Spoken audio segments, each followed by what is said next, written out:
She had to cram thin molasses cookies and delicate frosted slices of cake into her mouth with both hands. Her horrid teeth plunged and reared, her fingernails, long and dirty, dug into the sweets. Crumbs tumbled down the bony slab of her chin. Her breath was the smell of long-dead things burst wide open by the gases of their own decay. Her laugh was now a dead cackle. Her hair was thinner. Scaly scalp showed in patches. "Oh, he loved his joke, my father. This is a joke, miss, if you enjoy them. My father bore me rather than my mother. He shot me from his asshole. He. I ought to go," Beverly heard herself say in that same high, wounded voice, the voice of a small girl who has been viciously embarrassed at her first party. There was no strength in her legs. She was dimly aware that it was not tea in her cup, but shit. Liquid shit.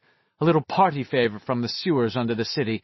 She had drunk some of that, not much, but a sip. Oh, God, oh, God, oh, blessed Jesus, please, please. The woman was shrinking before her eyes, thinning. It was now a crone with an apple doll's face, who sat across from her, giggling in a high, squealing voice and rocking back and forth. "Oh, my father and I are one," she said. "Just me, just him, and dear, if you are wise, you will run.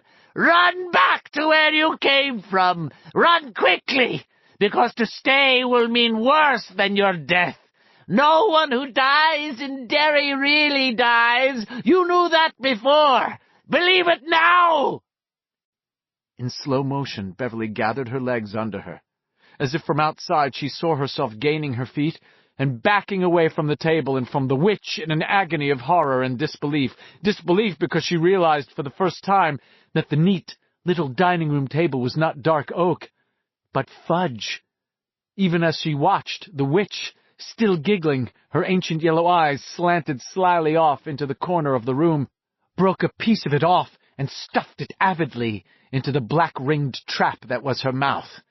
The cups, she saw, were white bark that had been carefully looped with blue-dyed frosting. The pictures of Jesus and John Kennedy were creations of nearly transparent spun sugar, and as she looked at them, Jesus stuck out his tongue, and Kennedy dropped a stinky wink. "We're all waiting for you!" the witch screamed, and her fingernails scrabbled over the surface of the fudge table, drawing deep scars in its shining surface. "Oh, yes! Oh, yes!" The overhead lights were globes of hard candy.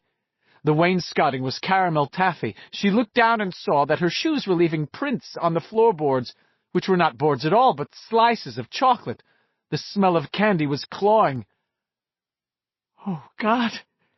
It's Hansel and Gretel. It's the witch, the one that always scared me the worst because she ate the children." "You and your friends!" the witch screamed, laughing. "You and your friends! In the cage until the oven's hot!" She screamed laughter, and Beverly ran for the door, but she ran as if in slow motion. The witch's laughter beat and swirled around her head, a cloud of bats. Beverly shrieked. The hall stank of sugar and nougat and toffee and sickening synthetic strawberries. The doorknob, mock crystal when she came in, was now a monstrous sugar diamond. "I worry about you, Bevy. I worry a lot."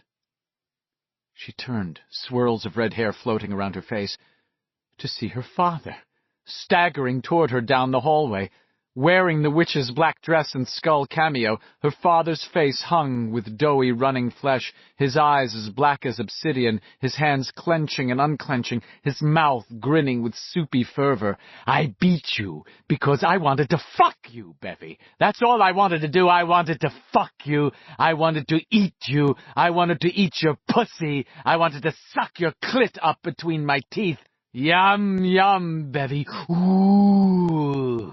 Yummy in my tummy. I wanted to put you in the cage and get the oven hot and feel your cunt, your plump cunt. And when it was plump enough to eat. Eat! Screaming, She grasped the sticky doorknob and bolted out onto a porch that was decorated with praline doodads and floored with fudge. Far away, dim, seeming to swim in her visions, she saw cars passing back and forth, and a woman pushing a cart full of groceries back from Costello's. "I have to get out there," she thought, just barely coherent. "That's reality out there. If I can only get out to the sidewalk." "Won't do you any good to run, Bevy," her father, my father, told her, laughing. "We've waited a long time for this. This is going to be fun. This is going to be yummy in our tummies." She looked back again, and now her dead father was not wearing the witch's black dress, but the clown suit with the big orange buttons. There was a 1958-style coonskin cap, the kind popularized by Fess Parker in the Disney movie about Davy Crockett, perched on its head. In one hand, it held a bunch of balloons. In the other, it held the leg of a child like a chicken drumstick. Written on each balloon was the legend, "It came from outer space." "Tell your friends I'm the last of a dying race," it said, grinning its sunken grin as it staggered and lurched down the porch steps after her. "The only survivor of a dying planet. I've come to rob all the women, rape all the men, and learn to do the peppermint twist."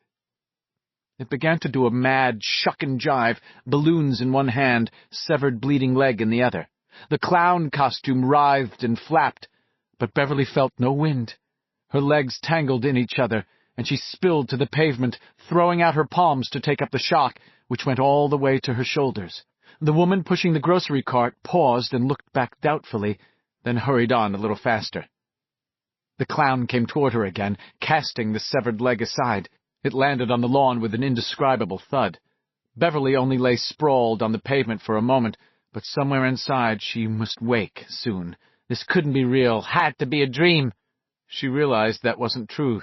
A moment before the clown's crooked, long-clawed fingers touched her. It was real. It could kill her, as it had killed the children. "The Grackles know your real name!" she screamed at it suddenly. It recoiled, and it seemed to her that for a moment the grin on the lips inside the great red grin that had been painted on and around them became a grimace of hate and pain, and perhaps of fear as well. It might only have been her imagination, and she certainly had no idea why she had said such a crazy thing. But it bought her an instant of time. She was on her feet and running. Brakes squealed, and a hoarse voice, both mad and scared, yelled, "Why don't you look where you're going, you dumb quiff?" She had a blurred impression of the bakery truck that had almost hit her when she bolted into the street like a child after a rubber ball. And then she was standing on the opposite sidewalk, panting, a hot stitch in her left side. The bakery truck went on down Lower Main. The clown was gone. The leg was gone. The house still stood there. But she saw now that it was crumbling and deserted, the windows boarded up, the steps leading up to the porch cracked and broken. Was I really in there? Or did I dream it all? But her jeans were dirty, her yellow blouse smeared with dust, and there was chocolate on her fingers.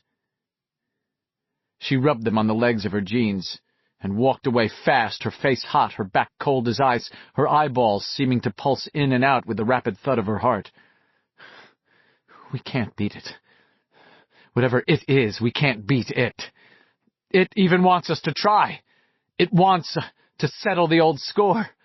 Can't be happy with the draw, I guess. We ought to get out of here. Just leave. Something brushed against her calf, light as a cat's questing paw. She jerked away from it with a little shriek. She looked down and cringed, one hand against her mouth. It was a balloon, as yellow as her blouse. Written on the side of it in electric blue were the words, "That's White Wabbit." As she watched it, it went bouncing lightly up the street, urged by the pleasant, late spring breeze. 4. Richie Tozier makes tracks. Well, there was the day Henry and his friends chased me. Before the end of school, this was. Richie was walking along Outer Canal Street past Bassey Park. Now he stopped, hands stuffed in his pockets, looking toward the Kissing Bridge, but not really seeing it. I got away from them in the toy department of Freeze's. Since the mad conclusion of the reunion lunch, he had been walking aimlessly, trying to make his peace with the awful things which had been in the fortune cookies, or the things which had seemed to be in the cookies. He thought that most likely nothing at all had come out of them. It had been a group hallucination, brought on by all the spooky shit they had been talking about. The best proof of the hypothesis was that Rose had seen nothing at all. Of course, Beverly's parents had never seen any of the blood that came out of the bathroom drain either, but this wasn't the same. No? Why not? Because we're grown-ups now, he muttered, and discovered the thought had absolutely no power or logic at all. It might as well have been a nonsense line from a kid's skip-rope chant. He started to walk again. I went up by City Center and sat down on a park bench for a while, and I thought I saw... He stopped again, frowning. Saw what?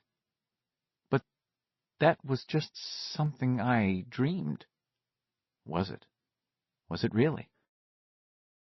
He looked to the left and saw the big glass, brick, and steel building that had looked so modern in the late 50s and now looked rather antique and tacky.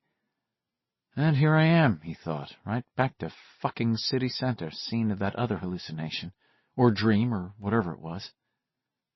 The others saw him as the class clown, the crazy cut-up, and he had fallen neatly and easily into that role again. We all fell neatly and easily back into our old roles again, didn't you notice? But was there anything very unusual about that? He thought you would probably see much the same thing at any 10th or 20th high school reunion. The class comedian, who had discovered a vocation for the priesthood in college, would, after 2 drinks, revert almost automatically to the wiseacre he had been.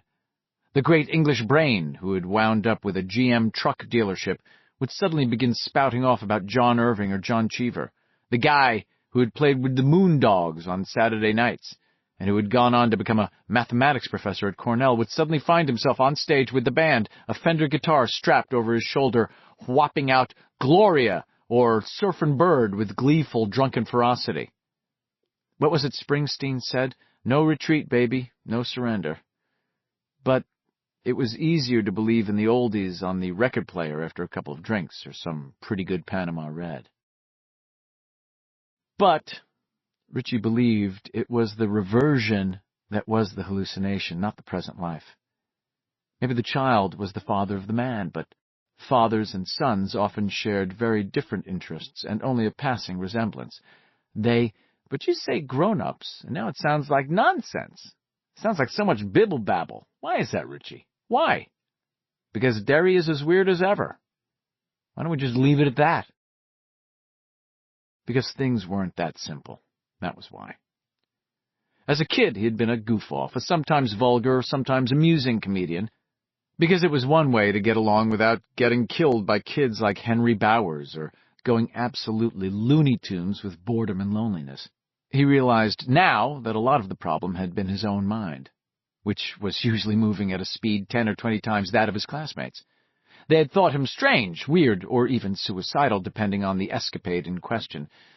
But maybe it had been a simple case of mental overdrive.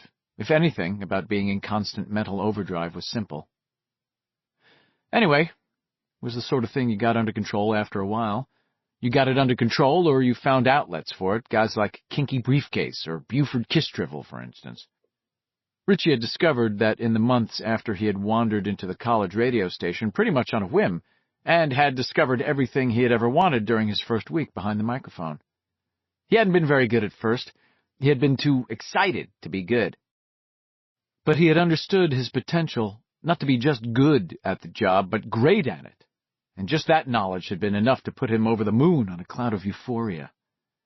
At the same time, he had begun to understand the great principle that moved the universe, at least that part of the universe which had to do with careers and success. You found the crazy guy who was running around inside of you, fucking up your life. You chased him into a corner and grabbed him, but you didn't kill him. Oh no, killing was too good for the likes of that little bastard. You put a harness over his head, and then started plowing. The crazy guy worked like a demon once you had him in the traces, and he supplied you with a few chucks from time to time. That was really all there was, and that was enough. He'd been funny, all right, a laugh a minute, but in the end, he had outgrown the nightmares that were on the dark side of all those laughs, or he thought he had, until today, when the word grown-up suddenly stopped making sense to his own ears.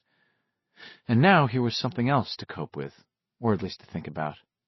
Here was the huge and totally idiotic statue of Paul Bunyan in front of the city center.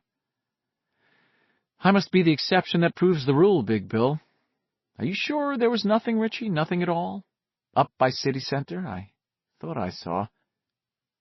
Sharp pain needled at his eyes for the second time that day, and he clutched at them, a startled moan coming out of him. Then it was gone again as quickly as it had come. But he had also smelled something, hadn't he? Something that wasn't really there, but something that had been there, something that made him think of... I'm right here with you, Richie. Hold my hand. Can you catch hold? Mike Hanlon. It was smoke that had made his eyes sting and water. 27 years ago, they had breathed that smoke. In the end, there had just been Mike and himself left, and they had seen... But it was gone. He took a step closer to the plastic Paul Bunyan statue, as amazed by its cheerful vulgarity now as he had been overwhelmed by its size as a child. The mythical Paul stood 20 feet high, and the base added another 6 feet.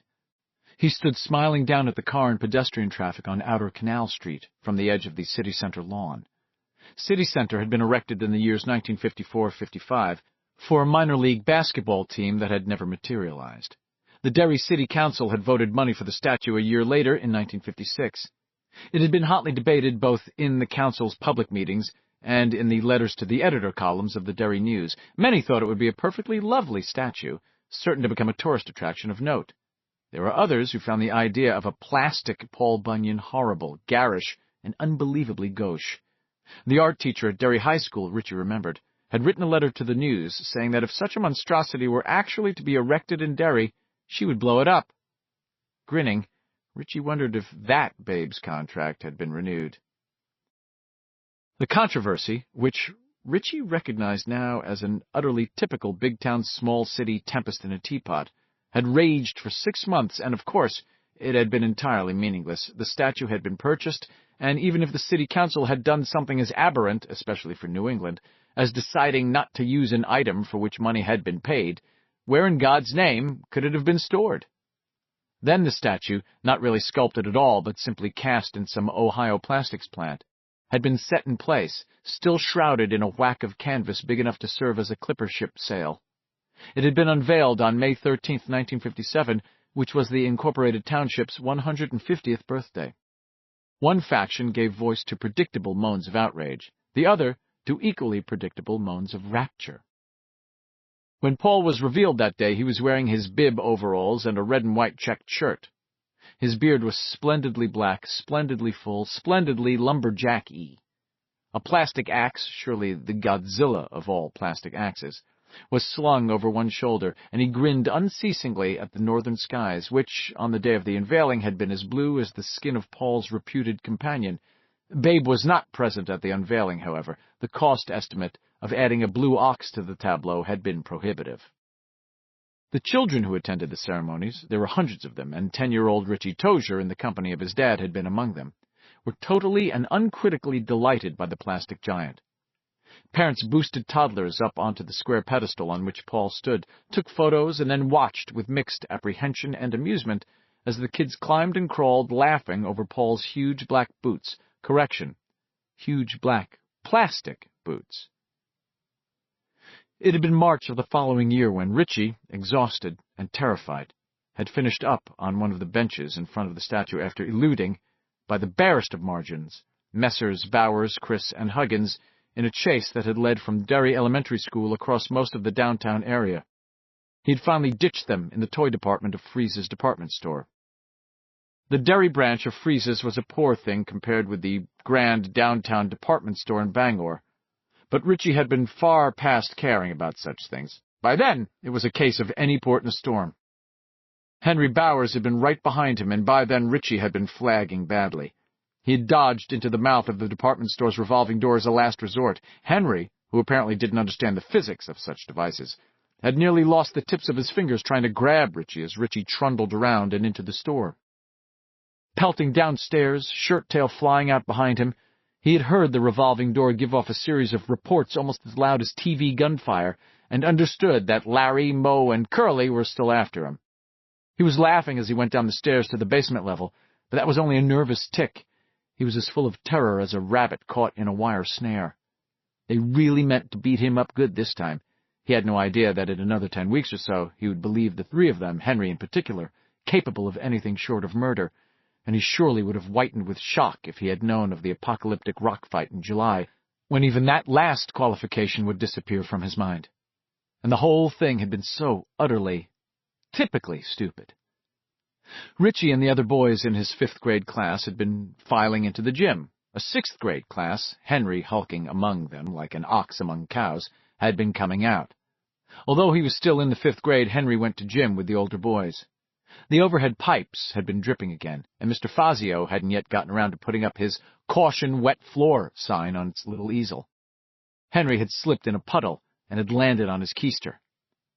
Before he could stop it, Richie's traitor mouth had bugled, "Way to go, Banana Heels!"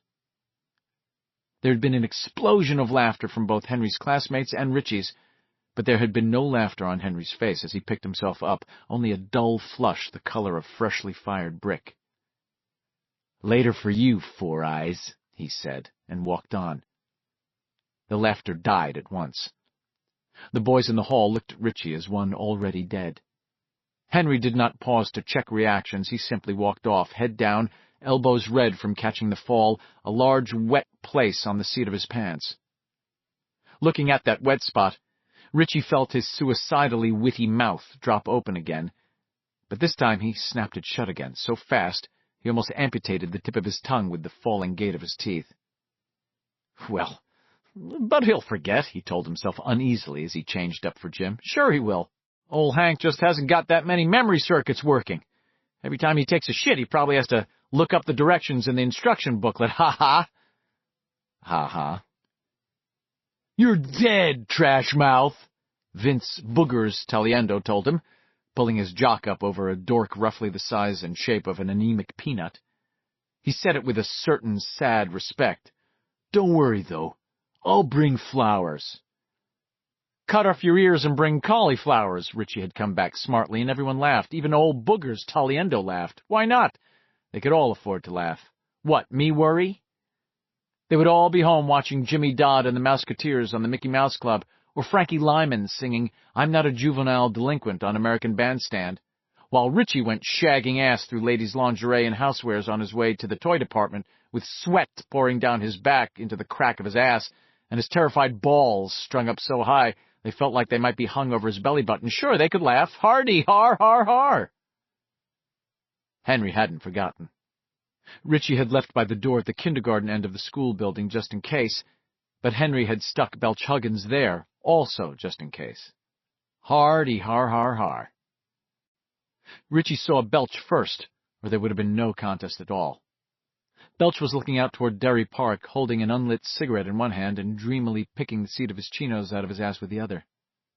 Heart-pounding hard, Richie had walked quietly across the playground and was most of the way down Charter Street before Belch turned his head and saw him.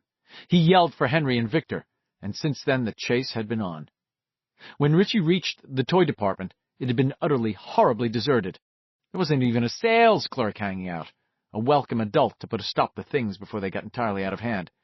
He could hear the 3 dinosaurs of the apocalypse closing in now, and he simply couldn't run any more. Each breath produced a deep, hurting stitch in his left side. His eye fixed on a door which read, "Emergency exit only, alarm will sound." Hope kindled in his chest.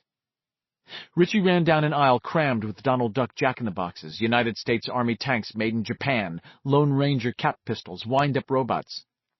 He reached the door and slammed the push bar as hard as he could. The door opened, letting in cool mid-March air. The alarm went off with a strident bray. Richie immediately doubled back and dropped to his hands and knees in the next aisle over.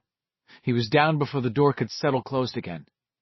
Henry, Belch, and Victor thundered into the toy department, just as the door clicked shut and the alarm cut off. They raced for it, Henry in the lead, his face set and intent. A sales clerk finally appeared, coming on the run.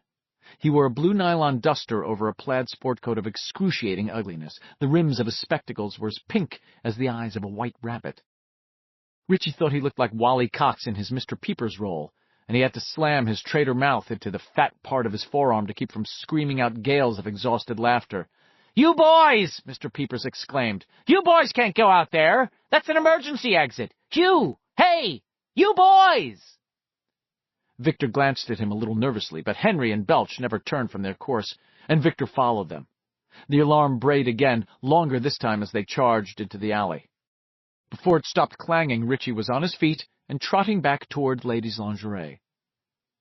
"You boys will be barred from the store!" the clerk yelled after him. Looking back over his shoulder, Richie squealed in his Granny Grunt voice, "Did anyone ever tell you you look just like Mr. Peepers, young man?" And so he had escaped. And so he had finished up almost a mile from Freeze's in front of City Center, and, he devoutly hoped, out of harm's way. At least for the time being. He was spent. He sat down on a bench just to the left of the Paul Bunyan statue, wanting only a little peace while he got himself back together. In a bit he would get up and head home. But for now, it felt too good to just sit here in the afternoon sun. The day had opened in a cold, drizzly gloom, but now you could believe spring might actually be on the way. Farther up the lawn he could see the city center marquee, which on that March day bore this message in large, blue, translucent letters. "Hey teens! Coming March 28th, the Arnie Woo-Woo Ginsburg Rock and Roll Show. Jerry Lee Lewis, the Penguins, Frankie Lyman and the Teenagers, Gene Vincent and the Blue Caps, Freddie Boom Boom Cannon. An evening of wholesome entertainment." That was a show Richie really wanted to see, but he knew there wasn't a chance. His mother's idea of wholesome entertainment did not include Jerry Lee Lewis telling the young people of America, "We got chicken in the barn, whose barn, what barn, my barn." Nor, for that matter, did it include Freddie Cannon, whose Tallahassee Lassie had a hi-fi chassis.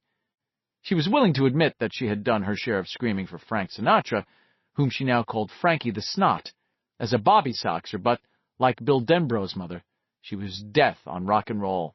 Chuck Berry terrified her, and she declared that Richard Penniman, better known to his teen and sub-teen constituency as Little Richard, made her want to barf like a chicken. This was a phrase for which Richie had never asked a translation. His dad was neutral on the subject of rock and roll, and could perhaps have been swayed, but Richie knew in his heart that his mother's wishes would rule on this subject, until he was 16 or 17 anyway, and by then his mother was firmly convinced the country's rock and roll mania would have passed. Richie thought Danny and the Juniors were more right on that subject than his mom. Rock and roll would never die. He himself loved it, although his sources were really only two, American Bandstand on Channel 7 in the afternoon, and WMEX out of Boston at night, when the air had thinned, and the hoarse, enthusiastic voice of Arnie Ginsburg came wavering in and out like the voice of a ghost called up at a seance. The beat did more than make him happy. It made him feel bigger, stronger, more there. When Frankie Ford sang Sea Cruise or Eddie Cochran sang Summertime Blues, Richie was actually transported with joy. There was power in that music, a power which seemed to most rightfully belong to all the skinny kids, fat kids, ugly kids, shy kids, the world's losers, in short. In it, he felt a mad, hilarious voltage, which had the power to both kill and exalt. He idolized Fats Domino, who made even Ben Hanscom look slim and trim, and Buddy Holly, who, like Richie, wore glasses, and Screaming Jay Hawkins, who popped out of a coffin at his concerts, or so Richie had been told, and the Dovells, who danced as good as black guys. Well, almost. He would have his rock and roll someday if he wanted it. He was confident it would still be there for him when his mother finally gave in and let him have it. But that would not be on March 28th, 1958, or in 1959, or... His eyes had drifted away from the marquee, and then... Well, then he must have fallen asleep. It was the only explanation that made sense. What had happened next could only happen in dreams. And now here he was again, a Richie Tozier who had finally gotten all the rock and roll he had ever wanted, and who had found, happily, that it still wasn't enough. His eyes went to the marquee in front of City Center and saw that, with a hideous kind of serendipity, those same blue letters spelled out, June 14th, Heavy Metal Mania, Judas Priest, Iron Maiden. Buy your tickets here or at any Ticketron outlet. Somewhere along the way they dropped the wholesome entertainment line, but as far as I can tell, that's just about the only difference, Richie thought. And heard Danny and the Juniors, dim and distant, like voices heard down a long corridor coming out of a cheap radio. Rock and roll will never die, I'll dig it to the end. It'll go down in history. Just you watch, my friend. Richie looked back at Paul Bunyan, patron saint of Derry. Derry, which had come into being, according to the stories, because this was where the logs fetched up when they came downriver. There had been a time when, in the spring, both the Penobscot and the Kenduskeag would have been solid logs from one side to the other, their black bark hides glistening in the spring sun. A fellow who was fast on his feet could walk from Wally's Spa in Hell's Half Acre over to Rampers in Brewster. Rampers was a tavern of such horrible repute that it was commonly called the Bucket of Blood, without getting his boots wet over the third crossing of his rawhide laces. Or so it had been storied in Richie's youth, and he supposed there was a bit of Paul Bunyan in all such stories. Old Paul, he thought, looking up at the plastic statue. What you been doing since I've been gone? Made any new riverbeds, coming home tired and dragging your axe behind you? Made any new lakes, on account of wanting a bathtub big enough so you could sit in water up to your neck? Scared any more little kids, the way you scared me that day? Ah, and suddenly, he remembered it all, the way you will sometimes suddenly remember a word which has been dancing on the tip of your tongue. There he had been, sitting in that mellow March sunshine, drowsing a little, thinking about going home and catching the last half hour of Bandstand, and suddenly there had been a warm swash of air into his face. It blew his hair back from his forehead.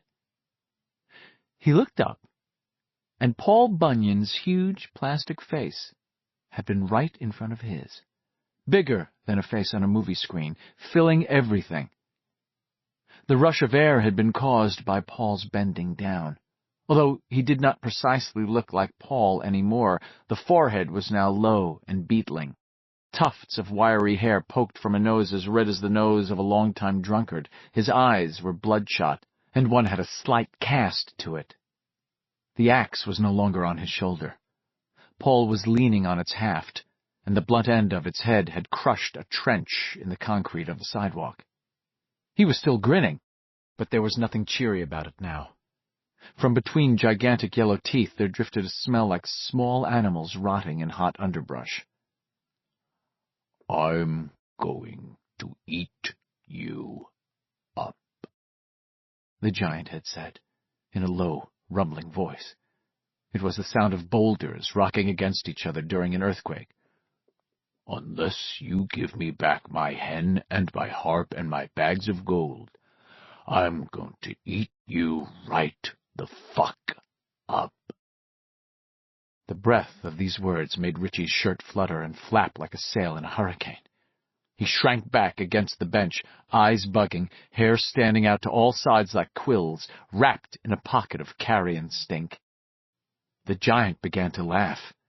It settled its hands on the haft of its axe the way Ted Williams might have laid hold of his favorite baseball bat, or ash handle, if you prefer, and pulled it out of the hole it had made in the sidewalk. The axe began to rise into the air. It made a low, lethal rushing sound. Richie suddenly understood that the giant meant to split him right down the middle. But he felt that he could not move. A logy sort of apathy had stolen over him. What did it matter? He was dozing, having a dream. Any moment now some driver would blow his horn at a kid running across the street, and he would wake up. "That's right," the giant had rumbled. "You'll wake up in hell." And at the last instant, as the axe slowed to its apogee and balanced there, Richie understood that this wasn't a dream at all, and if it was a dream that could kill. Trying to scream, but making no sound at all, he rolled off the bench and onto the raked gravel plot which surrounded what had been a statue, and was now only a base, with two huge steel bolts sticking out of it where the feet had been. The sound of the descending axe filled the world with its pressing, insistent whisper. The giant's grin had become a murderer's grimace. Its lips had pulled back so far from its teeth that its plastic red gums, hideously red, gleamed. The blade of the axe struck the bench where Richie had been only an instant before. The edge was so sharp that there was almost no sound at all, but the bench was sheared instantly in two. The halves sagged away from each other, the wood inside the green-painted skin a bright and somehow sickening white. Richie was on his back. Still trying to scream, he pushed himself with his heels. Gravel went down the collar of his shirt, down the back of his pants, and there was Paul, towering above him, looking down at him with eyes the size of manhole covers. There was Paul, looking down at one small boy cowering on the gravel. The giant took a step toward him. Richie felt the ground shudder when the black boot came down. Gravel spumed up in a cloud. Richie rolled over onto his stomach and staggered to his feet. His legs were already trying to run before he was balanced, and as a result he fell flat on his belly again. He heard the wind woof out of his lungs. His hair fell in his eyes. He could see the traffic going back and forth on Canal and Main Streets as it did every day, as if nothing was happening, as if no one in any of those cars could see or care that Paul Bunyan had come to life and stepped down from its pedestal in order to commit murder with an axe roughly the size of a deluxe motorhome. The sunshine was blotted out. Richie lay in a patch of shade that looked like a man. He scrambled to his knees, almost fell over sideways, managed to get to his feet, and ran as fast as he could. He ran with his knees popping almost all the way up to his chest and his elbows pistoning. Behind him, he could hear that awful, persistent whisper building again, a sound that seemed to be not really sound at all, but pressure on the skin and eardrums. Sweep! The earth shook. Richie's upper and lower teeth rattled against each other like china plates in an earthquake. He did not have to look to know that Paul's axe had buried itself half-deep in the sidewalk, inches behind his feet. Madly, in his mind, he heard the Devels. Oh, the kids in Bristol are sharp as a pistol when they do the Bristol stomp. He passed out of the giant's shadow into sunlight again, and as he did he began to laugh, the same exhausted laughter that had come from him when he bolted downstairs in freezes, panting, that hot stitch in his side again. He had, at last, risked a glance back over his shoulder. There was the statue of Paul Bunyan, standing on its pedestal where it always stood, axe on its shoulder, head cocked toward the sky, lips parted in the eternal optimistic grin of the myth hero. The bench, which had been sheared in two, was whole and intact, thank you very much. The gravel where Tall Paul, he's my all, Annette Funicello sang maniacally in Richie's head, had planted his huge foot, was raked and immaculate, except for the scuffed spot where Richie had fallen off while he was, getting away from the giant, dreaming. There was no footprint, no axe slash in the concrete. There was nothing here but a boy who'd been chased by other boys, bigger boys, and so had had himself a very small, but very potent dream about a homicidal colossus, the giant economy-size Henry Bowers, if you pleased. "Shit," Richie said in a tiny, wavering voice, and then uttered an uncertain laugh. He stood there a while longer, waiting to see if the statue would move again, perhaps wink, perhaps shift its axe from one shoulder to the other, perhaps come down and have at him again. But of course none of those things happened. Of course. What, me worry? Hardy har har har. A doze, a dream, no more than that. But, as Abraham Lincoln or Socrates or someone like that had once observed, enough was enough. It was time to go home and cool out, to make like Kooky on 77 Sunset Strip and just lay chilly. And although it would have been quicker to cut through the city center grounds, he decided not to. He didn't want to get close to that statue again. So he had gone the long way around, and by that evening he had nearly forgotten the incident. Until now. Here sits a man, he thought. Here sits a man dressed in a mossy green sport coat purchased at one of the best shops on Rodeo Drive. Here sits a man with bass weegeons on his feet and Calvin Klein underwear to cover his ass. Here sits a man with soft contact lenses resting easily on his eyes. Here sits a man remembering the dream of a boy who thought an Ivy League shirt with a Fruit Loop on the back and a pair of snapjack shoes was the height of fashion. Here sits a grown-up, looking at the same old statue, and hey, Paul, tall Paul, I'm here to say you're the same in every way. You ain't aged a motherfucking day. The old explanation still rang true in his mind, a dream. He supposed he could believe in monsters if he had to. Monsters were no big deal. Hadn't he sat in radio studios at one time or another, reading news copy about such fellows as Idi Amin Dada and Jim Jones and that guy who had blown away all those folks in a McDonald's just down the road a piece? Shit fire and safe matches. Monsters were cheap. Who needed a $5 movie ticket when you could read about them in the paper for 35 cents or hear about them on the radio for free? And he supposed if he could believe in the Jim Jones variety, he could believe in Mike Hanlon's version, at least for a while. It even had its own sorry charm, because it came from outside, and no one had to claim responsibility for it. He could believe in a monster that had as many faces as there are rubber masks in a novelty shop. If you're going to have one, you might as well have a pack of them, he thought. Cheaper by the dozen, right, gang? At least for the sake of argument. But a 30-foot-high plastic statue that stepped off its pedestal and then tried to carve you up with its plastic axe? That was just a little too ripe. As Abraham Lincoln or Socrates or someone had also said, I'll eat fish and I'll eat meat, but there is some shit I will not eat. It just wasn't... That sharp, needling pain struck his eyes again, without warning, jerking a dismayed cry from him. This was the worst yet, going deeper and lasting longer, scaring the bejesus out of him. He clapped his hands to his eyes, and then groped instinctively for the bottom lids with his forefingers, meaning to pop his contacts out. It's maybe some kind of infection, he thought dimly, but Jesus, it hurts. He pulled the lids down and was ready to give the single practiced blink that would send them tumbling out, and he would spend the next 50 minutes groveling myopically for them in the gravel surrounding the bench. But Jesus God, who gave a shit? Right now it felt like there were nails in his eyes. When the pain disappeared. It did not dwindle, it just went. One moment there, the next moment gone. His eyes teared briefly and then stopped. He lowered his hands slowly, his heart running fast in his chest, ready to blink them out the instant the pain started again. It didn't. And suddenly, he found himself thinking about the only horror movie that had ever really scared him as a kid, possibly because he'd taken so much shit about his glasses and had spent so much time thinking about his eyes. That movie had been The Crawling Eye with Forrest Tucker. Not very good. The other kids had laughed themselves into hysterics over it, but Richie had not laughed. Richie had been rendered cold and white and dumb for once, with not a single voice to command, as that gelatinous, tentacled eye came out of the manufactured fog of some English movie set, waving its fibrous tentacles in front of it. The sight of that eye had been very bad, the embodiment of 100 not-quite-realized fears and disquiets. On some night not long after, he had dreamed of looking at himself in a mirror, and bringing a large pin up and sticking it slowly into the black iris of his eye, and feeling a numb, watery springiness as the bottom of his eye filled up with blood. He remembered. Now he remembered, waking up and discovering that he had wet the bed.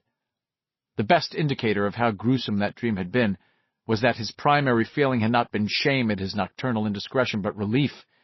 He had embraced the warm, wet patch with his body and blessed the reality of his sight. "Fuck this," Richie Tozier said in a low voice that was not quite steady, and started to get up. He would go back to the Derry townhouse and take a nap. If this was memory lane, he preferred the L.A. freeway at rush hour. The pain in his eyes was probably no more than a signal of exhaustion and jet lag, plus the stress of meeting the past all at once, in one afternoon. Enough shocks, enough exploring. He didn't like the way his mind was skittering from one subject to the next. What was that Peter Gabriel tune? Shock the Monkey. Well, this monkey had been shocked enough. It was time to catch some Z's and maybe gain a little perspective. As he rose, his eyes went to the marquee in front of City Center again.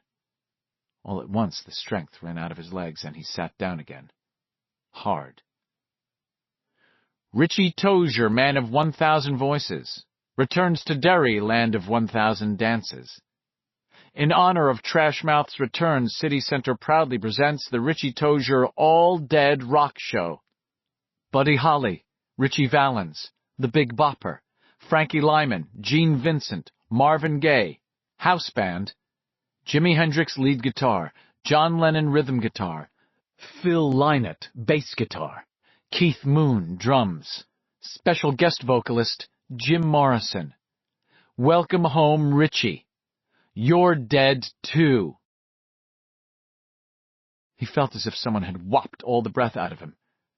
And then he heard that sound again. That sound that was half pressure on the skin and eardrums, that keen, homicidal whispering rush. Swip! He rolled off the bench onto the gravel, thinking, so this is what they mean by déjà vu. Now you know. You'll never have to ask anybody again. He hit on his shoulder and rolled, looking up at the Paul Bunyan statue, only it was no longer Paul Bunyan. The clown stood there instead, resplendent and evident, fantastic in plastic, 20 feet of day-glow colors, its painted face surmounting a cosmic comic ruff. Orange pom-pom buttons cast in plastic, each as big as a volleyball, ran down the front of the silvery suit. Instead of an axe, it held a huge bunch of plastic balloons. Engraved on each were two legends. It's still rock and roll to me, and Richie Tozier's All Dead Rock Show. He scrambled backward, using his heels and his palms. Gravel went down the back of his pants. He heard a seam tear loose in the underarm of his Rodeo Drive sport coat. He rolled over, gained his feet, staggered, looked back. The clown looked down at him. Its eyes rolled wetly in their sockets. "Did I give you a scare, my man?" it rumbled. And Richie heard his mouth say, quite independently of his frozen brain, "Cheap thrills in the back of my car, bozo, that's all." The clown grinned and nodded as if it had expected no more. Red, paint-bleeding lips parted to show teeth like fangs, each one coming to a razor point. "I could have you now, if I wanted you now," it said. "But this is going to be too much fun." "Fun for me, too," Richie heard his mouth say. "The most fun of all, when we come to take your fucking head off, baby." The clown's grin spread wider and wider. It raised one hand, clad in a white glove, and Richie felt the wind of the movement blow the hair off his forehead, as it had on that day 27 years ago. The clown's index finger popped out at him. It was as big as a beam. Big as a beam, Richie thought. And then the pain struck again. It drove rusty spikes into the soft jelly of his eyes. He screamed and clutched at his face. "Before removing the mote from thy neighbor's eye, attend the beam in thine own," the clown intoned, its words rumbling and vibrating, and Richie was again enveloped in the sweet stink of its carrion breath. He looked up and took half a dozen hurried steps backward. The clown was bending down, its gloved hands on its gaily pantalooned knees. "Want to play some more, Richie? How about if I point at your pecker and give you prostate cancer? Or I could point at your head and give you a good old brain tumor, although I'm sure some people would say that would only be adding to what was already there. I could point at your mouth, and your stupid flapping tongue will turn into so much running pus. I can do it, Richie. Want to see?" Its eyes were widening, and in those black pupils, each as big as a softball, Richie saw the mad darkness that must exist over the rim of the universe. He saw a shitty happiness that he felt would drive him insane. In that moment he understood it could do any of these things, and more. And yet again he heard his mouth, but this time it was not his voice or any of his created voices, past or present. It was a voice he had never heard before. Later he would tell the others, hesitantly, that it was a kind of Mr. Jive-ass nigger voice, loud and proud, self-parodying and screechy. "Get off my case, you big old honky clown!" he shouted. And suddenly he was laughing again. "No shit, no shine, motherfucker! I got to walk, I got to talk, and I got the big poppin' cock. I got the time, I got the mind, and I'm a man with a plan. If you don't shit, you gon' shit. You hear me, you white-faced bunghole?" Richie thought the clown recoiled, but he did not stick around to find out for sure. He ran, elbows pumping, sport coat flying out in wings behind him, not caring that a father who had stopped so his toddler could admire Paul was now staring warily at him, as if he had gone crazy. As a matter of fact, folks, Richie thought, I feel like I've gone crazy. Oh, God, do I ever. And that had to have been the shittiest Grandmaster Flash imitation in history, but somehow it did the trick. Somehow. And then the clown's voice thundered after him. The father of the little boy did not hear it, but the toddler's face suddenly pinched in upon itself, and he began to wail. The dad picked his son up and hugged him, bewildered. Even through his own terror, Richie observed this little sideshow closely. The voice of the clown was perhaps angrily gleeful, perhaps just angry. "We've got the eye down here, Richie, you hear me? The one that crawls. If you don't want to fly, don't want to say goodbye, you come on down under this here town and give a great big hi to one great big eye. You come down and see it any time. Just any old time you like, you hear me, Richie? Bring your yo-yo. Have Beverly wear a big, full skirt with 4 or 5 petticoats underneath. Have her wear her husband's ring around her neck. Get Eddie to wear his saddle shoes. We'll play some bop, Richie. We'll play all the hits." Reaching the sidewalk, Richie dared to look back over his shoulder, and what he saw was in no way comforting. Paul Bunyan was still gone, and now the clown was gone, too. Where they had stood there was now a 20-foot-high plastic statue of Buddy Holly. He was wearing a button on one of the narrow lapels of his plaid sport coat. "Richie Tozier's All Dead Rock Show," the button read. One bow of Buddy's glasses had been mended with adhesive tape. The little boy was still crying hysterically. His father was walking rapidly back toward downtown with the weeping child in his arms. He gave Richie a wide berth. Richie got walking, feet don't fail me now, trying not to think about, "We'll play all the hits," what had just happened. All he wanted to think about was the monster jolt of scotch he was going to have in the Derry Townhouse bar before he went up to take that nap. The thought of a drink, just your ordinary garden-variety drink, made him feel a little better. He looked over his shoulder one more time, and the fact that Paul Bunyan was back, grinning at the sky, plastic axe over his shoulder, made him feel better still. Richie began to walk faster, making tracks, putting distance between himself and that statue. He'd even begun to think about the possibility of hallucinations when the pain struck his eyes again, deep and agonizing, causing him to cry out hoarsely. A pretty young girl who had been walking ahead of him, looking dreamily up at the breaking clouds, looked back at him, hesitated, then hurried over. "Mister, are you all right?" "It's my contacts," he said in a strained voice. "My damn contact Oh, my God, that hurts." This time he got his forefingers up so quickly he almost jabbed them into his eyes. He pulled down the lowered lids and thought, "I won't be able to blink them out, that's what's going to happen. I won't be able to blink them out, and it's just going to go on hurting and hurting and hurting until I go blind, go blind, go blind." But one blink did it, as one blink always had. The sharp and defined world, where colors stayed inside the lines and where faces that you saw were clear and obvious, simply fell away. Wide bands of pastel fuzz took their place, and although he and the high school girl, who was both helpful and concerned, searched the paving of the sidewalk for almost 15 minutes, neither could find even a single lens. In the back of his head, Richie seemed to hear the clown laughing. 5. Bill Denbrough Sees a Ghost. Bill did not see Pennywise that afternoon, but he did see a ghost, a real ghost. So Bill believed then, and no subsequent event caused him to change his mind. He had walked up Witcham Street and paused for some time by the drain where George met his end on that rainy October day in 1957. He squatted down and peered into the drain, which was cut into the stonework of the curbing. His heart was beating hard, but he looked anyway. "Come out, why don't you?" he said in a low voice. And he had the not-quite-mad idea that his voice was floating along dark and dripping passageways, not dying out, but continuing onward and onward, feeding on its own echoes, bouncing off moss-covered stone walls and long-dead machinery. He felt it float over still and sullen waters and perhaps issue softly from 100 different drains in other parts of the city at the same time. "Come out of there, or we'll come in and get you." He waited nervily for a response, crouched down with his hands between his thighs like a catcher between pitches. There was no response. He was about to stand up when a shadow fell over him.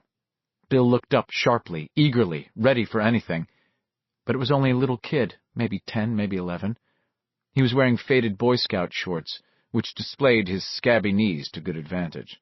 He had a freeze pop in one hand, and a fiberglass skateboard, which looked almost as battered as his knees, in the other. The freeze pop was a fluorescent orange. The skateboard was a fluorescent green. "You always talk into the sewers, mister?" the boy asked. "Only in Derry," Bill said. They looked at each other solemnly for a moment, and then burst into laughter at the same time. "I want to ask you a stupid question," Bill said. "Okay," the kid said. "You ever hear anything down in one of these?" The kid looked at Bill as though he'd flipped out. "Oh, okay," Bill said. "Forget I asked." He started to walk away, and had got maybe 12 steps. He was headed up the hill, vaguely thinking he would take a look at the home place. When the kid called, "Mister?" Bill turned back. He had a sport coat hooked on his finger and slung over his shoulder. His collar was unbuttoned, his tie loosened. The boy was watching him carefully, as if already regretting his decision to speak further. Then he shrugged, as if saying, "Oh, what the hell." "Yeah." "Yeah?" "Yeah." "What did it say?" "I don't know. It talked some foreign language. I heard it coming out of one of those pumping stations down in the Barrens. One of those pumping stations. They look like pipes coming out of the ground." "I know what you mean."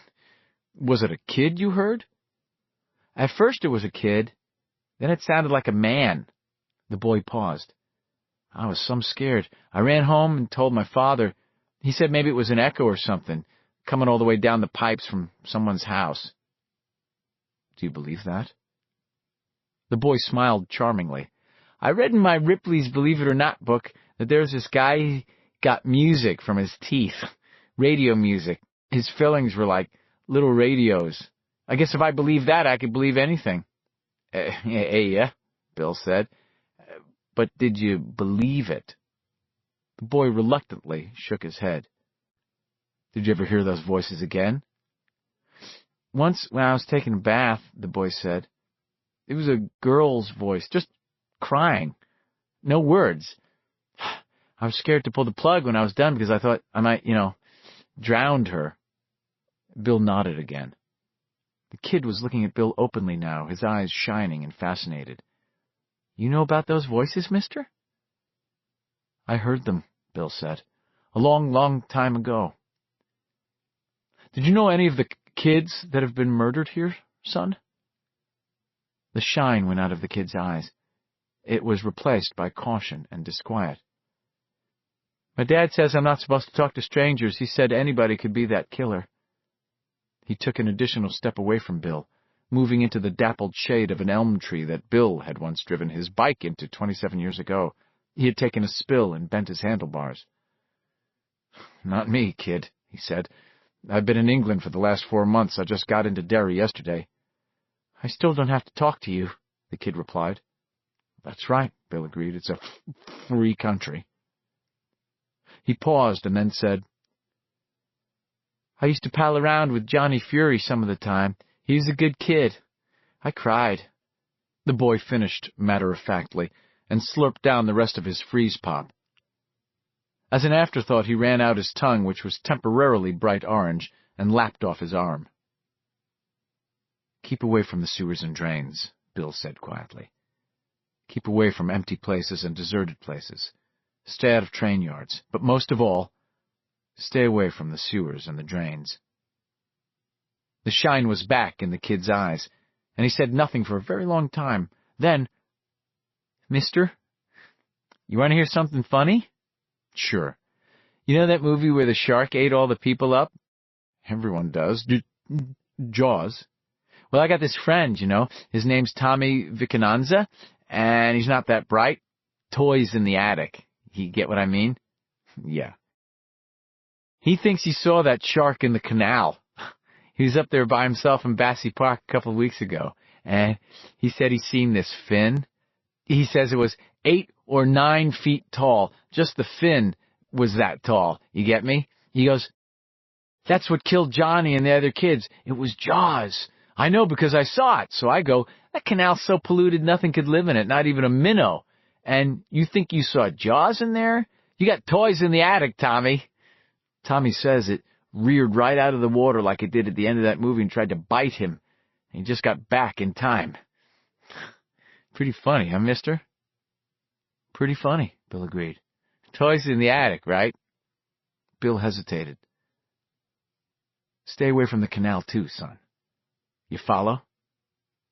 You mean you believe it? Bill hesitated. He meant to shrug. Instead, he nodded. The kid let out his breath in a low, hissing rush. He hung his head as if ashamed. Yeah, sometimes I think I must have toys in the attic. I know what you mean. Bill walked over to the kid, who glanced up at him solemnly, but didn't shy away this time. You're killing your knees on that board, son. The kid glanced down at his scabby knees and grinned. Yeah, I guess so. I bail out sometimes. Can I try it? Bill asked suddenly. The kid looked at him gape-mouthed at first, then laughing. That'd be funny, he said. I never saw a grown-up on a skateboard.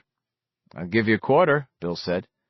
My dad said never take money or candy from strangers. Good advice. I'll still give you a quarter. What do you say? Just to the corner of Jackson Street. Never mind the quarter, the kid said. He burst into laughter again, a gay and uncomplicated sound. A fresh sound. I don't need your quarter. I got $2. I'm practically rich. I gotta see this, though. Just don't blame me if you break something. Don't worry, Bill said. I'm insured.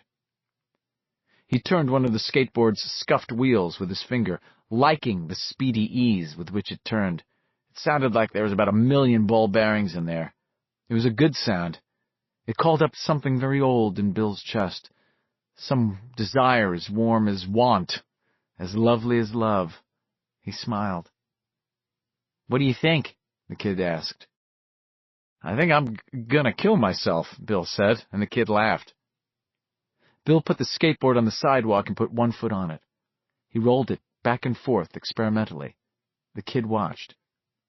In his mind, Bill saw himself rolling down Witcham Street toward Jackson on the kid's avocado green skateboard, the tails of his sport coat ballooning out behind him, his bald head gleaming in the sun, his knees bent in that fragile way snow bunnies bend their knees first day on the slopes.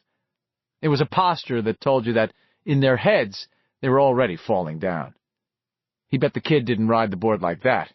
He bet the kid rode to beat the devil, like there was no tomorrow. That good feeling died out of his chest. He saw, all too clearly, the board going out from under his feet, shooting unencumbered down the street, an improbable fluorescent green, a color that only a child could love. He saw himself coming down on his ass, maybe on his back, slow dissolve to a private room at the Derry Home Hospital, like the one they had visited Eddie in after his arm had been broken. Bill Denbrough, in a full body cast, one leg held up by pulleys and wires. A doctor comes in, looks at his chart, looks at him, and then says, You were guilty of 2 major lapses, Mr. Denbrough. The first was mismanagement of a skateboard. The second was forgetting that you are now approaching 40 years of age. He bent, picked the skateboard back up, and handed it back to the kid. I guess not, he said. Chicken, the kid said, not unkindly. Bill hooked his thumbs into his armpits and flapped his elbows.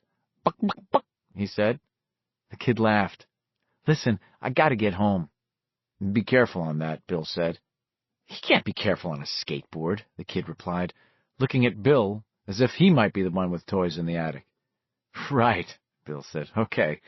As we say in the movie biz, I hear you, but stay away from drains and sewers, and stay with your friends. The kid nodded. Well, I'm right near home. So is my brother, Bill thought. It'll be over soon anyway, Bill told the kid. Will it? The kid asked. I think so, Bill said. Okay. See you later, chicken. The kid put one foot on the board and pushed off with the other. Once he was rolling, he put the other foot on the board as well and went thundering down the street at what seemed to Bill a suicidal pace. But he rode as Bill had suspected he would, with lazy, hip-shot grace. Bill felt love for the boy, and exhilaration, and a desire to be the boy, along with an almost suffocating fear. The boy rode as if there were no such things as death or getting older. The boy seemed somehow eternal and ineluctable in his khaki Boy Scout shorts and scuffed sneakers, his ankles sockless and quite dirty, his hair flying back behind him. "Watch out, kid, you're not going to make the corner," Bill thought, alarmed. But the kid shot his hips to the left like a breakdancer, his toes revolved on the green fiberglass board, and he zoomed effortlessly around the corner and onto Jackson Street, simply assuming no one would be there to get in his way. Kid, Bill thought, it won't always be that way. He walked up to his old house but did not stop. He only slowed his walk down to an idler's pace. There were people on the lawn, a mother in a lawn chair, a sleeping baby in her arms, watching two kids, maybe 10 and 8, play badminton in grass that was still wet from the rain earlier. The younger of the two, a boy, managed to hit the bird back over the net, and the woman called, "Good one, Sean." The house was the same dark green color, and the fanlight was still over the door, but his mother's flower beds were gone. So, from what he could see, was the jungle gym his father had built from scavenged pipes in the backyard. He remembered the day Georgie had fallen off the top and chipped a tooth. How he had screamed. He saw these things, the ones there and the ones gone, and thought of walking over to the woman with the sleeping baby in her arms. He thought of saying, "Hello, my name is Bill Denbrough, I used to live here," and the woman saying, "That's nice." What else could there be? Could he ask her if the face he had carved carefully in one of the attic beams, the face he and Georgie sometimes used to throw darts at, was still there? Could he ask her if her kids sometimes slept on the screened-in back porch when the summer nights were especially hot, talking together in low tones as they watched heat lightning dance on the horizon? He supposed he might be able to ask some of those things, but he felt he would stutter quite badly if he tried to be charming, and did he really want to know the answers to any of those questions? After Georgie died, it had become a cold house, and whatever he had come back to Derry for was not here. So he went on to the corner and turned right, not looking back. Soon he was on Kansas Street, headed back downtown. He paused for a while at the fence which bordered the sidewalk, looking down into the barrens. The fence was the same, rickety wood covered with fading whitewash, and the barrens looked the same, wilder, if anything. The only differences he could see were that the dirty smudge of smoke which had always marked the town dump was gone. The dump had been replaced with a modern waste treatment plant, and a long overpass marched across the tangled greenery now, the turnpike extension. Everything else was so similar that he might last have seen it the previous summer. Weeds and bushes sloping down to the flat marshy area on the left, and to dense copses of junky, scrubby trees on the right. He could see the stands of what they had called bamboo, the silvery white stalks 12 and 14 feet high. He remembered that Richie had once tried to smoke some of it, claiming it was like the stuff jazz musicians smoked, that it could get you high. Bill could hear the trickle of water running in many small streams, could see the sun heliographing off the broader expanse of the Kenduskeag. And the smell was the same, even with the dump gone. The heavy perfume of growing things at the height of their spring strut did not quite mask the smell of waste and human offal. It was faint but unmistakable, a smell of corruption, a whiff of the underside. That's where it ended before, and that's where it's going to end this time, Bill thought with a shiver. In there, under the city. He stood a while longer, convinced that he must see something, some manifestation of the evil he had come back to Derry to fight. There was nothing. He had heard water running, a spring-like and vital sound that reminded him of the dam they had built down there. He could see trees and bushes ruffling in the faint breeze. There was nothing else.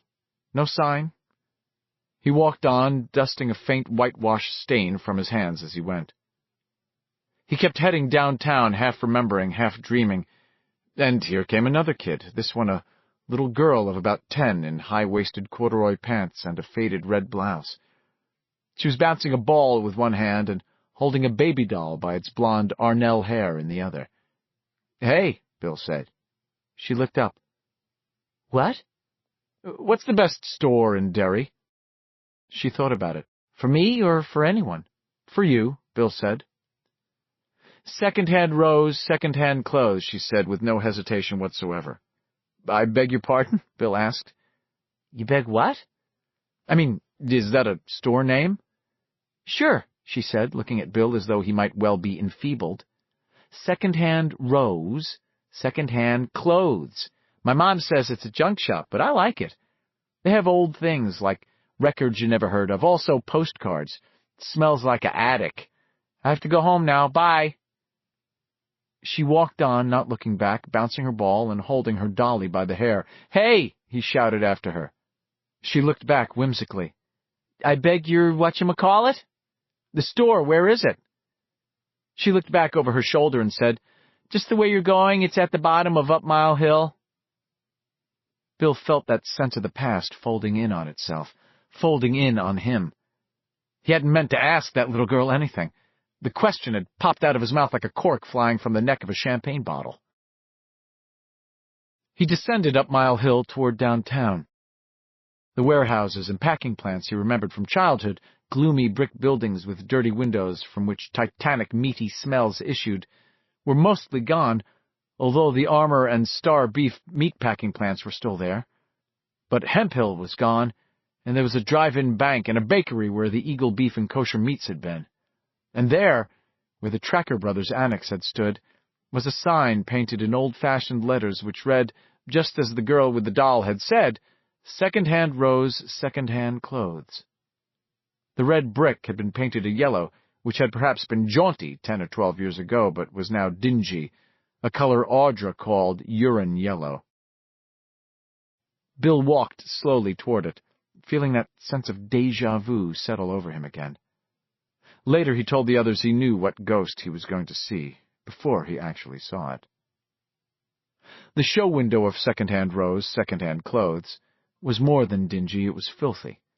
No down-east antique shop this, with nifty little spool beds and Hoosier cabinets and sets of depression glassware highlighted by hidden spotlights. This was what his mother called with utter disdain a Yankee pawn shop. The items were strewn in rick-rack profusion, heaped aimlessly here, there, and everywhere. Dresses slumped off coat hangers. Guitars hung from their necks like executed criminals. There was a box of 45 RPM records, 10 cents apiece, the sign read. 12 for $1, Andrews Sisters, Perry Como, Jimmy Rogers, others. There were kids' outfits and dreadful-looking shoes with a card in front of them which read, Seconds, but not bad, $1 a pair. There were 2 TVs that looked blind. A third was casting bleared images of the Brady Bunch out toward the street. A box of old paperbacks, most with stripped covers, 2 for $0.25, 10 for $1, more inside, some hot, sat atop a large radio with a filthy white plastic case and a tuning dial as big as an alarm clock. Bunches of plastic flowers sat in dirty vases on a chipped, gouged, dusty dining-room table. All of these things Bill saw as a chaotic background to the thing his eyes had fixed upon immediately. He stood staring at it with wide, unbelieving eyes. Gooseflesh ran madly up and down his body. His forehead was hot, his hands cold, and for a moment it seemed that all the doors inside would swing wide, and he would remember everything. Silver was in the right-hand window. His kickstand was still gone, and rust had flowered on the front and back fenders, but the Ooga horn was still there on the handlebars, its rubber bulb now glazed with cracks and age. The horn itself, which Bill had always kept neatly polished, was dull and pitted. The flat package carrier where Richie had often ridden double was still on the back fender, but it was bent now, hanging by a single bolt. At some point someone had covered the seat with imitation tiger skin, which was now rubbed and frayed to a point where the stripes were almost indistinguishable. Silver. Bill raised an absent hand to wipe away the tears that were running slowly down his cheeks. After he had done a better job with his handkerchief, he went inside. The atmosphere of second-hand rose, second-hand clothes, was musty with age. It was, as the girl had said, an attic smell, but not a good smell as some attic smells are. This was not the smell of linseed oil rubbed lovingly into the surface of old tables, or of ancient plush and velvet. In here was a smell of rotting bookbindings, dirty vinyl cushions that had been half-cooked in the hot suns of summers past, dust, mouse turds. From the TV in the window, the Brady Bunch cackled and whooped. Competing with them, from somewhere in the back, was the radio voice of a disc jockey identifying himself as "Your pal, Bobby Russell," promising the new album by Prince to the caller who could give the name of the actor who had played Wally on Leave It to Beaver. Bill knew it had been a kid named Tony Dow. But he didn't want the new Prince album. The radio was sitting on a high shelf amid a number of 19th-century portraits. Below it and them sat the proprietor, a man of perhaps 40, who was wearing designer jeans and a fishnet T-shirt. His hair was slicked back, and he was thin to the point of emaciation. His feet were cocked up on his desk, which was piled high with ledgers and dominated by an old scrolled cash register. He was reading a paperback novel which Bill thought had never been nominated for the Pulitzer Prize. It was called Construction Site Studs. On the floor in front of the desk was a barber pole, its stripe revolving up and up into infinity. Its frayed cord wound across the floor to a baseboard plug like a tired snake. The sign in front of it read, "A Dying Breed, $250. When the bell over the door jingled, the man behind the desk marked his place with a matchbook cover and looked up. "Help you?" "Yes," Bill said, and opened his mouth to ask about the bike in the window. But before he could speak, his mind was suddenly filled with a single, haunting sentence, words that drove away all other thought. "He thrusts his fists against the posts and still insists he sees the ghosts." What in the name of God? Thrusts? "Looking for anything in particular?" the proprietor asked. His voice was polite enough, but he was looking at Bill closely. He's looking at me, Bill thought, amused in spite of his distress, as if he's got an idea I've been smoking some of that stuff that gets the jazz musicians high. "Yes, I was interested in his fists against the posts. "In that post, the barber pole, you mean?" The proprietor's eyes now showed Bill something which, even in his present confused state, he remembered and hated from his childhood. The anxiety of a man or woman who must listen to a stutterer, the urge to jump in quickly and finish the thought, thus shutting the poor bastard up. "But I don't stutter. I beat it.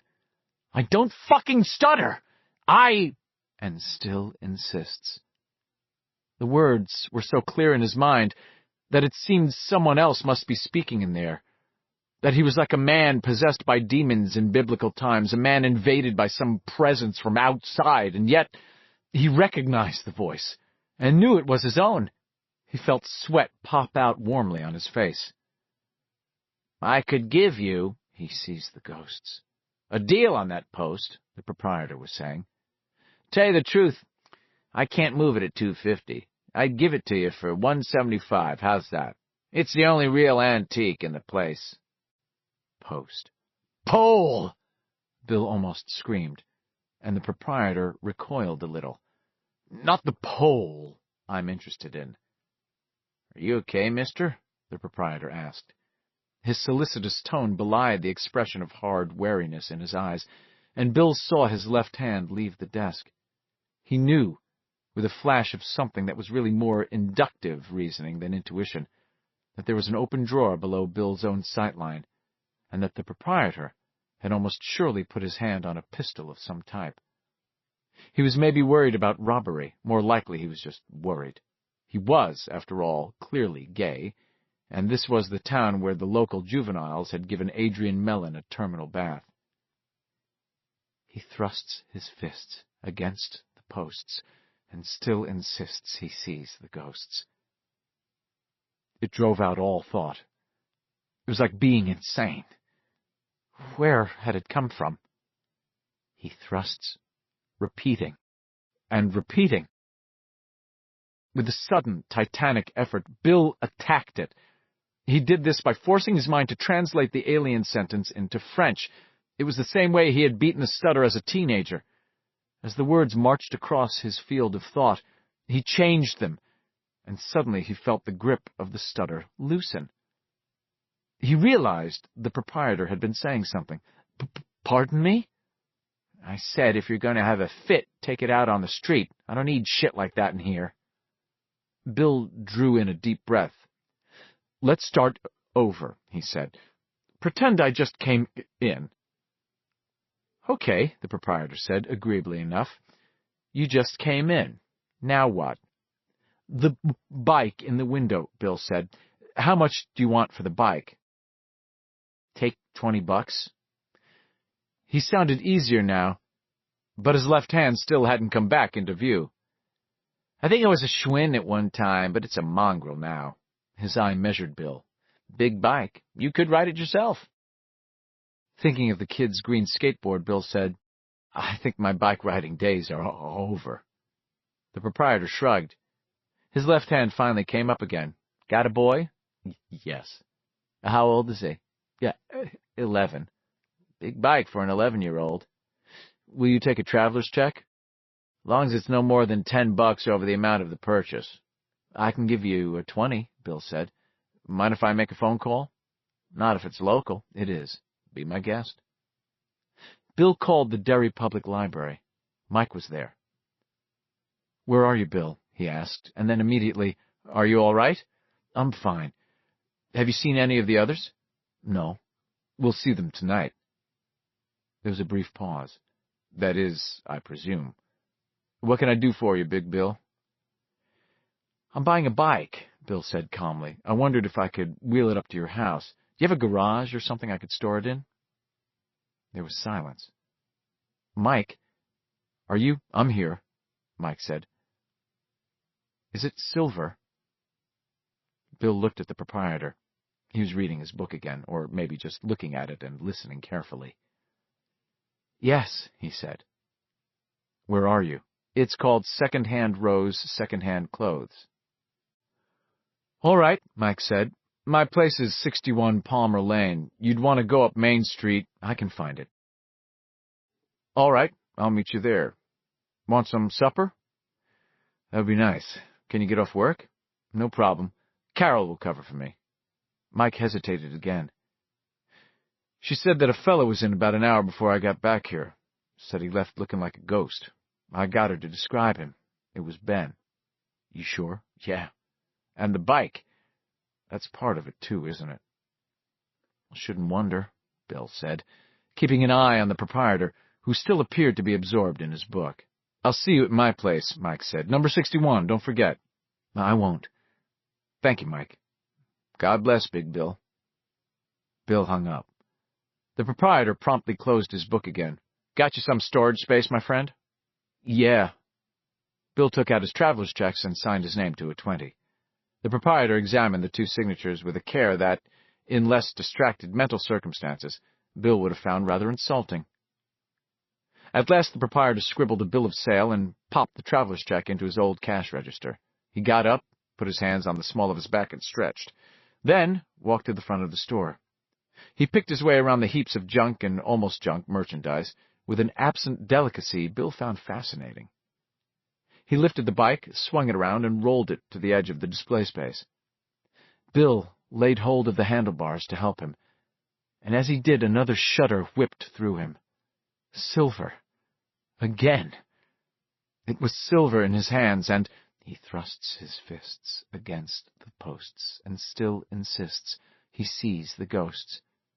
He had to force the thought away because it made him feel faint and strange. "That back tire's a little soft," the proprietor said. It was, in fact, as flat as a pancake. The front tire was up, but so bald the cord was showing through in places. "No problem," Bill said. "You can handle it from here?" "I used to be able to handle it just fine. Now I don't know." "I guess so," Bill said. "Thanks." "Sure. And if you want to talk about that barber pole, come back." The proprietor held the door for him. Bill walked the bike out, turned left, and started toward Main Street. People glanced with amusement and curiosity at the man with the bald head pushing the huge bike with the flat rear tire and the ooga horn protruding over the rusty bike basket, but Bill hardly noticed them. He was marveling at how well his grown-up hands still fitted the rubber hand grips, was remembering how he had always meant to knot some thin strips of plastic, different colors, into the holes in each grip so they would flutter in the wind. He had never gotten around to that. He stopped at the corner of Center and Main, outside of Mr. Paperback. He leaned the bike against the building long enough to strip off his sport coat. Pushing a bike with a flat tire was hard work, and the afternoon had come off hot.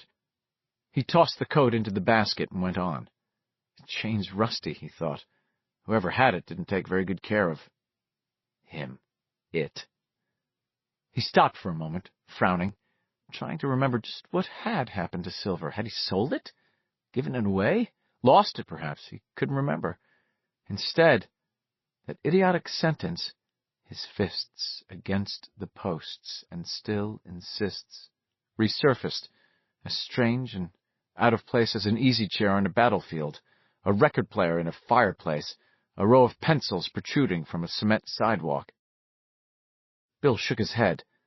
The sentence broke up and dispersed like smoke.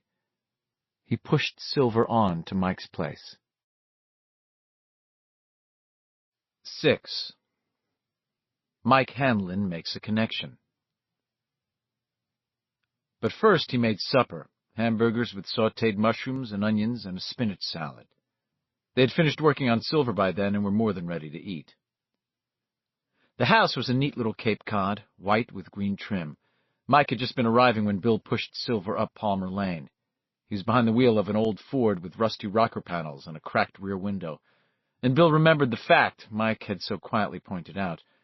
The 6 members of the Losers Club, who left Derry, had quit being losers. Mike had stayed behind and was still behind. Bill rolled Silver into Mike's garage, which was floored with oiled dirt and every bit as neat as the house proved to be.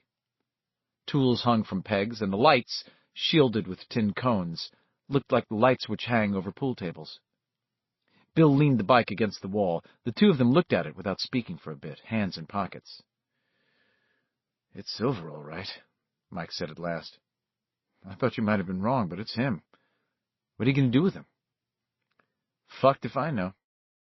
"You got a bicycle pump?" "Yeah, I think I've got a tire patching kit, too." "Are those tubeless tires?" "They always were." Bill bent down to look at the flat tire. "Yeah, tubeless." "Getting ready to ride it again?" Of course not," Bill said sharply. "I just don't like to see it sitting there on a flat." "Whatever you say, Big Bill. You're the boss." Bill looked around sharply at that, but Mike had gone to the garage's back wall and was taking down a tire pump. He got a tin tire patching kit from one of the cabinets and handed it to Bill, who looked at it curiously. It was as he remembered such things from his childhood. A small tin box of about the same size and shape as those kept by men who rolled their own cigarettes, except the top was bright and pebbled. You used it for roughing the rubber around the hole before you put on the patch. The box looked brand new, and there was a Wilco price sticker on it that said $7.23. It seemed to him that when he was a kid, such a kit had gone for about $1.25. "You didn't just have this hanging around," Bill said. It wasn't a question. "No," Mike agreed. "I bought it last week. Out at the mall, as a matter of fact." "You've got a bike of your own?" "No," Mike said, meeting his eyes. "You just happened to buy this kit." "Just got the urge," Mike agreed, his eyes still on Bill's. "Woke up thinking it might come in handy. The thought kept coming back all day, so I got the kit, and here you are to use it." "Here I am to use it," Bill agreed. "But like they say on the soaps, what does it all mean, dear?" "Ask the others," Mike said. "Tonight. Will they all be here, do you think?" "I don't know, Big Bill." He paused and added, "I think there's a chance that all of them won't be. 1 or 2 of them may decide to just creep out of town, or—" He shrugged. "What do we do if that happens?" "I don't know." Mike pointed to the tire patching kit. "I paid $7 for that thing. You gonna do something with it or just look at it?" Bill took his sport coat out of the basket and hung it carefully on an unoccupied wall peg. Then he turned Silver upside down so that he rested on his seat, and began to carefully rotate the rear tire. He didn't like the rusty way the axle squeaked, and remembered the almost silent click of the ball bearings in the kid's skateboard. A little 3-in-1 oil would fix that right up, he thought. Wouldn't hurt to oil the chain, either. It's rusty as hell. And playing cards. It needs playing cards on the spokes. Mike would have cards, I bet. The good ones. Bikes with the celluloid coating that made them so stiff and so slippery that the first time you tried to shuffle them, they always sprayed all over the floor. Playing cards, sure. And clothespins to hold them. He stopped, suddenly cold. What in the name of Jesus are you thinking of? Something wrong, Bill? Mike asked softly. Nothing. His fingers touched something small and round and hard. He got his nails under it and pulled. A small tack came out of the tire. Here's the culprit, he said, and it rose in his mind again, strange, unbidden, and powerful. He thrusts his fists against the posts, and still insists he sees the ghosts. But this time, the voice, his voice, was followed by his mother's voice, saying, "Try again, Billy. You almost had it that time." And Andy Devine, as Guy Madison's sidekick Jingles, yelling, "Hey, Wild Bill! Wait for me!" He shivered. The posts. He shook his head. I couldn't say that without stuttering even now, he thought. And for just a moment he felt that he was on the edge of understanding it all. Then it was gone. He opened the tire-patching kit and went to work. It took a long time to get it just right. Mike leaned against the wall in a bar of late-afternoon sun, the sleeves of his shirt rolled up and his tie yanked down, whistling a tune which Bill finally identified as "She Blinded Me with Science."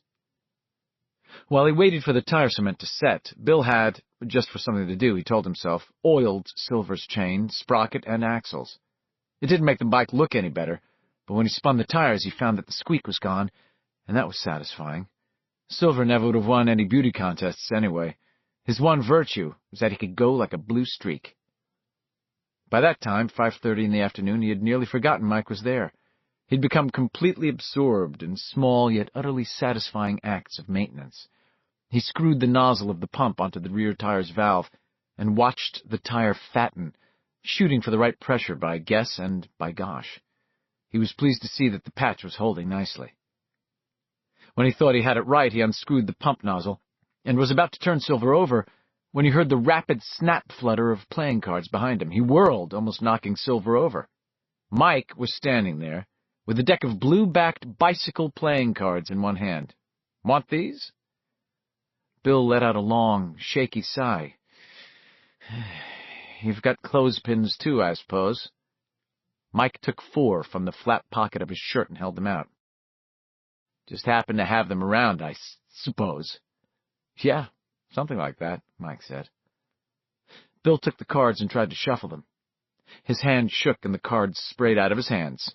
They went everywhere, but only 2 landed face up.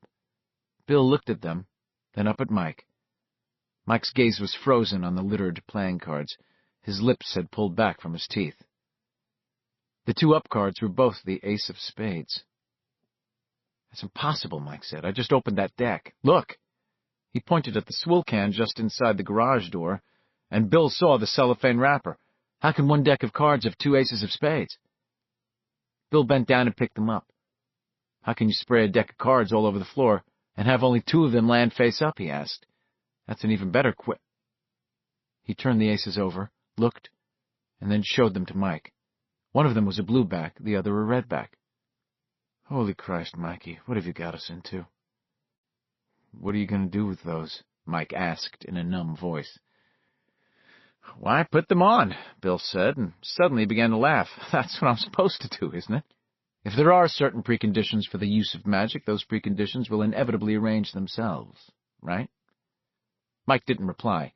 He watched as Bill went to Silver's rear wheel and attached the playing cards. His hands were still shaking, and it took a while, but he finally got it done, drew in one tight breath, held it, and spun the rear wheel. The playing cards machine-gunned loudly against the spokes in the garage's silence. "Come on," Mike said softly. "Come on in, Big Bill. I'll make us some chow. They had scoffed the burgers, and now sat smoking, watching dark begin to unfold from dusk in Mike's backyard. Bill took out his wallet, found someone's business card, and wrote upon it the sentence that had plagued him ever since he had seen Silver in the window of Second-Hand Rose Second-Hand Clothes. He showed it to Mike, who read it carefully, lips pursed. "Does it mean anything to you?" Bill asked. He thrust his fists against the post and still insists he sees the ghosts. He nodded. "Yes, I know what that is." "Well, then tell me. Or are you going to give me some more crap about figuring it out for myself?" "No," Mike said. "In this case, I think it's okay to tell you. The phrase goes back to English times. It's a tongue-twister that became a speech exercise for lispers and stutterers. Your mother kept trying to get you to say it that summer, the summer of 1958. You used to go around mumbling it to yourself." "I did?" Bill said, and then, slowly, answering his own question, "I did. You must have wanted to please her very much." Bill, who suddenly felt he might cry, only nodded. He didn't trust himself to speak. "You never made it," Mike told him. "I remember that. You tried like hell, but your tang kept getting all tangled up." "But I did say it," Bill replied, "at least once." "When?" Bill brought his fist down on the picnic table hard enough to hurt. "I don't remember," he shouted. And then, dully, he said it again. "I just don't remember." Chapter 12. 3 Uninvited Guests. 1. On the day after Mike Hanlon made his calls, Henry Bowers began to hear voices. Voices had been talking to him all day long. For a while, Henry thought they were coming from the moon. In the late afternoon, looking up from where he was hoeing in the garden, he could see the moon in the blue daytime sky, pale and small, a ghost moon. That, in fact, was why he believed it was the moon that was talking to him. Only a ghost moon would talk in ghost voices, the voices of his old friends, and the voices of those little kids who had played down in the barren so long ago. Those, and another voice, one he did not dare name. Victor Criss spoke from the moon first. "They're coming back, Henry. All of 'em, man. They're coming back to Derry." Then Belch Huggins spoke from the moon, perhaps from the dark side of the moon. "You're the only one, Henry. The only one of us left. You'll have to get 'em for me and Vic.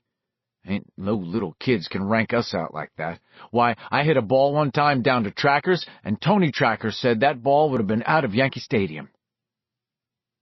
He hoed, looking up at the ghost moon in the sky, and after a while Fogarty came over and hit him in the back of the neck and knocked him flat on his face. "You're hauling up the peas right along with the weeds, you idiot!" Henry got up, brushing dirt off his face and out of his hair. There stood Fogarty, a big man in a white jacket and white pants, his belly swelled out in front of him.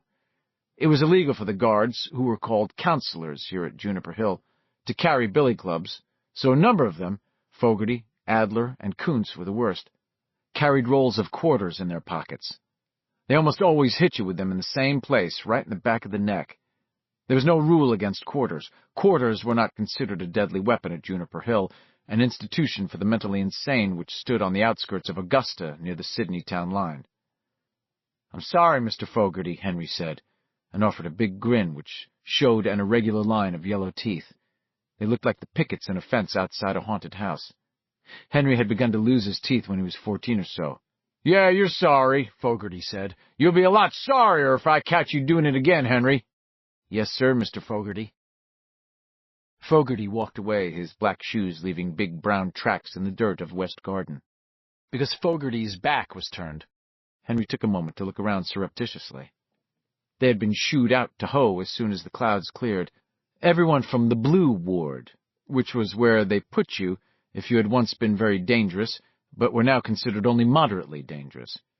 Actually, all the patients at Juniper Hill were considered moderately dangerous. It was a facility for the criminally insane. Henry Bowers was here because he had been convicted of killing his father in the late fall of 1958. It had been a famous year for murder trials, all right. When it came to murder trials, 1958 had been a pip. Only, of course, it wasn't just his father they thought he had killed. If it had only been his father, Henry would not have spent 20 years in the Augusta State Mental Hospital, much of that time under physical and chemical restraint. No, not just his father. The authorities thought he had killed all of them, or at least most of them. Following the verdict, the News had published a front-page editorial titled, "The End of Derry's Long Night." In it they had recapped the salient points: the belt in Henry's bureau that belonged to the missing Patrick Hochstetter, the jumble of school books, some signed out to the missing Belch Huggins and some to the missing Victor Criss, both known chums of the Bowers boy, in Henry's closet. Most damning of all, the panties found tucked into a slit in Henry's mattress, panties which had been identified by laundry mark as having belonged to Veronica Grogan, deceased. Henry Bowers, the News declared, had been the monster haunting Derry in the spring and summer of 1958. But then the News had proclaimed the end of Derry's long night on the front page of its December 6th edition, and even an idiot like Henry knew that in Derry, night never ended. They had bullied him with questions, had stood around him in a circle, had pointed fingers at him. Twice the chief of police had slapped him across the face, and once a detective named Lotman had punched him in the gut, telling him to fess up and be quick. "There's people outside, and they ain't happy, Henry," this Lotman had said. "There ain't been a lynching in Derry for a long time, but that don't mean there couldn't be one."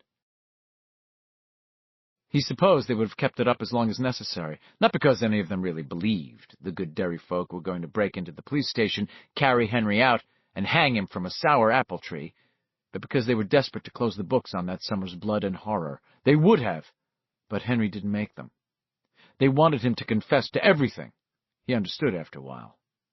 Henry didn't mind. After the horror in the sewers, after what had happened to Belch and Victor, he didn't seem to mind about anything.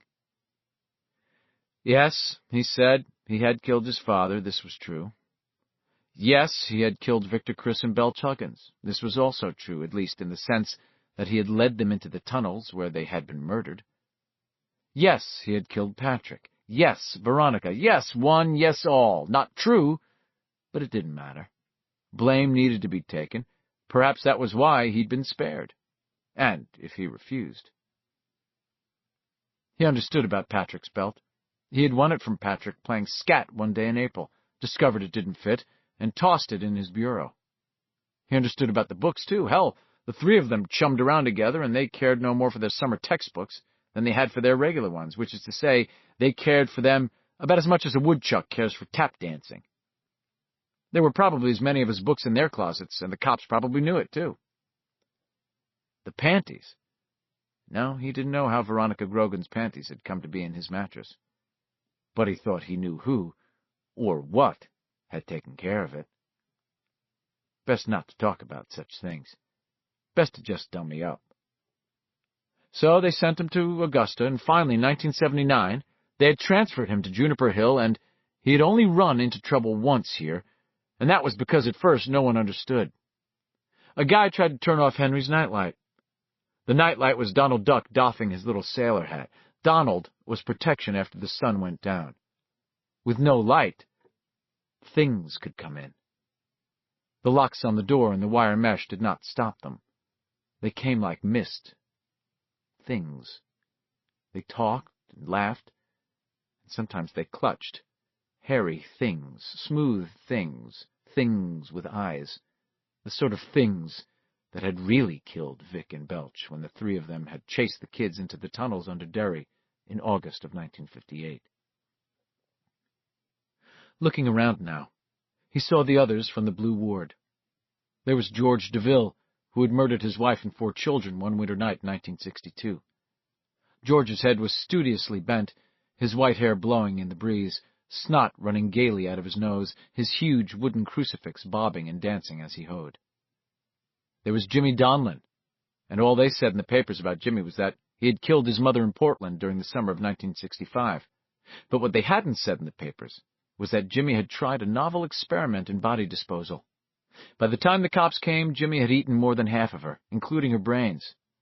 "They made me twice as smart," Jimmy had confided to Henry one night after lights out.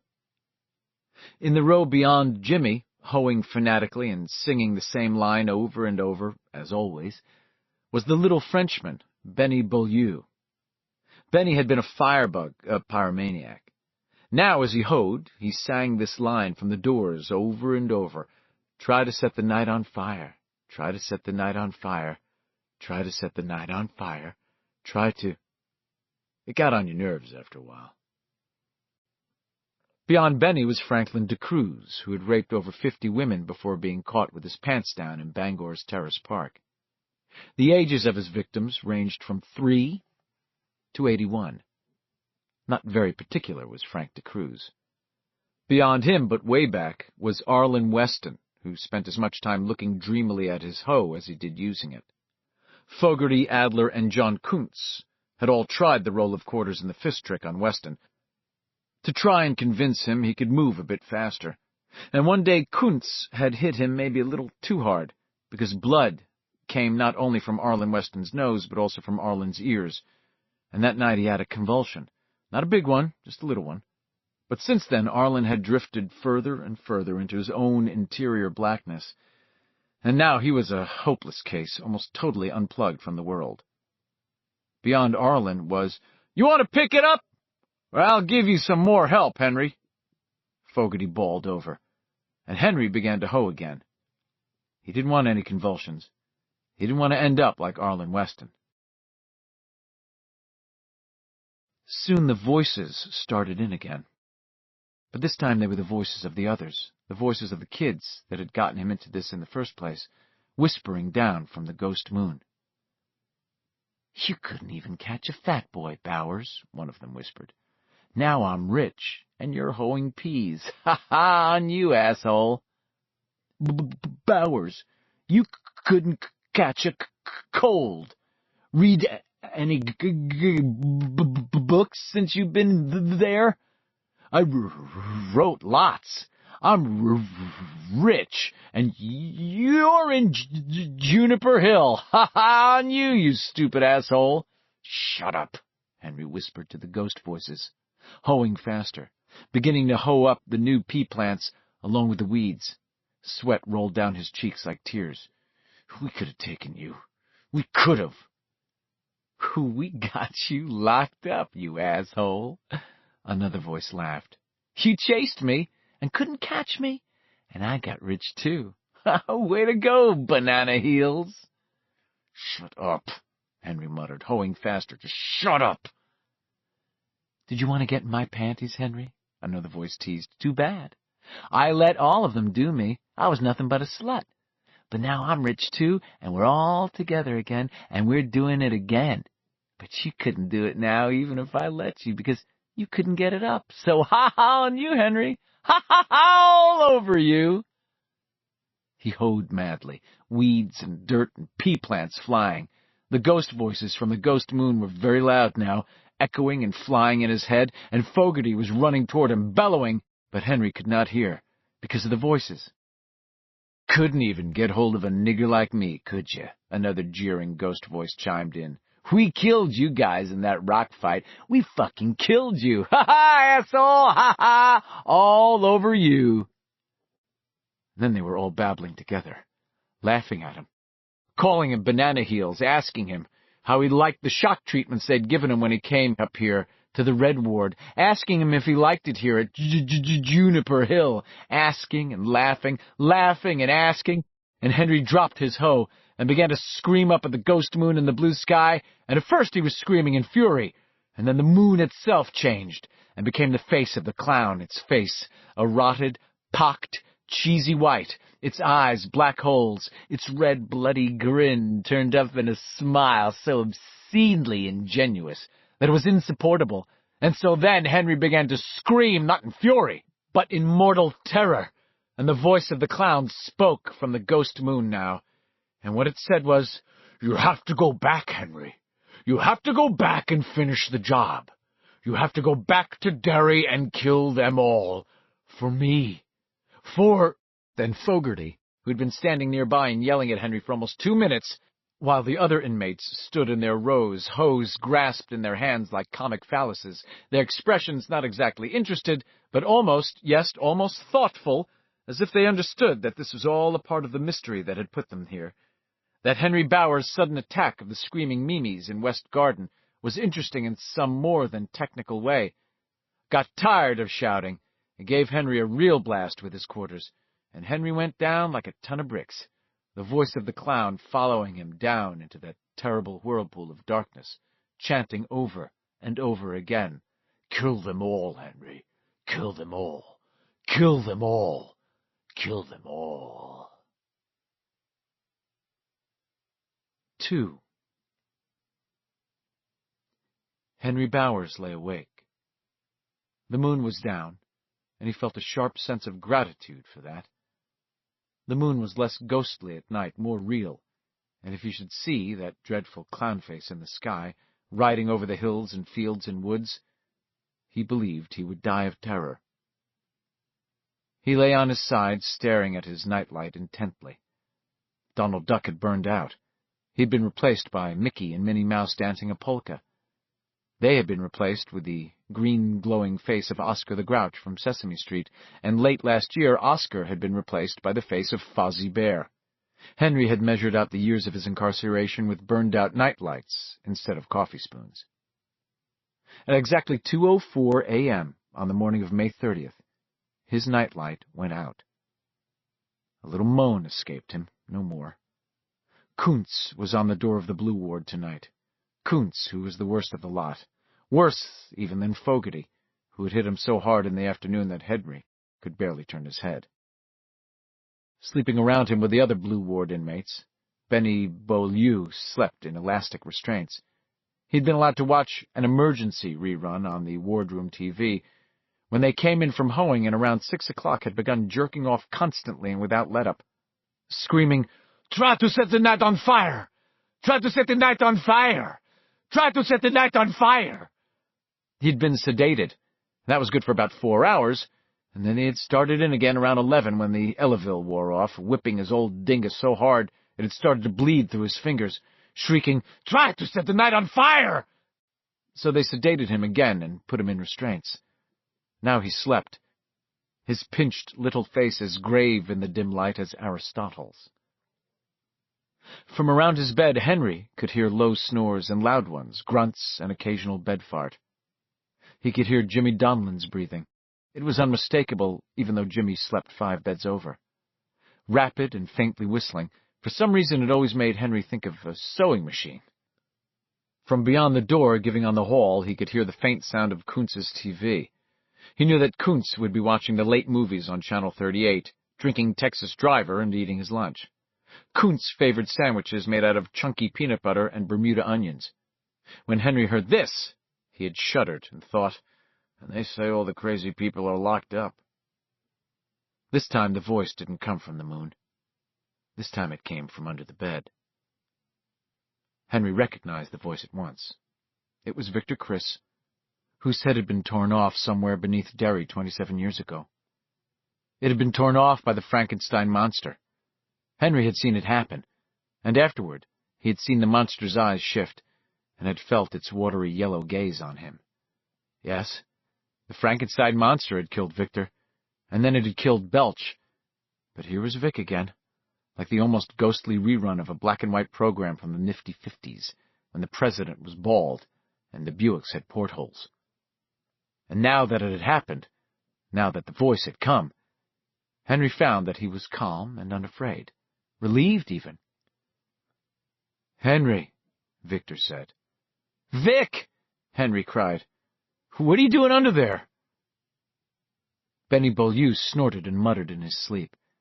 Jimmy's neat nasal sewing machine inhales and exhales paused for a moment. In the hall, the volume on Kuntz's small Sony was turned down, and Henry Bowers could sense him, head cocked to one side, one hand on the TV's volume knob, the fingers of the other hand touching the cylinder which bulged in the right-hand pocket of his whites, the roll of quarters. "You don't have to talk out loud, Henry," Vic said. "I can hear you if you just think, and they can't hear me at all." "What do you want, Vic?" Henry asked. There was no reply for a long time. Henry thought that maybe Vic had gone away. Outside the door, the volume of Kuntz's TV went up again. Then, There was a scratching noise from under the bed. The springs squealed slightly as a dark shadow pulled itself out from under. Vic looked up at him and grinned. Henry grinned back uneasily. Old Vic was looking a little bit like the Frankenstein monster himself these days. A scar like a hang-rope tattoo circled his neck. Henry thought maybe that was where his head had been sewed back on. His eyes were a weird gray-green color, and the corneas seemed to float on a watery, viscous substance. Vic was still 12. "I want the same thing you want," Vic said. "I want to pay him back." "Pay him back," Henry Bowers said dreamily. "But you'll have to get out of here to do it," Vic said. "You'll have to go back to Derry. I need you, Henry. We all need you." "They can't hurt you," Henry said, understanding he was talking to more than Vic. "They can't hurt me if they only half believe," Vic said. "But there have been some distressing signs, Henry. We didn't think they could beat us back then either. But the fat boy got away from you in the Barrens. The fat boy and the smart mouth and the quiff got away from us that day after the movies. And the rock fight, when they saved the nigger." "Don't talk about that," Henry shouted at Vic, and for a moment all of the peremptory hardness that had made him their leader was in his voice. Then he cringed, thinking Vic would hurt him.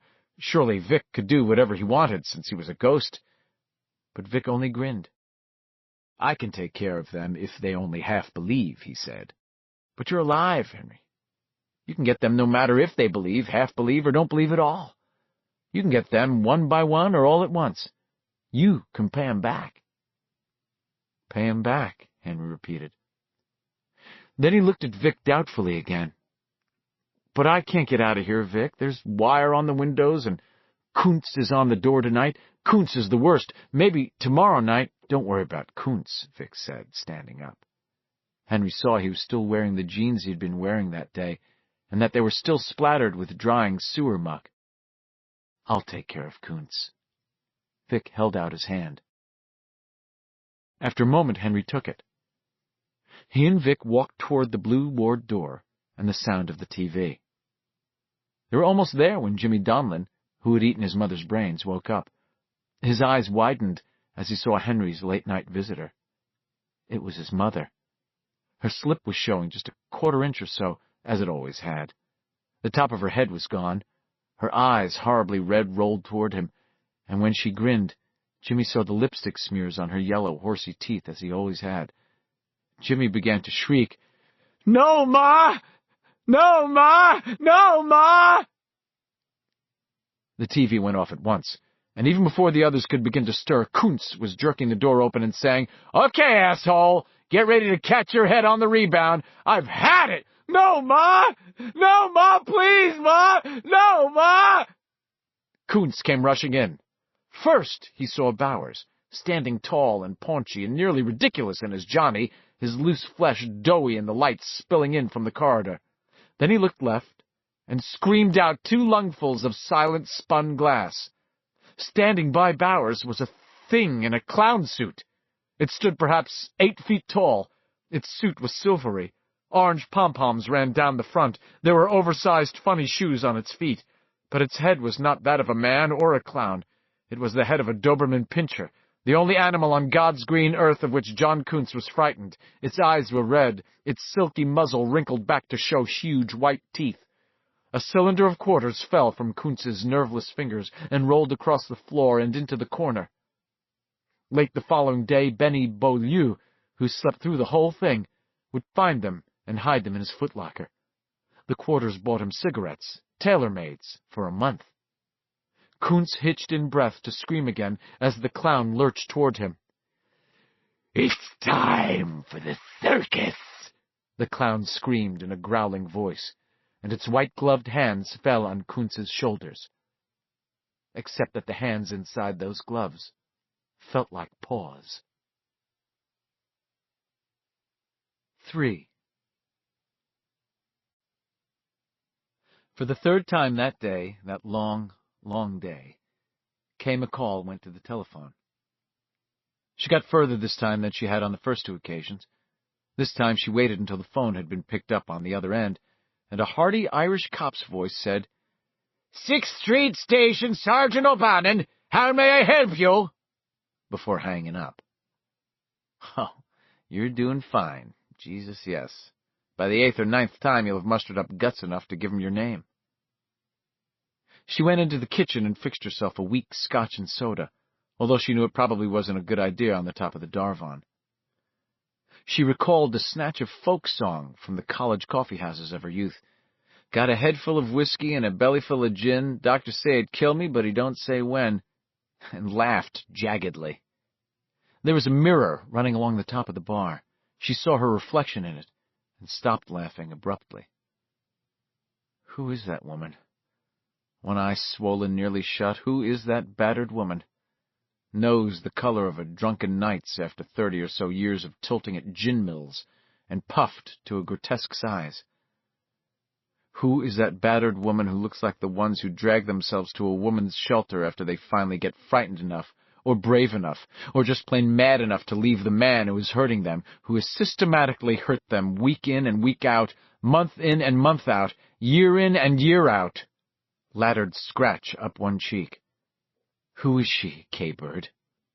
One arm in a sling. Who? Is it you? Can it be you? Here she is, Miss America, she sang, wanting her voice to come out tough and cynical. It started out that way, but warbled on the 7th syllable and cracked on the 8th. It was not a tough voice, it was a scared voice. She knew it. She'd been scared before and had always gotten over it. She thought she would be a long time getting over this. The doctor who had treated her in one of the little cubicles just off emergency admitting at Sisters of Mercy, half a mile down the road, had been young and not bad-looking. Under different circumstances, she might have idly, or not so idly, considered trying to get him home and take him on a sexual tour of the world. But she hadn't felt in the least bit horny. Pain wasn't conducive to horniness. Neither was fear. His name was Geffen, and she didn't care for the fixed way he was looking at her. He took a small white paper cup to the room's sink, half-filled it with water, produced a pack of cigarettes from the drawer of his desk, and offered them to her. She took one, and he lit it for her. He had to chase the tip for a second or two with the match because her hand was shaking. He tossed the match in a paper cup. A wonderful habit, he said, right? Oral fixation, Kay replied. He nodded, and then there was silence. He kept looking at her. She got the feeling he was expecting her to cry, and it made her mad because she felt she might just do that. She hated to be emotionally pre-guessed, and most of all by a man. Boyfriend? He asked at last. I'd rather not talk about it. Uh-huh. He smoked and looked at her. Didn't your mother ever tell you it was impolite to stare? She wanted it to come out hard-edged, but it sounded like a plea. Stop looking at me. I know how I look. I saw. This thought was followed by another, one she suspected her friend Beverly must have had more than once, that the worst of the beating took place inside, where you were apt to suffer something that might be called an interspiritual bleeding. She knew what she looked like, yes. Worse still, she knew what she felt like. She felt yellow. It was a dismal feeling. I'll say this just once, Geffen said. His voice was low and pleasant. When I work ER, my turn in the barrel, you might say, I see maybe 24 battered women a week. The interns treat 24 more. So look. There's a telephone right here on the desk. It's my dime. You call 6th Street. Give them your name and address. Tell them what happened and who did it. Then you hang up, and I'll take the bottle of bourbon I keep over there in the file cabinet, strictly for medicinal purposes, you understand, and we'll have a drink on it. Because I happen to think, this is just my personal opinion, that the only lower form of life than a man who would beat up a woman is a rat with syphilis. Kay smiled wanly. I appreciate the offer, she said, but I'll pass. For the time being. Uh-huh, he said. But when you go home, take a good look at yourself in the mirror, Ms. McCall. Whoever it was, he jobbed you good. She did cry then. She couldn't help it. Tom Rogan had called around noon of the day after she had seen Beverly safely off, wanting to know if Kay had been in touch with his wife. He sounded calm, reasonable, not the least upset. Kay told him she hadn't seen Beverly in almost 2 weeks. Tom thanked her and hung up. Around 1, the doorbell rang while she was writing in her study. She went to the door. "Who is it?" "Cragen's Flowers, ma'am," a high voice said, and how stupid she had been not to realize it had been Tom doing a bad falsetto. How stupid she had been to believe that Tom had given up so easily. How stupid she had been to take the chain off before opening the door. In he had come, and she had gotten just this far. "You get out of here!" before Tom's fist came flying out of nowhere, slamming into her right eye, closing it, and sending a bolt of incredible agony through her head. She had gone reeling backward down the hallway, clutching at things to try and stay upright. A delicate one-rose vase that had gone smashing to the tiles, a coat tree that had tumbled over. She fell over her own feet as Tom closed the front door behind him and walked toward her. "Get out of here!" she had screamed at him. "As soon as you tell me where she is," Tom said, walking down the hall toward her. She was dimly aware that Tom didn't look very good. Well, actually, terrible might have been a better word. And she felt a dim but ferocious gladness skyrocket through her. Whatever Tom had done to Bev, it looked as if Bev had given it back in spades. It had been enough to keep him off his feet for 1 whole day, anyhow, and he still didn't look as if he belonged anywhere but in a hospital. But he also looked very mean and very angry. Kay scrambled to her feet and backed away, keeping her eyes on him as you might keep your eyes on a wild animal that had escaped its cage. "I told you, I haven't seen her, and that was the truth," she said. "Now get out of here before I call the police." "You've seen her," Tom said. His swollen lips were trying to grin. She saw that his teeth had a strange, jagged look. Some of the front ones had been broken. "I call up, tell you I don't know where Bev is. You say you haven't seen her in 2 weeks. Never a single question. Never a discouraging word, even though I know damn well that you hate my guts. So where is she, you numb cunt? Tell me." Kate turned then and ran for the end of the hall, wanting to get into the parlor, rake the sliding mahogany doors closed on their recessed tracks, and turn the thumb bolt. She got there ahead of him. He was limping, but before she could slam the door shut, he had inserted his body between. He gave one convulsive lunge and pushed through. She turned to run again. He caught her by her dress and yanked her so hard he tore the entire back of it straight down to her waist. "Your wife made that dress, you shit," she thought incoherently, and then she was twisted around. "Where is she?" Kay brought her hand up in a walloping slap that rocked his head back and started the cut on the left side of his face bleeding again. He grabbed her hair and pulled her head forward into his fist. It felt to her for a moment as if her nose had exploded. She screamed, inhaled to scream again, and began to cough on her own blood. She was in utter terror now. She had not known there could be so much terror in all the wide world. The crazy son of a bitch was going to kill her. She screamed, and then his fist looped into her belly, driving the air out of her, and she could only gasp. She began to cough and gasp at the same time, and for one terrifying moment, she thought she was going to choke. "Where is she?" Kay shook her head. "Haven't seen her," she gasped. "Police! You'll go to jail, asshole!" He jerked her to her feet, and she felt something give in her shoulder, more pain, so strong it was sickening.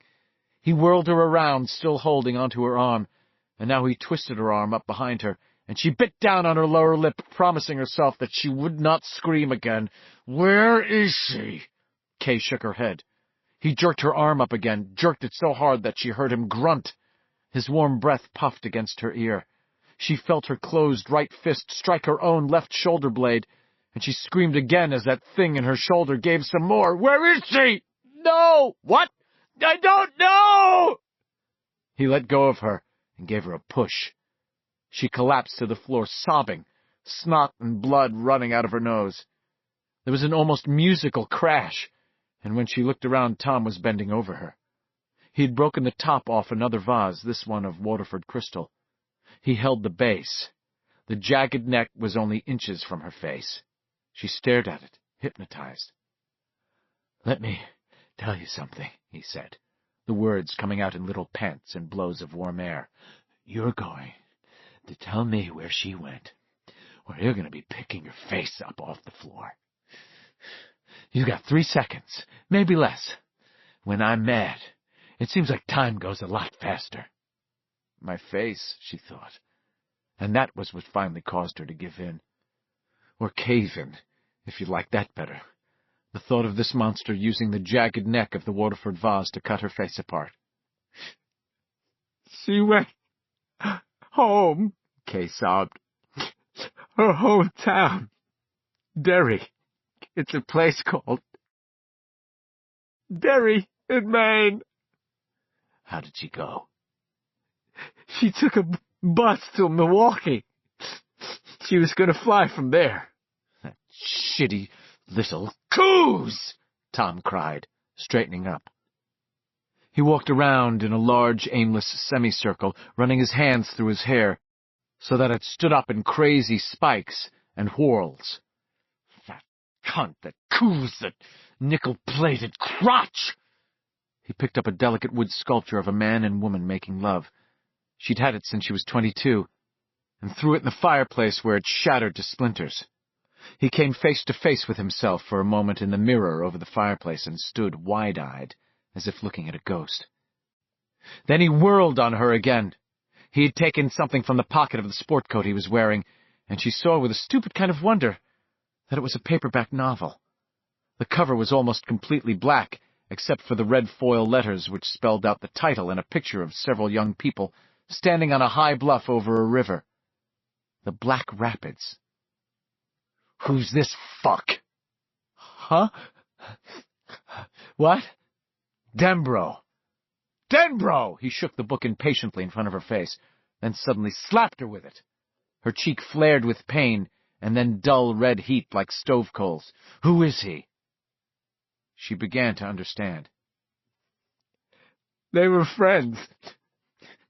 When they were children, they both grew up in Derry. He whacked her with the book again, this time from the other side. Please, she sobbed. Please, Tom. He pulled an early American chair with spindly, graceful legs over to her, turned it around, and sat down on it. His jack-o'-lantern face looked down at her over the chair back. Listen to me, he said. You listen to your old Uncle Tommy. Can you do that, you bra-burning bitch? She nodded. She could taste blood, hot and coppery, in her throat. Her shoulder was on fire. She prayed it was only dislocated and not broken. But that was not the worst. My face. He was going to cut up my face. If you call the police and tell them I was here, I'll deny it.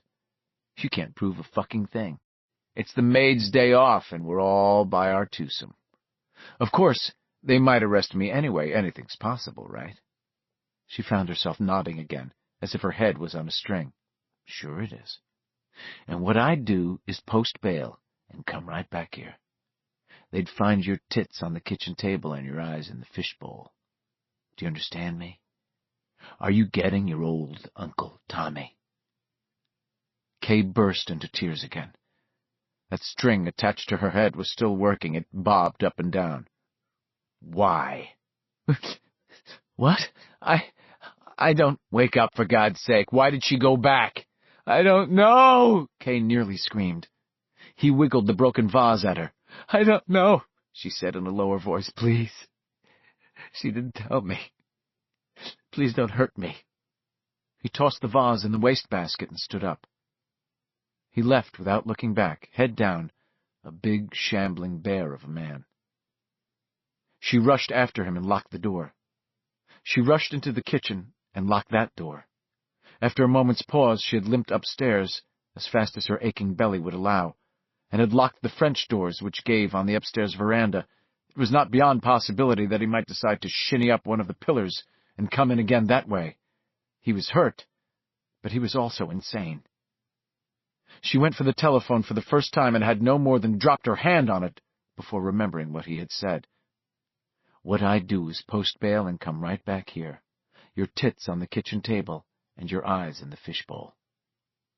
She jerked her hand off the phone.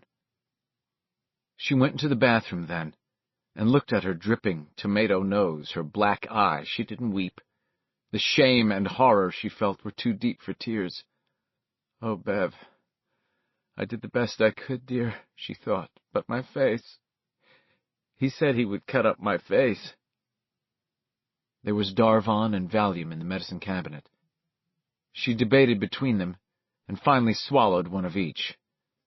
Then she went to Sisters of Mercy for treatment, and met the famous Dr. Geffen, who right now was the only man she could think of whom she would not be perfectly happy to see wiped off the face of the earth. And from there, home again. Home again, jiggity-jog. She went to her bedroom window and looked out. The sun was low on the horizon now.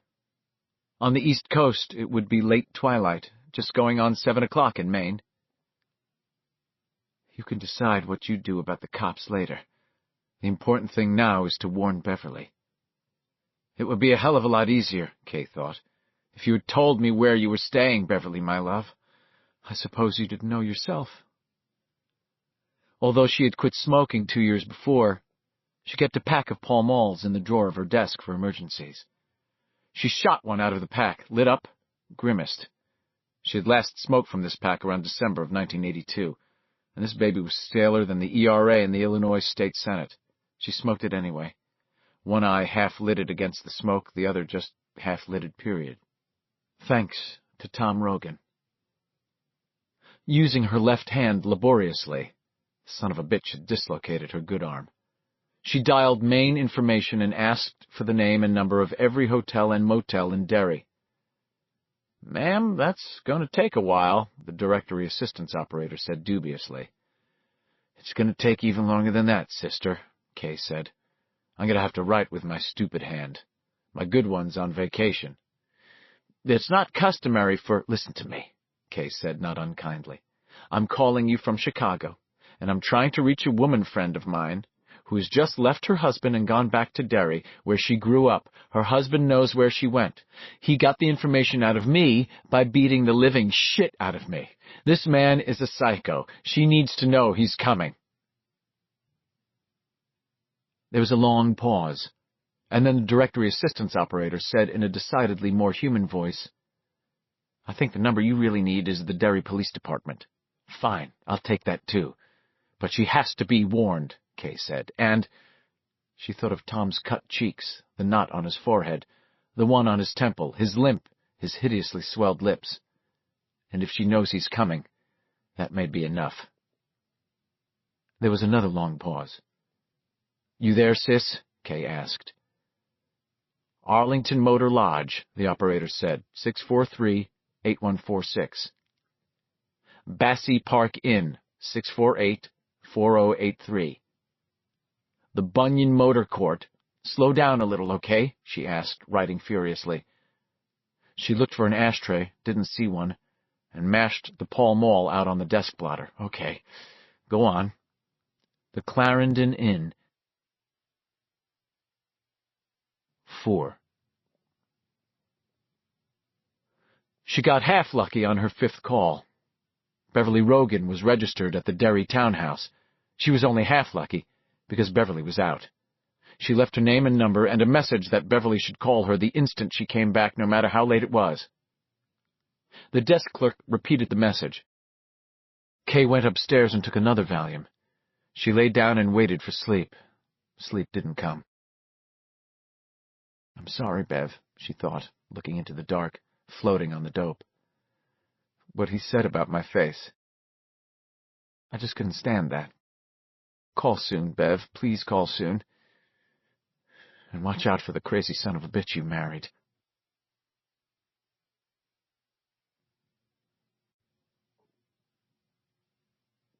"5. The crazy son of a bitch Bev had married did better on connections than Beverly had the day before because he left from O'Hare, the hub of commercial aviation in the continental United States. During the flight, he read and reread the brief note on the author at the end of the Black Rapids. It said that William Denbrough was a native of New England and the author of 3 other novels, which were also available, the note added helpfully, in Signet paperback editions. He and his wife, the actress Audra Phillips, lived in California. He was currently at work on a new novel. Noticing that the paperback of The Black Rapids had been issued in 1976, Tom supposed the guy had written some of the other novels since then. Audra Phillips. He'd seen her in the movies, hadn't he? He rarely noticed actresses. Tom's idea of a good flick was a crime story, a chase story, or a monster picture. But if this babe was the one he was thinking of, he had noticed her, especially because she looked a lot like Beverly. Long red hair, green eyes, tits that wouldn't quit. He sat up a little straighter in his seat, tapping the paperback against his leg, trying to ignore the ache in his head and in his mouth. Yes, he was sure Audra Phillips was the redhead with the good tits. He'd seen her in a Clint Eastwood movie, and then about a year later in a horror flick called Graveyard Moon. Beverly had gone with him to see that one, and coming out of the theater, he had mentioned his idea that the actress looked a lot like her. I don't think so, Beverly said. I'm taller and she's prettier. Her hair's a darker red, too. That was all. He hadn't thought of it again till now. He and his wife, the actress Audra Phillips. Tom had some dim understanding of psychology. He'd used it to manipulate his wife all the years of their marriage. And now a nagging unpleasantness began to nag at him, more feeling than thought. It centered on the fact that Bev and this Denbrough had played together as kids, and that Denbrough had married a woman who, in spite of what Beverly said, looked amazingly like Tom Rogan's wife. What sort of games had Denbrough and Beverly played when they were kids? Post office? Spin the bottle? Other games? Tom sat in his seat and tapped the book against his leg and felt his temples begin to throb. When he arrived at Bangor International Airport and canvassed the rental car booths, the girls, some dressed in yellow, some in red, some in Irish green, looked at his blasted, dangerous face nervously and told him, more nervously still, that they had no cars to rent, so sorry. Tom went to the newsstand and got a Bangor paper. He turned to the want ads, oblivious to the looks he was getting from people passing by, and isolated 3 likelies. He hit pay dirt on his second call. Paper says you've got a 76 LTD wagon, $1,400. Right, sure. I'll tell you what, Tom said, touching the wallet in his jacket pocket. It was fat with cash, $6,000. You bring it out to the airport, and we'll do the deal right here. You give me the car and a bill of sale and your pink slip, I'll give you cash money. The fellow with the LTD for sale paused and then said, I'd have to take my plates off. Sure, fine. Well, how will I know you, Mr.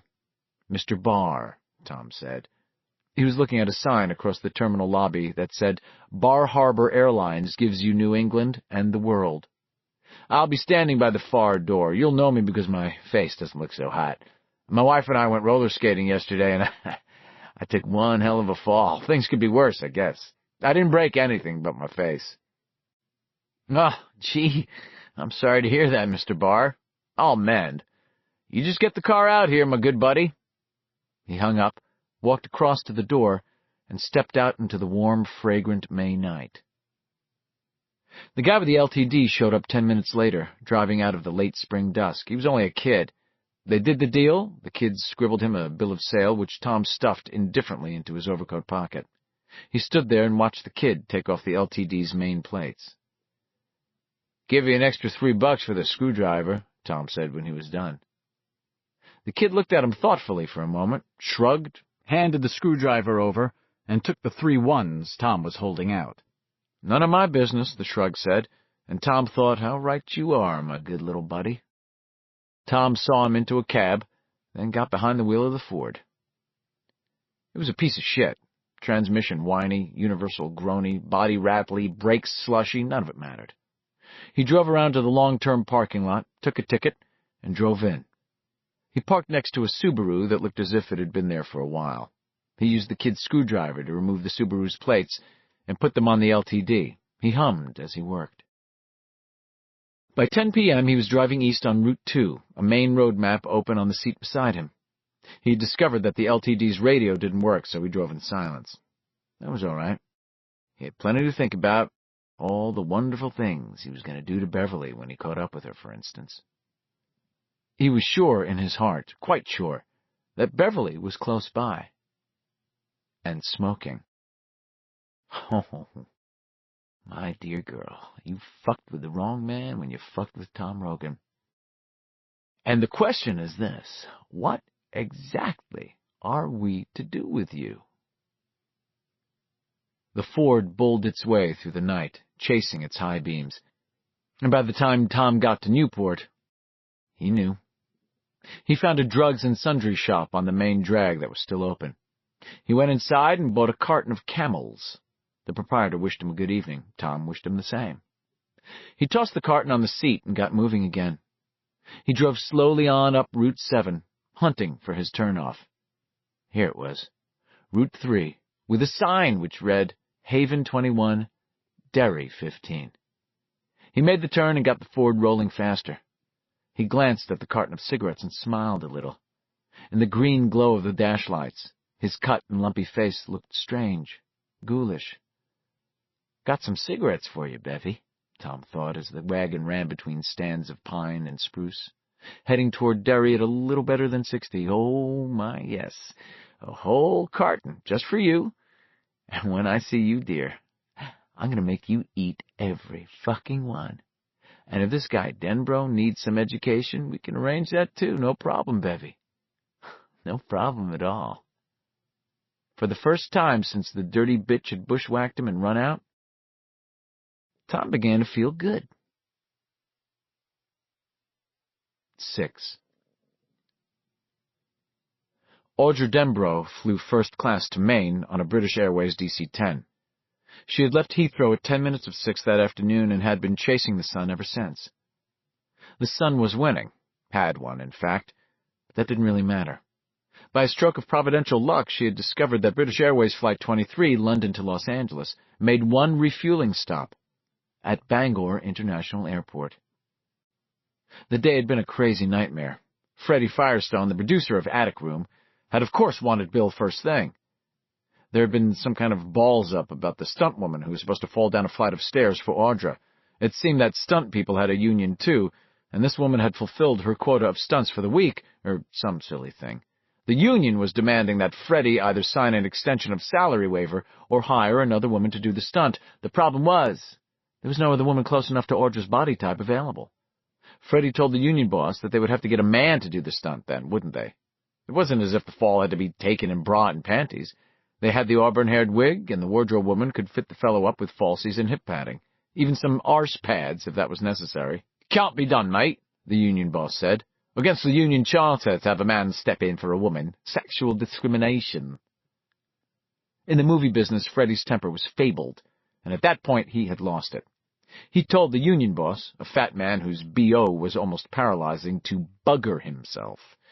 The union boss told Freddie he'd better watch his gob, or there would be no more stunts on the set of Attic Room at all. Then he had rubbed his thumb and forefinger together in a baksheesh gesture that had driven Freddie crazy.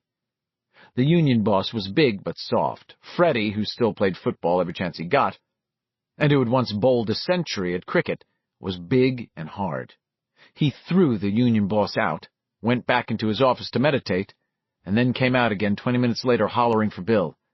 He wanted the entire scene rewritten so that the fall could be scrubbed. Audra had to tell Freddie that Bill was no longer in England. "What?" Freddie said. His mouth hung open. He was looking at Audra as if he believed she had gone mad. "What are you telling me?" "He's been called back to the States. That's what I'm telling you." Freddie made as if to grab her, and Audra shrank back, a bit afraid. Freddie looked down at his hands, then put them in his pockets, and only looked at her. "I'm sorry, Freddie," she said in a small voice. "Really." She got up and poured herself a cup of coffee from the Silex on Freddie's hot plate, noticing that her hands were trembling slightly. As she sat down, she heard Freddie's amplified voice over the studio loudspeakers, telling everyone to go home or to the pub. The day's shooting was off.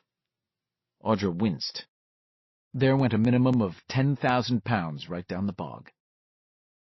Freddie turned off the studio intercom, got up, poured his own cup of coffee. He sat down again and offered her his pack of silk-cut cigarettes. Audra shook her head. Freddie took one, lit it, and squinted at her through the smoke. "This is serious, isn't it?" "Yes," Audra said.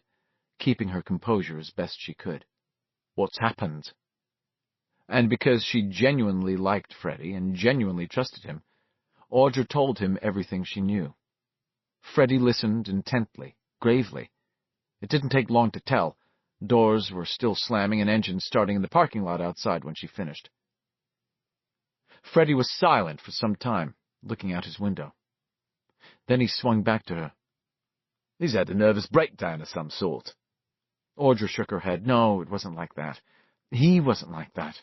She swallowed and added, "Maybe he had to be there." Freddie smiled crookedly. "You must realize that grown men rarely feel compelled to honor promises they made as little boys. And you've read Bill's work, and how much of it is about childhood. It's very good stuff indeed, very much on the nail. The idea that he's forgotten everything that ever happened to him back then is absurd." "The scars on his hands," Audra said. "They were never there. Not until this morning." "Bollocks! You just didn't notice them until this morning." She shrugged helplessly. "I'd have noticed." She could see he didn't believe that either. "What's to do, then?"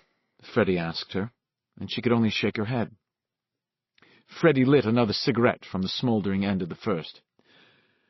"I can square it with the union boss," he said. "Not myself, maybe. Right now he'd see me in hell before giving me another stunt. I'll send Teddy Rowland round to his office. Teddy's a puff, but he can talk the birds down from the trees. But what happens after? We've got 4 weeks of shooting left, and here's your husband somewhere in Massachusetts."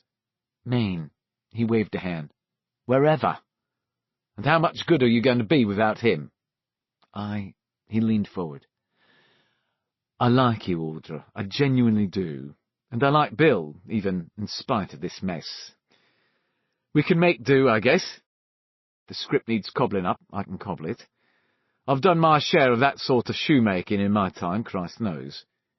If he doesn't like the way it turns out, he'll have no one but himself to blame. I can do without Bill, but I can't do without you. I can't have you running off to the States after your man.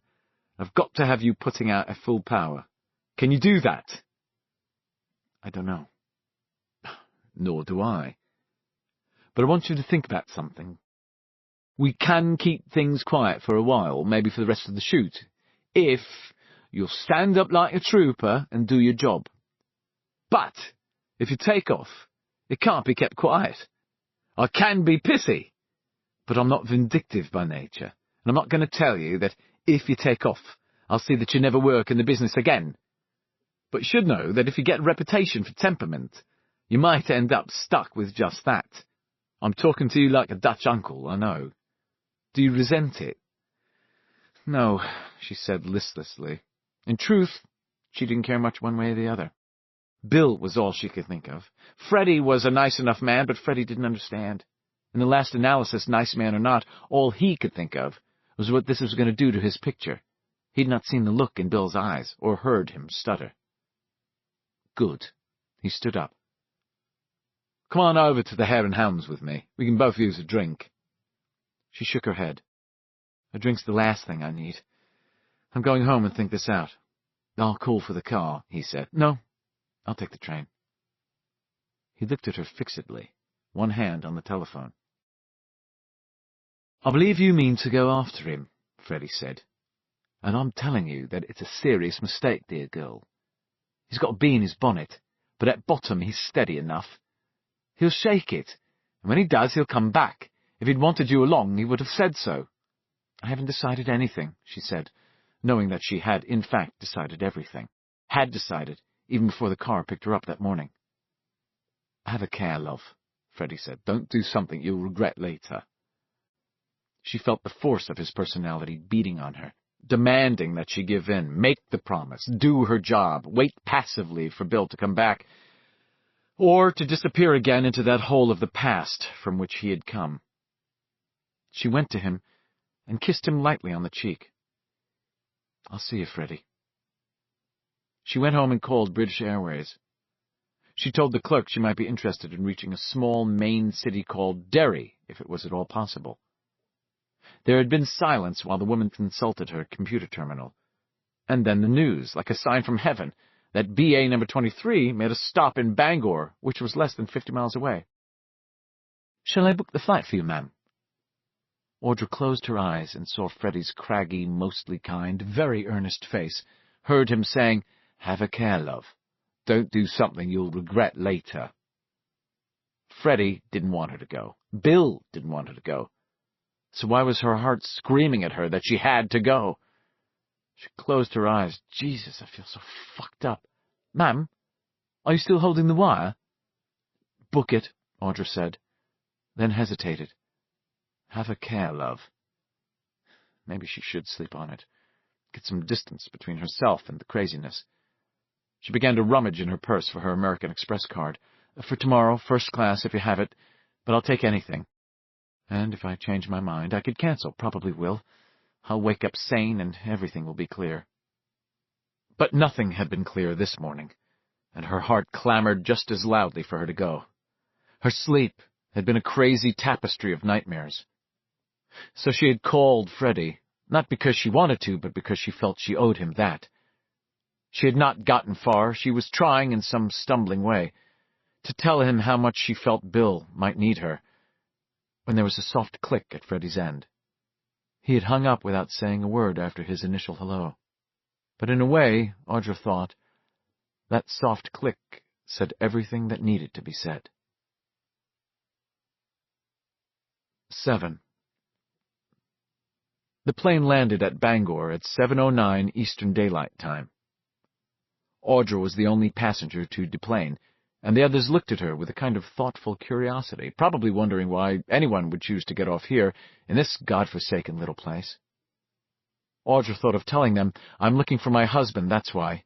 He came back to a little town near here because one of his boyhood chums called him and reminded him of a promise he couldn't quite remember. The call also reminded him that he hadn't thought of his dead brother in over 20 years. Oh, yes, it also brought back his stutter and some funny white scars on the palms of his hands." And then she thought the customs agent standing by in the jetway would whistle up the men in the white coats. She collected her single piece of luggage — it looked very lonely riding the carousel all by itself — and approached the rental car booths as Tom Rogan would about an hour later. Her luck was better than his would be. National Car Rental had a Datsun. The girl filled out the form and Audra signed it. "I thought it was you," the girl said, and then timidly, "Might I please have your autograph?" Audra gave it, writing her name on the back of a rental form, and thought, "Enjoy it while you can, girl. If Freddie Firestone is right, it won't be worth doodly squat 5 years from now." With some amusement, she realized that, after only 15 minutes back in the States, she had begun to think like an American again. She got a road map, and the girl, so starstruck she could barely talk, managed to trace out her best route to Derry. 10 minutes later, Audra was on the road, reminding herself at every intersection that if she forgot and began driving on the left, they would be scrubbing her off the asphalt. And as she drove, she realized that she was more frightened than she had ever been in her life. 8. By one of those odd quirks of fate or coincidence which sometimes obtain, and which, in truth, obtained more frequently in Derry, Tom had taken a room at the Koala Inn on Outer Jackson Street, and Audra had taken a room at the Holiday Inn. The two motels were side by side, their parking lots divided only by a raised concrete sidewalk. And, as it so happened, Audra's rented Datsun and Tom's purchased LTD wagon were parked nose to nose, separated only by that walkway. Both slept now, Audra quietly on her side, Tom Rogan on his back, snoring so heavily that his swollen lips flapped. 9. Henry spent that day hiding in the Puckies beside Route 9. Sometimes he slept. Sometimes he lay watching police cruisers slide by like hunting dogs. While the losers ate lunch, Henry listened to voices from the moon. And when dark fell, he went out to the verge of the road and stuck out his thumb. After a while, some fool came along and picked him up. Derry. The Third Interlude. A bird came down the walk. He did not know I saw. He bit an angleworm in halves, and ate the fellow, raw. Emily Dickinson. A bird came down the walk. March 17th, 1985. The fire at the Black Spot happened in the late fall of 1930. So far as I am able to determine, that fire, the one my father barely escaped, ended the cycle of murder and disappearance which happened in the years 1929 to 30, just as the explosion at the ironworks ended a cycle some 25 years before. It is as if a monstrous sacrifice is needed at the end of the cycle to quiet whatever terrible force it is which works here, to send it to sleep for another quarter-century or so. But if such a sacrifice is needed to end each cycle, it seems that some similar event is needed to set each cycle in motion. Which brings me to the Bradley gang. Their execution took place at the three-way intersection of Canal, Maine, and Kansas, not far, in fact, from the place shown in the picture which began to move for Bill and Richie one day in June of 1958, some 13 months before the fire at the Black Spot, in October of 1929, not long before the stock market crash. As with the fire at the Black Spot, many Derry residents affect not to remember what happened that day. Or they were out of town visiting relatives, or they were napping that afternoon and never found out what had happened until they heard it on the radio news that night, or they will simply look you full in the face and lie to you. The police logs for that day indicate that Chief Sullivan was not even in town.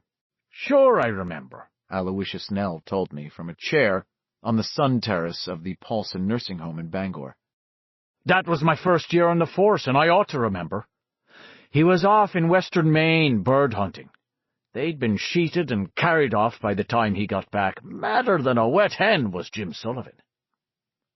But a picture in a reference book on gangsters called Blood Letters and Bad Men shows a grinning man standing beside the bullet-riddled corpse of Al Bradley in the morgue. And if that man is not Chief Sullivan, it is surely his twin brother. It was from Mr. Keene that I finally got what I believe to be the true version of the story. Norbert Keene, who was the proprietor of the Center Street drugstore from 1925 until 1975. He talked to me willingly enough, but, like Betty Ripsom's father, he made me turn off my tape recorder before he would really unwind the tale. Not that it mattered. I can hear his papery voice yet. Another a cappella singer in the damned choir that is this town. "No reason not to tell you," he said. "No one will print it, and no one would believe it, even if they did." He offered me an old-fashioned apothecary jar. "Licorice whip? As I remember, you were always partial to the red ones, Mikey." I took one. Was Chief Sullivan there that day? Mr. Keene laughed and took a licorice whip for himself. "You wondered about that, did you?" "I wondered," I agreed, chewing a piece of the red licorice. I hadn't had one since I was a kid, shoving my pennies across the counter to a much younger and sprier Mr. Keene. It tasted just as fine as it had back then. "You're too young to remember when Bobby Thompson hit his home run for the Giants in the playoff game in 1951, Mr. Keene said. "You wouldn't have been but 4 years old." "Well, they ran an article about that game in the newspaper a few years after, and it seemed like just about 1 million folks from New York claimed they were there in the ballpark that day." Mr. Keene gummed his licorice whip, and a little dark drool ran down from the corner of his mouth. He wiped it off fastidiously with his handkerchief. We were sitting in the office behind the drugstore because, although Norbert King was 85 and retired 10 years, he still did the books for his grandson. "Just the opposite when it comes to the Bradley gang," Keene exclaimed. He was smiling, but it was not a pleasant smile. It was cynical, coldly reminiscent. "There was maybe 20,000 people who lived in downtown Derry back then. Main Street and Canal Street had both been paved for 4 years, but Kansas Street was still dirt, raised dust in the summer, and turned into a bog hole every March and November. They used to oil up Mile Hill every June, and every 4th of July the mayor would talk about how they were going to pave Kansas Street. But it never happened until 1942. But what was I saying? 20,000 people who lived right downtown, I prompted. Oh, yeah. Well, of those 20,000, there's probably half that have passed away since, maybe even more. 50 years is a long time. And people have a funny way of dying young in Derry. Perhaps it is the air. But of those left, I don't think you'd find more than a dozen who'd say they were in town the day the Bradley gang went to Tophet. Butch Roden over at the meat market would fess up to it, I guess. He keeps a picture of one of the cars they had up on the wall where he cuts meat. Looking at that picture, you'd hardly know it was a car. Charlotte Littlefield would tell you a thing or two, if you could get on a good side. She teaches over to the high school, and although I reckon she must not have been more than 10 or 12 at the time, I bet she remembers plenty.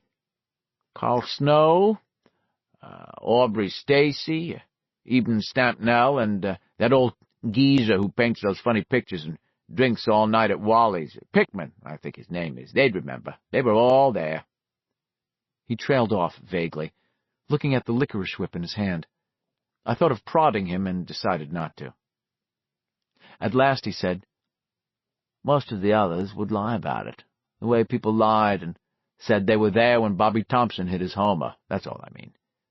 But people lied about being at that ball game because they wished they had been there. People would lie to you about being in Derry that day because they wish they hadn't been. Do you understand me, Sonny?" I nodded. "You sure you want to hear the rest of this?" Mr. Keene asked me. "You're looking a bit peaked, Mr. Mikey." "I don't," I said, "but I think I better all the same." "Okay," Mr. Keene said mildly. It was my day for memories. As he offered me the apothecary jar with the licorice whips in it, I suddenly remembered a radio program my mother and Dad used to listen to when I was just a little kid. Mr. Keene, Tracer of Lost Persons. "Sheriff was there that day, all right. He was supposed to go bird hunting, but he changed his mind damn quick when Lowell Machen came in and told him that he was expecting Al Bradley that very afternoon." "How did Machen know that?" I asked. "Well, that's an instructive tale in itself," Mr. Keene said, and the cynical smile creased his face again.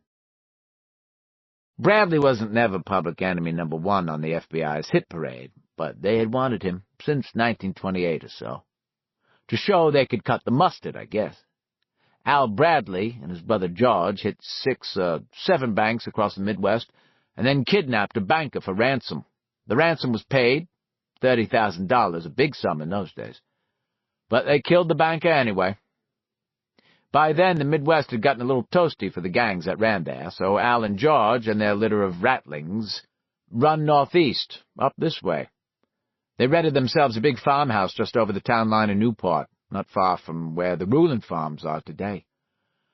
That was in the dog days of 29, maybe July, maybe August, maybe even early September.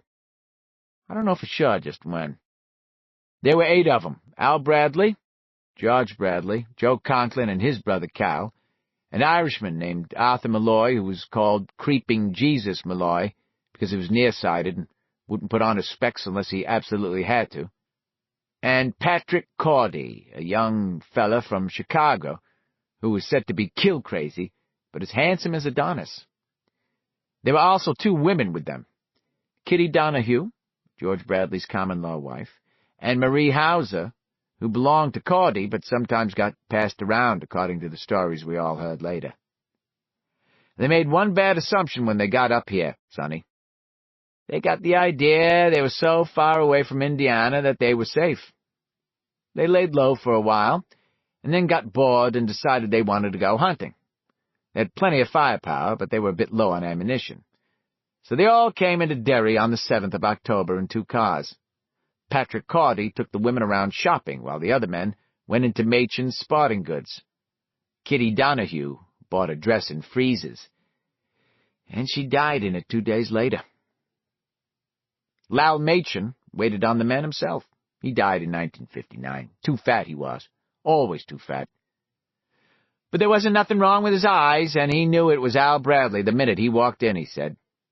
He thought he recognized some of the others, but he wasn't sure of Malloy until he'd put on his specs to look at a display of knives in a glass case. Al Bradley walked up to him and said, We'd like to buy some ammunition. Well, Lal Machin says you come to the right place. Bradley handed him a paper, and Lal read it over. The paper's been lost, at least so far as I know. But Lal said it would have turned your blood cold. They wanted 500 rounds of .38 caliber ammunition, 800 rounds of .45 caliber, 60 rounds of .50 caliber, which they don't even make anymore, shotgun shells loaded both with buck and bird, and 1,000 rounds each of .22 short and long rifle, plus, get this, 16,000 rounds of .45 machine gun bullets. Holy shit, I said. Mr. Keene smiled, that cynical smile again, and offered me the apothecary jar. At first I shook my head, and then I took another whip. This year is quite a shopping list, boys, Lal says. Come on, Al, Creeping Jesus Malloy says. I told you we wasn't going to get it in a hick town like this. Let's go on up to Bangor. They won't have nothing there either, but I can use a ride. Now hold your horses, Lal says, just as cool as a cucumber. This here is one hell of a good order, and I wouldn't want to lose it to that Jew up Bangor. I can give you the 22s right now, also the bird and half the buck. I can give you 100 rounds each of the .38 and .45 caliber, too. I could have the rest for you. And here Lal sort of half closed his eyes and tapped his chin as if calculating it out.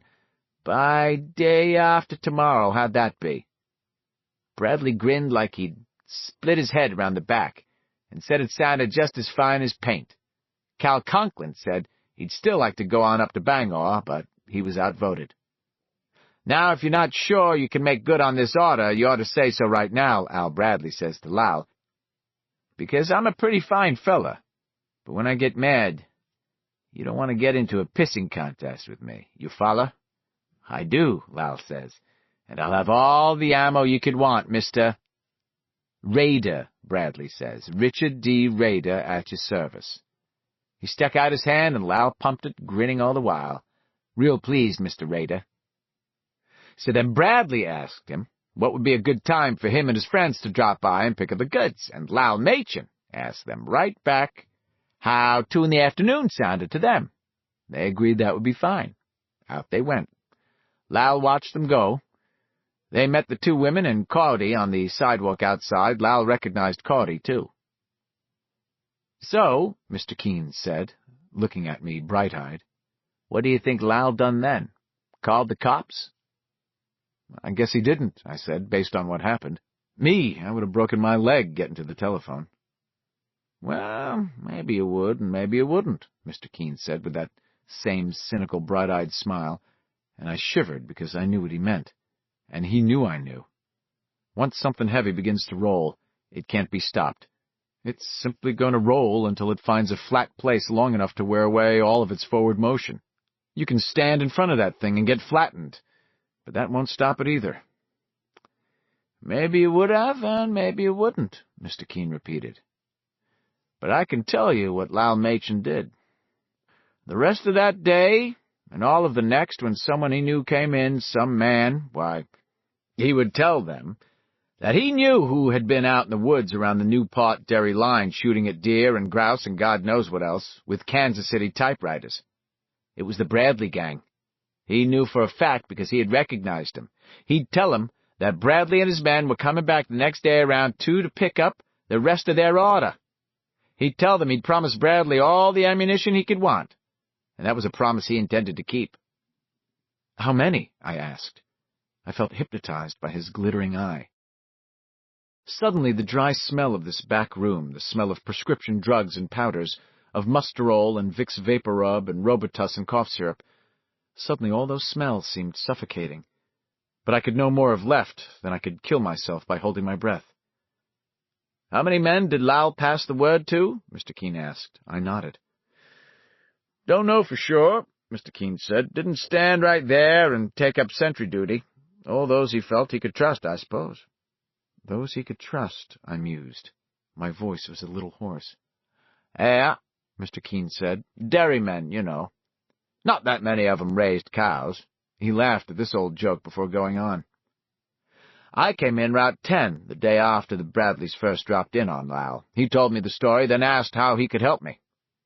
I'd only come in to see if my last roll of pictures had been developed. In those days, Machins handled all the Kodak films and cameras. But after I got my photos, I also said I could use some ammo for my Winchester. "You gonna shoot some game, Norb?" Lal asked me, passing over the shells. "Might plug some varmints," I said, and we had us a chuckle over that. Mr. Keene laughed and slapped his skinny leg as if this was still the best joke he had ever heard. He leaned forward and tapped my knee. "All I mean, son, is that the story got around all it needed to. Small towns, you know. If you tell the right people, what you need to pass along will get along. See what I mean? Like another licorice whip?" I took one with numb fingers. "Make you fat," he, Mr. Keene said, and cackled. He looked old, then, infinitely old, with his bifocals slipping down the gaunt blade of his nose, and the skin stretched too tight and thin across his cheeks to wrinkle. "The next day, I brought my rifle into the store with me, and Bob Tanner, who worked harder than any assistant I ever had after him, brought in his pop shotgun. Around 11 that day, Gregory Cole came in for a bicarb of soda, and damned if he didn't have a Colt 45 jammed right in his belt. 'Don't blow your balls off with that, Greg,' I said. 'I come out of the woods all the way from Milford for this, and I got one fuck of a hangover,' Greg says. 'I guess I'll blow someone's balls off before the sun goes down.' Around 1:30, I put the little sign I had, 'Be back soon, please be patient,' in the door, and took my rifle and walked out the back into Richard's alley. I asked Bob Tanner if he wanted to come along, and he said he'd better finish filling Mrs. Emerson's prescription, and he'd see me later. 'Leave me a live one, Mr. Keene,' he said, but I allowed as how I couldn't promise nothing. There was hardly any traffic on Canal Street at all, either on foot or by car. Every now and then a delivery truck would pass, and that was about all. I saw Jake Panett cross over, and he had a rifle in each hand. He met Andy Chris, and they walked over to one of the benches that used to stand where the War Memorial was, you know, where the canal goes underground. Petey Van Ness and Al Nell and Jimmy Garden were all sitting on the courthouse steps eating sandwiches and fruit out of their dinner buckets, trading with each other for stuff that looked better to them, the way kids do on the schoolyard. They was all armed. Jimmy Garden had himself a World War I Springfield that looked bigger than he did. I see a kid go walking up toward Up Mile Hill. I think maybe it was Zach Dembro, the father of your old buddy, the one who turned out to be a writer. And Kenny Borton says from the window of the Christian Science reading room, "You want to get out of here, kid. There's going to be shooting." Zach took one look at his face and ran like hell. There were men everywhere, men with guns, standing in doorways and sitting on steps and looking out of windows. Greg Cole was sitting in a doorway down the street with his .45 in his lap, and about 24 shells lined up beside him like toy soldiers. Bruce Jagermeyer and that Swede, Olaf Tiramenius, were standing underneath the marquee of the Bijou in the shade. Mr. Keene looked at me, through me. His eyes were not sharp now. They were hazy with memory, soft as the eyes of a man only become when he was remembering one of the best times of his life. The first home run he ever hit, maybe, or the first trout he ever landed that was big enough to keep, or the first time he ever lay with a willing woman. "I remember I heard the wind, Sonny," he said dreamily. "I remember hearing the wind, hearing the courthouse clock toll 2. Bob Tanner came up behind me, and I was so tight-wide I almost blew his head off. He only nodded at me and crossed over to Vannock's Dry Goods, trailing his shadow out behind him. You would have thought that when it got to be 2:10 and nothing happened, then 2:15, then 2:20, folks would have just up and left, wouldn't you? But it didn't happen that way at all. People just kept their place, because you knew they were going to come, didn't you?" I asked. There was never any question at all. He beamed at me like a teacher pleased with a student's recital. "That's right," he said. "We knew. No one had to talk about it. No one had to say, 'Well, now, let's wait until 20 past, and if they don't show, I've got to get back to work.' Things just stayed quiet. And around 2:25 that afternoon, these two cars, one red, one dark blue, started down up Mile Hill and came into the intersection. One of them was a Chevrolet and the other was a LaSalle. The Conklin brothers, Patrick Cordy and Marie Hauser, were in the Chevrolet. The Bradleys, Malloy, and Kitty Donahue were in their LaSalle. They started through the intersection okay, and then Al Bradley slammed on the brakes of that LaSalle so sudden that Cordy damn near ran into him. The street was too quiet, and Bradley knew it. He wasn't nothing but an animal, but it doesn't take much to put up an animal's wind when it's been chased like a weasel in the corn for 4 years. He opened the door of the LaSalle and stood up on the running board for a moment. He looked around, then he made a go-back gesture to Cordy with his hand. Cordy said, "What, boss?" I heard that plain as day. The only thing I heard any of them say that day. There was a wink of sun, too, I remember that. It came off a compact mirror. The Hauser woman was powdering her nose. That was when Lal Machin and his helper, Biff Marlowe, came running out of Machin's store. "Put 'em up, Bradley, you're surrounded," Lal shouts. And before Bradley could do more than turn his head, Lal started blasting. He was wild at first, but then he put one into Bradley's shoulder. The claret started to pour out of that hole right away. Bradley caught hold of the LaSalle's doorpost and swung himself back into the car. He threw it into gear, and that's when everyone started to shoot. It was all over in 4, maybe 5 minutes, but it seemed a whole hell of a lot longer while it was happening. Petey and Al and Jimmy Gordon just sat there on the courthouse steps and poured bullets into the back end of the Chevrolet. I saw Bob Tanner down on one knee, firing and working the bolt on that old rifle of his like a madman. Jagermeyer and Terminius were shooting into the right side of the LaSalle from under the theater marquee, and Greg Cole stood in the gutter, holding that .45 out in both hands, pulling the trigger just as fast as he could work it. There must have been 50, 60 men firing all at once. After it was all over, Lal Machin dug 36 slugs out of the brick sides of his store, and that was 3 days later, after just about every damn body in town who wanted one for a souvenir had come down and dug one out with his penknife. When it was at its worst, it sounded like the Battle of the Marne. Windows were blown in by rifle fire all around Machin's. Bradley got the LaSalle around in a half circle, and he wasn't slow, but by the time he'd done, he was running on 4 flats. Both the headlights were blowed out, and the windscreen was gone. Creeping Jesus Malloy and George Bradley were each at a back-seat window firing pistols. I seen one bullet take Malloy high up in the neck and tear it wide open. He shot twice more, and then collapsed out the window with his arms hanging down. Cordy tried to turn the Chevrolet and only ran into the back end of Bradley's LaSalle. That was really the end of him right there, son. The Chevrolet's front bumper locked with the LaSalle's back one, and there went any chance they might have had to make a run for it. Joe Conklin got out of the back seat and just stood there in the middle of the intersection, a pistol in each hand, and started to pour it on. He was shooting at Jake Panett and Andy Chris. The two of them fell off the bench they'd been sitting on and landed in the grass, Andy Chris shouting, I'm killed, over and over again, although he was never so much as touched. Neither of them were. Joe Conklin, he had time to fire both his guns empty before anything so much as touched him. His coat flew back and his pants twitched like some woman you couldn't see was stitching on them. He was wearing a straw hat, and it flew off his head so you could see how he'd center-parted his hair. He had one of his guns under his arm and was trying to reload the other when someone cut the legs out from under him and he went down. Kenny Borton claimed him later, but there was really no way to tell. Could have been anybody.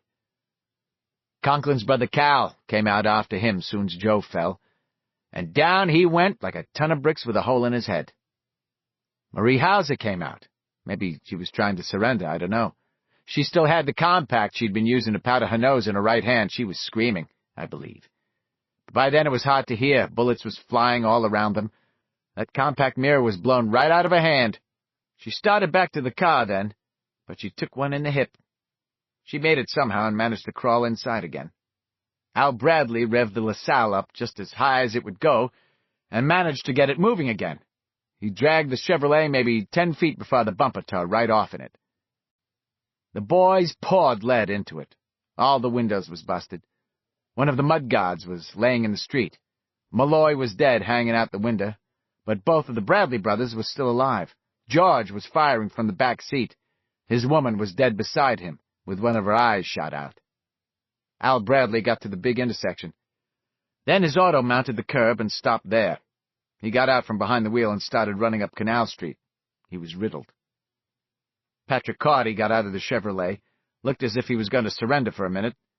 Then he grabbed a .38 from a cheater holster under his armpit.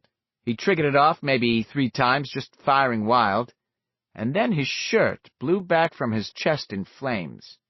He slid down the side of the Chevy until he was sitting on the running board. He shot one more time, and so far as I know, that was the only bullet that hit anyone.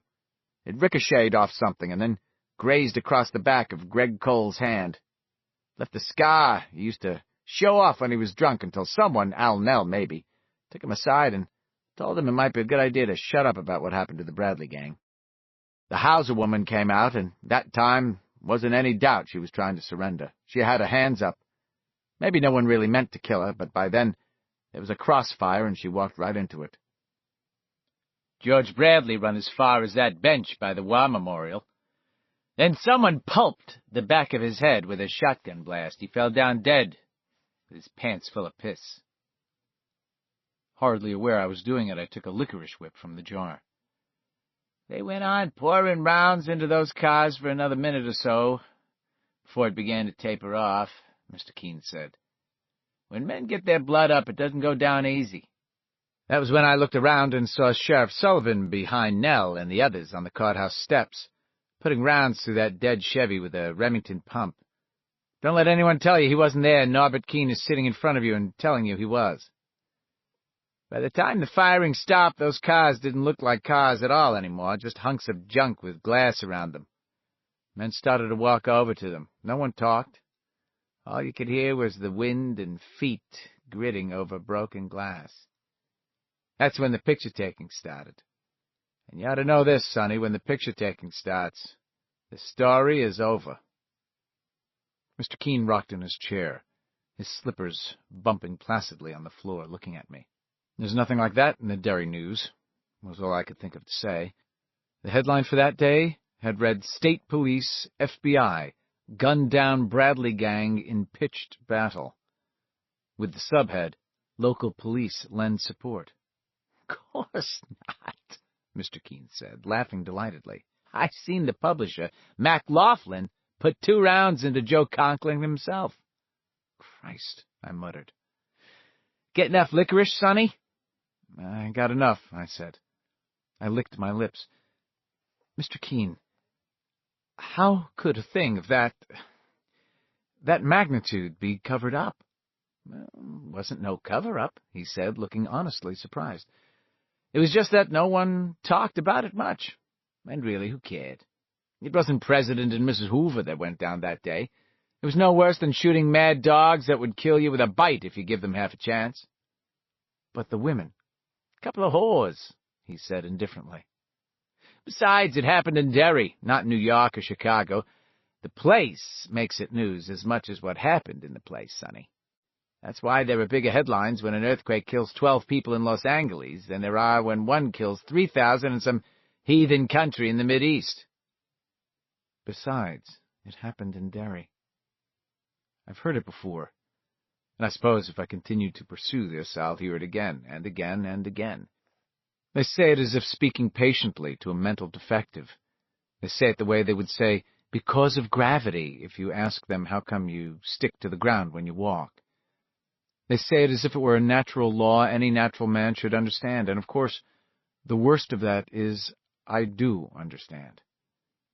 I had one more question for Norbert Keene. Did you see anyone at all that day that you didn't recognize once the shooting started?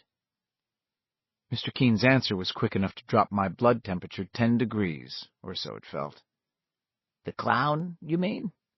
How did you find out about him, Sonny? Oh, I heard it somewhere, I said. I only caught a glimpse of him. Once things got hot, I tended pretty much to my own knitting. I glanced around just once and saw him up street beyond them Swedes under the Bijou's marquee, Mr. Keene said. He wasn't wearing a clown suit or nothing like that. He was dressed in a pair of farmer's biballs and a cotton shirt underneath, but his face was covered with that white grease paint they use. And he had a big red clown smile painted on. He also had these tufts of fake hair, orange, sort of comical. Lal Machin never saw that fellow, but Biff did. Only Biff must have been confused, because he thought he saw him in one of the windows of an apartment over somewhere to the left, and once when I asked Jimmy Gordon, he was killed in Pearl Harbor, went down with his ship, the California, I think it was. He said he saw the guy behind the war memorial.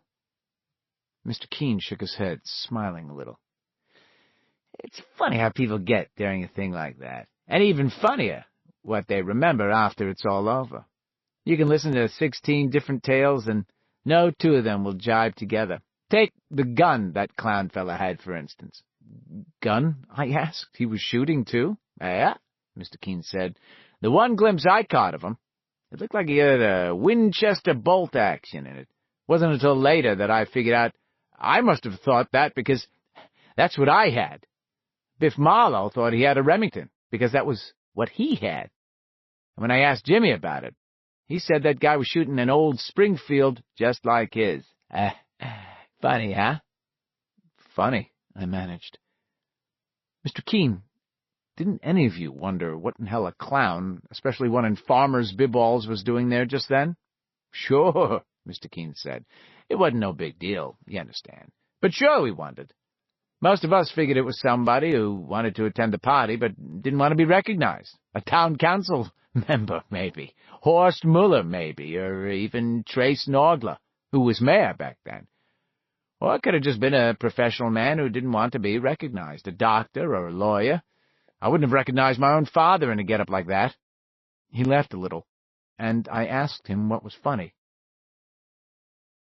There's also a possibility that it was a real clown, he said. Back in the 20s and 30s, the county fair in Estey came a lot earlier than it does now, and it was set up and going full blast the week that the Bradley gang met their end. There were clowns at the county fair. Maybe one of them heard we were going to have our own little carnival and rode down because he wanted to be in on it. He smiled at me dryly. I'm about talked out, he said. But I'll tell you one more thing, since you appear to be so interested and you listen so close. It was something Biff Marlowe said about 16 years later, when we were having a few beers up to Pilots in Bangor. Right out of a clear blue sky, he said it. Said that clown was leaning out of the window so far that Biff couldn't believe he wasn't falling out. It wasn't just his head and shoulders and arms that was out, Biff said. He was right out to the knees, hanging there in midair, shooting down at the cars the Bradleys had come in, with that big red grin on his face.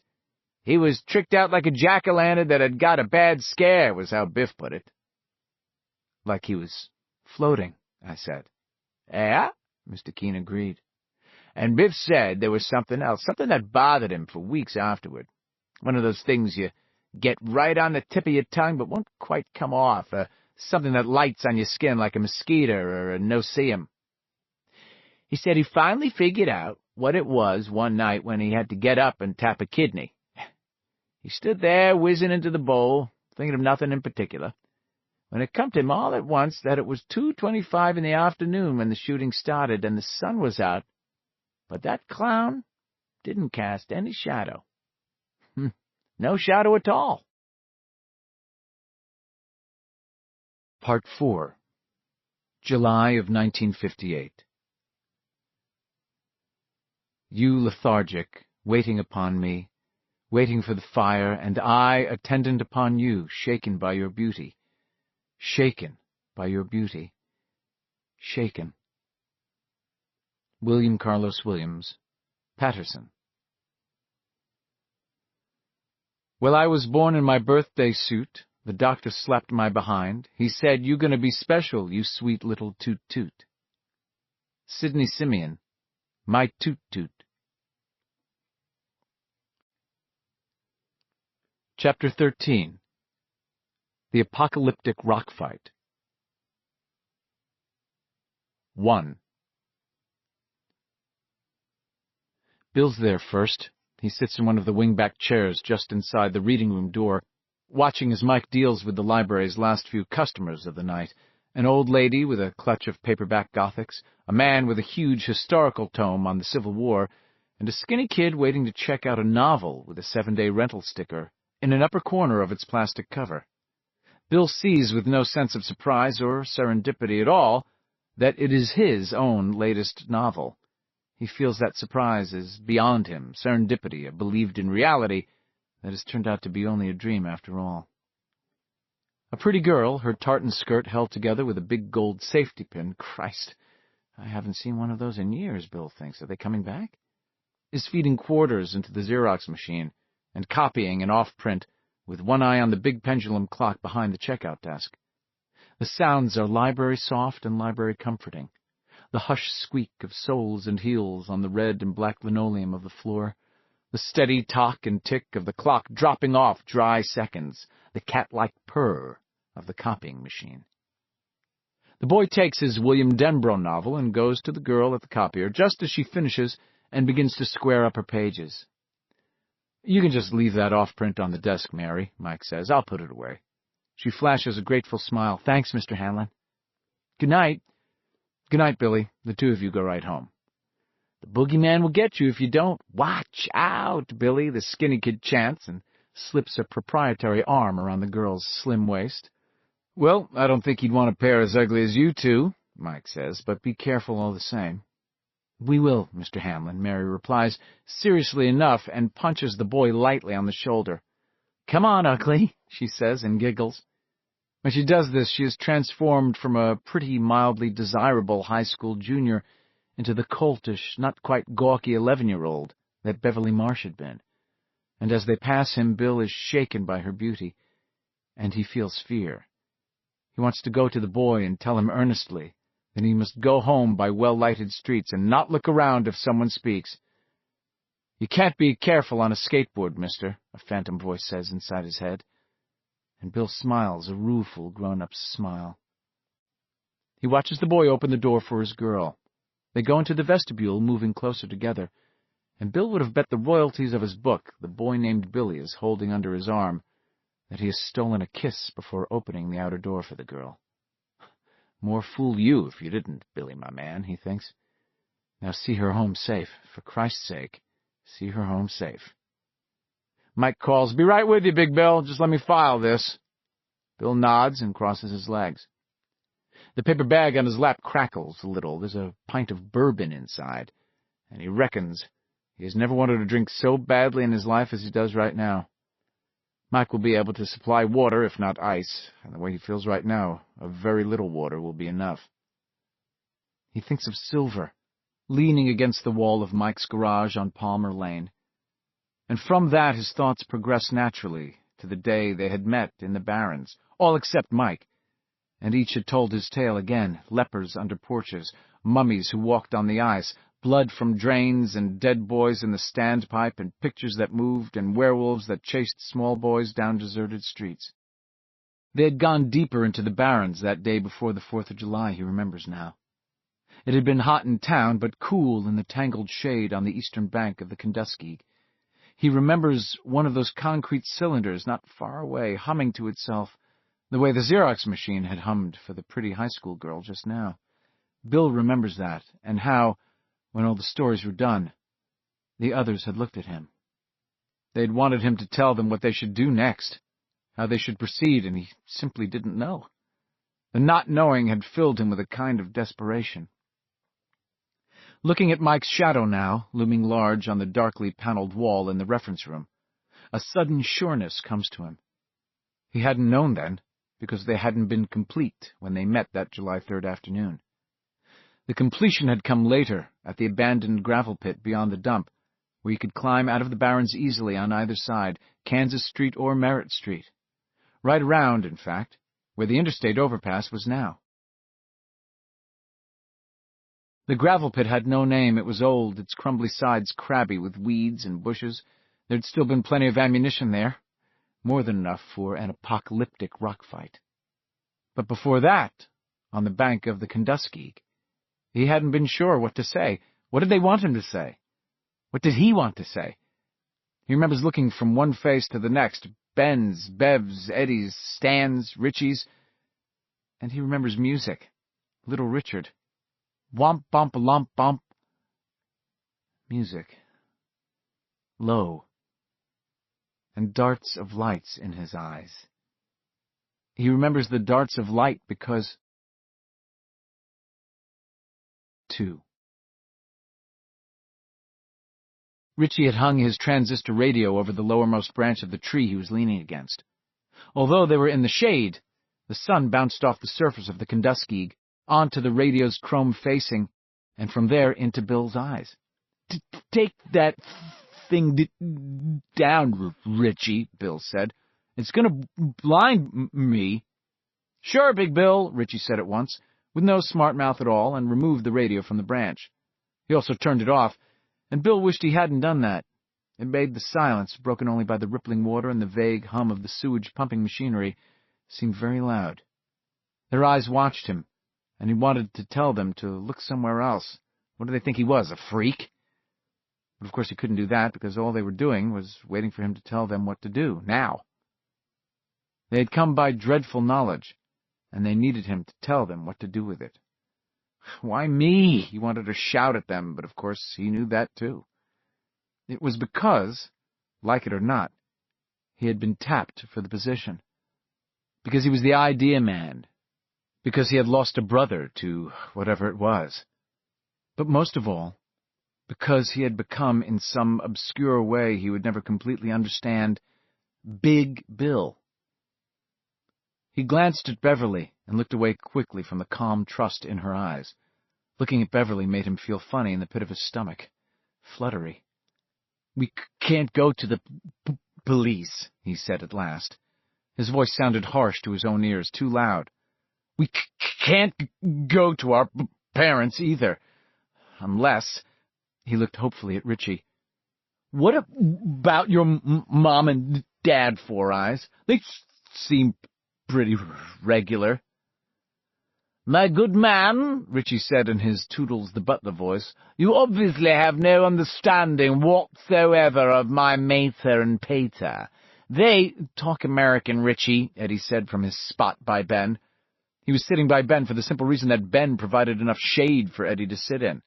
His face looked small and pinched and worried, an old man's face. His aspirator was in his right hand. "They'd think I was ready for Juniper Hill," Richie said.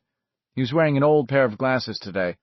The day before, a friend of Henry Bowers named Guard Jagermeyer had come up behind Richie as Richie left the dairy ice cream bar with a pistachio cone. "Tag, you're it!" This Jagermeyer, who outweighed Richie by 40 pounds or so, screamed and slammed Richie in the back with both hands laced together.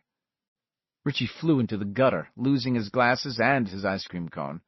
The left lens of his glasses had shattered, and his mother was furious with him about it, lending very little credence to Richie's explanations.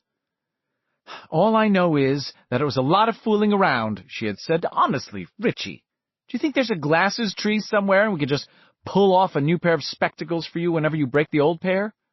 "But, Mom, this kid pushed me. He came up behind me, this big kid, and pushed me." Richie was by then near tears. This failure to make his mother understand hurt much worse than being slammed into the gutter by Guard Jagermeyer, who was so stupid they hadn't even bothered to send him to summer school. "I don't want to hear any more about it," Maggie Tozier said flatly. "But the next time you see your father come in, looking whipped after working late 3 nights in a row, you think a little bit, Richie. You think about it." "But, Mom—" "No more, I said." Her voice was curt and final. Worse, it was near tears. She left the room then, and the TV went on much too loud. Richie had been left alone sitting miserably at the kitchen table. It was this memory that caused Richie to shake his head again. "My folks are okay, but they'd never believe something like this." "What about other kids?" And they looked around, Bill would remember years later, as if for someone who wasn't there. "Who?" Stan asked doubtfully. "I can't think of anyone else I trust." "Just the same," Bill said in a troubled voice, and a little silence fell among them while Bill thought about what to say next.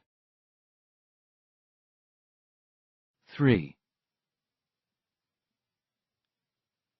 If asked, Ben Hanscom would have told you that Henry Bowers hated him more than any of the others in the Losers Club, because of what had happened that day when he and Henry had shot the chutes down into the Barrens from Kansas Street, because of what had happened the day he and Richie and Beverly escaped from the Aladdin, but most of all because, by not allowing Henry to copy during examinations, he had caused Henry to be sent to summer school and incur the wrath of his father, the reputedly insane Butch Bowers.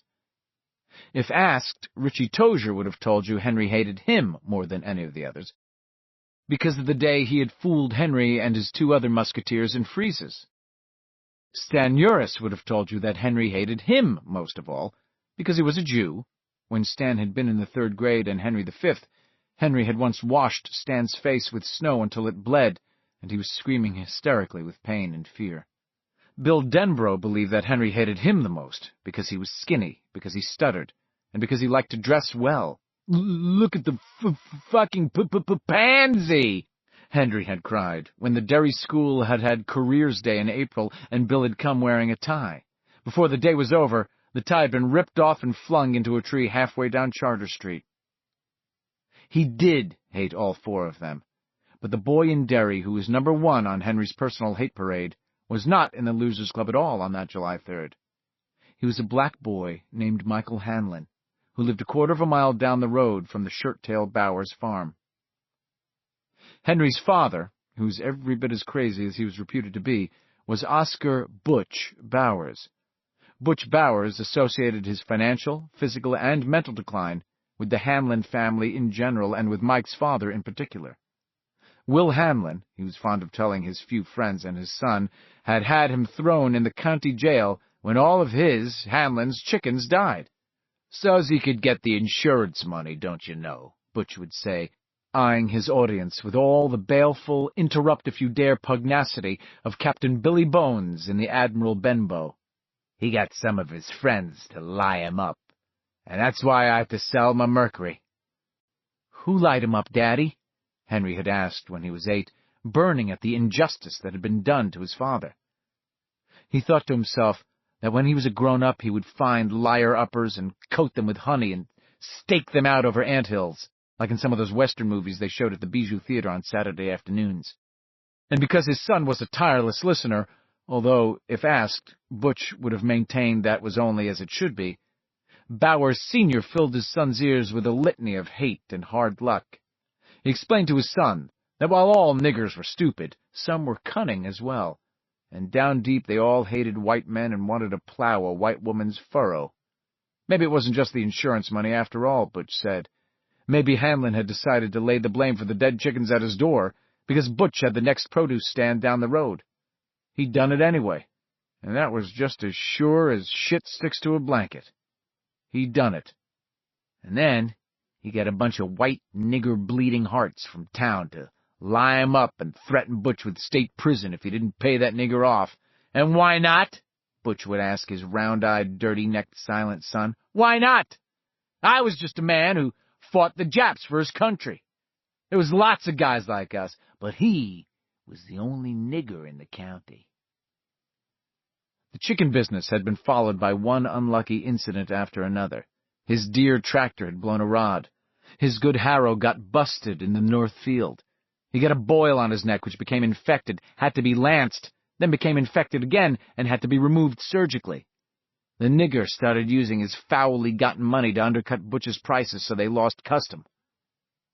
In Henry's ears, it was a constant litany. The nigger, the nigger, the nigger. Everything was the nigger's fault. The nigger had a nice white house with an upstairs and an oil furnace, while Butch and his wife and his son lived in what was not much better than a tar-paper shack. When Butch couldn't make enough money farming and had to go to work in the woods for a while, it was the nigger's fault. When their well went dry in 1956, it was the nigger's fault. Later that same year, Henry, who was then 10 years old, started to feed Mike's dog, Mr. Chips, old stew bones and bags of potato chips. It got so Mr. Chips would wag his tail and come running when Henry called. When the dog was well used to Henry and Henry's treats, Henry one day fed him a pound of hamburger laced with insect poison. The bug killer he found in the back shed, He had saved 3 weeks to buy the meat at Costello's. Mr. Chips ate half the poisoned meat and then stopped. "Go on, finish your treat, nigger dog," Henry had said. Mr. Chips wagged his tail. Since Henry had called him this from the beginning, he believed it was his other name. When the pains started, Henry produced a piece of clothesline and tied Mr. Chips to a birch so he couldn't get away and run home. He then sat on a flat, sun-warmed rock, put his chin in his palms, and watched the dog die. It took a good long time, but Henry considered it time well spent. At the end, Mr. Chips began to convulse, and a thin green foam ran from between his jaws. "How do you like that, nigger dog?" Henry asked it, and it rolled its dying eyes up at the sound of Henry's voice and tried to wag its tail. "Did you like your lunch, you shitty mutt?" When the dog was dead, Henry removed the clothesline, went home, and told his father what he had done. Oscar Bowers was extremely crazy by that time. A year later, his wife would leave him after he beat her nearly to death. Henry was likewise frightened of his father and felt a terrible hate for him sometimes, but he also loved him. And that afternoon, after he had told, he felt he had finally found the key to his father's affections because his father had clapped him on the back so hard that Henry almost fell over, taken him in the living room, and given him a beer. It was the first beer Henry had ever had, and for all the rest of his years, he would associate that taste with positive emotions, victory, and love. "Here's to a good job well done," Henry's crazy father had said. They clicked their brown bottles together and drank them down. So far as Henry knew, the niggers had never found out who killed their dog, but he supposed they had their suspicions. He hoped they did. The others in the Losers Club knew Mike by sight. In a town where he was the only Negro child, it would have been strange if they had not, but that was all, because Mike didn't go to Derry Elementary School. His mother was a devout Baptist, and Mike was therefore sent to the Neibolt Street Church School. In between geography, reading, and arithmetic, there were Bible drills, lessons on such subjects as the meaning of the 10 Commandments in a godless world, and discussion groups on how to handle everyday moral problems, if you saw a buddy shoplifting, for instance, or heard a teacher taking the name of God in vain. Mike thought the church school was okay. There were times when he suspected in a vague way that he was missing some things, a wider communication with kids his own age, perhaps, but he was willing to wait until high school for these things to happen. The prospect made him a little nervous because his skin was brown, but both his mother and father had been well treated in town as far as Mike could see, and Mike believed he would be treated well if he treated others the same way.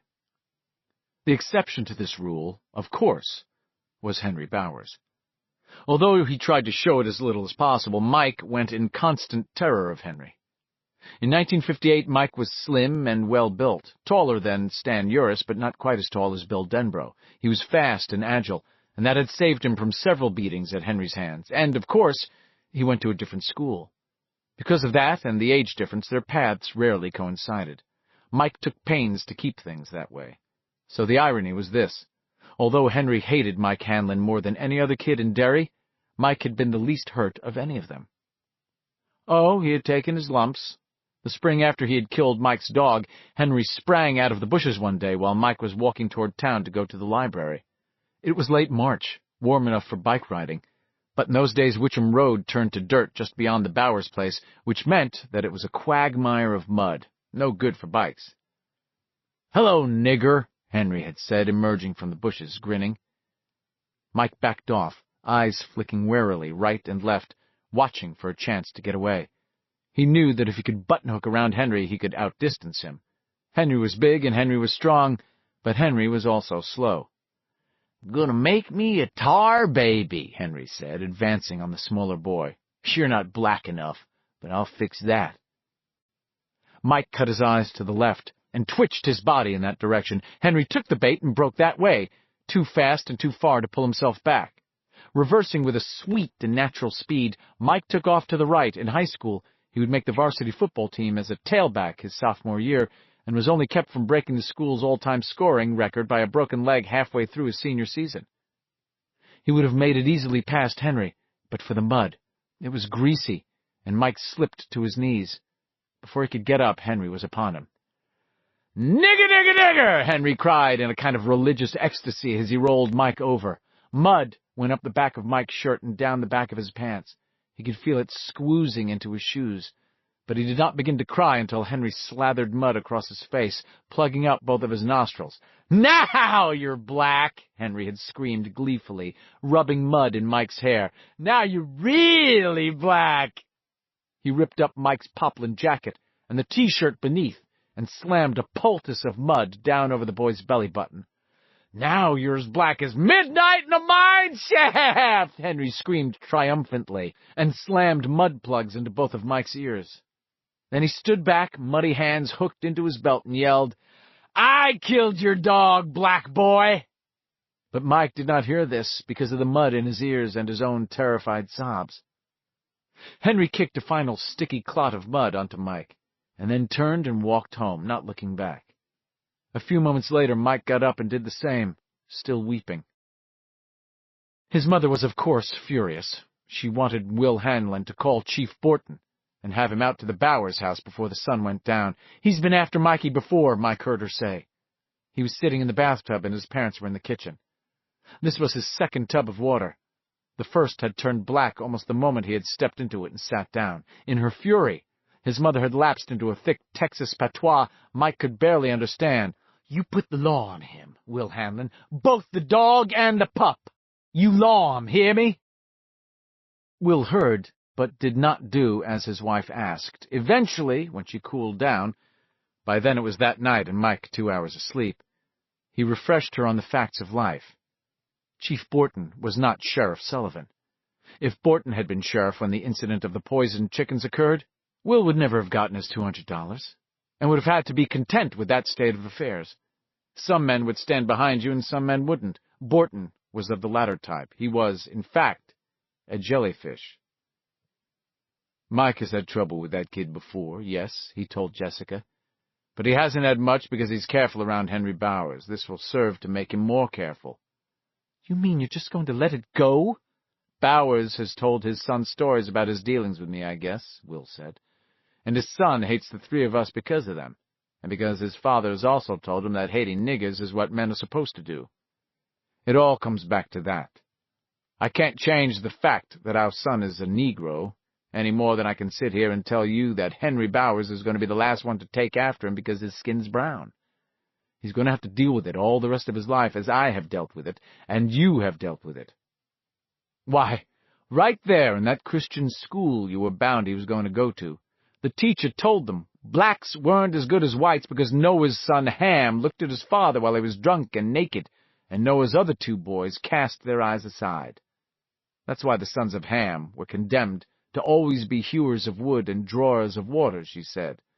And Mikey said she was looking right at him while she told that story to them. Jessica looked at her husband, mute and miserable.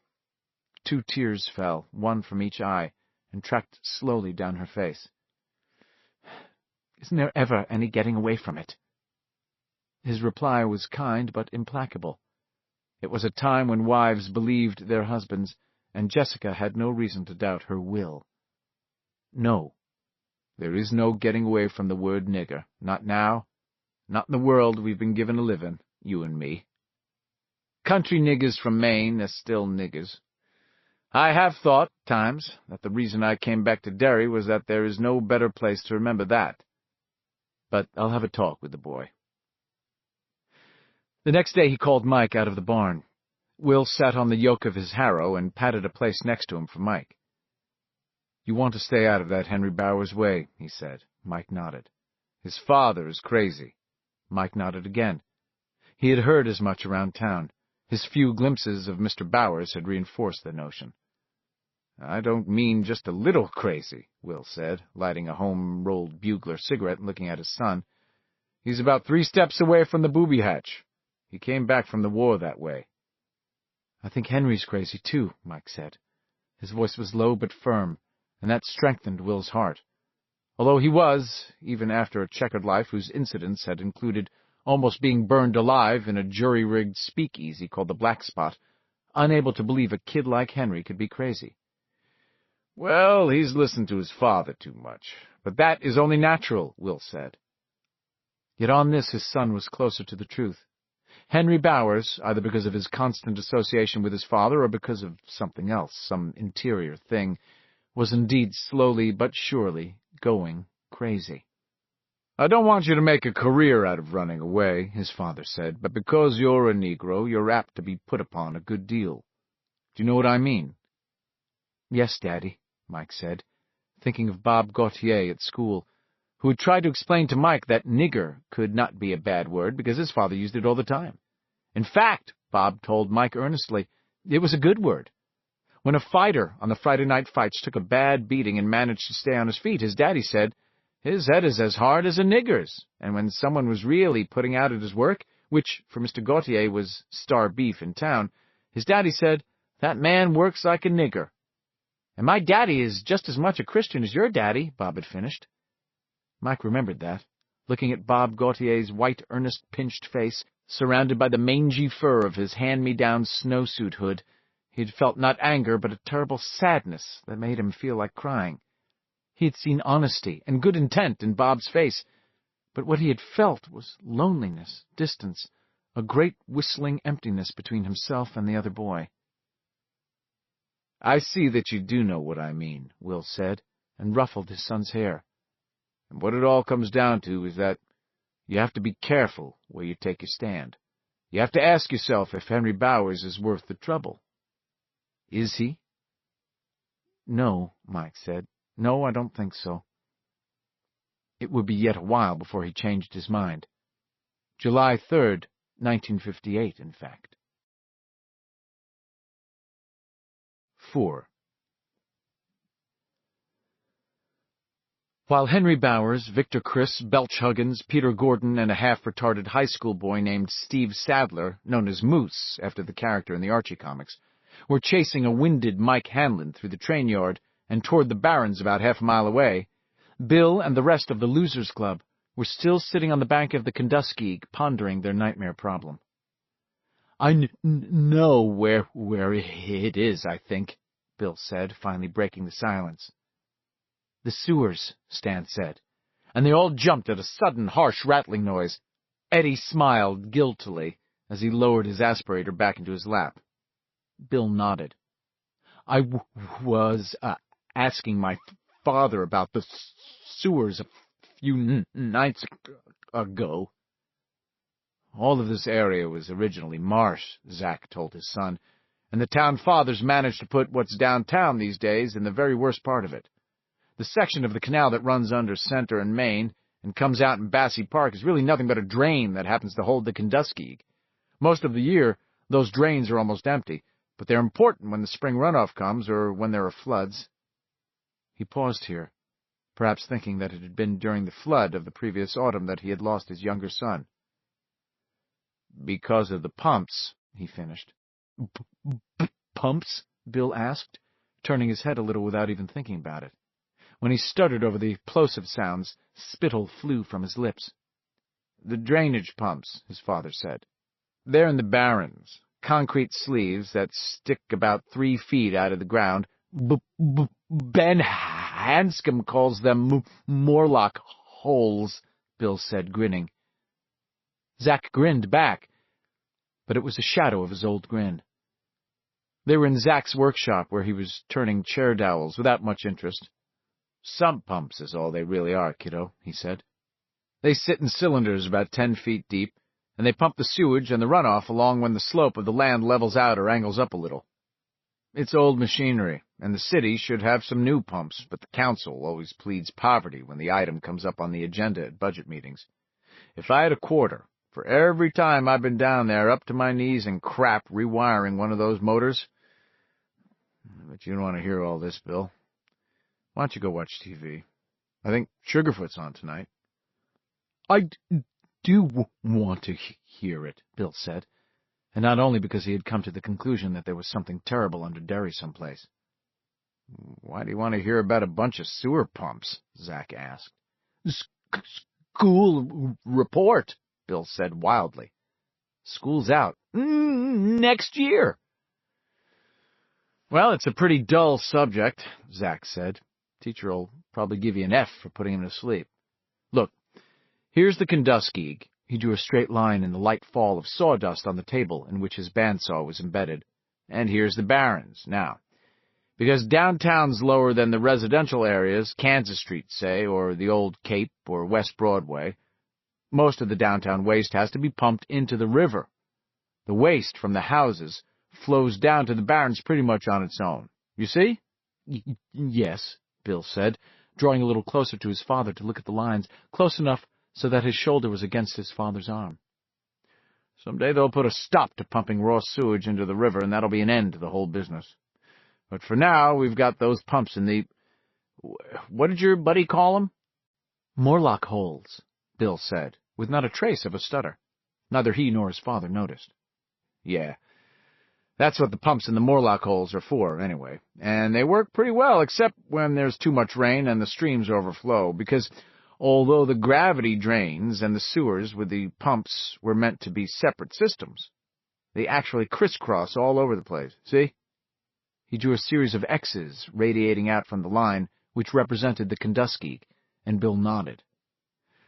Well, the only thing you need to know about water draining is that it will go wherever it can. When it gets high, it starts to fill up the drains as well as the sewers. When the water in the drains gets high enough to reach those pumps, it shorts them out. Makes trouble for me because I have to fix them. Dad, how big are the sewers and drains? I mean, what's the bore on them? Bill nodded. The main sewers are maybe 6 feet in diameter. The secondaries, from the residential areas, are 3 or 4, I guess. Some of them might be a little bigger. And believe me when I tell you this, Billy, and you can tell your friends, you never want to go into one of those pipes. Not in a game, not on a dare, not for any reason. Why? A dozen different town governments have built on them since 1885 or so. During the Depression, the WPA put in a whole secondary drain system and a tertiary sewer system. There was lots of money for public works back then. But the fellow who bossed those projects got killed in World War II, and about 5 years later the Water Department found out that the system blueprints were mostly gone.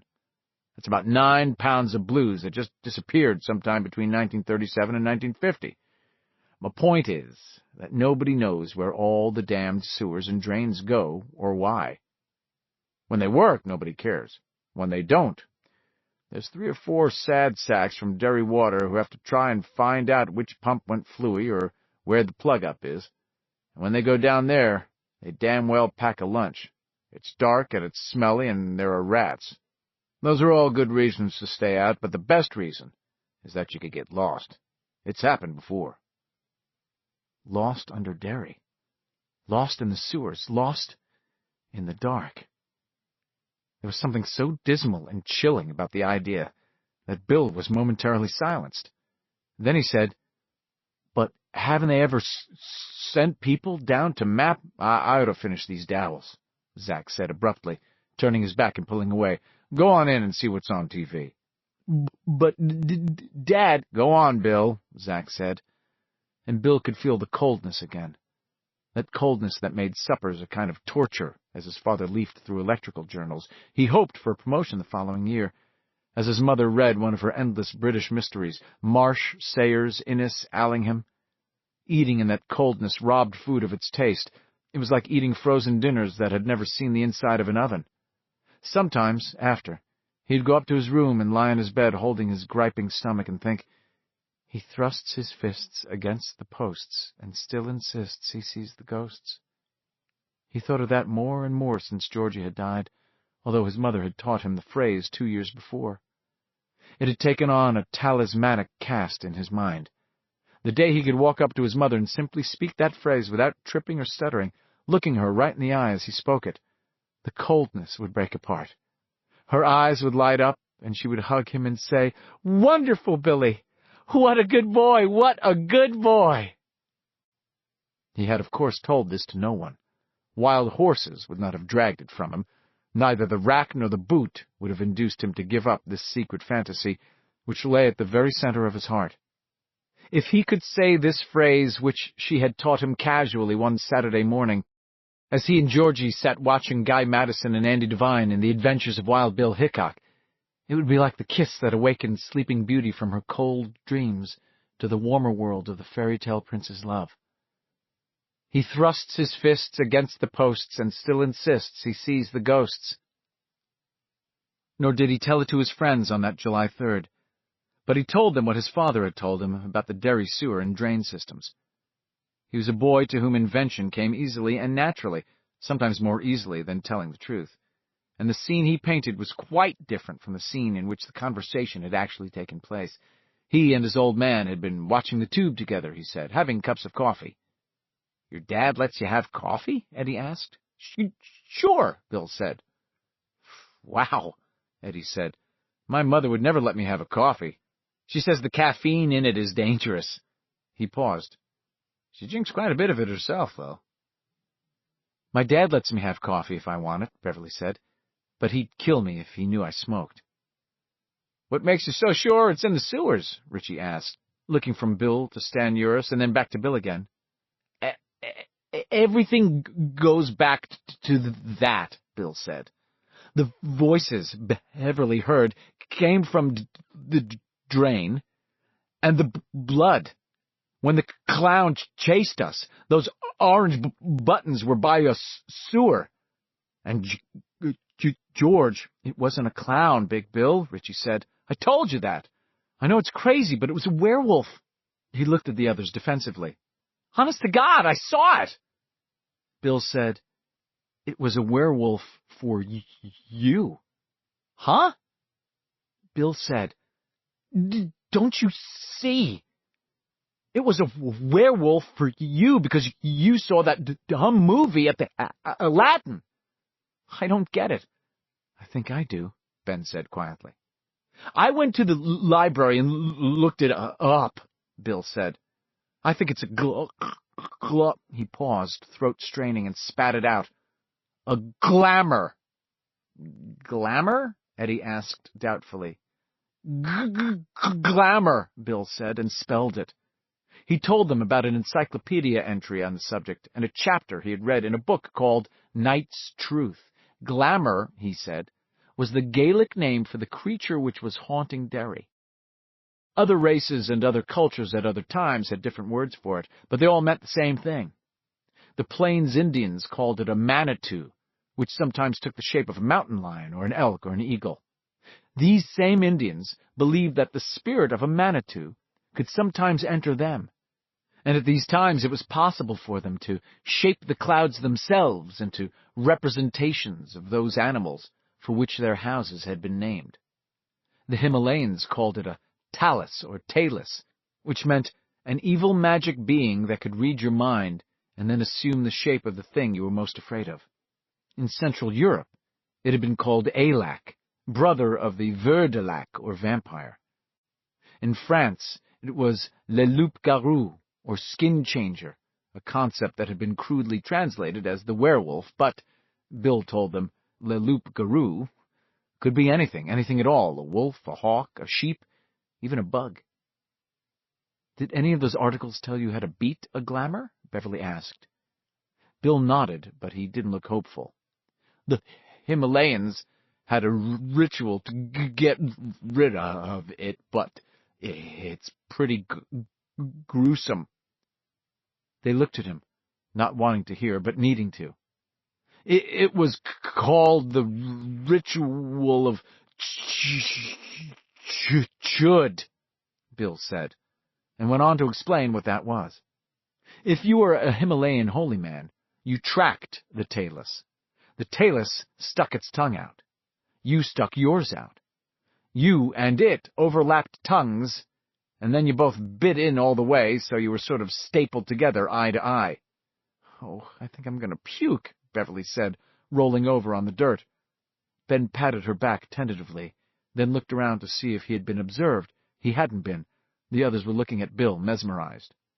"What then?" Eddie asked. "Well," Bill said, "this sounds crazy, but the books said that then you started telling jokes and riddles."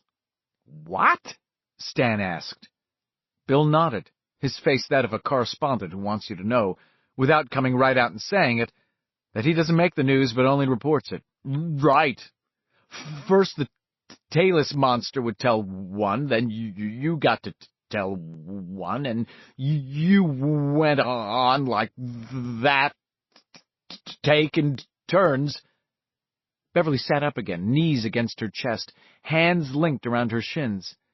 I don't see how people could talk with their tongues, nailed together. Richie immediately ran out his tongue, gripped it with his fingers, and intoned, "My father works in the fit yard." That broke them all up for a while, even though it was a baby joke. Maybe it was supposed to be telepathy, Bill said. Anyway, if the human laughed first in spite of the pain, Stan asked. Bill nodded. Then the Talus got to kill him and eat him. His soul, I think. But if the man could make the Talus laugh first, it had to go away for 100 years. Did the book say where a thing like that would come from? Ben asked. Bill shook his head. Do you believe any of it? Stan asked, sounding as if he wanted to scoff, but could not quite find the moral or mental force to do so. Bill shrugged and said, I almost do. He seemed about to say more, then shook his head and remained silent. It explains a lot, Eddie said slowly. The clown, the leper, the werewolf. He looked over at Stan.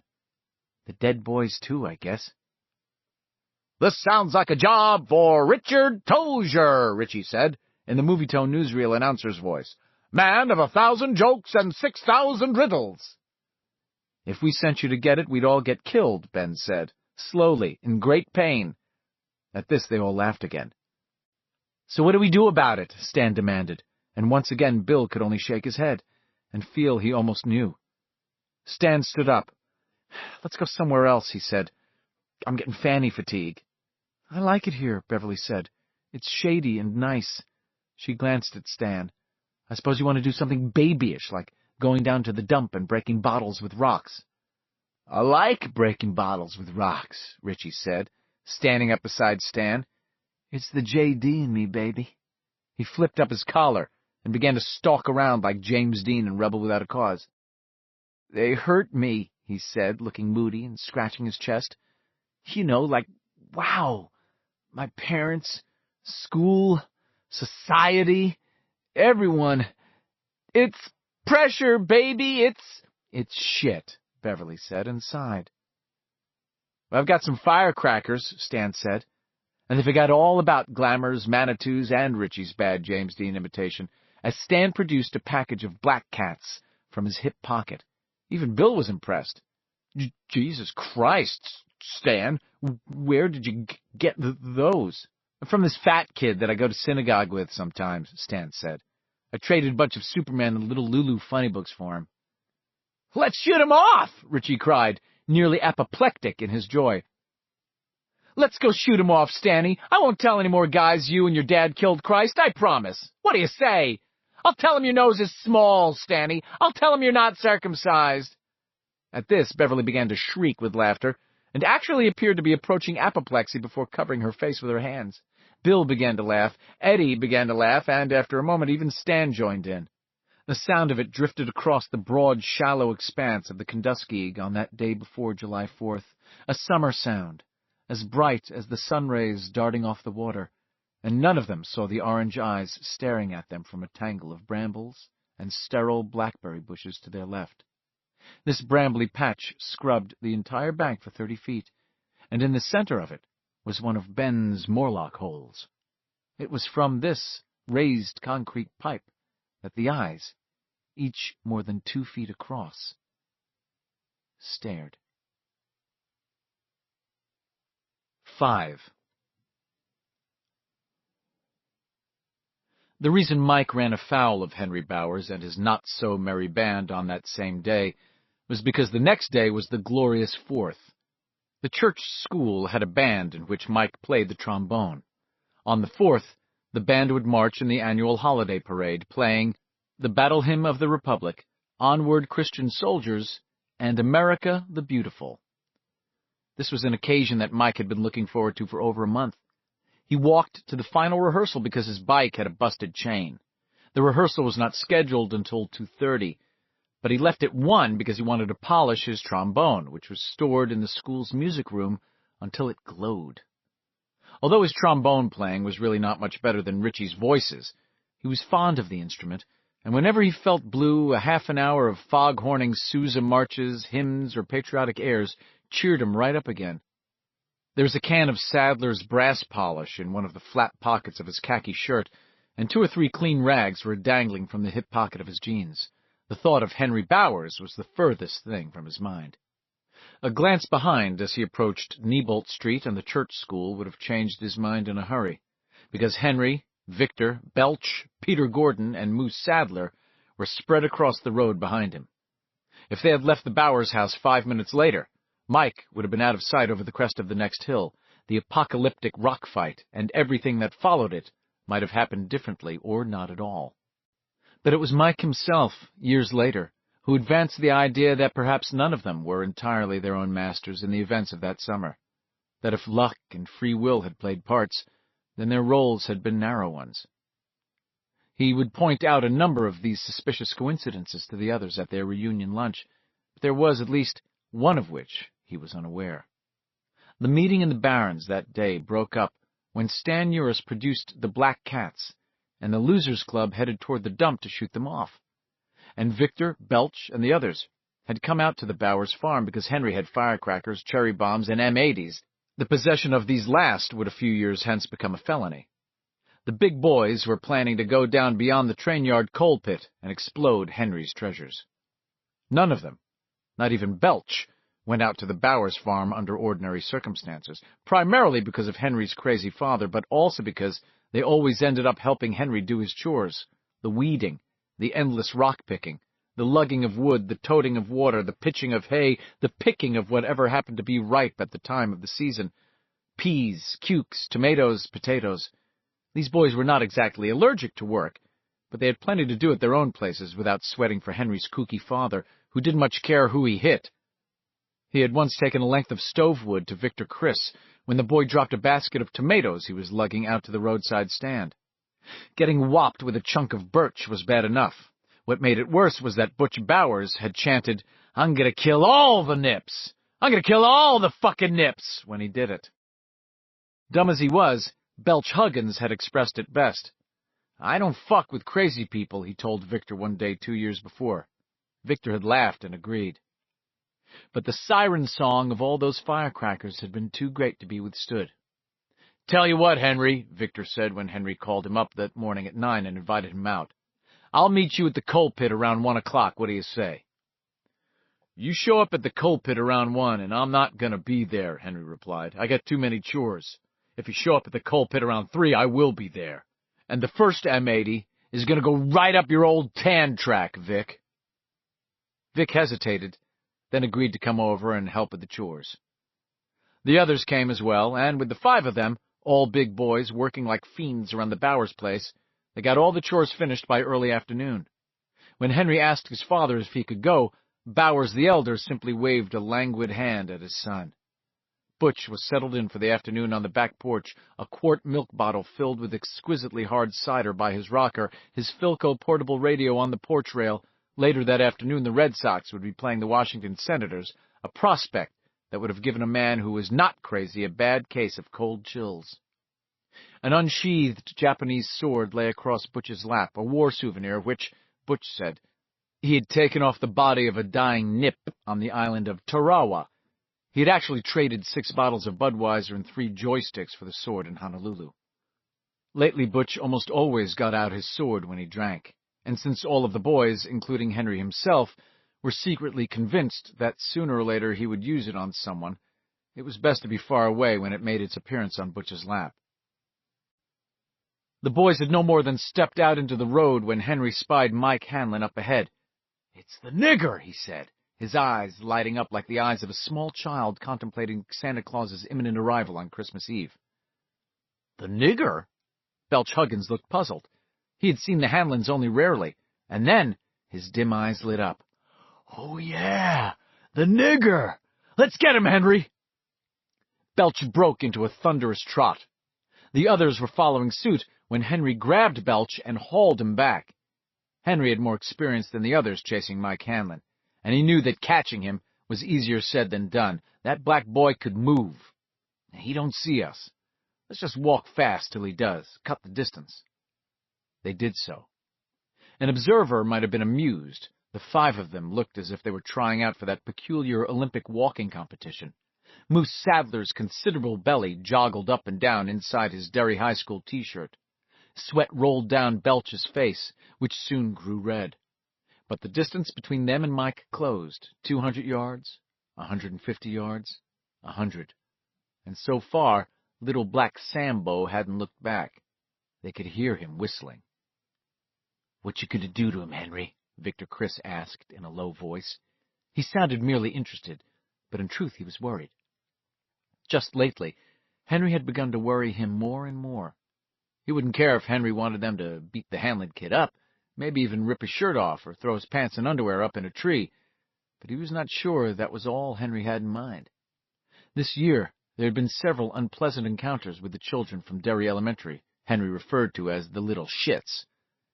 Henry was used to dominating and terrorizing the little shits, but since March he had been balked by them time and time again. Henry and his friends had chased one of them, the Four Eyes Tozier kid, into freezes, had lost him somehow just when it seemed his ass was surely theirs. Then, on the last day of school, the Hanscom kid— But Victor didn't like to think of that. What worried him simply was this. Henry might go too far. Just what too far might be was something Victor didn't like to think of. But his uneasy heart had prompted the question just the same. "We're going to catch him and take him down to that coal pit," Henry said. "I thought we'd put a couple of firecrackers in his shoes and see if he dances. But not the M80s, Henry, right?" If Henry intended something like that, Victor was going to take a powder. An M80 in each shoe would blow that nigger's feet off, and that was much too far. "I've got only 4 of those," Henry said, not taking his eyes off Mike Hanlon's back.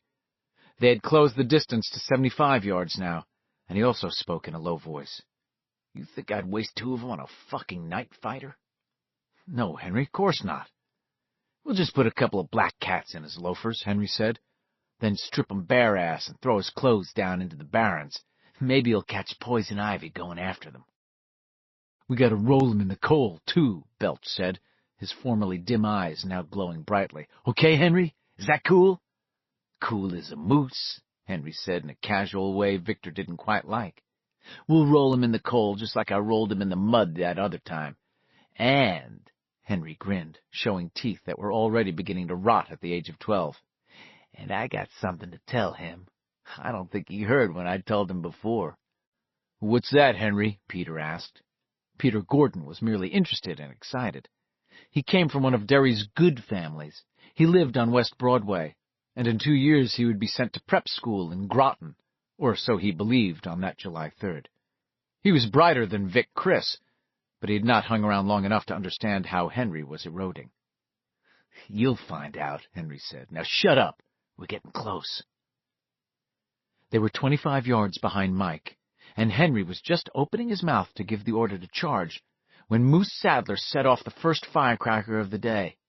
Moose had eaten 3 plates of baked beans the night before, and the fart was almost as loud as a shotgun blast. Mike looked around.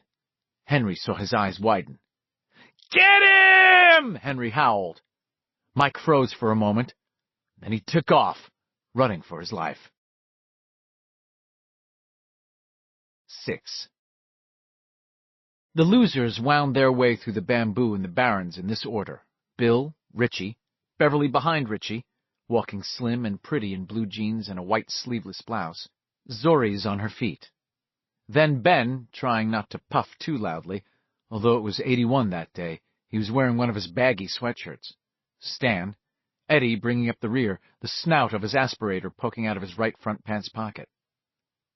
Bill had fallen into a jungle safari fantasy, as he often did when walking through this part of the barrens. The bamboo was high and white, limiting visibility to the path they had made through here. The earth was black and squelchy, with sodden patches that had to be avoided or jumped over if you didn't want to get mud in your shoes. The puddles of standing water had oddly flat rainbow colors. The air had a reeky smell that was half the dump and half rotting vegetation. Bill halted one turn away from the Kenduskeag and turned back to Richie. "Tiger up ahead, Tozier." Richie nodded and turned back to Beverly. "Tiger," he breathed. "Tiger," she told Ben. "Man-eater?" Ben asked, holding his breath to keep from panting. "There's blood all over him," Beverly said. "Man-eating tiger," Ben muttered to Stan, and he passed the news back to Eddie, whose thin face was hectic with excitement. They faded into the bamboo, leaving the path of black earth that looped through it magically bare. The tiger passed in front of them, and all of them nearly saw it. Heavy, perhaps 400 pounds, its muscles moving with grace and power beneath the silk of its striped pelt. They nearly saw its green eyes, and the flecks of blood around its snout from the last batch of pygmy warriors it had eaten alive. The bamboo rattled faintly, a noise both musical and eerie, and then was still again. It might have been a breath of summer breeze, or it might have been the passage of an African tiger on its way toward the old Cape side of the Barrens. "Gone," Bill said. He let out a pent-up breath and stepped out onto the path again. The others followed suit. Richie was the only one who had come armed. He produced a cat pistol with a friction-taped hand grip. "I could have had a clear shot at him if you'd moved, Big Bill," he said grimly. He pushed the bridge of his old glasses up on his nose with the muzzle of the gun. "There's Watusis around here," Bill said. "Can't risk a shot. You want them down on top of us?" "Oh," Richie said, convinced. Bill made a come-on gesture with his arm, and they were back on the path again, which narrowed into a neck at the end of the bamboo patch. They stepped out onto the bank of the Kenduskeag, where a series of stepping stones led across the river. Ben had showed them how to place them. You got a big rock and plopped it in the water. Then you got a second and plopped it in the water while you were stepping on the first. Then you got a third and plopped it in the water while you were stepping on the second, and so on, until you were all the way across the river, which here, and at this time of year, was less than a foot deep and shaled with tawny sandbars, with your feet still dry. The trick was so simple it was damn near babyish, but none of them had seen it until Ben pointed it out. He was good at stuff like that, but when he showed you, he never made you feel like a dummy. They went down the bank in single file and started across the dry backs of the rocks they had planted. "Bill!" Beverly called urgently. He froze at once, not looking back, arms held out. The water chuckled and rilled around him. "What?" "There's piranha fish in here. I saw them eat a whole cow 2 days ago. A minute after it fell in, there was nothing but bones. Don't fall off!" "Right," Bill said. "Be careful, men." They teetered their way across the rocks. A freight train charged by on the railway embankment as Eddie Kasprack neared the halfway point, and the sudden blast of its air horn caused him to jiggle on the edge of balance. He looked into the bright water, and for one moment, between the sun flashes that darted arrows of light into his eyes, he actually saw the cruising piranhas. They were not part of the make-believe that went with Bill's jungle safari fantasy. He was quite sure of that. The fish he saw looked like oversized goldfish with the great ugly jaws of catfish or groupers. Saw teeth protruded between their thick lips, and, like goldfish, they were orange as the fluffy pom-poms you sometimes saw on the suits the clowns wore at the circus. They circled in the shallow water, gnashing. Eddie pinwheeled his arms. "I'm going in," he thought. "I'm going in, and they'll eat me alive." Then Stanley Uris gripped his wrist firmly and brought him back to dead center. "Close call," Stan said. "If you fell in, your mother'd give you heck."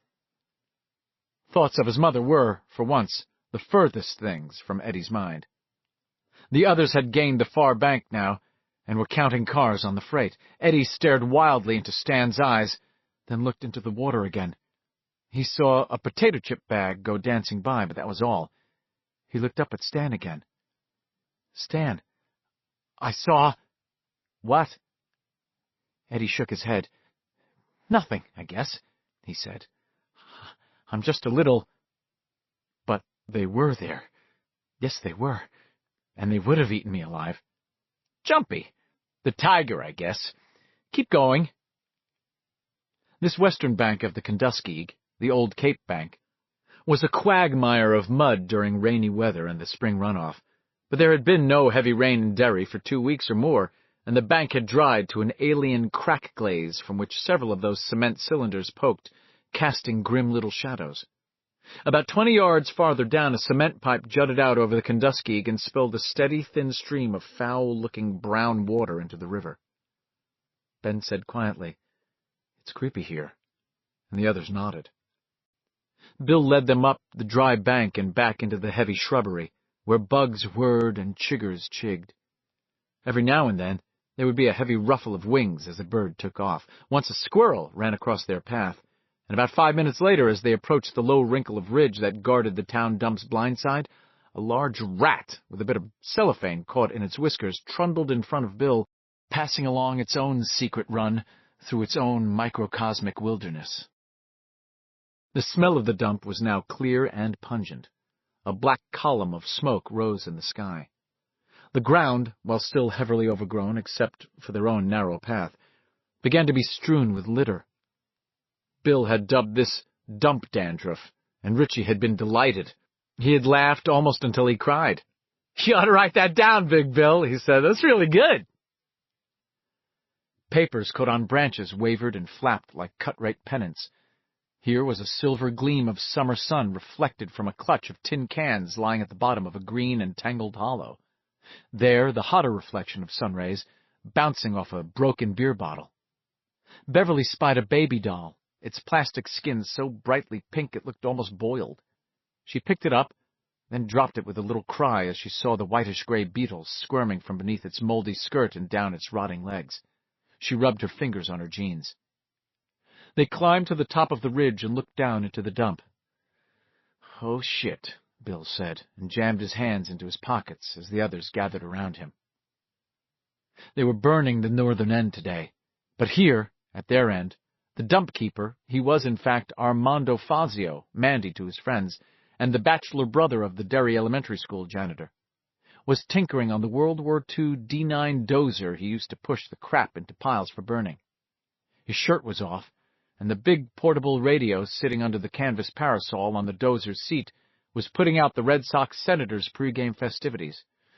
"Can't go down there," Ben agreed.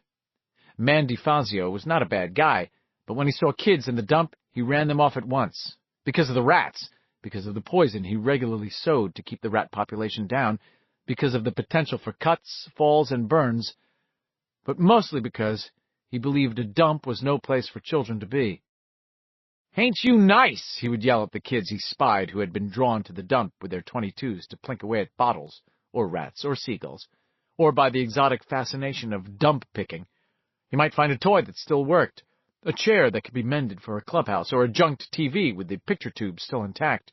If you threw a rock through one of these, there was a very satisfying explosion. "Ain't you kids nice?" Mandy would bellow. He bellowed not because he was angry, but because he was deaf and wore no hearing aid. "Didn't your folks teach you to be nice? Nice boys and girls don't play in the dump. Go to the park. Go to the library. Go down to community house and play box hockey. Be nice." "Nope," Richie said. "Guess the dump's out." They all sat down for a few moments to watch Mandy work on his dozer, hoping he would give up and go away, but not really believing he would. The presence of the radio suggested Mandy intended to stay all afternoon. It was enough to piss off the Pope, Bill thought. There was really no better place to come with firecrackers than the dump. You could put them under tin cans and then watch the cans fly into the air when the firecrackers went off, or you could light the fuses and drop them into bottles and then run like hell. The bottles didn't always break, but usually they did. "Wish we had some M80s, Richie sighed, unaware of how soon one would be chucked at his head. "My mother says people ought to be happy with what they have," Eddie said so solemnly that they all laughed. When the laughter died away, they all looked toward Bill again. Bill thought about it and then said, "I know a place. There's an old gravel pit at the end of the barrens by the train yards." "Yeah," Stan said, getting to his feet. "I know that place. You're a genius, Bill." "They'll really echo there," Beverly agreed. "Well, let's go," Richie said. The 6 of them, one shy of the magic number, walked along the brow of the hill which circled the dump. Mandy Fazio glanced up once and saw them silhouetted against the blue sky like Indians out on a raiding party. He thought about hollering at them. The Barrens was no place for kids, and then he turned back to his work instead. At least they weren't in his dump. 7. Mike Hanlon ran past the church school without pausing and pelted straight up Neibolt Street toward the Derry train yards. There was a janitor at NCS, but Mr. Gendron was very old and even deafer than Mandy Fazio. Also, he liked to spend most of the summer days asleep in the basement by the summer silent boiler, stretched out in a battered old reclining chair with the Derry News in his lap. Mike would still be pounding on the door and shouting for the old man to let him in when Henry Bowers came up behind him and tore his freaking head off. So Mike just ran. But not blindly. He was trying to pace himself, trying to control his breathing, not yet going all out. Henry, Belch, and Moose Sadler presented no problems. Even relatively fresh, they ran like wounded buffalo. Victor Criss and Peter Gordon, however, were much faster. As Mike passed the house where Bill and Richie had seen the clown, or the werewolf, he snapped a glance back and was alarmed to see that Peter Gordon had almost closed the distance. Peter was grinning cheerfully, a steeplechase grin, a full-out polo grin, a pip-pip jolly-good-show grin. And Mike thought, I wonder if he'd grin that way if he knew what's going to happen if they catch me. Does he think they're just going to say, "Tag, you're it," and run away? As the train yard gate with its sign, "Private property, keep out, violators will be prosecuted," loomed up, Mike was forced to let himself out to the limit. There was no pain, his breathing was rapid yet still controlled, but he knew everything was going to start hurting if he had to keep this pace up for long. The gate was standing halfway open. He snapped a second look back and saw that he'd pulled away from Peter again. Victor was perhaps 10 paces behind Peter, the others now 40 or 50 yards back. Even in that quick glance, Mike could see the black anger on Henry's face. He skittered through the opening, whirled, and slammed the gate closed. He heard the click as it latched. A moment later, Peter Gordon slammed into the chain link, and a moment after that, Victor Criss ran up beside him. Peter's smile was gone. A sulky, balked look had replaced it. He grabbed for the latch, but of course there was none. The latch was on the inside. Incredibly, he said, "Come on, kid, open the gate! That's not fair!" "What's your idea of fair?" Mike asked, panting. 5 against 1? "Fair up," Peter repeated, as if he had not heard Mike at all. Mike looked at Victor, saw the troubled look in Victor's eyes. He started to speak, but that was when the others pulled up to the gate. "Open up, nigger!" Henry bawled. He began to shake the chain link with such ferocity that Peter looked at him, startled. "Open up! Open up right now!" "I won't," Mike said quietly. "Open up!" Belch shouted. "Open up, you fucking jigaboo!" Mike backed away from the gate, his heart beating heavily in his chest. He couldn't remember ever being quite this scared, quite this upset. They lined their side of the gate, shouting at him, calling him names for nigger he had never dreamed existed: Night Fighter, Ubangi, Spade, Blackberry, Jungle Bunny, others. He was barely aware that Henry was taking something from his pocket, that he'd popped a wooden match alight with his thumbnail. And then a round, red something came over the fence and he flinched instinctively away as the cherry bomb exploded to his left, kicking up dust. The bang silenced them all for a moment. Mike stared unbelievingly at them through the fence, and they stared back. Peter Gordon looked utterly shocked, and even Belch looked stunned. They were scared of him now, Mike thought suddenly, and a new voice spoke inside of him, perhaps for the first time, a voice that was disturbingly adult. They're scared, but that won't stop them. You've got to get away, Mikey, or something's going to happen. Not all of them will want it to happen. Maybe. Not Victor and maybe not Peter Gordon.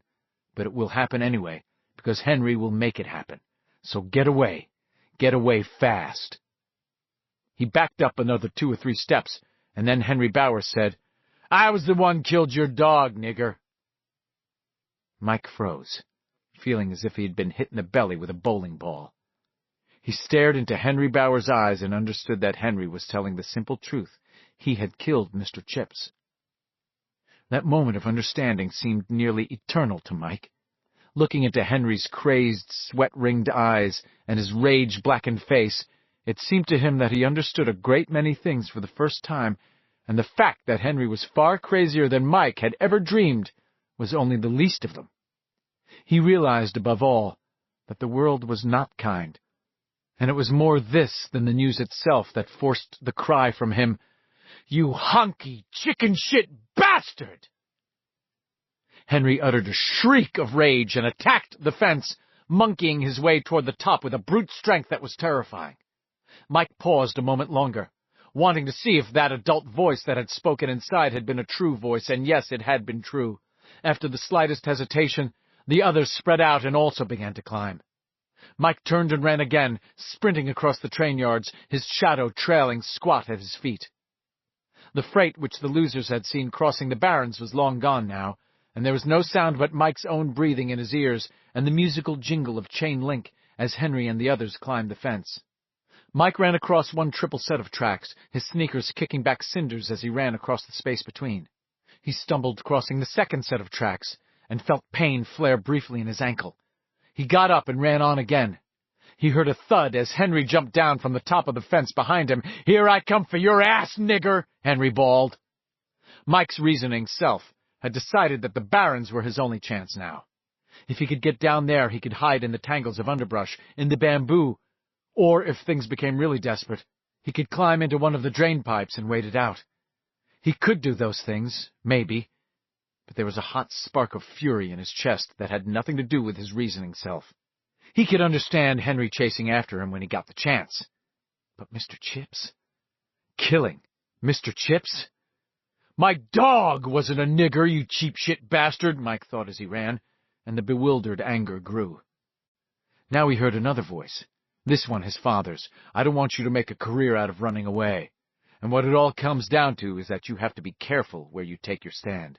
You have to ask yourself if Henry Bowers is worth the trouble." Mike had been running a straight line across the train yards toward the storage quonsets. Beyond them, another chain-link fence divided the train yards from the barrens. He had been planning to scale that fence and jump over to the other side. Instead, he veered hard right toward the gravel pit. This gravel pit had been used as a coal pit until 1935 or so. It had been a stoking point for the trains which ran through the Derry yards. Then the diesels came, and the electrics. For a number of years after the coal was gone, much of the remainder stolen by people with coal-fired furnaces, a local contractor had dug gravel there, but he went bust in 1955, and since then the pit had been deserted. A spur railroad line still ran in a loop up to the pit and then back toward the switching yards, but the tracks were dull with rust, and ragweed grew up between the rotting ties. These same weeds grew in the pit itself, vying for space with goldenrod and nodding sunflowers. Amid the vegetation, there was still plenty of slag coal, the stuff people had once called clinkers. As Mike ran toward this place, he took his shirt off. He reached the rim of the pit and looked back. Henry was coming across the tracks, his buddies spread out around him. That was okay, maybe. Moving as quickly as he could, using his shirt for a bindle, Mike picked up half a dozen handfuls of hard clinkers. Then he ran back toward the fence, swinging his shirt by the arms. Instead of climbing the fence when he reached it, he turned so his back was against it. He dumped the coal out of his shirt, stooped, and picked up a couple of chunks. Henry didn't see the coal. He only saw that he had the nigger trapped against the fence. He sprinted toward him, yelling. "This is for my dog, you bastard!" Mike cried, unaware that he had begun to cry. He threw one of the chunks of coal overhand. It flew in a hard, direct line. It struck Henry's forehead with a loud bonk, and then rebounded into the air. Henry stumbled to his knees. His hands went to his head. Blood seeped through his fingers at once, like a magician's surprise. The others skidded to a stop, their faces stamped with identical expressions of disbelief. Henry uttered a high scream of pain and got to his feet again, still holding his head. Mike threw another chunk of coal. Henry ducked.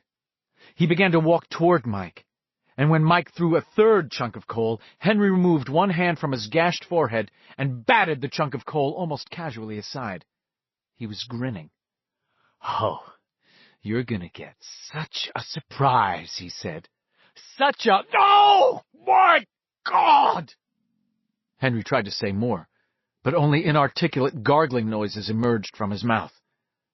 Mike had pegged another chunk of coal, and this one had struck Henry square in the throat.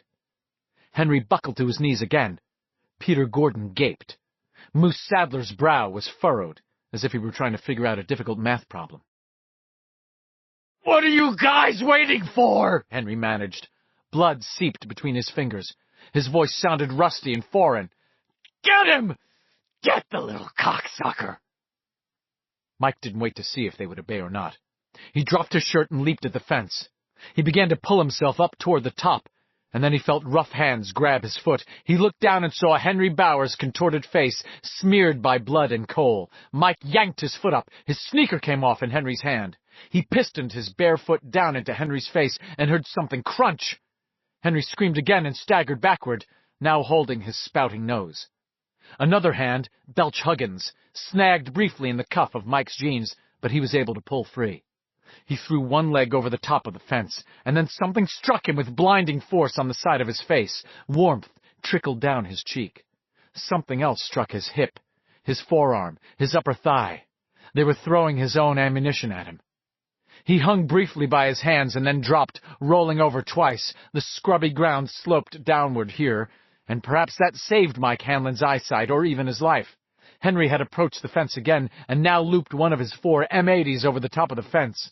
It went off with a terrific crack that echoed and blew a wide bare patch in the grass. Mike, his ears ringing, went head over heels and staggered to his feet. He was now in high grass on the edge of the barrens. He wiped a hand down his right cheek and it came away bloody. The blood did not particularly worry him. He had not expected to come out of this unscathed. Henry tossed a cherry bomb, but Mike saw this one coming and moved away easily. "Let's get him!" Henry roared and began to climb the fence. "Geez, Henry, I don't know."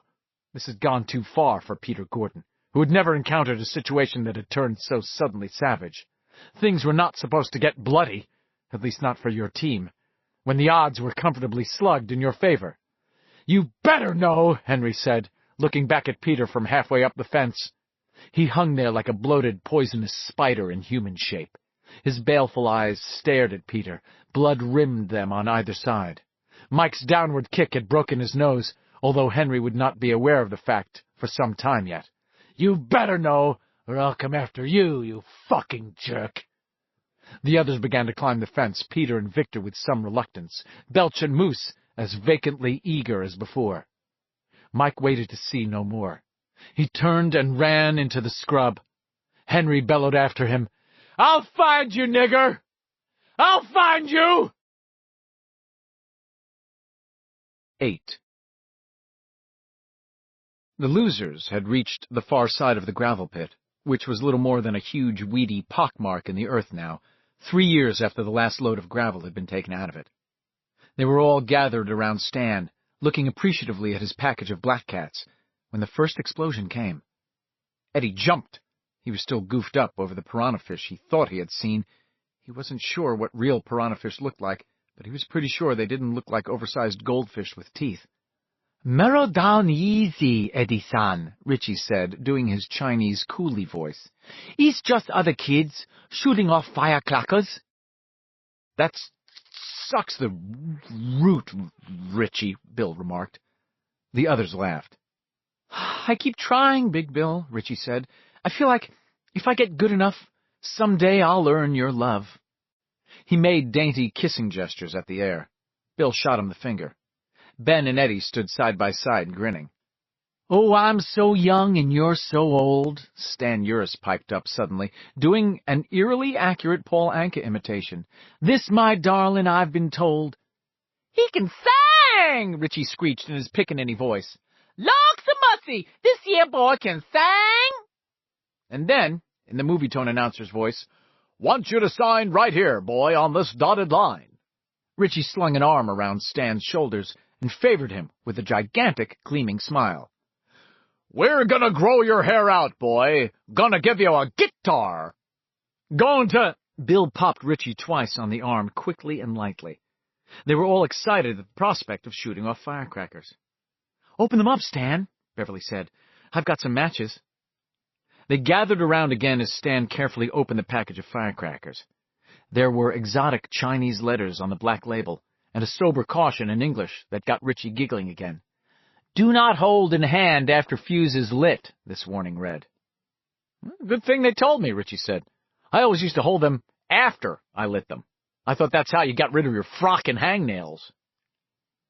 Working slowly, almost reverently, Stan removed the red cellophane and laid the block of cardboard tubes, blue and red and green, on the palm of his hand. Their fuses had been braided together in a Chinese pigtail. "I'll unwind the—" Stan began, and then there was a much louder explosion. The echo rolled slowly across the barrens. A cloud of gulls rose from the eastern side of the dump, squalling and crying. They all jumped this time. Stan dropped the firecrackers and had to pick them up. "Was that dynamite?" Beverly asked nervously. She was looking at Bill, whose head was up, his eyes wide. She thought he had never looked so handsome, but there was something too alert, too strung up in the attitude of his head. He was like a deer scenting fire in the air. "That was an M80, I think," Ben said quietly. "Last 4th of July I was in the park, and there were these high school kids that had a couple. They put one of them in a steel trash can. It made a noise like that." "Did it blow a hole in the can, Haystack?" Richie asked. "No, but it bulged out the side. Looked like there was some little guy inside who just stroked at one. They ran away." "The big one was closer," Eddie said. He also glanced at Bill. "Do you guys want to shoot these off or not?" Stan asked. He had unbraided about a dozen of the firecrackers and had put the rest neatly back in the waxed paper for later. "Sure," Richie said. "Put them away." They looked at Bill questioningly, a little scared. It was his abrupt tone more than what he had said. "Put them away," Bill repeated, his face contorting with the effort he was making to get the words out. Spit flew from his lips. "Something's gonna happen." Eddie licked his lips. Richie shoved his glasses up the sweaty slope of his nose with his thumb, and Ben moved closer to Beverly without even thinking about it. Stan opened his mouth to say something, and then there was another smaller explosion, another cherry bomb. "Rocks," Bill said. "What, Bill?" Stan asked. "Rocks! Ammo!" Bill began to pick up stones, stuffing them into his pockets until they bulged. The others stared at him, as though he had gone crazy, and then Eddie felt sweat break on his forehead. All of a sudden he knew what a malaria attack felt like. He had sensed something like this on the day he and Bill had met Ben, except Eddie, like the others, was already coming to think of Ben as Haystack. The day Henry Bowers had casually bloodied his nose.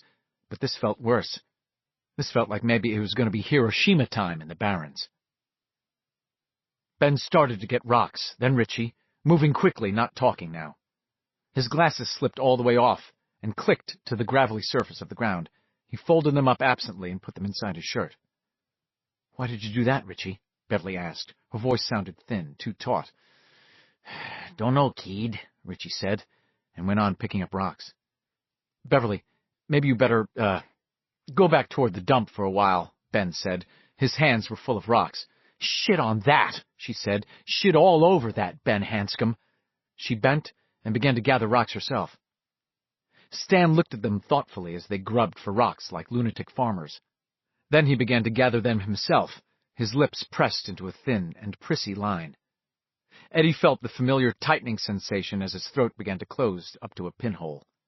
"Not this time, damn it," he thought suddenly. "Not if my friends need me. Like Bev said, shit all over that."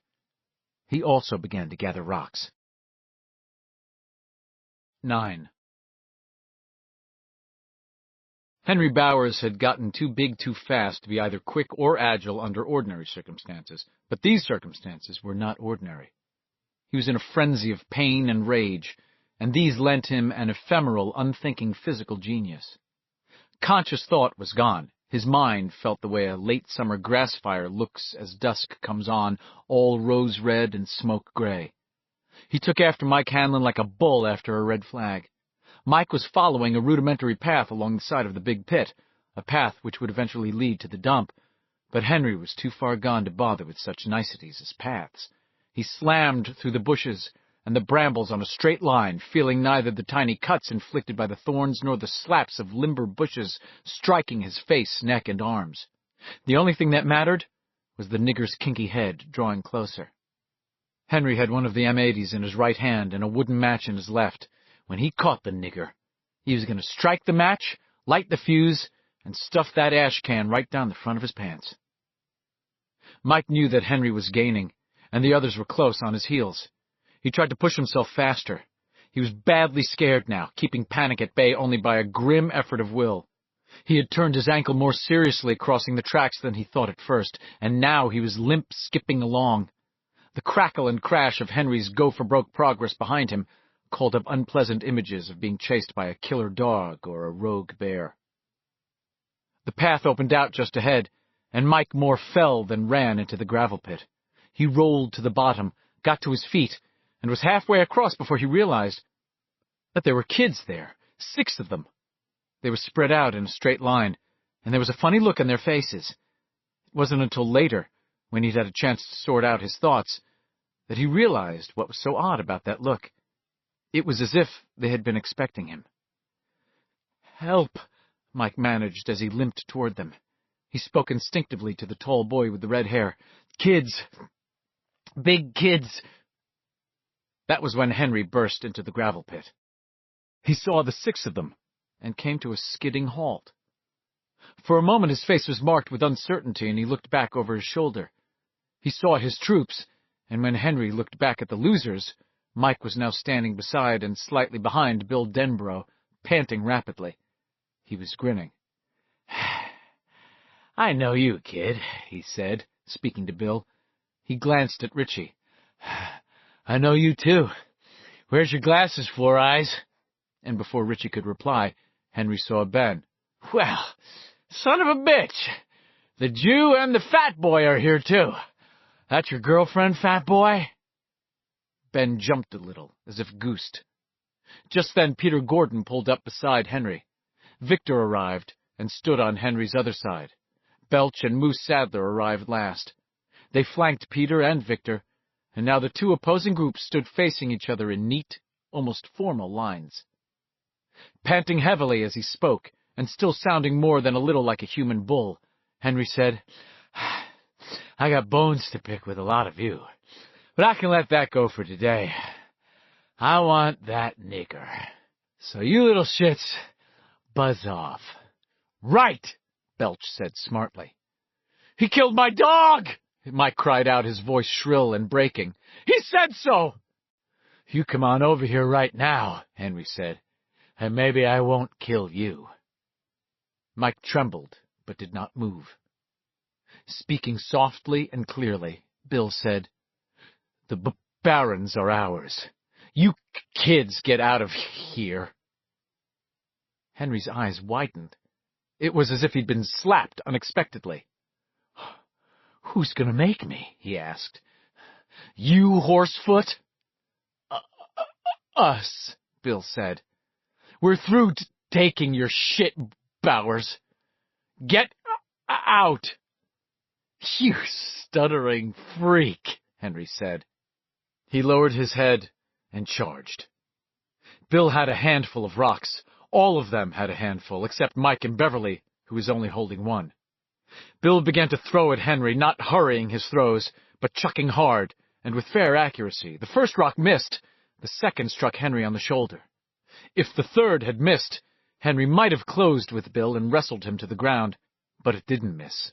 It struck Henry's lowered head. Henry cried out in surprised pain, looked up, and was hit 4 more times. A little billet doux from Richie Tozier on the chest, one from Eddie that ricocheted off his shoulder blade, one from Stan Uris that struck his shin, and Beverly's one rock, which hit him in the belly. He looked at them unbelievingly, and suddenly the air was full of whizzing missiles. Henry fell back, that same bewildered, pained expression on his face. "Come on, you guys!" he shouted. "Help me!" "Charge them!" Bill said in a low voice, and not waiting to see if they would or not, he ran forward. They came with him, firing rocks not only at Henry now, but at all the others. The big boys were grubbing on the ground for ammunition of their own, but before they could gather much, they had been peppered. Peter Gordon screamed as a rock thrown by Ben glanced off his cheekbone and drew blood. He backed up a few steps, paused, threw a hesitant rock or 2 back, and then fled. He had had enough. Things were not done this way on West Broadway. Henry grabbed up a handful of rocks in a savage, sweeping gesture. Most of them, fortunately for the losers, were pebbles. He threw one of the larger ones at Beverly, and it cut her arm. She cried out. Bellowing, Ben ran for Henry Bowers, who looked around in time to see him coming, but not in time to sidestep. Henry was off balance. Ben was 150, trying for 160. The result was no contest. Henry did not go sprawling, but flying. He landed on his back and skidded. Ben ran toward him again, and was only vaguely aware of a warm, blooming pain in his ear as Belch Huggins nailed him with a rock roughly the size of a golf ball. Henry was getting groggily to his knees as Ben reached him and kicked him hard, his sneakered foot connecting solidly with Henry's left hip. Henry rolled over heavily on his back. His eyes blazed up at Ben. "You ain't supposed to throw rocks at girls!" Ben shouted. He could not remember ever in his life feeling so outraged. "You ain't!" Then he saw a flame in Henry's hand as Henry popped the wooden match alight. He touched it to the thick fuse of the M80, which he then threw at Ben's face. Acting with no thought at all, Ben struck the ash can with the palm of his hand, swinging at it as one would swing a racket at a badminton birdie. The M80 went back down. Henry saw it coming. His eyes widened, and then he rolled away, screaming. The ash can exploded a split second later, blackening the back of Henry's shirt and tearing some of it away. A moment later, Ben was hit by Moose Sadler and driven to his knees. His teeth clicked together over his tongue, drawing blood. He blinked around, dazed. Moose was coming toward him. But before he could reach the place where Ben was kneeling, Bill came up behind him and began pelting the big kid with rocks. Moose wheeled around, bellowing. "You hit me from behind, Yellow Belly!" Moose screamed. "You fucking dirty fighter!" He gathered himself to charge, but Richie joined Bill and also began to fire rocks at Moose. Richie was unimpressed with Moose's rhetoric on the subject of what might or might not constitute Yellow Belly behavior. He had seen the 5 of them chasing one scared kid, and he didn't think that exactly put them up there with King Arthur and the Knights of the Round Table. One of Richie's missiles split the skin above Moose's left eyebrow. Moose howled. Eddie and Stan Uris moved up to join Bill and Richie. Beverly moved in with them, her arm bleeding but her eyes wildly alight. Rocks flew. Belch Huggins screamed as one of them clipped his crazy bone. He began to dance lumbersomely, rubbing his elbow. Henry got to his feet, the back of his shirt hanging in rags, the skin beneath almost miraculously unmarked. Before he could turn around, Ben Hanscom bounced a rock off the back of his head and drove him to his knees again. It was Victor Criss who did the most damage to the losers that day, partly because he was a pretty fair fastball pitcher, but mostly, paradoxically, because he was the least emotionally involved. More and more he didn't want to be here. People could get seriously hurt in rock fights. A kid could get his skull split, a mouthful of broken teeth, could even lose an eye. But since he was in it, he was in it. He intended to dish out some trouble. That coolness had allowed him to take an extra 30 seconds and pick up a handful of good-sized rocks. He threw one at Eddie as the losers reformed their rough skirmish line, and it struck Eddie on the chin. He fell down, crying, the blood already starting to flow. Ben turned toward him, but Eddie was already getting up again, the blood gruesomely bright against his pallid skin, his eyes slitted. Victor threw at Richie, and the rock thudded off Richie's chest. Richie threw back, but Vic ducked it easily and threw one sidearm at Bill Denbrough. Bill snapped his head back, but not quite quickly enough. The rock cut his cheek wide open. Bill turned toward Victor. Their eyes locked, and Victor saw something in the stuttering kid's gaze that scared the hell out of him. Absurdly, the words, "I take it back," trembled behind his lips. Except that was nothing you said to a little kid. Not if you didn't want your buddies to start ranking you to the dogs and back. Bill started to walk toward Victor now, and Victor began to walk toward Bill. At the same moment, as if by some telepathic signal, they began to throw rocks at each other, still closing the distance. The fighting flagged around them as the others turned to watch. Even Henry turned his head. Victor ducked and bobbed, but Bill made no such effort. Victor's rocks slammed him in the chest, the shoulder, the stomach. One clipped by his ear. Apparently unshaken by any of this, Bill threw one rock after another, pegging them with murderous force. The third one struck Victor's knee with a brittle chipping sound, and Victor uttered a stifled groan. He was out of ammunition. Bill had one rock left. It was smooth and white, shot with quartz, roughly the size and shape of a duck's egg. To Victor Criss, it looked very hard. Bill was less than 5 feet away from him. You get out of here now, he said, or I'm gonna split your head open. I mean it. Looking into his eyes, Victor saw that he really did.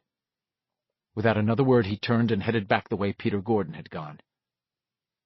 Belch and Moose Sadler were looking around uncertainly. Blood trickled from the corner of the Sadler boy's mouth, and blood from a scalp wound was sheeting down the side of Belch's face. Henry's mouth worked, but no sound came out.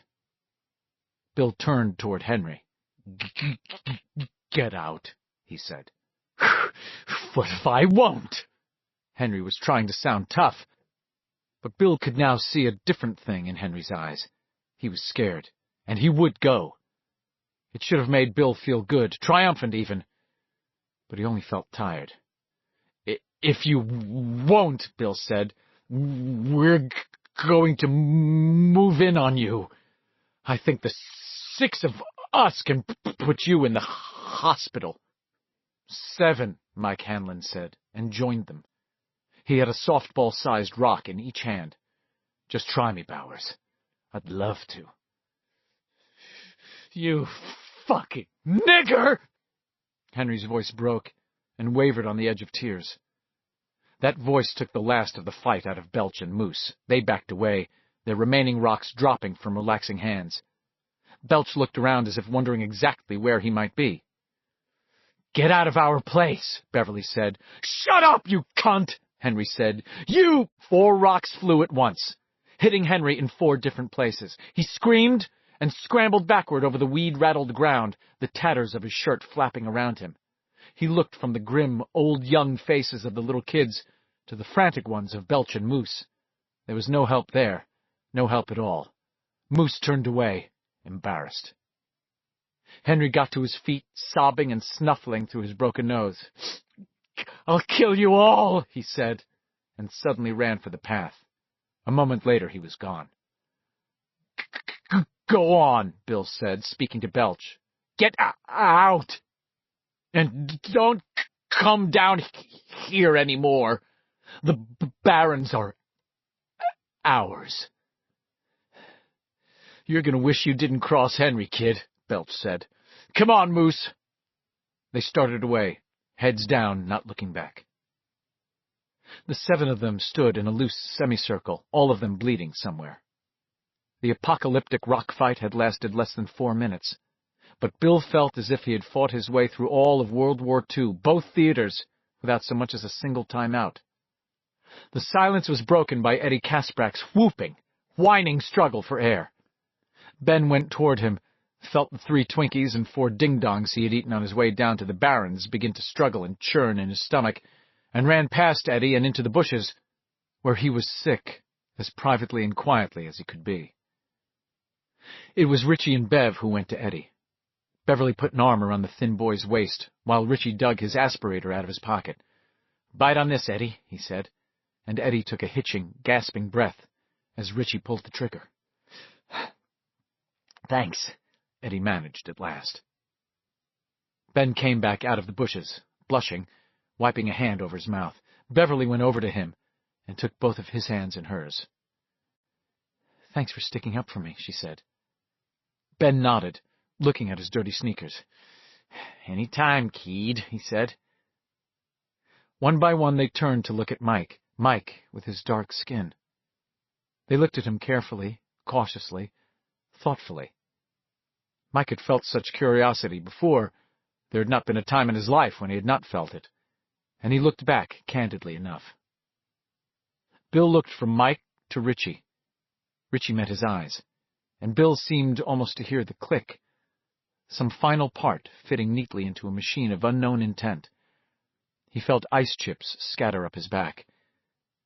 We're all together now, he thought, and the idea was so strong, so right, that for a moment he thought he might have spoken it aloud. But of course there was no need to speak it aloud. He could see it in Richie's eyes, in Ben's, in Eddie's, in Beverly's, in Stan's. We're all together now, he thought again. Oh, God help us. Now it really starts. Please, God, help us. "What's your name, kid?" Beverly asked. "Mike Hanlon." "You want to shoot off some firecrackers?" Stan asked. And Mike's grin was answer enough.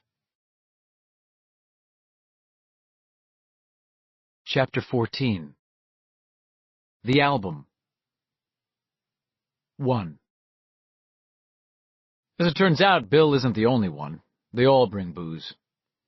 Bill is bourbon, Beverly has vodka and a carton of orange juice, Richie a six-pack, Ben Hanscom a bottle of Wild Turkey, Mike has a six-pack in the little refrigerator in the staff lounge. Eddie Kasprak comes in last, holding a small brown bag. "What you got there, Eddie?" Richie asks. "Zarex or Kool-Aid?" Smiling nervously, Eddie removes first a bottle of gin, and then a bottle of prune juice. In the thunderstruck silence which follows, Richie says, quietly, "Somebody call for the men in the white coats. Eddie Kasprak's finally gone over the top." "Gin and prune juice happens to be very healthy," Eddie replies defensively. And then they're all laughing wildly, the sound of their mirth echoing and re-echoing in the silent library, rolling up and down the glassed-in hall between the adult library and the children's library. "Ah, you go head on," Ben says, wiping his streaming eyes. "You go head on, Eddie. I bet it really moves the mail, too." Smiling, Eddie fills a paper cup 3/4 full of prune juice and then soberly adds 2 capfuls of gin. "Oh, Eddie, I do love you," Beverly says. And Eddie looks up, startled but smiling. She gazes up and down the table. "I love all of you." Bill says, "We love you too, Bev." "Yes," Ben says, "we love you." His eyes widen a little, and he laughs. I think we still all love each other. Do you know how rare that must be?" There's a moment of silence, and Mike is really not surprised to see that Richie is wearing his glasses. "My contacts started to burn, and I had to take them out," Richie says briefly, when Mike asks, "Maybe we should get down to business." They all look at Bill, then, as they had in the gravel pit, and Mike thinks, they look at Bill when they need a leader, at Eddie when they need a navigator. Get down to business, what a hell of a phrase that is. Do I tell them that the bodies of the children that were found back then and now weren't sexually molested, not even precisely mutilated, but partially eaten? Do I tell them I've got 7 miners' helmets, the kind with strong electric lights set into the front, stored back at my house, one of them for a guy named Stan Uris, who couldn't make the scene, as we used to say? Or is it maybe enough just to tell them to go home and get a good night's sleep because it ends tomorrow or tomorrow night for good, either for it or us? None of those things have to be said, perhaps, and the reason why they don't has already been stated. They still love one another. Things have changed over the last 27 years, but that, miraculously, hasn't. It is, Mike thinks, our only real hope. The only thing that really remains is to finish going through it, to complete the job of catching up, of stapling past to present, so that the strip of experience forms some half-assed kind of wheel. Yes, Mike thinks, that's it. Tonight the job is to make the wheel. Tomorrow we can see if it still turns, the way it did when we drove the big kids out of the gravel pit and out of the barrens. "Have you remembered the rest?" Mike asks Richie. Richie swallows some beer and shakes his head. "I remember you telling us about the bird and about the smoke hole." A grin breaks over Richie's face. "I remembered about that walking over here tonight with Bevy and Ben. What a fucking horror show that was." "Beep, beep, Richie," Beverly says, smiling. "Well, you know," he says, still smiling himself and punching his glasses up on his nose in a gesture that is eerily reminiscent of the old Richie. He winks at Mike. "You and me, right, Mikey?" Mikey snorts laughter and nods. "Miss Scarlet, Miss Scarlet!" Richie shrieks in his pickaninny voice. "It's getting a little warm in the smokehouse, Miss Scarlet!" Laughing, Bill says, "Another engineering and architectural triumph by Ben Hanscom." Beverly nods. "We were digging out the clubhouse when you brought your father's photograph album to the Barrens, Mike." "Oh, Christ," Bill says, sitting suddenly bolt upright. "And the pictures," Richie nods grimly. "The same trick as in Georgie's room. Only that time we all saw it." Ben says, "I remembered what happened to the extra silver dollar." They all turned to look at him. "I gave the other 3 to a friend of mine before I came out here," Ben says quietly, "for his kids. I remembered there had been a 4th, but I couldn't remember what happened to it. Now I do." He looks at Bill. "We made a silver slug out of it, didn't we? You, me, and Richie. At first we were going to make a silver bullet. You were pretty sure you could do it," Richie agrees. "But in the end, we got cold feet." Bill nods slowly. The memory has fallen naturally into its place, and he hears that same low but distinct click when it happens. We're getting closer, he thinks. "We went back to Neibolt Street," Richie says, "all of us." "You saved my life, Big Bill," Ben says suddenly, and Bill shakes his head. "You did, though," Ben persists, and this time Bill doesn't shake his head. He suspects that maybe he had done just that, although he does not yet remember how. And was it him? He thinks maybe Beverly, but that is not there. Not yet, anyway. "Excuse me for a second," Mike says. "I've got a 6-pack in the back fridge." "Have one of mine," Richie says. "Handlin' no drinkum white man's beer," Mike replies. "Especially not yours, trash mouth." "Beep, beep, Mikey," Richie says solemnly, and Mike goes to get his beer on a warm wave of their laughter. He snaps on the light in the lounge, a tacky little room with seedy chairs, a silex badly in need of scrubbing, and a bulletin board covered with old notices, wage and hour information, and a few New Yorker cartoons now turning yellow and curling up at the edges. He opens the little refrigerator and feels the shock sink into him, bone deep and ice white, the way February cold sank into you when February was here and it seemed that April never would be. Blue and orange balloons drift out in a flood, dozens of them, a New Year's Eve bouquet of party balloons, and he thinks incoherently in the midst of his fear, all we need is Guy Lombardo tootling away on Auld Lang Syne.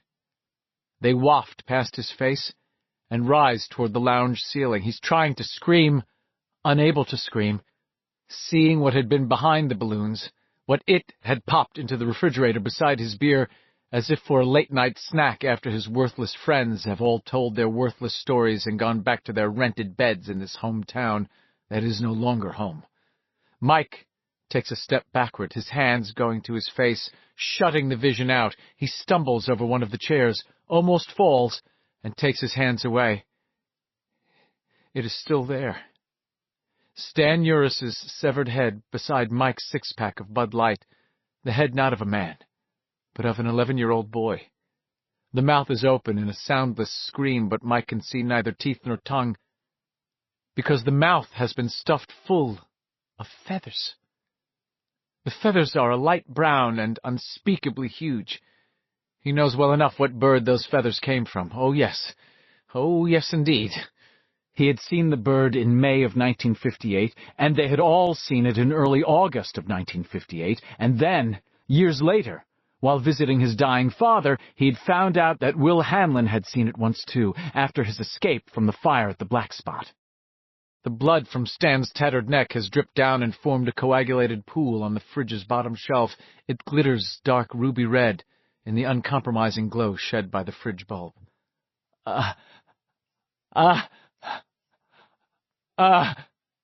Mike manages, but no more sound than that can he make.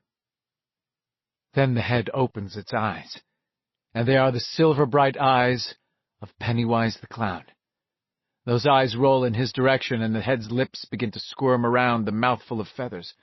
It is trying to speak, perhaps trying to deliver prophecy like the oracle in a Greek play. "Just thought I'd join you, Mike, because you can't win without me. You can't win without me, and you know it, don't you? You might have had a chance if all of me had shown up, but I just couldn't stand the strain on my all-American brain, if you see what I mean, Jelly Bean. All the 6 of you can do on your own is hash over some old times and then get yourselves killed. So I thought I'd head you off at the pass.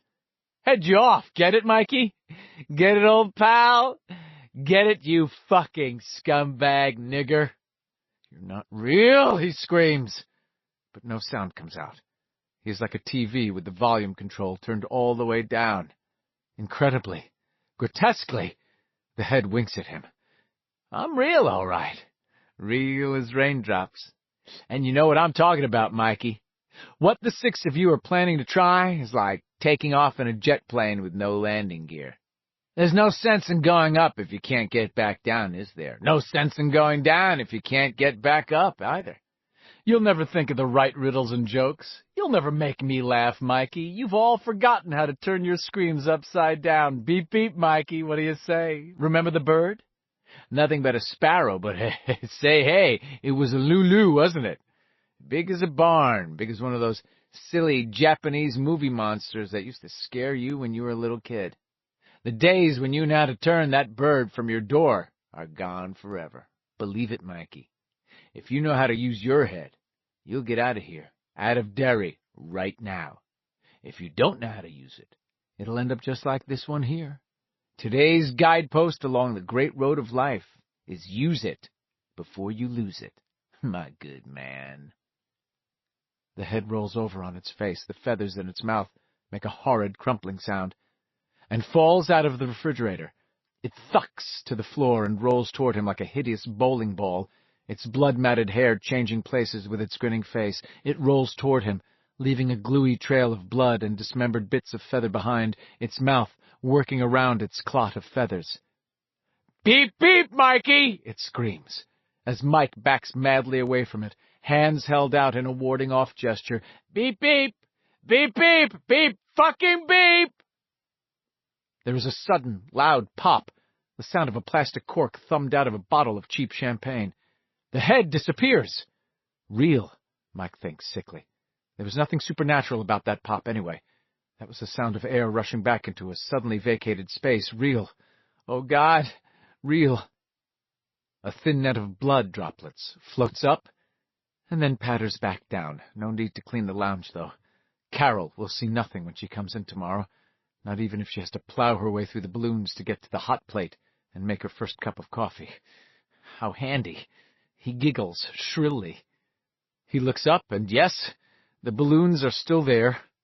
The blue ones say, "Derry niggers get the bird." The orange ones say, "The losers are still losing, but Stanley Uris is finally ahead." No sense going up if you can't get back down, the speaking head had assured him. No sense going down if you can't get back up. This latter makes him think again of the stored miners' helmets. And was it true?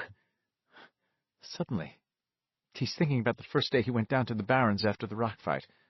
July 6th, that had been. 2 days after he had marched in the 4th of July parade. 2 days after he had seen Pennywise the Clown in person for the first time. It had been after that day in the Barrens, after listening to their stories, and then, hesitantly, telling his own, that he had gone home and asked his father if he could look at his photograph album. Why, exactly, had he gone down to the Barrens that July 6th? Had he known he would find them there? It seemed that he had. And not just that they would be there, but where they would be. They had been talking about a clubhouse of some sort, he remembers, but it had seemed to him that they had been talking about that because there was something else that they didn't know how to talk about. Mike looks up at the balloons, not really seeing them now, trying to remember exactly how it had been that day, that hot, hot day. Suddenly it seems very important to remember just what had happened, what every nuance had been, what his state of mind had been. Because that was when everything began to happen. Before that, the others had talked about killing it, but there had been no forward motion, no plan. When Mike had come, the circle closed, the wheel began to roll. It had been later that same day that Bill and Richie and Ben went down to the library and began to do serious research on an idea that Bill had had a day or a week or a month before. It had all begun to... "Mike!" Richie calls from the reference room where the others are gathered. "Did you die in there?" Almost, Mike thinks, looking at the balloons, the blood, the feathers inside the fridge. He calls back, "I think you guys better come in here." He hears the scrape of their chairs, the mutter of their voices. He hears Richie saying, "Oh, Jesus, what's up now?" And another ear, this one in his memory, hears Richie saying something else, and suddenly he remembers what it is he has been searching for. Even more, he understands why it has seemed so elusive. The reaction of the others when he stepped into the clearing in the darkest, deepest, and most overgrown part of the Barrens that day had been nothing.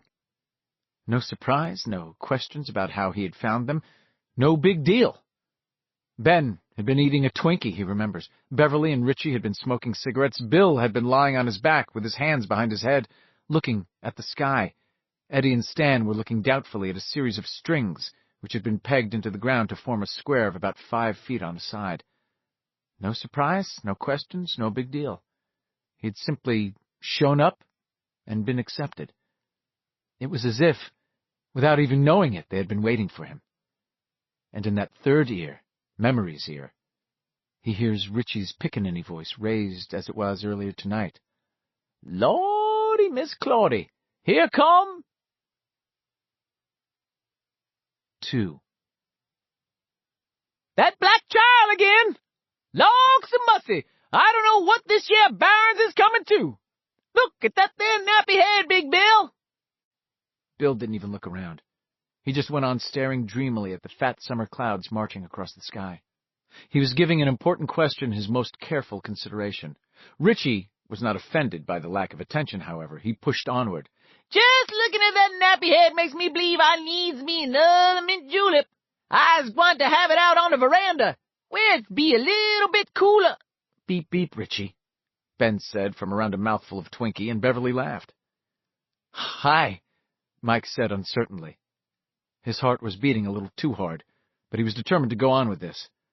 He owed his thanks, and his father had told him that you always paid what you owed, and as quick as you could before the interest mounted up. Stan looked around.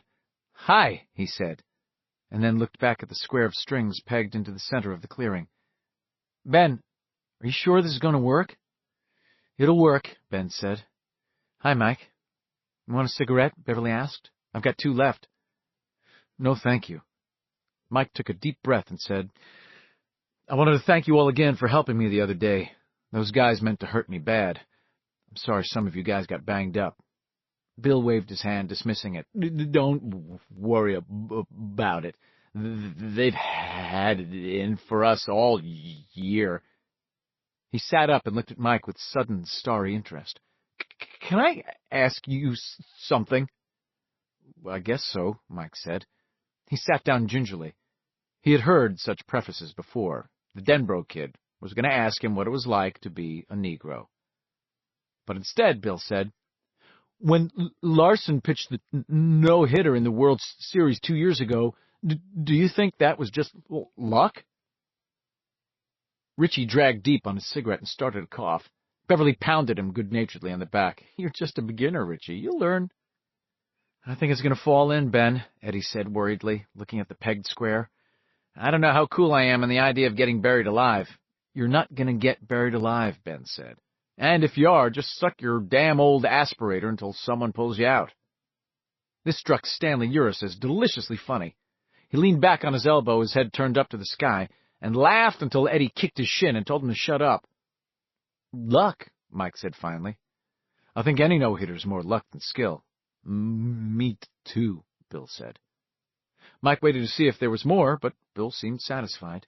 He lay down again, laced his hands behind his head again, and went back to studying the clouds as they floated by. What are you guys up to? Mike asked, looking at the square of strings pegged just above the ground. This is Haystack's big idea of the week, Richie said. Last time, he flooded out the barrens, and that was pretty good. But this one's a real dinner winner. This is Dig Your Own Clubhouse month. Next month, you don't need to put Ben down, Bill said, still looking at the sky. It's going to be good. God's sakes, Bill, I was just kidding. Sometimes you kid too much, Richie. Richie accepted the rebuke silently. I still don't get it, Mike said. Well, it's pretty simple, Ben said. They wanted a treehouse, and we could do that. But people have a bad habit of breaking their bones when they fall out of treehouses. Kooky, lend me your bones, Stan said, and laughed again, while the others looked at him puzzled. Stan did not have much sense of humor, and the bit he did have was sort of peculiar. You is going loco, senor, Richie said. It's the heat on the cucarachas, I think. Anyway, Ben said, what we'll do is dig down about 5 feet in the square I pegged out there. We can't go much deeper than that, or we'll hit groundwater, I guess. It's pretty close to the surface down there. Then we'll shore up the sides just to make sure they don't cave in. He looked significantly at Eddie here, but Eddie was worried. Then what? Mike asked, interested. We'll cap off the top. Huh? Put boards over the top of the hole. We can put in a trap door or something so we can get in and out, even windows if we want. We'll need some hinges, Bill said, still looking at the clouds. We can get those at Reynolds Hardware, Ben said. You guys have your allowances, Bill said. I've got $5, Beverly said. I saved it up from babysitting.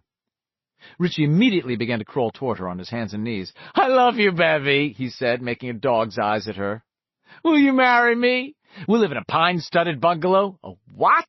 Beverly asked, while Ben watched them with an odd mixture of anxiety, amusement, and concentration. A bung-studded pine-alow, Rich said. $5 is enough, sweetie. You and me and baby makes 3. Beverly laughed and blushed and moved away from him. We share the expenses, Bill said. That's why we got a club. So, after we capped the hole with boards, Ben went on, we put down this heavy-duty glue, tangle track they call it, and put the sods back on, maybe sprinkle it with pine needles. We could be down there and people like Henry Bowers, could walk right over us and not even know we were there. You thought of that? Mike said. Geez, that's great. Ben smiled. It was his turn to blush. Bill sat up suddenly and looked at Mike. You want to help? Well, sure, Mike said. That'd be fun. A look passed among the others. Mike felt it as well as saw it. There are 7 of us here, Mike thought, and for no reason at all, he shivered. When are you going to break ground? Pretty soon, Bill said, and Mike knew that it wasn't just Ben's underground clubhouse Bill was talking about. Ben knew it too, so did Richie, Beverly, and Eddie. Stan Uris had stopped smiling. We're going to start this project pretty soon. There was a pause then, and Mike was suddenly aware of 2 things. They wanted to say something, tell him something, and he was not entirely sure he wanted to hear it. Ben had picked up a stick and was doodling aimlessly in the dirt, his hair hiding his face. Richie was gnawing at his already ragged fingernails. Only Bill was looking directly at Mike. Is something wrong? Mike asked uneasily. Speaking very slowly, Bill said, we're a club. You can be in the club if you want, but you have to keep our secrets. You mean, like the clubhouse? Mike asked, now more uneasy than ever. Well, sure. We've got another secret, kid, Richie said, still not looking at Mike. And Big Bill says we've got something more important to do this summer than digging underground clubhouses. He's right, too, Ben added. There was a sudden, whistling gasp. Mike jumped. It was only Eddie, blasting off. Eddie looked at Mike apologetically, shrugged, and then nodded. Well, Mike said finally, don't keep me in suspense. Tell me. Bill was looking at the others. Is there anyone who doesn't want him in the club? No one spoke or raised a hand. Who wants to tell? Bill asked. There was another long pause, and this time Bill didn't break it. At last Beverly sighed and looked up at Mike. The kids who have been killed, she said. We know who's been doing it, and it's not human. 3. They told him, one by one. The clown on the ice, the leper under the porch, the blood and voices from the drain, the dead boys in the standpipe. Richie told about what had happened when he and Bill went back to Neibolt Street, and Bill spoke last, telling about the school photo that had moved, and the picture he had stuck his hand into. He finished by explaining that it had killed his brother Georgie, and that the Losers Club was dedicated to killing the monster, whatever the monster really was. Mike thought later, going home that night, that he should have listened with disbelief mounting into horror, and finally run away as fast as he could, not looking back, convinced either that he was being put on by a bunch of white kids who didn't like black folks, or that he was in the presence of 6 authentic lunatics who had in some way caught their lunacy from each other, the way everyone in the same class could catch a particularly virulent cold. But he didn't run, because in spite of the horror he felt a strange sense of comfort. Comfort and something else, something more elemental, A feeling of coming home. There are 7 of us here, he thought again, as Bill finally finished speaking. He opened his mouth, not sure of what he was going to say. "I've seen the clown," he said. "What?" Richie and Stan asked together, and Beverly turned her head so quickly that her ponytail flipped from her left shoulder to her right. "I saw him on the 4th, Mike said slowly, speaking to Bill mostly. Bill's eyes, sharp and utterly concentrated, were on his, demanding that he go on. "Yes, on the 4th of July. He trailed off momentarily, thinking, "But I knew him. I knew him because that wasn't the first time I saw him. And it wasn't the first time I saw something wrong." He thought of the bird then, the first time he'd really allowed himself to think of it, except in nightmares, since May. He had thought he was going crazy. It was a relief to find out he wasn't crazy, but it was still a scary relief. He wet his lips. "Go on," Bev said impatiently. "Hurry up." "Well, the thing is, I was in the parade. I saw you," Eddie said. "You were playing the saxophone?" "Well, it's actually a trombone," Mike said. "I play with the Neibolt Church School Band. Anyway, I saw the clown. He was handing out balloons to kids on the 3-way corner downtown. He was just like Ben and Bill said, silver suit, orange buttons, white makeup on his face, big red smile. I don't know if it was lipstick or makeup, but it looked like blood." The others were nodding, excited now, but Bill only went on, looking at Mike closely. "Orange tufts of hair?" he asked Mike, making them unconsciously over his own head with his fingers. Mike nodded. Seeing him like that, it scared me. And while I was looking at him, he turned around and waved at me, like he'd read my mind or my feelings or whatever you call it. And that, scared me worse. I didn't know why then, but he scared me so bad for a couple of seconds I couldn't play my bone anymore. All the spit in my mouth dried up, and I felt—" He glanced briefly at Beverly. He remembered it all so clearly now, how the sun had suddenly seemed intolerably dazzling on the brass of his horn, and the chrome of the cars, the music too loud, the sky too blue. The clown had raised one white-gloved hand, the other was full of balloon strings, and had waved slowly back and forth, his bloody grin too red and too wide, a scream turned upside down. He remembered how the flesh of his testicles had begun to crawl, how his bowels had suddenly felt all loose and hot, as if he might suddenly drop a casual load of shit into his pants. But he couldn't say any of that in front of Beverly. You didn't say stuff like that in front of girls, even if they were the sort of girls you could say things like bitch and bastard in front of. "I felt scared," he finished, feeling that it was too weak, but not knowing how to say the rest. But they were nodding as if they understood, and he felt an indescribable relief wash through him. Somehow that clown looking at him, smiling his red smile, his white-gloved hand penduluming slowly back and forth, that had been worse than having Henry Bowers and the rest after him.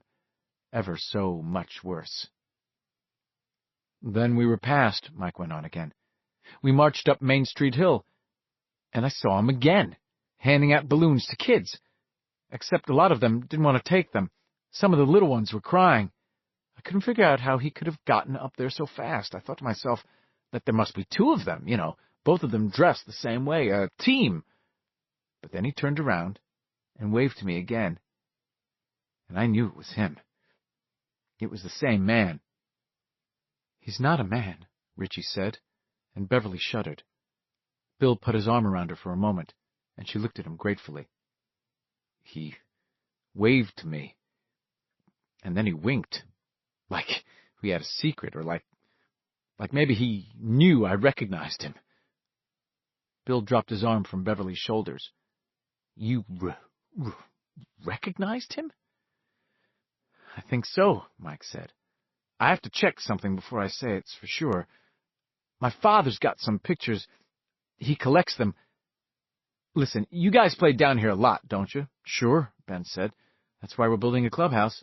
Mike nodded. "I'll check and see if I'm right. If I am, I can bring the pictures." "Old pictures?" Bill asked. "Yes." "What else?" Bill asked. Mike opened his mouth and then closed it again. He looked around at them uncertainly and then said, "You'd think I was crazy. Crazy or lying." "You think we're crazy?" Mike shook his head. "You bet we're not," Eddie said. "I got a lot wrong with me, but I'm not Bughouse. I don't think." "No," Mike said. "I don't think you're crazy." "Well, we won't think you're nuts either," Bill said. Bill looked them all over, cleared his throat, and said, "I saw a bird. 3 months ago. I saw a bird." Stan Uris looked at Mike. "What kind of a bird?" Speaking more reluctantly than ever, Mike said, "It looked like a sparrow, sort of, but it also looked like a robin. It had an orange chest." "Well, what's so special about a bird?" Ben asked. "There are lots of birds in Derry." But he felt uneasy, and looking at Stan, he felt sure that Stan was remembering what had happened in the standpipe, and how he had somehow stopped it from happening by shouting out the names of birds. But he forgot all about that, and everything else when Mike spoke again. "This bird was bigger than a house trailer," he said. He looked at their shocked, amazed faces.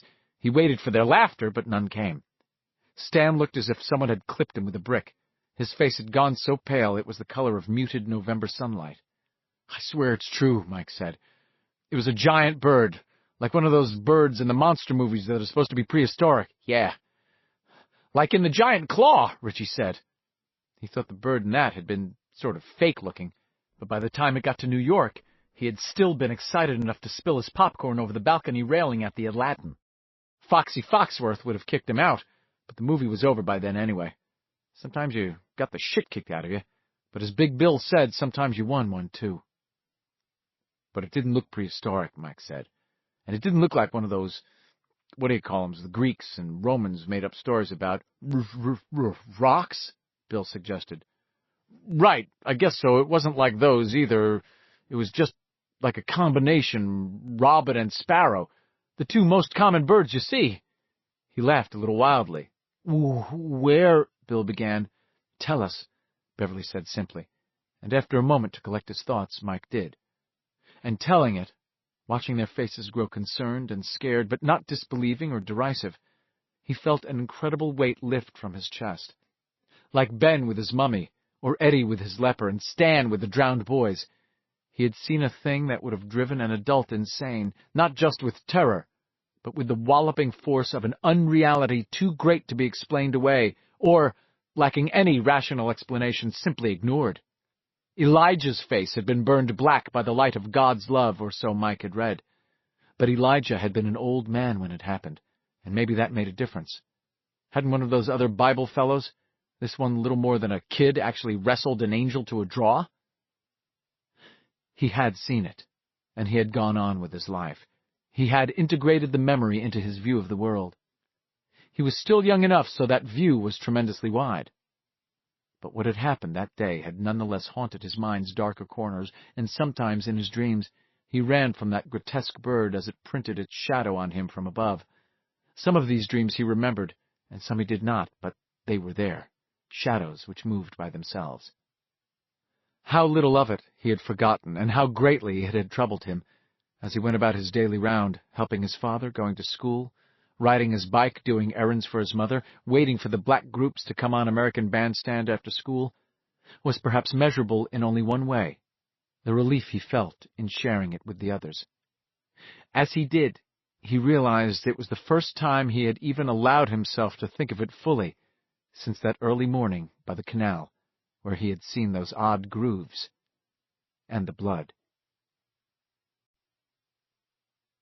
4. Mike told the story of the bird at the old ironworks, and how he had run into the pipe to escape it. Later on that afternoon, 3 of the losers, Ben, Richie, Bill, walked toward the Derry Public Library. Ben and Richie were keeping a close watch for Bowers and company, but Bill only looked at the sidewalk, frowning, lost in thought. About an hour after telling them his story, Mike had left them, saying his father wanted him home by 4 to pick peas. Beverly had to do some marketing and fix dinner for her father, she said. Both Eddie and Stan had their own things to do, but before they broke up for the day, they began digging what was to become, if Ben was right, their underground clubhouse. To Bill, and to all of them, he suspected, the groundbreaking had seemed an almost symbolic act. They had begun. Whatever it was they were supposed to do as a group, as a unit, they had begun.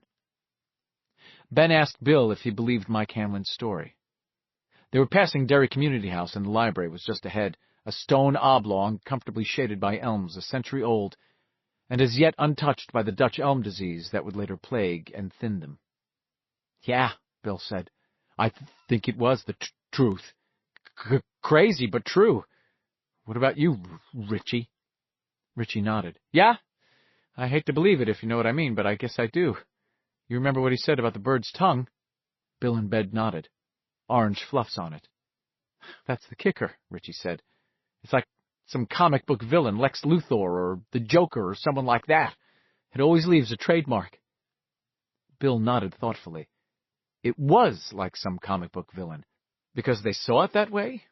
Thought of it that way? Yes, perhaps so. It was kid stuff, but it seemed that was what this thing thrived on. Kid stuff. They crossed the street to the library side. "I asked Stan if he ever heard of a bird like that," Bill said. "Not necessarily a big one, but just a real one," Richie suggested. Bill nodded. He said there might be a bird like that in South America or Africa, but not around here." "He didn't believe it then?" Ben asked. He believed it," Bill said. And then he told them something else Stan had suggested when Bill walked with him back to where Stan had left his bike. Stan's idea was that nobody else could have seen that bird before Mike told them that story. Something else, maybe, but not that bird, because the bird was Mike Hanlon's personal monster.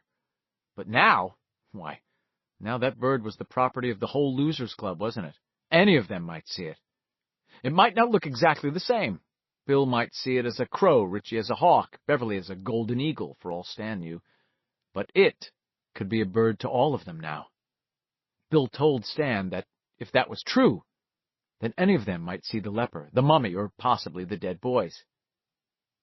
"Which means we ought to do something pretty soon if we're going to do anything at all," Stan had replied. "It knows." "What?" Bill had asked sharply. "Everything we know?"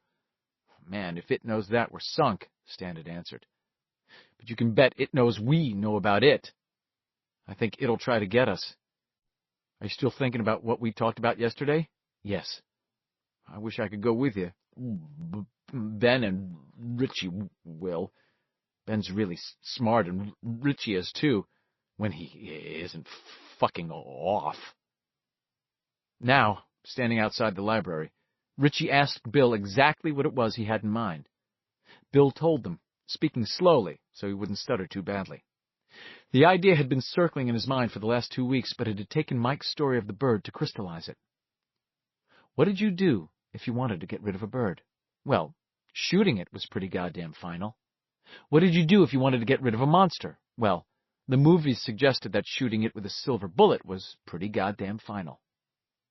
Ben and Richie listened to this respectfully enough. Then Richie asked, "How do you get a silver bullet, Big Bill? Send away for it? Very funny. We'll have to make it." "How?" "I guess that's what we're at the library to find out," Ben said. Richie nodded and pushed his glasses up on his nose. Behind them his eyes were sharp and thoughtful, but doubtful, Bill thought. He felt doubtful himself. At least there was no foolishness in Richie's eyes, and that was a step in the right direction. "You were thinking about your dad's Walther?" Richie asked. "The one we took to Neibolt Street?" "Yes," Bill said. "Even if we could really make silver bullets," Richie said, "where would we get the silver?" "Let me worry about that," Ben said quietly. "Well, okay," Richie said. "We'll let Haystack worry about that. Then what, Neibolt Street again?" Bill nodded. Neibolt Street again. And then we blow its fucking head off." The three of them stood there a moment longer, looking at each other solemnly. and then they went into the library. 5. "Sure and begorra, it's that black feller again," Richie cried in his Irish cop voice. A week had passed. It was nearly mid-July, and the underground clubhouse was almost finished. "Top of the morning to you, Mr. O'Hanlon, sir. And a fine day it promises to be. Fine as potatoes are growing, as me old mither used to—" "So far as I know, noon is the top of the morning, Richie," Ben said, popping up in the hole. "And noon was 2 hours ago."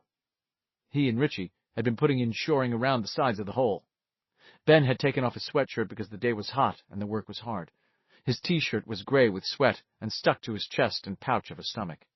He seemed remarkably unself-conscious of the way he looked, but Mike guessed that if Ben heard Beverly coming, he would be inside that baggy sweatshirt again before he could say puppy love. "Don't be so picky. You sound like Stan the Man," Richie said. He'd gotten out of the hole 5 minutes before because, he told Ben, it was time for a cigarette break. "I thought you said you didn't have any cigarettes," Ben had said. "I don't," Richie had replied, "but the principle remains the same." Mike had his father's photograph album under his arm. "Where is everybody?" he asked. He knew Bill had to be somewhere around because he had left his own bike parked under the bridge near Silver. "Bill and Eddie went down to the dump about half an hour ago to liberate some more boards," Richie said. "Stanny and Bev went down to Reynolds Hardware to get hinges. I don't know what the frock Haystack's up to down there." Up to down there, huh? You get it? But it's probably no good. Boy needs someone to keep an eye on him, you know? By the way, you owe us 23 cents if you still want to be in this club. Your share of the hinges." Mike switched the album from his right arm to his left and dug into his pocket. He counted out 23 cents, leaving a grand total of 1 dime in his own personal treasury, and handed it over to Richie. Then he walked over to the hole and looked in. Except it really wasn't a hole anymore. The sides had been neatly squared off. Each side had been shored up. The boards were all mongrels, but Ben, Bill, and Stan had done a good job of sizing them with tools from Zach Denbro's shop, and Bill had been at great pains to make sure every tool was returned every night and in the same condition as when it was taken. Ben and Beverly had nailed cross pieces between the supports. The hole still made Eddie a little nervous, but that was Eddie's nature. Piled carefully to one side were squares of sod, which would later be glued to the top. "I think you guys know what you're doing," Mike said. "Sure," Ben said, and pointed to the album. "What you got?" "My father's dairy album," Mike said. "He collects old pictures and clippings about the town. It's his hobby. I was looking through it a couple of days ago. I told you I thought I'd seen that clown before, and I did, in here. So I brought it down." He was too ashamed to add that he had not dared to ask his father's permission to do this. Afraid of the questions to which such a request might lead, he had taken it from the house like a thief while his father planted potatoes in the west field and his mother hung clothes in the backyard. "I thought you guys ought to take a look, too." "Well, let's see," Richie said. "I'd like to wait until everybody's here. It might be better." Okay, Richie was, in truth, not that anxious to look at more pictures of Derry, in this or any other album. Not after what had happened in Georgie's room. "You want to help me and Ben with the rest of the shoring?" "You bet." Mike put his father's album down carefully, far enough from the hole so it wouldn't be pelted with flying dirt, and took Ben's shovel. "Dig right here," Ben said, showing Mike the spot. "Go down about a foot. Then I'll set a board in and hold it flush against the side while you shovel the dirt back in." "Good plan, man," Richie said sagely from where he sat on the edge of the excavation with his sneakers dangling down. "What's wrong with you?" Mike asked. "Got a bone in my leg," Richie said comfortably. "How's your project with Bill going?" Mike stopped long enough to strip off his shirt and then began to dig. It was hot down here, even in the barrens. Crickets hummed sleepily, like summer clocks in the brush. "Well, not too bad," Richie said, and Mike thought he flashed Ben a mildly warning look. "I guess." "Why don't you play your radio, Richie?" Ben asked. He slipped a board into the hole Mike had dug and held it there. Richie's transistor was hung by the strap in its accustomed place, on the thick branch of a nearby shrub. "Batteries are worn out," Richie said. "You had to have my last 25 cents for hinges, remember? Cruel, Haystack, very cruel, after all the things I've done for you. Besides, all I can get down here is WABI, and they only play pansy rock." "Huh?" Mike asked. "Haystack thinks Tommy Sands and Pat Boone sing rock and roll," Richie said. "But that's because he's ill. Elvis sings rock and roll. Ernie K. Doe sings rock and roll. Carl Perkins sings rock and roll. Bobby Darin, Buddy Holly. Oh, Peggy, my Peggy said, please, Richie, Ben said. Also, Mike said, leaning on his shovel, there's Fats Domino, Chuck Berry, Little Richard, Shep and the Limelights, Laverne Baker, Frankie Lyman and the Teenagers, Hank Ballard and the Midnighters, the Coasters, the Isley Brothers, the Crests, the Chords, Stick McGee. They were looking at him with such amazement that Mike laughed. You lost me after Little Richard, Richie said. He liked Little Richard, but if he had had a secret rock and roll hero that summer, it was Jerry Lee Lewis. His mom had happened to come into the living room while Jerry Lee was performing on American Bandstand. This was at the point in his act where Jerry Lee actually climbed onto his piano and played it upside down with his hair hanging in his face. He had been singing High School Confidential. For a moment, Richie believed his mom was going to faint. She didn't, but she was so traumatized by what she had seen that she talked at dinner that night about sending Richie to one of those military-type camps for the rest of the summer. Now Richie shook his hair down over his eyes and began to sing, "Come on over, baby, all the cats are at the high school rockin'." Ben began to stagger around the hole, grasping his large belly and pretending to puke. Mike held his nose, but he was laughing so hard tears squirted out of his eyes. "What's wrong?" Richie demanded.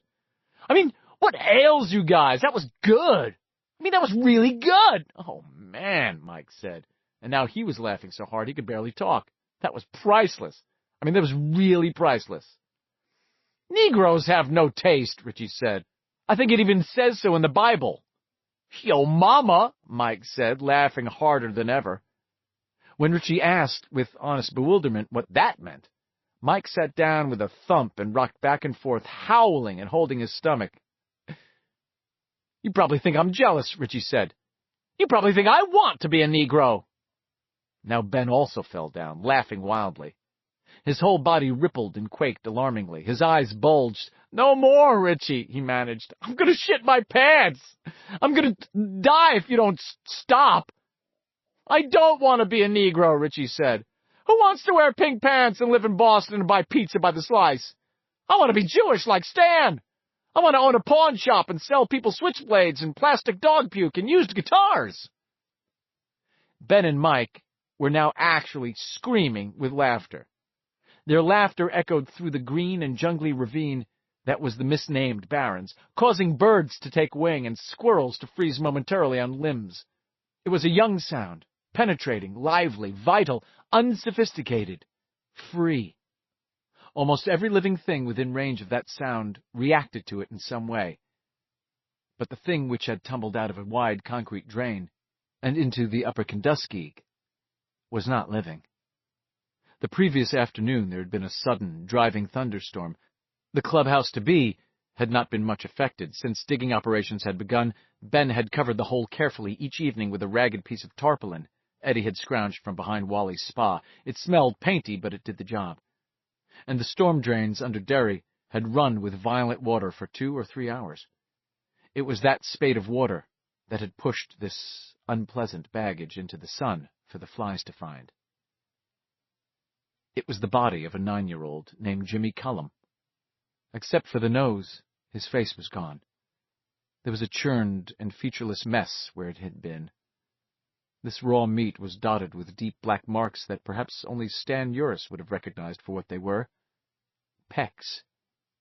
Pecks made by a very large beak. Water rilled over Jimmy Cullum's muddy chino pants. His white hands floated like dead fish. They had also been pecked, although not as badly. His paisley shirt ballooned out and collapsed back, like a bladder. Bill and Eddie, loaded down with boards scrounged from the dump, crossed the Kenduskeag by stepping stones less than 40 yards from the body. They heard Richie, Ben, and Mike laughing, smiled a little themselves, and hurried past the unseen ruin of Jimmy Cullum to see what was so funny. 6. They were still laughing as Bill and Eddie came into the clearing, sweating under their load of lumber. Even Eddie, usually as pale as cheese, had some color in his face. They dropped the new boards on the almost depleted supply pile.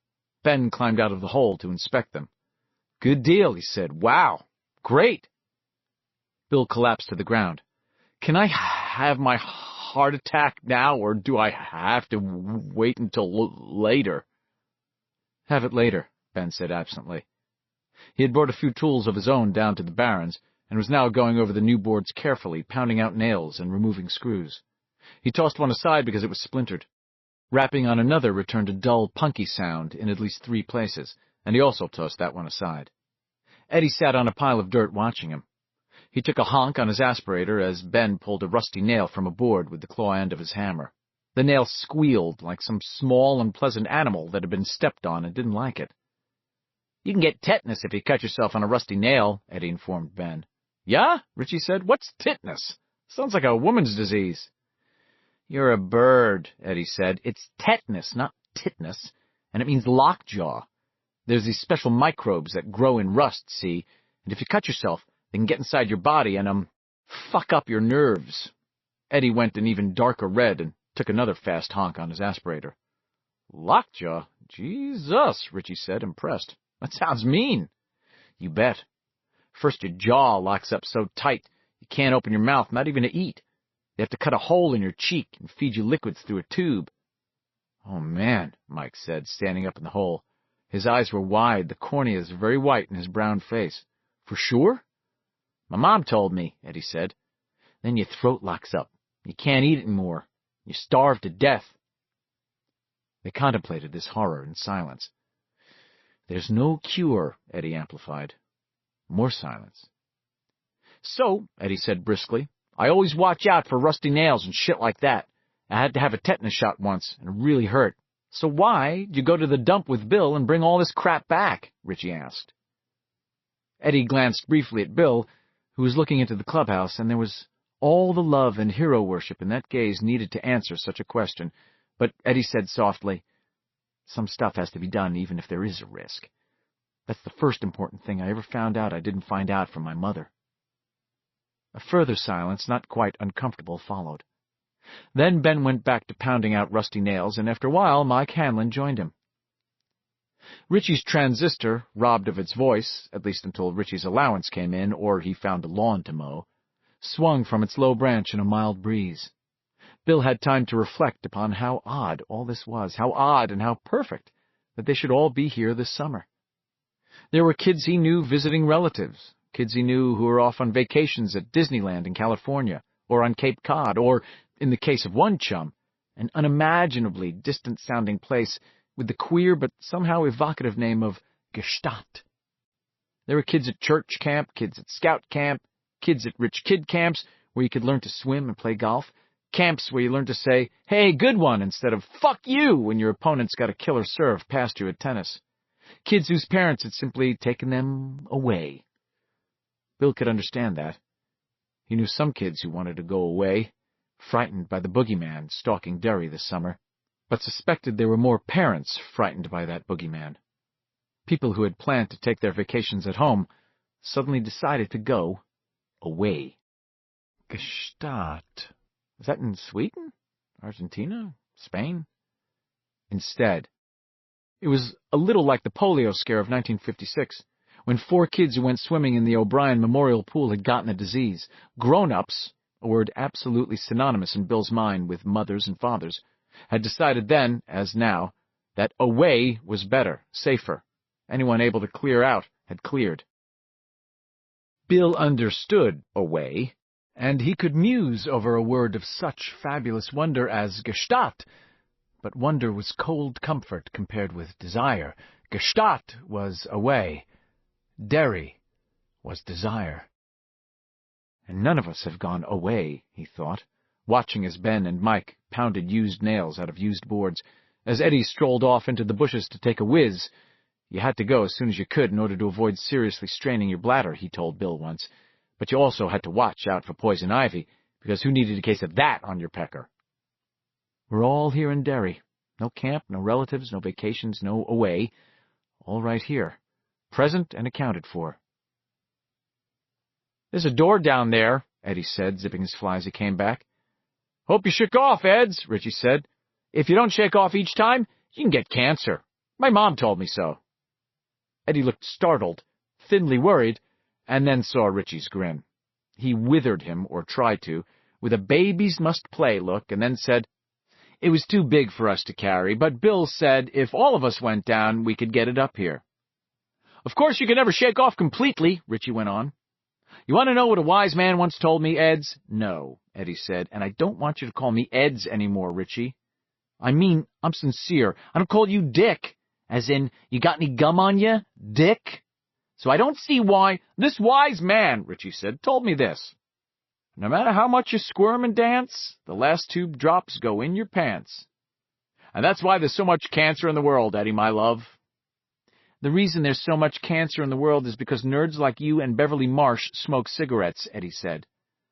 "Beverly is not a nerd," Ben said in a forbidding voice. "You just watch what you say, trash mouth." "Beep, beep, you guys," Bill said absently. "And speaking of Beverly, she's pretty strong. She could help get that door." Ben asked what kind of door it was. "Mahogany, I think." "Somebody threw out a mahogany door?" Ben asked, surprised but not unbelieving. "People throw out everything," Mike said. "That dump kills me to go down there. I mean, it kills me." "Yeah," Ben agreed. "A lot of that stuff could be fixed up easy. And there are people in China and South America with nothing. That's what my mother says." "There's people with nothing right here in Maine, Sonny Jim," Richie said grimly. "What's this?" Bill asked, noticing the album Mike had brought. Mike told him, saying he would show them the picture of the clown when Stan and Beverly got back with the hinges. Bill and Richie exchanged a look. "What's wrong?" Mike asked. "Is it what happened in your brother's room, Bill?" "Yeah," Bill said, and would say no more. They took turns working on the hole until Stan and Beverly came back, each with a brown paper bag containing hinges. As Mike talked, Ben sat cross-legged, tailor fashion, and made glassless windows that would swing open and shut in 2 of the longboards. Perhaps only Bill noticed how quickly and easily his fingers moved, how adept and knowing they were, like surgeons' fingers. Bill admired that. "Some of these pictures go back 100 years, my dad said," Mike told them, holding the album on his lap. "He gets them at those sales people have in their yards and at second-hand shops. Sometimes he buys them or trades other collectors for them. Some of them are stereoscopes. There's 2 of them just the same on a long card, and when you look at them through this thing like binoculars, it looks like one picture, only in 3D, like House of Wax or The Creature from the Black Lagoon." "Why does he like all that stuff?" Beverly asked. She was wearing ordinary Levi's, but she had done something amusing to the cuffs, blousing them out with a bright paisley material for the final 4 inches, so that they looked like pants out of some sailor's whimsy. "Yeah," Eddie said, "most of the time. Derry's pretty boring." "Well, I don't know for sure, but I think it's because he wasn't born here," Mike said diffidently. "It's like, I don't know, like it's all new to him, or like, if you came in during the middle of a movie." Sure, you'd want to see the start," Bill said. "Yeah," Mike said. "There's a lot of history lying around in Derry. I kind of like it, and I think some of it has to do with this thing, if you want to call it that." He looked at Bill, and Bill nodded, his eyes thoughtful. "So I was looking through it after the 4th of July parade because I knew I'd seen that clown before. I knew it. And look." He opened the book, thumbed through it, then handed it to Ben, who was sitting on his right. "Don't touch the pages," Bill said, and there was such urgency in his voice that they all jumped. He had fisted the hand he had cut reaching into Georgie's album. Richie saw, fisted it into a tight, protective knot. "Bill's right," Richie said, and that subdued, totally un-Richie-like voice was a powerful convincer. "Be careful. It's like Stan said, if we saw it happen, you guys could see it happen too." "Feel it," Bill added grimly. The album went from hand to hand, each of them holding the book gingerly by the edges, as if it were old dynamite sweating big beads of nitro. It came back to Mike. He opened it to one of the first pages. "Daddy says there's no way to date that one, but it's probably from the early or mid-1700s, Mike said. He repaired a guy's bandsaw for a box of old books and pictures. That was one of them. He says it might be worth $40 or even more." The picture was a woodcut, the size of a large postcard. When Bill's turn came to look at it, he was relieved to see that Mike's father had the kind of album where the pictures were under a protective plastic sheet. He looked fascinated, and he thought, there, I'm seeing him, or it, really seeing. That's the face of the enemy. The picture showed a funny fellow juggling oversized bowling pins in the middle of a muddy street. There were a few houses on either side of the street and a few huts that Bill guessed were stores, or trading posts, or whatever they called them back then. It didn't look like Derry at all, except for the canal. It was there, neatly cobbled on both sides. In the upper background, Bill could see a team of mules on a towpath dragging a barge.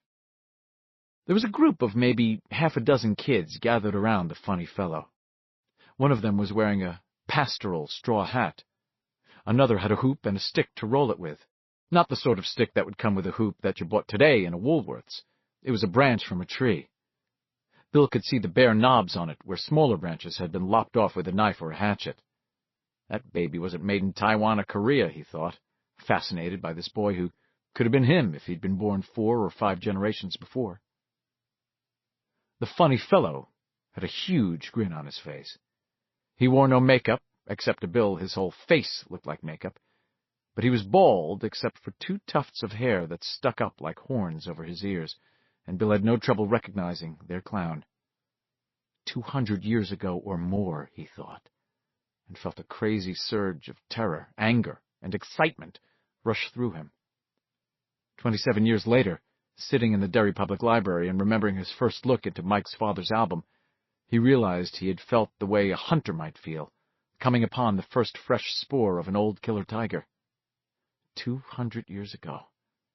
That long, and only God knows how much longer.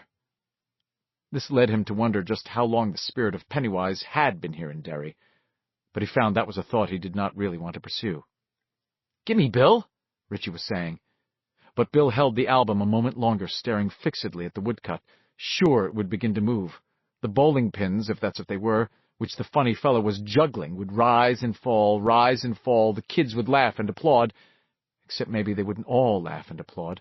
Some of them might scream and run instead. The mule team pulling the barge would move beyond the borders of the picture. It didn't happen, and he passed the book on to Richie. When the album came back to Mike, he turned some more pages, hunting. "Here," he said. "This one is from 1856, 4 years before Lincoln was elected president." The book went around again. This was a color picture, a sort of cartoon, which showed a bunch of drunks standing in front of a saloon while a fat politician with mutton-chop whiskers declaimed from a board that had been set between 2 hogsheads.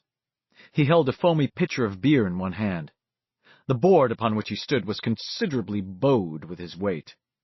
Some distance off, a group of bonneted women were looking at this show of mingled buffoonery and intemperance with disgust. The caption below the picture read, "Politics in Derry is thirsty work, says Senator Garner."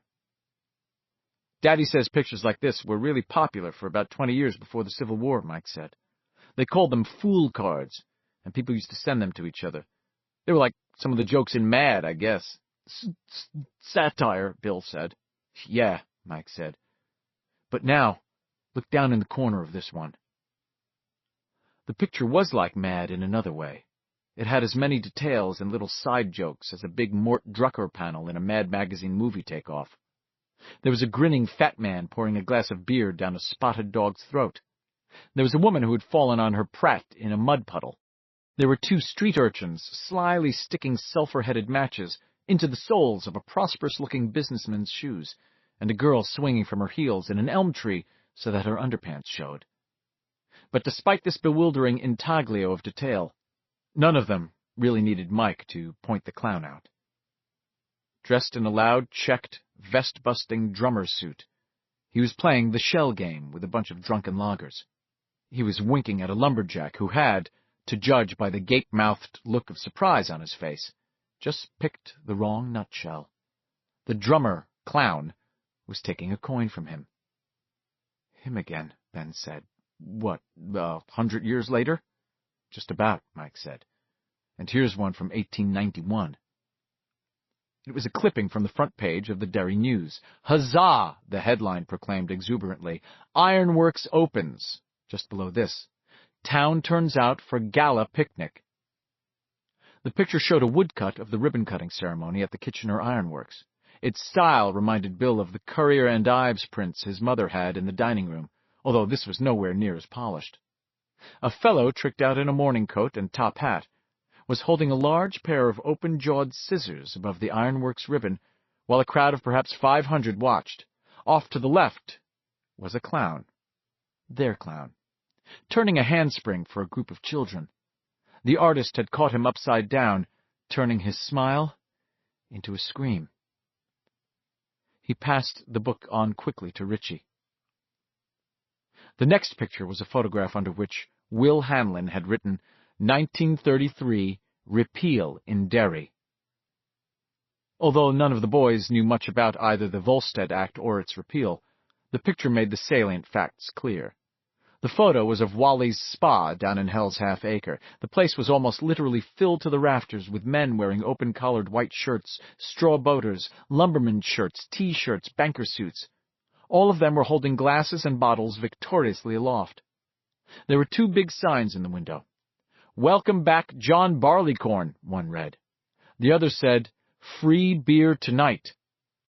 The clown, dressed like the biggest dandy you ever saw, white shoes, spats, gangster pants, had his foot on the running board of a Rio auto and was drinking champagne from a lady's high-heeled shoe. 1945, Mike said. The Derry News again. The headline, "Japan surrenders, it's over, thank God it's over." A parade was snake-dancing its way along Main Street toward Up Mile Hill. And there was the clown in the background, wearing his silver suit with the orange buttons, frozen in the matrix of dots that made up the grainy newsprint photo, seeming to suggest, at least to Bill, that nothing was over. No one had surrendered. Nothing was won. Nil was still the rule, zilch still the custom, seeming to suggest, above all, that all was still lost. Bill felt cold and dry and scared. Suddenly, the dots in the picture disappeared, and it began to move. "That's what," Mike began. "Look," Bill said. The word dropped out of his mouth like a partially melted ice cube. "All of you, look at this!" They crowded around. "Oh, my God," Beverly whispered, awed. "That's it!" Richie nearly screamed, pounding Bill on the back in his excitement. He looked around at Eddie's white, drawn face and Stan Uris's frozen one. "That's what we saw in George's room. That's exactly what we—" "Shh," Ben said. "Listen." And almost sobbing, "You can hear them. Christ, you can hear them in there." And in the silence that was only broken by the mild stir of the summer breeze, they all realized they could. The band was playing a martial marching tune, made faint and tinny by distance, or the passage of time, or whatever it was. The cheering of the crowd was like sounds that might come through on a badly tuned radio station.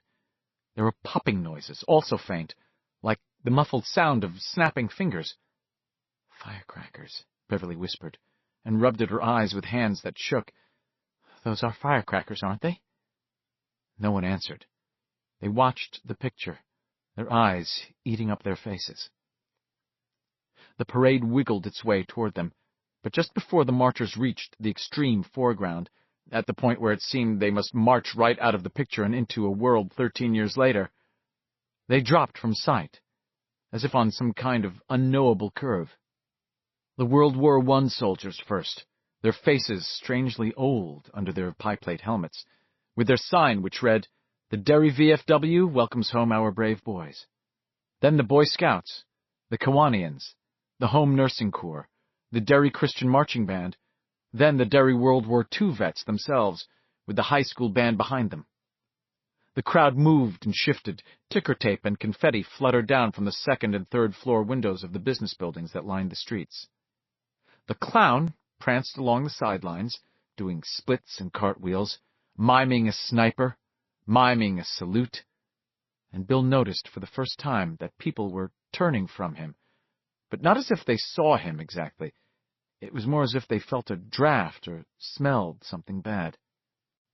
Only the children really saw him, and they shrank away.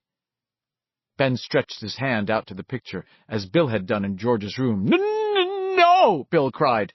I think it's all right, Bill, Ben said. Look. And he laid his hand on the protective plastic over the picture for a moment, and then took it back. But if you stripped off that cover, Beverly screamed. The clown had left off its antics when Ben withdrew his hand. It rushed toward them, its paint-bloody mouth gibbering and laughing. Bill winced back, but held on to the book all the same, thinking it would drop out of sight, as the parade had done, and the marching band and the Boy Scouts and the Cadillac convertible carrying Miss Derry of 1945. But the clown did not disappear along that curve that seemed to define the edge of that old existence.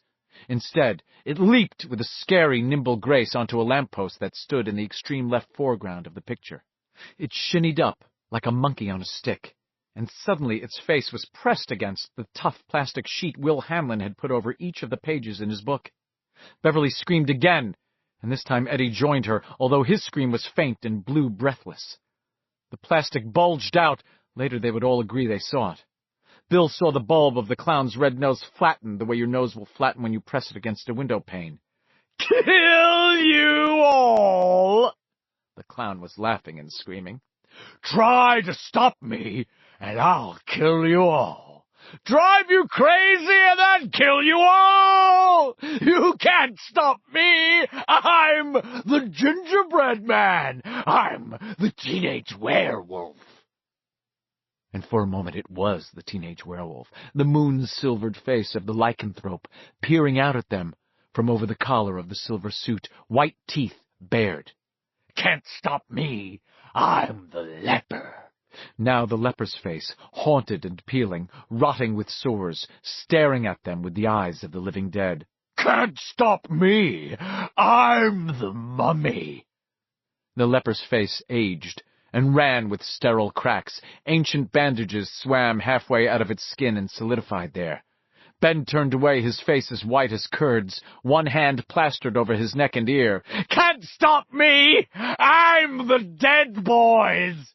"No!" Stan Uris screamed. His eyes bulged above bruised-looking crescents of skin. Shock flesh, Bill thought randomly, and it was a word he would use in a novel 12 years later, with no idea where it had come from, simply taking it, as writers take the right word at the right time, as a simple gift from that outer space, other space, where the good words come from sometimes. Stan snatched the album from his hands and slammed it shut. He held it closed with both hands, the tendons standing out along the inner surfaces of his wrists and forearms. He looked around at the others with eyes that were nearly insane. "No!" he said rapidly. "No, no, no!"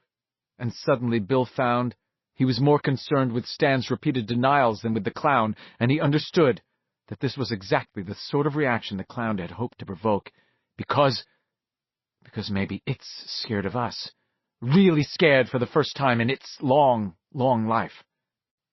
He grabbed Stan and shook him twice, hard, holding onto his shoulders. Stan's teeth clicked together, and he dropped the album. Mike picked it up and put it aside in a hurry, not liking to touch it after what he had seen. But it was still his father's, and he understood intuitively that his father would never see in it what he had just seen. "No," Stan said softly. "Yes," Bill said. "No," Stan said again. "Yes. We all... No! All saw it, Stan," Bill said. He looked at the others. "Yes," Ben said. "Yes," Richie said. "Yes," Mike said. "Oh, my God, yes." "Yes," Bev said. "Yes," Eddie managed, gasping it out of his rapidly closing throat. Bill looked at Stan, demanding with his eyes that Stan look back at him. "Don't let it get you, man," Bill said. You saw it, too." "I didn't want to," Stan wailed. Sweat stood out on his brow in an oily sheen. "But you did." Stan looked at the others one by one. He ran his hands through his short hair and fetched up a great, shuddering sigh. His eyes seemed to clear of that lowering madness that had so disturbed Bill. "Yes," he said. "Yes. Okay, yes, that what you want? Yes!" Bill thought, We're still all together. It didn't stop us. We can still kill it. We can still kill it. If we're brave. Bill looked around at the others and saw in each pair of eyes some measure of Stan's hysteria. Not quite as bad, but there. Yeah, he said, and smiled at Stan. After a moment, Stan smiled back, and some of that horrible, shocked look left his face. That's what I wanted, you wet end. Beep, beep, Dumbo, Stan said, and they all laughed. It was hysterical, screaming laughter, but better than no laughter at all, Bill reckoned. Come on, he said, because someone had to say something. Let's finish the clubhouse. What do you say? He saw the gratitude in their eyes, and felt a measure of gladness for them, but their gratitude did little to heal his own horror. In fact, there was something in their gratitude which made him want to hate them. Would he never be able to express his own terror lest the fragile welds that made them into one thing should let go? And even to think such a thing wasn't really fair. Was it? Because in some measure at least he was using them, using his friends, risking their lives, to settle the score for his dead brother. And was even that the bottom? No, because George was dead, and if revenge could be exacted at all, Bill suspected it could only be exacted on behalf of the living. And what did that make him? A selfish little shit waving a tin sword and trying to make himself look like King Arthur? Oh, Christ, he groaned to himself. If this is the stuff adults have to think about, I never want to grow up. His resolve was still strong, but it was a bitter resolve. Bitter. Chapter 15. The Smoke Hole. 1. Richie Tozier pushes his glasses up on his nose. Already the gesture feels perfectly familiar, although he has worn contact lenses for 20 years, and thinks with some amazement that the atmosphere has changed in the room while Mike recalled the incident with the bird out at the ironworks, and reminded them about his father's photograph album and the picture that had moved. Richie had felt a mad, exhilarating kind of energy growing in the room.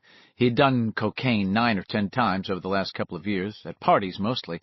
Coke wasn't something you wanted just lying around your house if you were a big-time disc jockey. And the feel was something like that, but not exactly. This feeling was purer, more of a mainline high. He thought he recognized the feeling from his childhood, when he had felt it every day, and had come to take it merely as a matter of course.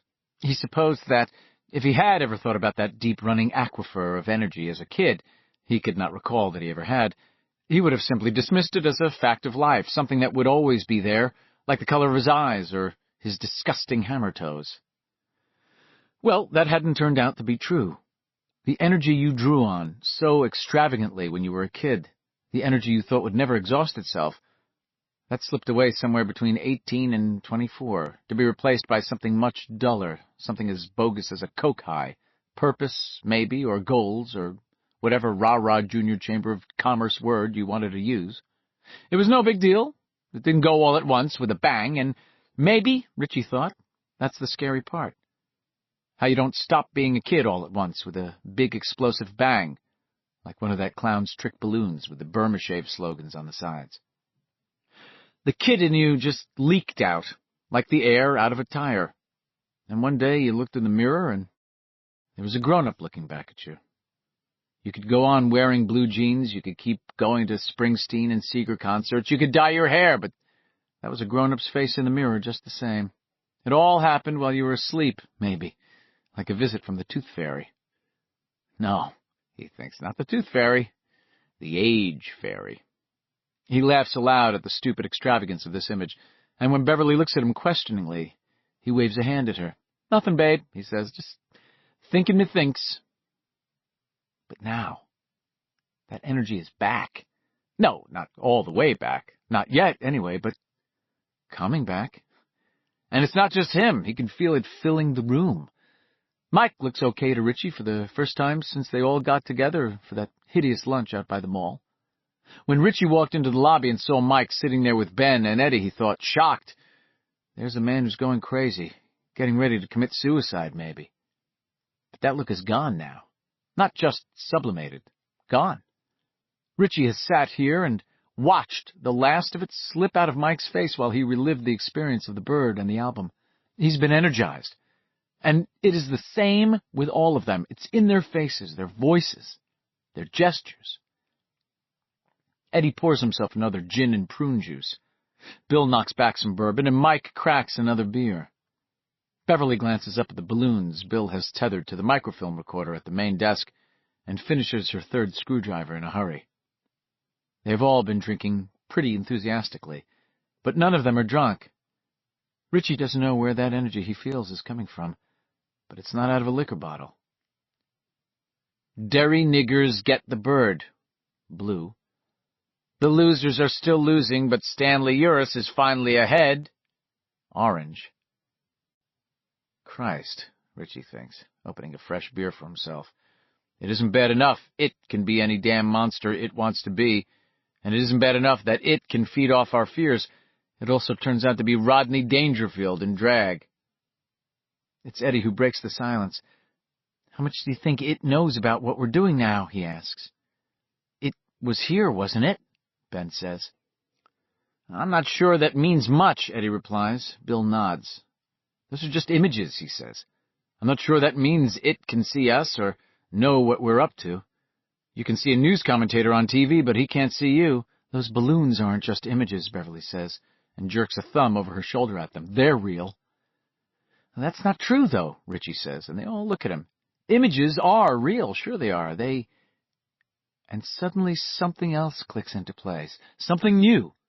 It clicks into place with such firm force that he actually puts his hands to his ears, his eyes widen behind his glasses. Oh, my God! He cries suddenly. He gropes for the table, half stands, then falls back into his chair with a boneless thud. He knocks his can of beer over, reaching for it, picks it up, and drinks what's left. He looks at Mike while the others look at him, startled and concerned. The burning! He almost shouts. The burning in my eyes! Mike! The burning in my eyes! Mike is nodding, smiling a little. Richie? Bill asks. What is it? But Richie barely hears him. The force of the memory sweeps through him like a tide, turning him alternately hot and cold, and he suddenly understands why these memories have come back one at a time. If he'd remembered everything at once, the force would have been like a psychological shotgun blast let off an inch from his temple. It would have torn off the whole top of his head. We saw it come, he says to Mike. We saw it come, didn't we, you and me? Or was it just me? He grabs Mike's hand, which lies on the table. Did you see it too, Mikey, or was it just me? Did you see it? The forest fire? The crater? I saw it, Mike says quietly, and squeezes Richie's hand. Richie closes his eyes for a moment, thinking he has never felt such a warm and powerful wave of relief in his life. Not even when the PSA jet he had taken from L.A. to San Francisco skidded off the runway and just stopped there. Nobody killed, nobody even hurt. Some luggage had fallen out of the overhead bins, and that was all. He had jumped onto the yellow emergency slide and had helped a woman away from the plane. The woman had turned her ankle on a hummock, concealed in the high grass. She was laughing and saying, I can't believe I'm not dead. I can't believe it. I just can't believe it. So Richie, who was half carrying the woman with one arm and waving with the other to the firemen who were making frantic come-on gestures to the deplaning passengers, said, Okay, you're dead. You're dead. You feel better now? And they both laughed crazily. That had been relief laughter. But this relief is greater. What are you guys talking about? Eddie asks, looking from one to the other. Richie looks at Mike, but Mike shakes his head. You go ahead, Richie. I've had my say for the evening. The rest of you don't know, or maybe don't remember, because you left, Richie tells them. Me and Mikey. We were the last two engines in the smoke hole. The smoke hole, Bill muses. His eyes are far and blue. The burning sensation in my eyes, Richie says, under my contact lenses. I felt it for the first time right after Mike called me in California. I didn't know what it was then, but I do now. It was smoke. Smoke that was 27 years old. He looks at Mike. Psychological, would you say? Psychosomatic, something from the subconscious? I would say not, Mike answers quietly. I would say that what you felt was as real as those balloons, or the head I saw in the icebox, or the corpse of Tony Tracker that Eddie saw. Tell them, Richie. Richie says, "It was 4 or 5 days after Mike brought his dad's album down to the Barrens. Sometime just after the middle of July, I guess. The clubhouse was done, but the smoke hole thing, that was your idea, Haystack. You got it out of one of your books." Smiling a little, Ben nods. Richie thinks. It was overcast that day, no breeze, thunder in the air. Like the day a month or so later when we stood in the stream and made a circle and Stan cut our hands with that chunk of Coke bottle. The air was just sitting there, waiting for something to happen, and later Bill said that was why it got so bad in there so quick, because there was no draft. July 17th, yes, that was it. That had been the day of the smoke hole. July 17th, 1958. Almost a month after summer vacation began and the nucleus of the losers, Bill, Eddie, and Ben, had formed down in the Barrens. Let me look up the weather forecast for that day almost 27 years ago, Richie thinks, and I'll tell you what it said before I even read it. Richie Tozier, a.k.a. the Great Mentalizer. Hot, humid, chance of thunder showers, and watch out for the visions that may come while you're down in the smoke hole. It had been 2 days after the body of Jimmy Cullum was discovered. The day after Mr. Nell had come down to the Barrens again and sat right on the clubhouse without knowing it was there. Because by then they had capped it off, and Ben himself had carefully overseen the application of the tangled track and replacement of the sod. Unless you got right down on your hands and knees and crawled around, you'd have no idea anything was there. Like the dam, Ben's clubhouse had been a roaring success, but this time, Mr. Nell didn't know anything about it. He'd questioned them carefully, officially, taking down their answers in his black notebook, but there had been little they could tell him, at least about Jimmy Cullum. And Mr. Nell had gone away again, after reminding them once more that they were not to play in the Barrens alone, ever. Richie guessed that Mr. Nell would have told them simply to get out if anyone in the Derry Police Department had really believed that the Cullum boy, or any of the others, had actually been killed in the Barrens, but they knew better. Because of the sewer and storm drain system. That was simply where the remains tended to finish up. Mr. Nell had come on the 16th, yes, a hot and humid day also, but sunny. The 17th had been overcast. "Are you going to talk to us or not, Richie?" Bev asks. She's smiling a little, her lips full and a pale rose red, her eyes alight. "Just thinking about where to start," Richie says. He takes his glasses off, wipes them on his shirt, and suddenly he knows where. With the ground opening up at his and Bill's feet. Of course, he knew about the clubhouse, so did Bill and the rest of them, but it still freaked him out, seeing the ground suddenly open on a slit of darkness like that. He remembers Bill riding him double on the back of Silver to the usual place on Kansas Street, and then stowing his bike under the little bridge. He remembers the two of them walking along the path toward the clearing, sometimes having to turn sideways because the brush was so thick. It was midsummer now, and the Barrens were at that year's apogee of lushness. He remembers swatting at the mosquitoes that hummed maddeningly close to their ears. He even remembers Bill saying, "Oh, how clearly it all comes back." Not as if it happened yesterday, but as if it is happening now. "Hold it a 2. Echoed Richie. "There's a damn good one on the back of your neck." "Oh, Christ," Richie said. He hated mosquitoes. Little flying vampires, that's all they were when you got right down to the facts. "Kill it, Big Bill!" Bill swatted the back of Richie's neck. "Ouch! See?"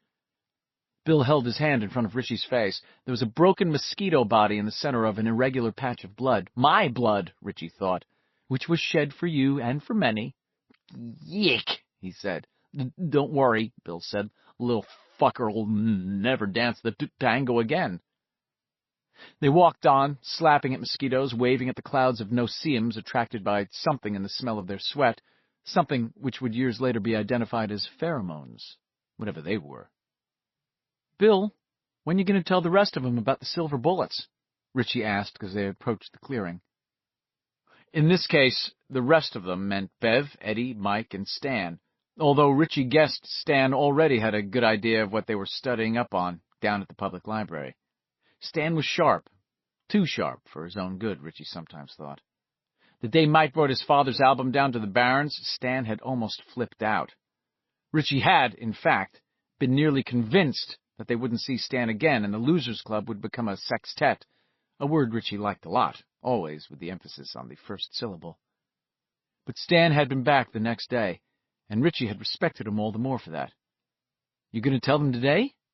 Not today," Bill said. "You don't think they'll work, do you?" Bill shrugged, and Richie, who maybe understood Bill Denbrough better than anyone ever would until Audra Phillips, suspected all the things Bill might have said if not for the roadblock of his speech impediment. That kids making silver bullets was boys' book stuff, comic book stuff. In a word, it was crap. Dangerous crap. They could try it, yeah.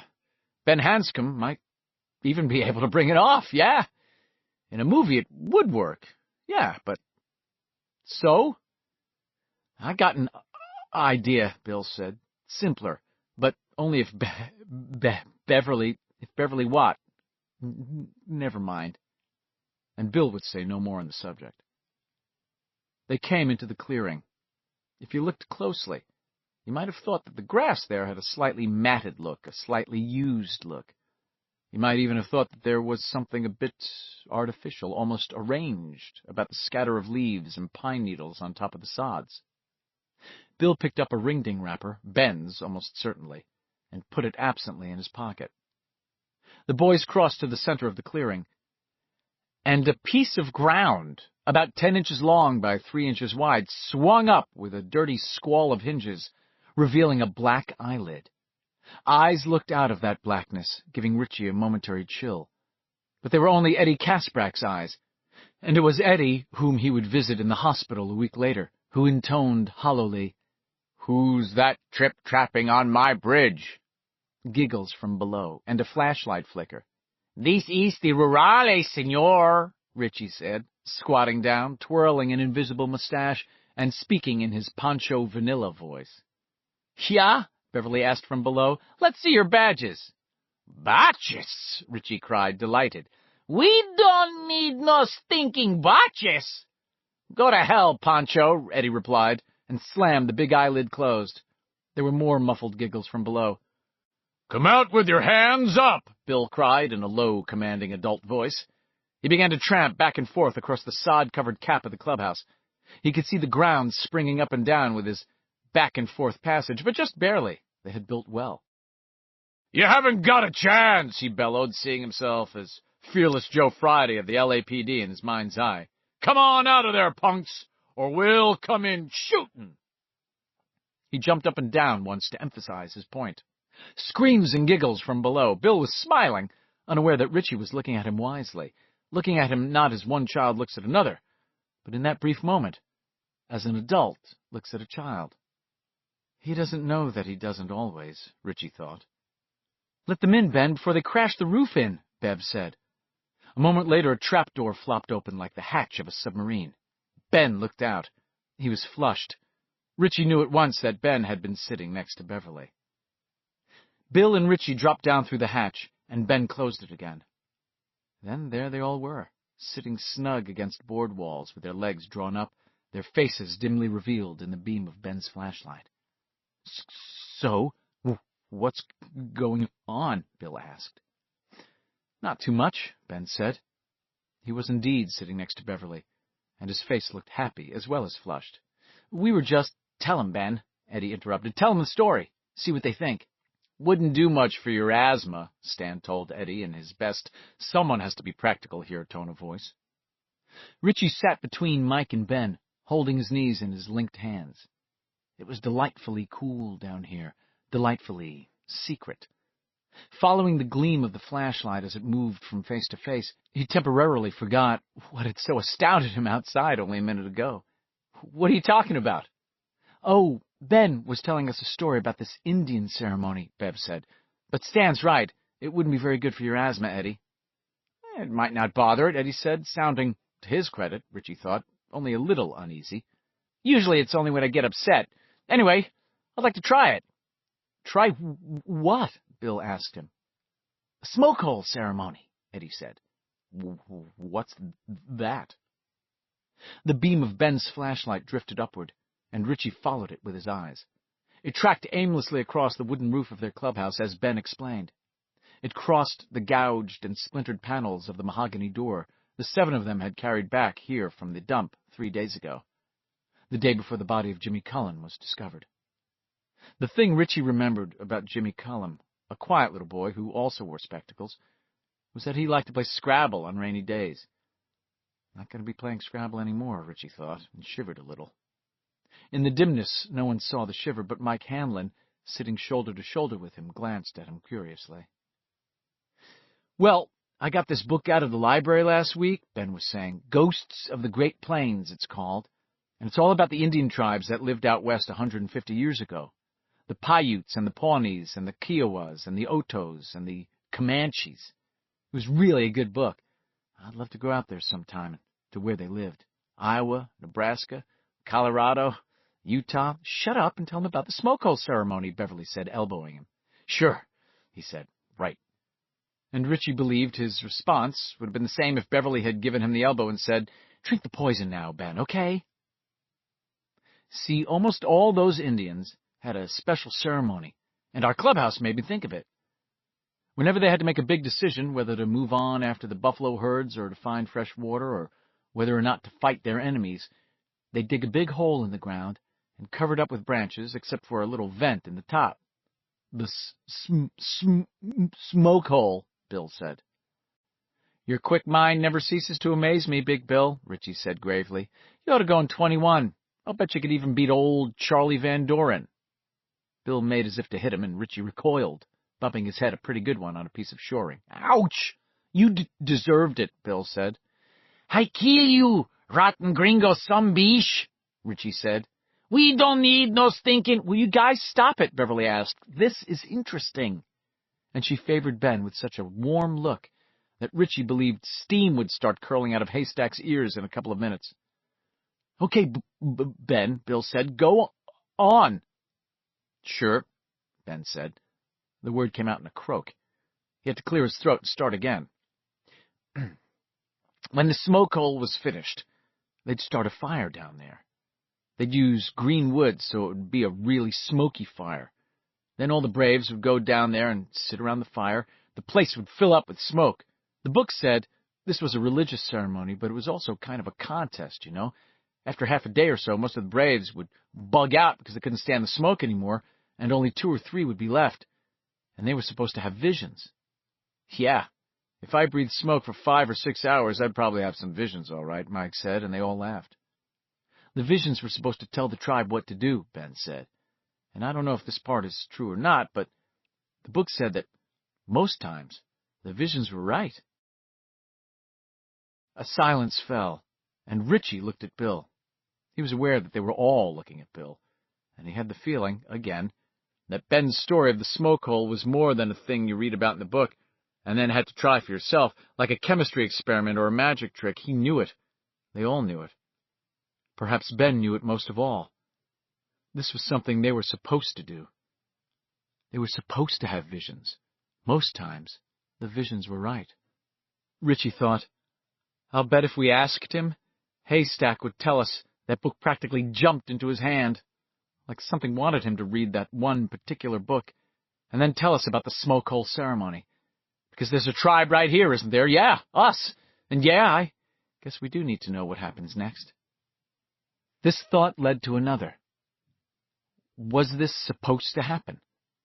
From the time Ben got the idea for an underground clubhouse instead of a treehouse, was this supposed to happen? How much of this are we thinking up ourselves, and how much is being thought up for us? In a way, he supposed such an idea should have been almost comforting. It was nice to imagine that something bigger than you, smarter than you, was doing your thinking for you, like the adults that planned your meals, bought your clothes, and managed your time. And Richie was convinced that the force that had brought them together, the force that had used Ben as its messenger to bring them the idea of the smoke hole, that force wasn't the same as the one killing the children. This was some kind of counterforce to that other, oh, well, you might as well say it. It! But all the same, he didn't like this feeling of not being in control of his own actions, of being managed, of being run. They all looked at Bill.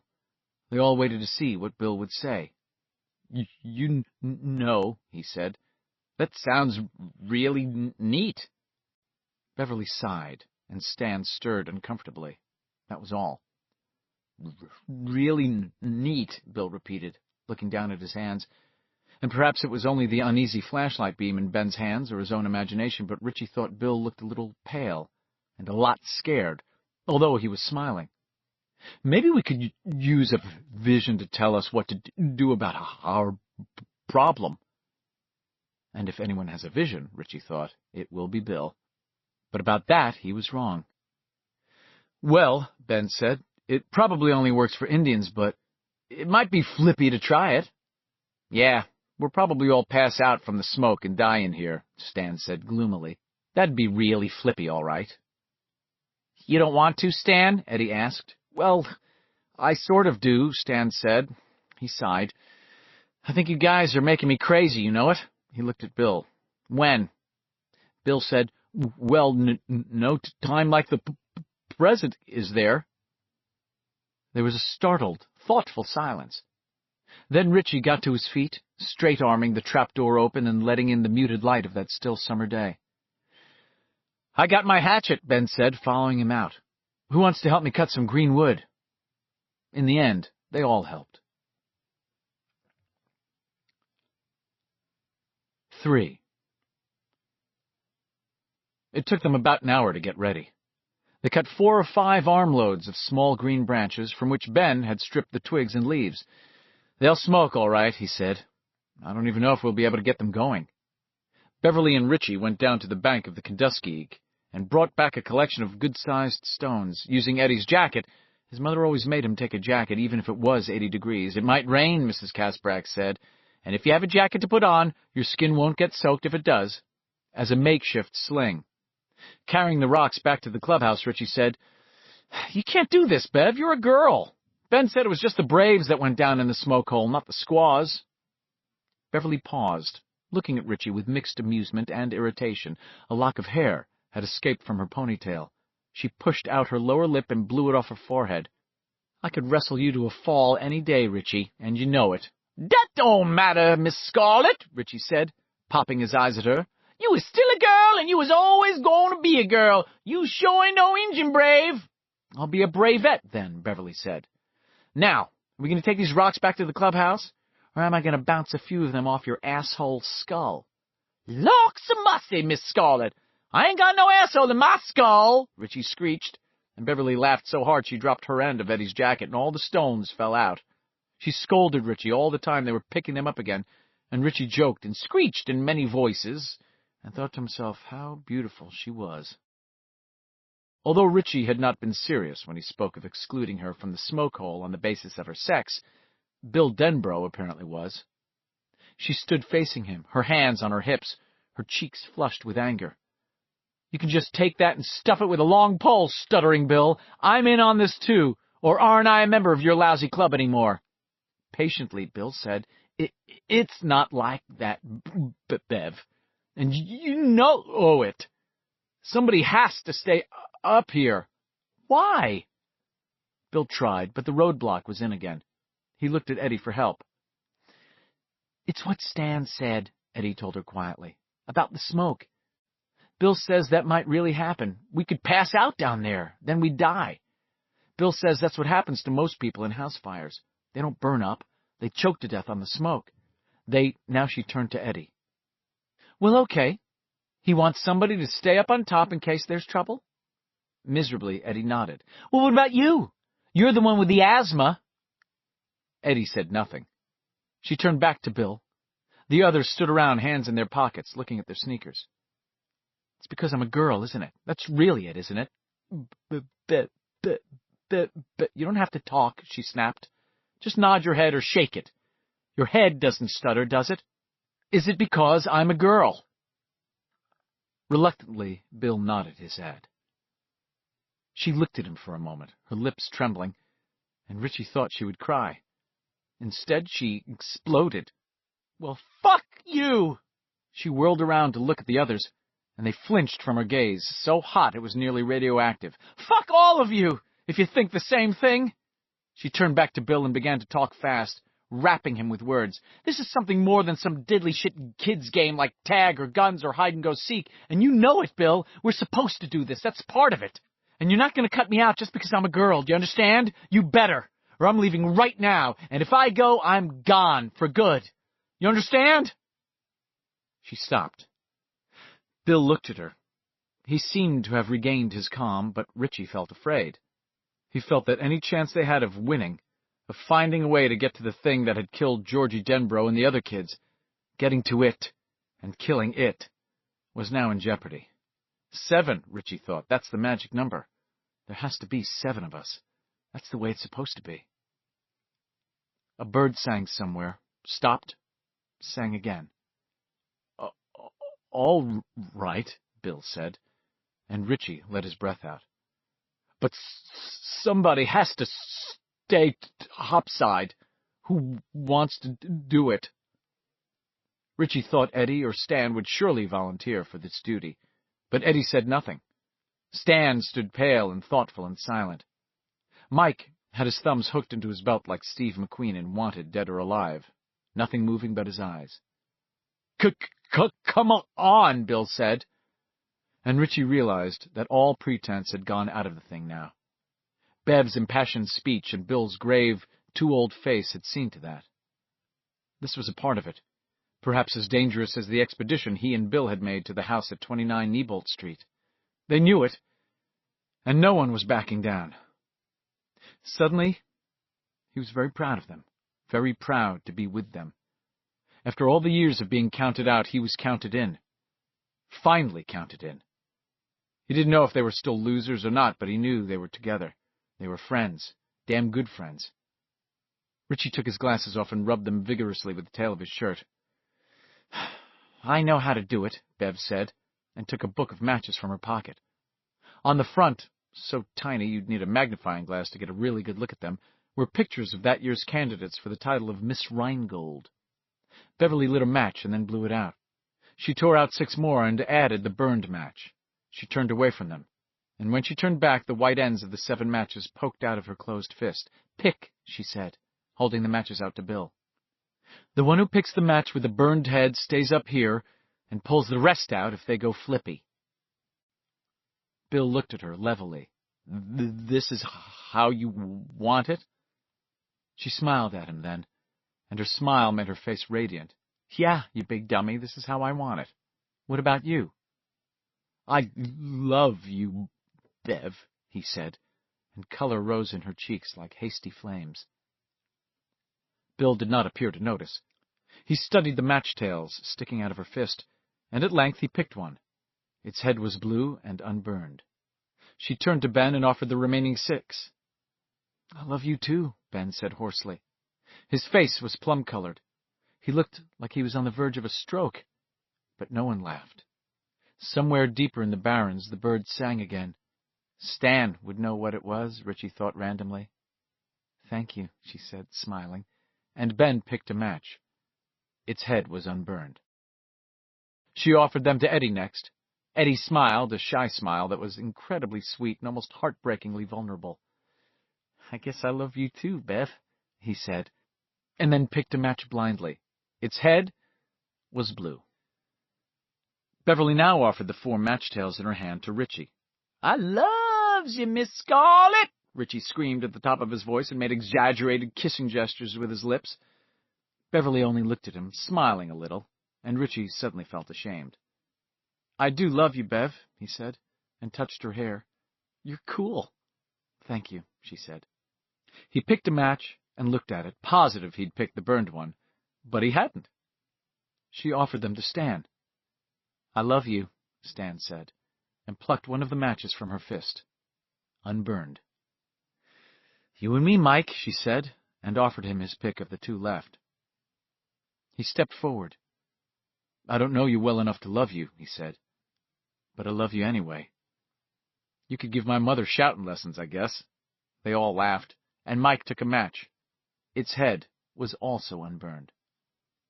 "I guess it's you after all, Bev," Bill said. Looking disgusted, all that flash and fire for nothing, Beverly opened her hand. The head of the remaining match was also blue and unburned. You jiggered them, Bill accused. No, I didn't. Her tone was not one of angry protest, which would have been suspect, but flabbergasted surprise. Honest to God, I didn't. Then she showed them her palm. They all saw the faint mark of soot from the burned match head there. Bill, I swear on my mother's name. Bill looked at her for a moment, and then nodded. By common unspoken consent, they all handed the matches back to Bill.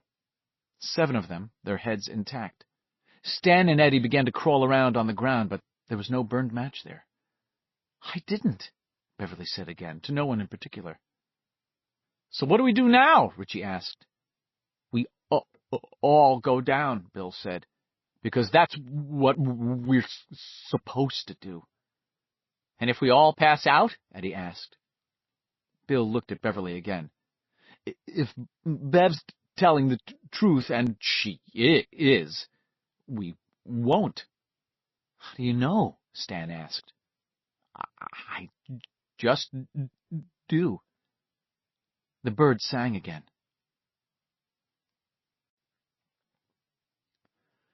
4.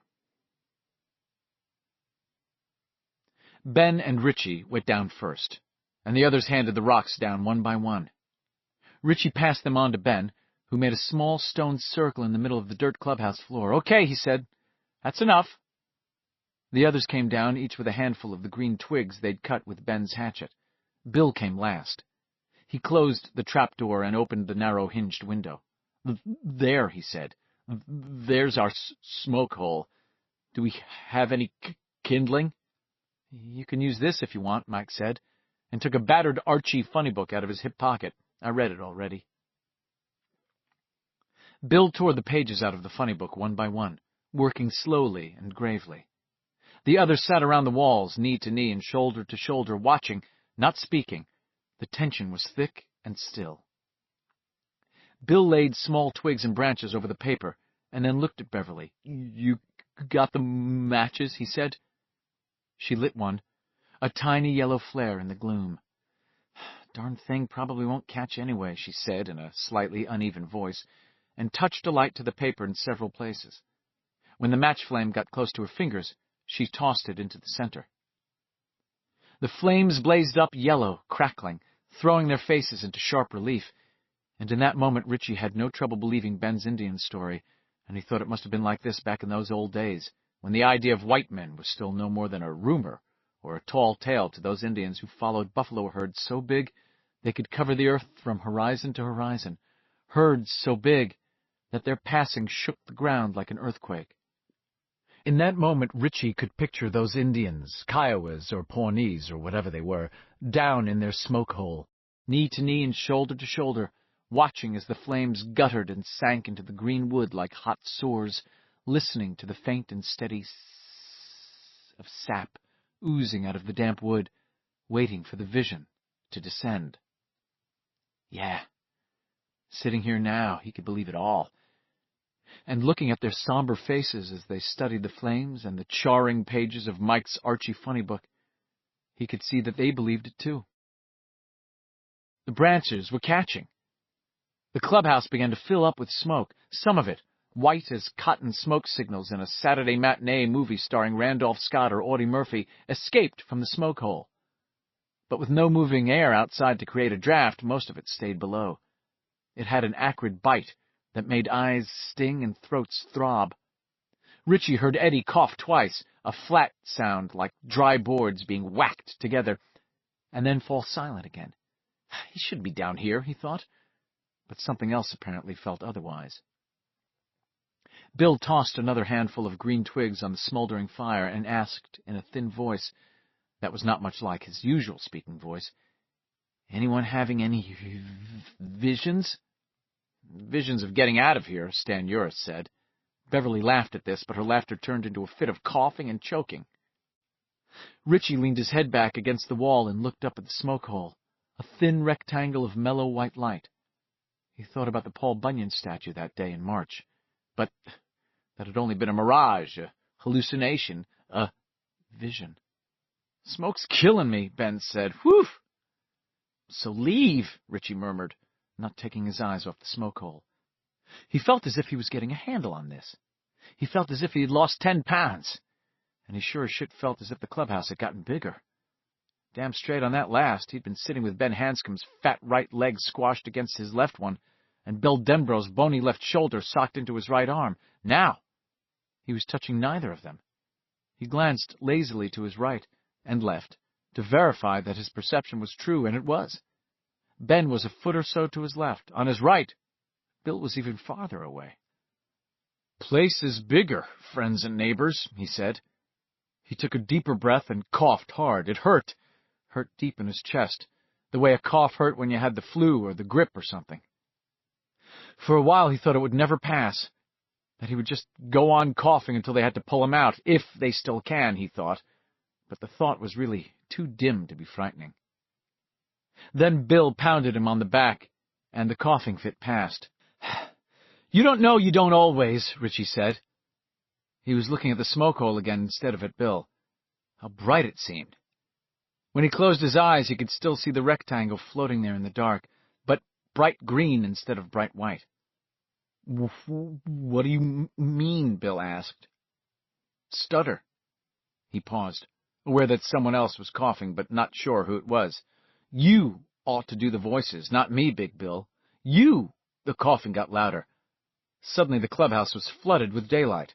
So sudden and so bright Richie had to squint against it. He could just make out Stan Uris climbing and clawing his way out. "Sorry," Stan managed through his spasmodic coughing. "Sorry. Can't." "It's all right," Richie heard himself say. "You don't need no stinking botches." His voice sounded as if it were coming from a different body. The trapdoor slammed shut a moment later, but enough fresh air had come in to clear his head a little. Before Ben moved over a little to fill the space Stan had vacated, Richie became aware of Ben's leg again, pressing his. How had he gotten the idea that the clubhouse had gotten bigger? Mike Hanlon threw more sticks on the smoky fire. Richie resumed taking shallow breaths and looking up at the smoke hole. He had no sense of real time passing, but he was vaguely aware that, in addition to the smoke, the clubhouse was getting good and hot. He looked around, looked at his friends. They were hard to see, half swallowed in shadow smoke and still white summerlight. Bev's head was tilted back against a piece of shoring, her hands on her knees, her eyes closed, tears trickling down her cheeks toward her earlobes.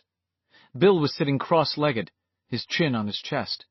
But suddenly, Ben was getting to his feet, pushing the trapdoor open again. "There goes Ben," Mike said. He was sitting Indian fashion directly across from Richie, his eyes as red as a weasel's. Comparative coolness struck them again. The air freshened as smoke swirled up through the trap. Ben was coughing in dry retching.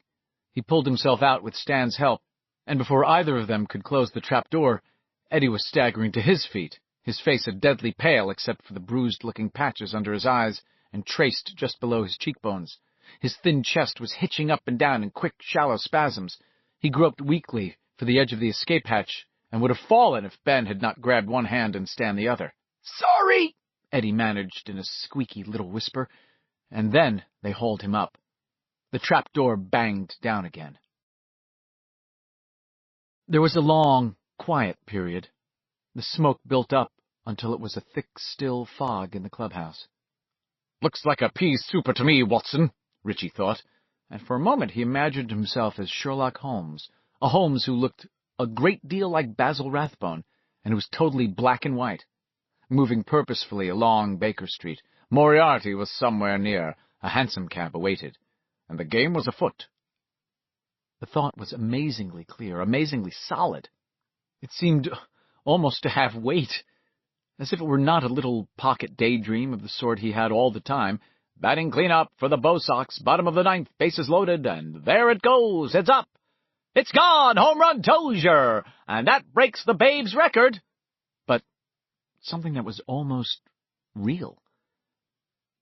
There was still enough of the wiseacre in him to think that if all he was getting out of this was a vision of Basil Rathbone and Sherlock Holmes, then the whole idea of visions was pretty overrated. Except, of course, it isn't Moriarty that's out there. It's out there. Some it. And it's real. Then the trapdoor opened again, and Beverly was struggling her way out, coughing dryly, one hand cupped over her mouth. Ben got one hand, and Stan grabbed her under the other arm, half pulled, half scrambling under her own power. She was up and gone. It is bigger, Bill said. Richie looked around. He saw the circle of stones with the fire smoldering within, fuming out clouds of smoke. Across the way he saw Mike sitting cross-legged like a totem carved from mahogany, staring at him through the fire with his smoke-reddened eyes. Except Mike was better than 20 yards away, and Bill was even farther away, on Richie's right. The underground clubhouse was now at least the size of a ballroom. "Doesn't matter," Mike said. "It's going to come pretty quick. Something is." Yeah, Bill said. "But He began to cough. He tried to control it, but the cough worsened, a dry rattling. Dimly, Richie saw Bill stumble to his feet, lunge for the trapdoor, and shove it open. Good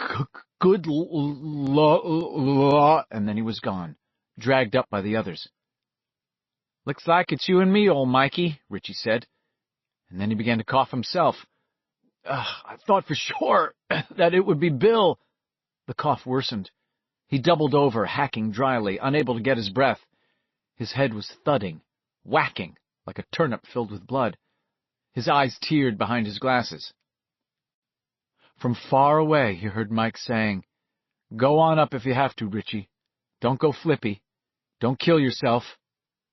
He raised a hand toward Mike and flapped it at him. "No stinking botches," in a negative gesture. Little by little he began to get the coughing under control again. Mike was right. Something was going to happen, and soon. He wanted to still be here when it did. He tilted his head back and looked up at the smoke hole again. The coughing fit had left him feeling light-headed, and now he seemed to be floating on a cushion of air. It was a pleasant feeling. He took shallow breaths and thought, "Someday, I'm going to be a rock-and-roll star. That's it. Yes, I'll be famous. I'll make records and albums and movies. I'll have a black sport coat and white shoes and a yellow Cadillac. And when I come back to Derry, they'll all eat their hearts out, even Bowers. I wear glasses, but what the fuck? Buddy Holly wears glasses. I'll bop till I'm blue and dance till I'm black. I'll be the first rock and roll star to ever come from Maine. The thought drifted away. It didn't matter. He found that now he didn't need to take shallow breaths. His lungs had adapted. He could breathe as much smoke as he wanted. Maybe he was from Venus. Mike threw more sticks on the fire. Not to be outdone, Richie tossed on another handful himself. "How you feeling, Rich?" Mike asked. Richie smiled. "Better. Good, almost. You?" Mike nodded and smiled back. "I feel okay. Have you been having some funny thoughts?" "Yeah. Thought I was Sherlock Holmes for a minute there. Then I thought I could dance like the Devels. Your eyes are so red, you wouldn't believe it. You know it?" "Yours, too. Just a couple of weasels in the pen. That's what we are." "Yeah?" "Yeah." "You want to say all right?" "All right." "You want to say you got the word?" "I got it, Mikey." "Yeah, okay." They grinned at each other, and then Richie let his head tilt back against the wall again and looked up at the smoke hole. Shortly, he began to drift away. No, not away. Up. He was drifting up. Like, "Float down here, we all." A balloon. You guys all right?" Bill's voice, coming down through the smoke hole, coming from Venus, worried. Richie felt himself thud back down inside himself. "All right," he heard his voice, distant, irritated. "All right, we said all right. Be quiet, Bill. Let us get the word. We want to say we got the word." The clubhouse was bigger than ever, floored now in some polished wood. The smoke was fog-thick, and it was hard to see the fire. That floor! Jesus, come please us.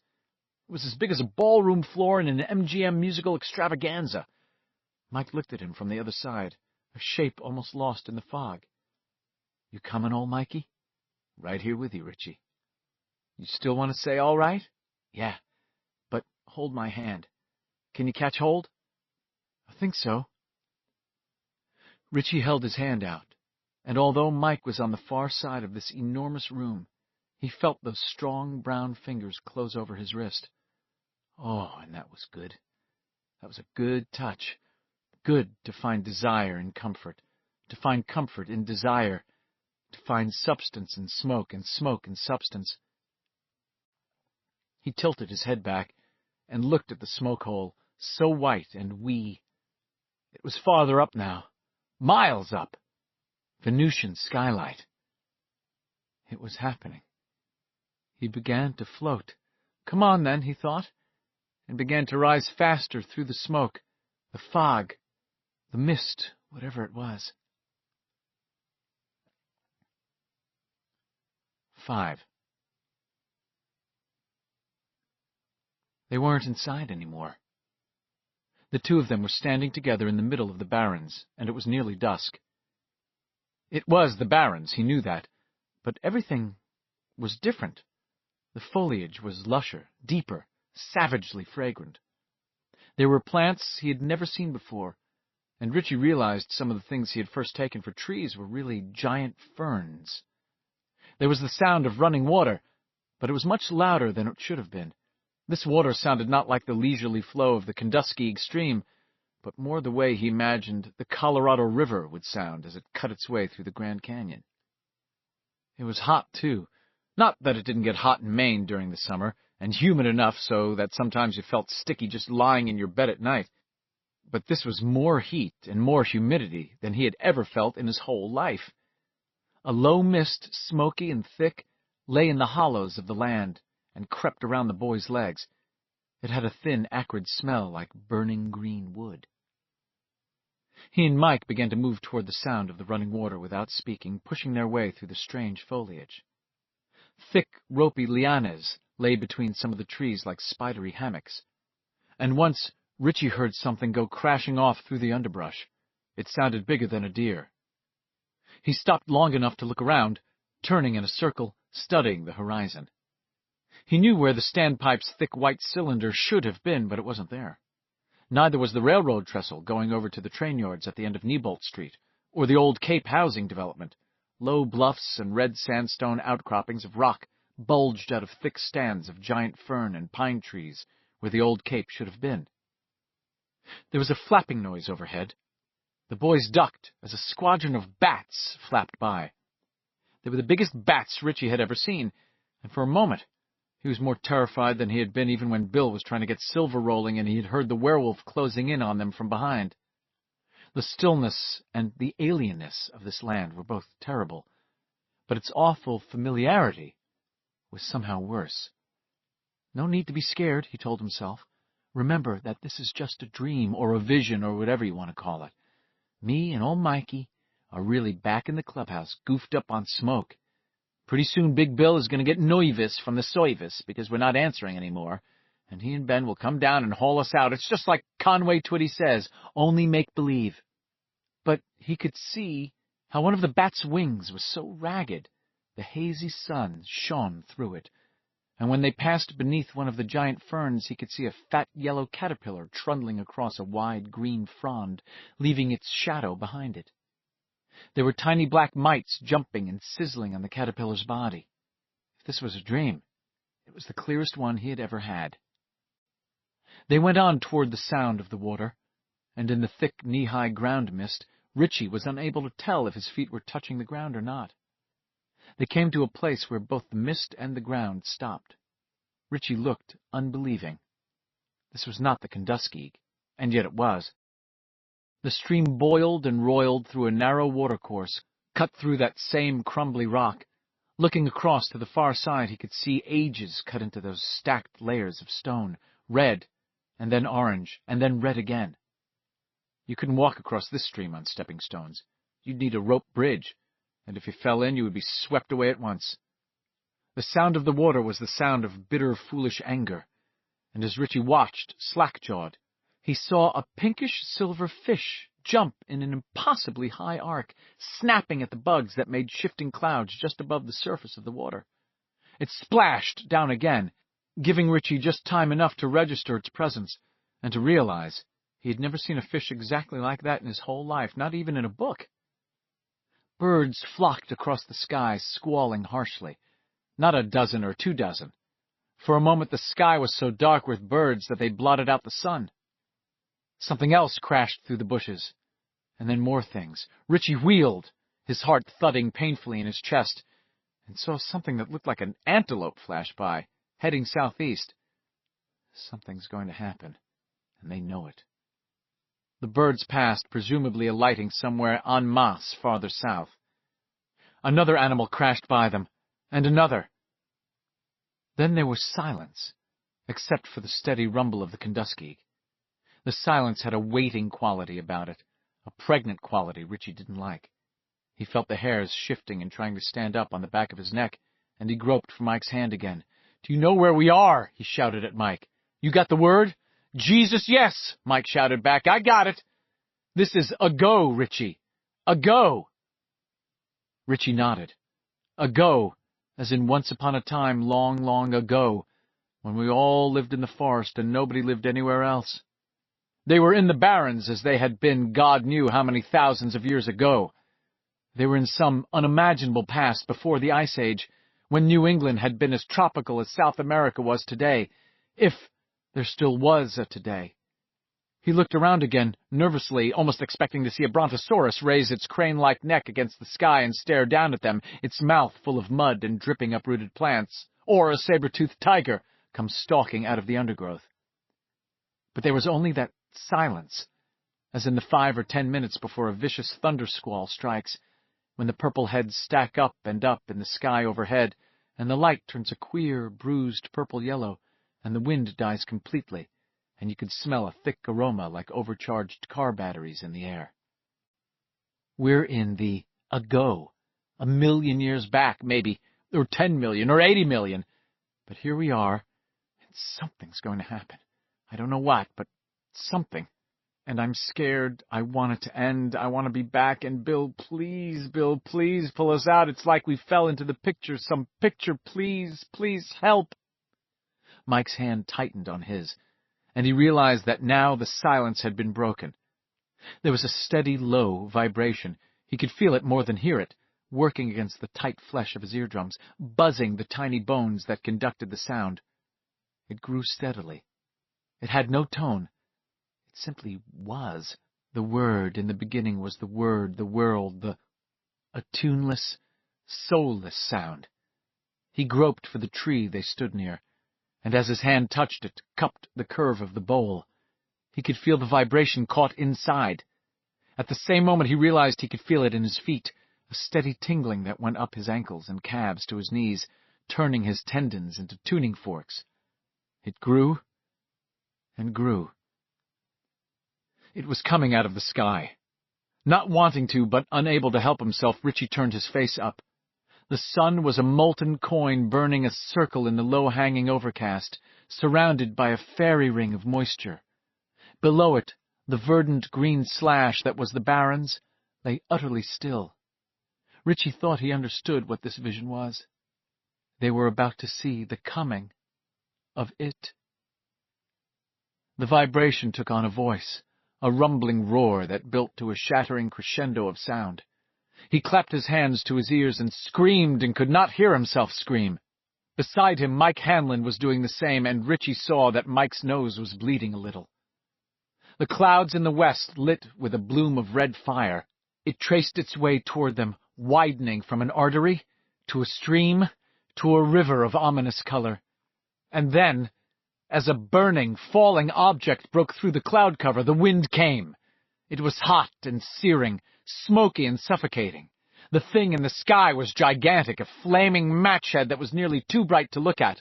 Arcs of electricity bolted from it, blue bullwhips that flashed out from it and left thunder in their wake.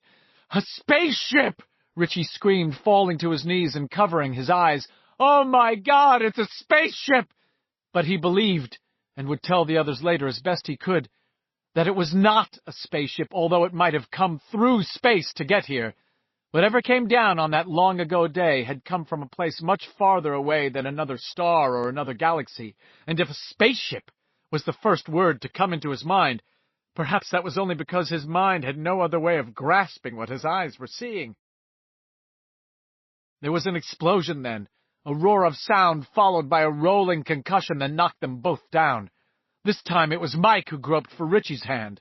There was another explosion. Richie opened his eyes and saw a glare of fire and a pillar of smoke rising into the sky. "It!" he screamed at Mike, in an ecstasy of terror now. Never in his life, before or after, would he feel any emotion so deeply, so overwhelmed by feeling. "It! It! It!"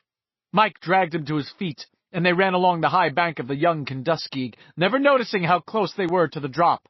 Once Mike stumbled and went skidding to his knees. Then it was Richie's turn to go down, barking his shin and tearing his pants. The wind had come up, and it was pushing the smell of the burning forest toward them. The smoke grew thicker, and Richie became dimly aware that he and Mike were not running alone. The animals were on the move again, fleeing from the smoke, the fire, the death in the fire, running from it, perhaps, the new arrival in their world. Richie began to cough. He could hear Mike beside him also coughing. The smoke was thicker, washing out the greens and grays and reds of the day. Mike fell again, and Richie lost his hand.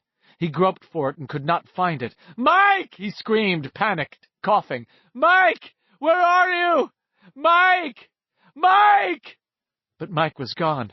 Mike was nowhere. "Richie! Richie! Richie! Wacko! Richie! Richie! Richie! Are you?" 6. "All right?" His eyes fluttered open, and he saw Beverly kneeling beside him, wiping his mouth with a handkerchief. The others, Bill, Eddie, Stan, and Ben, stood behind her, their faces solemn and scared. The sight of Richie's face hurt like hell. He tried to speak to Beverly, and could only croak. He tried to clear his throat, and almost vomited. His throat and lungs felt as if they had somehow been lined with smoke. At last he managed, "Did you slap me, Beverly?" "It was all I could think of to do," she said. "Wacko," Richie muttered. "I didn't think you were going to be all right, is all," Bev said, and suddenly burst into tears. Richie patted her clumsily on the shoulder, and Bill put a hand on the back of her neck. She reached round at once, took it, squeezed it. Richie managed to sit up. The world began to swim in waves. When it steadied down, he saw Mike leaning against a tree nearby, his face dazed and ashy pale. "Did I puke?" Richie asked Bev. She nodded, still crying. In a croaking, stumbling Irish cop's voice, he asked, "Get any on you, darling?" Bev laughed through her tears and shook her head. "I turned you on your side. I was afraid you'd choke on it." She began to cry hard again. "No fair," Bill said, still holding her hand. "I'm the one who stutters around here." "Not bad, Big Bill," Richie said. He tried to get to his feet and sat down again heavily. The world was still swimming. He began to cough and turned his head away, aware that he was going to retch again only a moment before it happened. He threw up a mess of green foam and thick saliva that mostly came out in ropes. He closed his eyes tight and croaked, "Anyone want a snack?" "Oh, shit!" Ben cried, disgusted and laughing at the same time. "Looks more like puke to me," Richie said, although in truth his eyes were still tightly shut. "The shit usually comes out the other end, at least for me. I don't know about you, Haystack." When he opened his eyes at last, he saw the clubhouse about 20 yards away. Both the window and the big trap door were thrown open, smoke, thinning now, puffed from both. This time Richie was able to get to his feet. For a moment he was quite sure he was going to retch again, or faint, or both. "Wacko," he murmured, watching the world waver and warp in front of his eyes. When the feeling passed, he made his way over to where Mike was. Mike's eyes were still weasel red, and from the dampness on his pants cuffs, Richie thought that maybe old Mikey had taken a ride on the stomach elevator, too. For a white boy, you did pretty good, Mike croaked, and punched Richie weakly on the shoulder. Richie was at a loss for words, a condition of exquisite rarity. Bill came over, the others came with him. You pulled us out? Richie asked. Me and Ben, you were screaming, both of you. But, he looked over at Ben. Ben said, It must have been the smoke, Bill. But there was no conviction in the big boy's voice at all. Flatly, Richie said, You mean what I think you mean? Bill shrugged. What's that, Richie? Mike answered. We weren't there at first, were we? You went down because you heard us screaming, but at first we weren't there. It was really smoky, Ben said. Hearing you both screaming that way, that was scary enough, but the screaming, it sounded, well, it sounded very far away, Bill said. Stuttering badly, he told them that when he and Ben had gone down, they hadn't been able to see either Richie or Mike. They had gone plunging around in the smoky clubhouse, panicked, scared that if they didn't act quickly, the two boys might die of smoke poisoning. At last Bill had gripped a hand, Richie's. He had given a hell of a yank, and Richie had come flying out of the gloom only about 1/4 conscious. When Bill turned around, he had seen Ben with Mike in a bear hug, both of them coughing. Ben had thrown Mike up and out through the trap door. Ben listened to all this, nodding. I kept grabbing, really not doing anything except jabbing my hand out like I wanted to shake hands. You grabbed it, Mike. Damn good thing you grabbed it when you did. I think you were just about gone. You guys make the clubhouse sound a lot bigger than it is, Richie said. Talking about stumbling around in it and all. It's only 5 feet on every side. There was a moment's silence, while they all looked at Bill, who stood in frowning concentration. It was bigger, he said at last. Wasn't it, Ben? Ben shrugged. It sure seemed like it, unless it was the smoke. It wasn't the smoke, Richie said. Just before it happened, before we went out, I remember thinking it was at least as big as a ballroom in a movie, like one of those musicals, 7 Brides for 7 Brothers, something like that. I could barely see Mike against the other wall. Before you went out? Beverly asked. Well, what I mean, like, she grabbed Richie's arm. It happened, didn't it? It really happened. You had a vision, just like in Ben's book. Her face was glowing. It really happened. Richie looked down at himself, and then at Mike. One of the knees of Mike's corduroy pants was out, and both the knees of his own jeans were torn.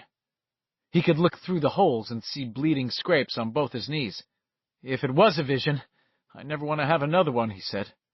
I don't know about the kingfish over there, but when I went down there, I didn't have any holes in my pants. They were practically new, for gosh sakes. My mom's going to give me hell. What happened? Ben and Eddie asked together. Richie and Mike exchanged a glance, and then Richie said, Bevy, you got a smoke?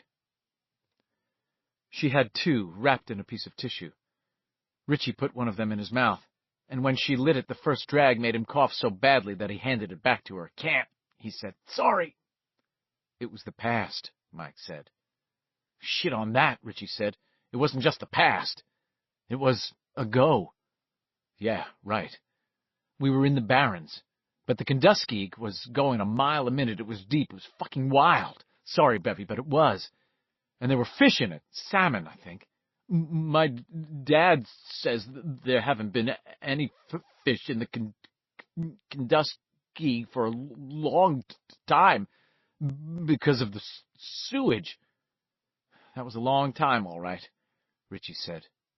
He looked around at them uncertainly. I think it was 1,000,000 years ago at least. A thunderstruck silence greeted this. Beverly broke it at last. But what happened? Richie felt the words in his throat, but he had to struggle to bring them out. It felt almost like vomiting again. We saw it come, he said at last. I think that was it. Christ, Stan muttered. Oh, Christ. There was a sharp hiss gasp as Eddie used his aspirator. It came out of the sky, Mike said. I never want to see anything like that again in my whole life. It was burning so hot you couldn't really look at it.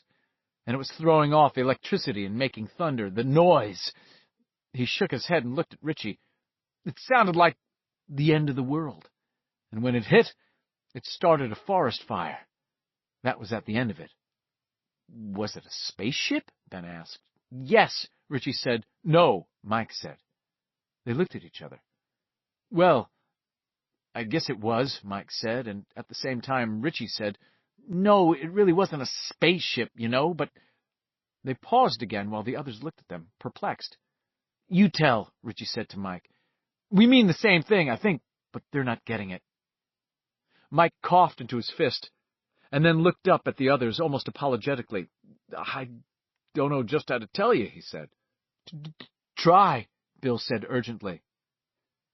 It came out of the sky, Mike repeated. But it wasn't a spaceship exactly.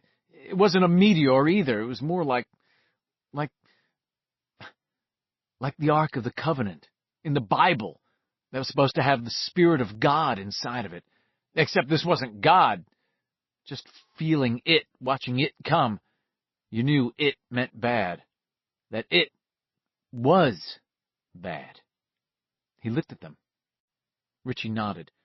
It came from outside. I got that feeling. From outside. Outside where, Richie? Eddie asked. Outside everything, Richie said. And when it came down, it made the biggest damn hole you ever saw in your life. It turned this big hill into a donut, just about. It landed right where the downtown part of Derry is now. He looked at them. Do you get it? Beverly dropped the cigarette half-smoked and crushed it out under one shoe. Mike said, It's always been here. Since the beginning of time. Since before there were men anywhere, unless maybe there were just a few of them in Africa somewhere, swinging through the trees or living in caves. The crater's gone now, and the Ice Age probably scraped the valley deeper and changed some stuff around and filled the crater in. But it was here then, sleeping, maybe, waiting for the ice to melt, waiting for the people to come. That's why it uses the sewers and the drains, Richie put in. They must be regular freeways for it. You didn't see what it looked like? Stan Uris asked abruptly and a little hoarsely. They shook their heads. Can we beat it? Eddie said in the silence. A thing like that? No one answered. Chapter 16. Eddie's Bad Break. 1. By the time Richie finishes, they're all nodding. Eddie is nodding along with them, remembering along with them. When the pain suddenly races up his left arm. Races up? No. Rips through. Feels as if someone is trying to sharpen a rusty saw on the bone in there. He grimaces and reaches into the pocket of his sport jacket, sorts through a number of bottles by feel, and takes out the Excedrin. He swallows two with a gulp of gin and prune juice. The arm has been paining him off and on all day. At first he dismissed it as the twinges of bursitis he sometimes gets when the weather is damp. But halfway through Richie's story, a new memory clicks into place for him, and he understands the pain. This isn't memory lane we're wandering down anymore, he thinks. It's getting more and more like the Long Island Expressway. 5 years ago, during a routine checkup, Eddie has a routine checkup every 6 weeks, the doctor said, matter-of-factly, "There's an old break here, Ed. Did you fall out of a tree when you were a kid?" "Something like that," Eddie agreed, not bothering to tell Dr. Robbins that his mother undoubtedly would have fallen down dead of a brain hemorrhage if she had seen or heard of her Eddie climbing trees. The truth was, he hadn't been able to remember exactly how he broke the arm. It didn't seem important, although Eddie thinks now that lack of interest was in itself very odd. He is, after all, a man who attaches importance to a sneeze or a slight change in the color of his stools. But it was an old break, a minor irritation, something that happened a long time ago in a boyhood he could barely remember and didn't care to recall. It pained him a little when he had to drive long hours on rainy days. A couple of aspirin took care of it nicely, no big deal. But now it is not just a minor irritation.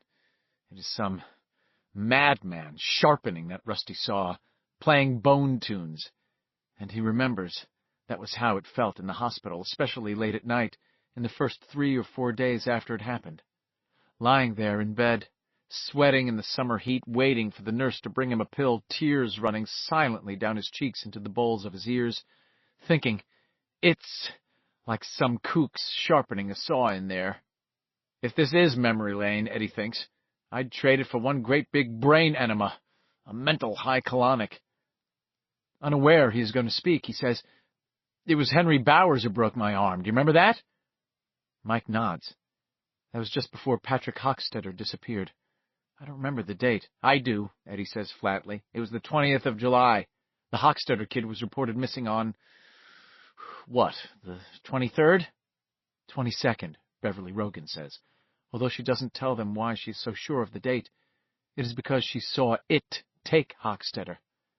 Nor does she tell them that she believed then and believes now that Patrick Hochstetter was crazy, perhaps even crazier than Henry Bowers. She will tell them, but this is Eddie's turn. She will speak next. And then she supposes that Ben will narrate the climax of that July's events, the silver bullet they had never quite dared to make. A nightmare agenda if there ever was one, she thinks. But that crazy exhilaration persists. When did she last feel this young? She can hardly sit still. The 20th of July, Eddie muses, rolling his aspirator along the table from one hand to the other. 3 or 4 days after the smoke hole thing. I spent the rest of the summer in a cast, remember? Richie slaps his forehead in a gesture they all remember from the old days, and Bill thinks, with a mixture of amusement and unease, that for a moment there, Richie looked just like Beaver Cleaver. Sure, of course! You were in a cast when we went to the house in Neibolt Street, weren't you? And later, in the dark. But now Richie shakes his head, a little puzzled. What, Richie? Bill asks. Can't remember that part yet, Richie admits. Can you? Bill shakes his head slowly. Hochstetter was with them that day, Eddie says. It was the last time I ever saw him alive. Maybe he was a replacement for Peter Gordon. I guess Bowers didn't want Peter around anymore after he ran the day of the rock fight. They all died, didn't they? Beverly asks quietly. After Jimmy Cullum, the only ones who died were Henry Bowers' friends, or his ex-friends. All but Bowers, Mike agrees, glancing toward the balloons tethered to the microfilm recorder. And he's in Juniper Hill, a private insane asylum in Augusta. Bill says, What about when they broke your arm, Eddie? Your stutter's getting worse, Big Bill, Eddie says solemnly, and finishes his drink in one gulp. Never mind that, Bill says. Tell us. Tell us, Beverly repeats, and puts her hand lightly on his arm. The pain flares there again. All right, Eddie says. He pours himself a fresh drink, studies it, and says, It was a couple of days after I came home from the hospital that you guys came over to the house and showed me those silver ball bearings. You remember, Bill? Bill nods. Eddie looks at Beverly. Bill asked you if you'd shoot them, if it came to that, because you had the best eye.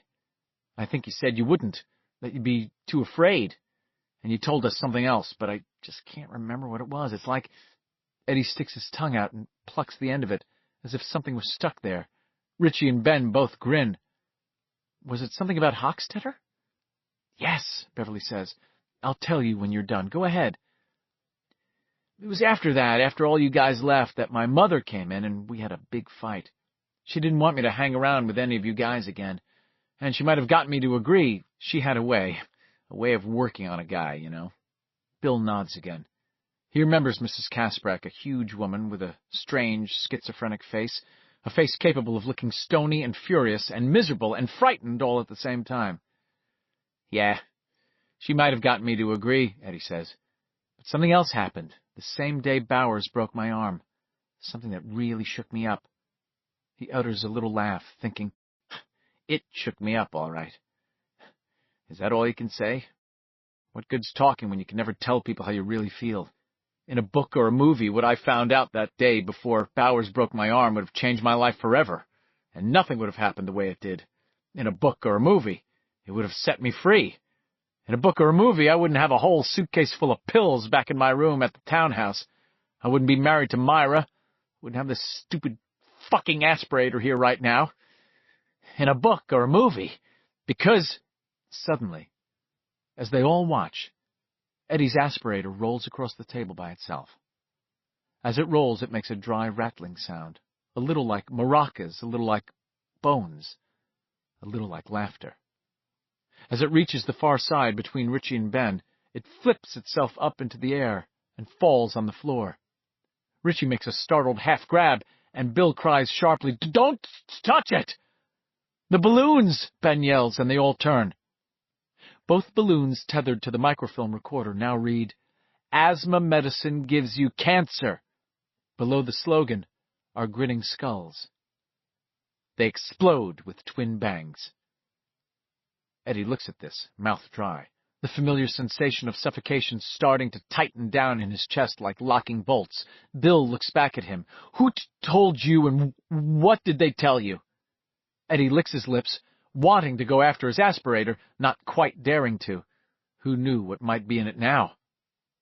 He thinks about that day, the 20th, about how it was hot, about how his mother gave him a check all filled out except for the amount, and $1 in cash for himself, his allowance. "Mr. Keene," he says, and his voice sounds distant to his own ears without power. It was Mr. Keene. Not exactly the nicest man in Derry, Mike says, but Eddie, lost in his thoughts, barely hears him. Yes, it was hot that day, but cool inside the Center Street drug, the wooden fans turning leisurely below the pressed tin ceiling, and there was that comforting smell of mixed powders and nostrums. This was the place where they sold health.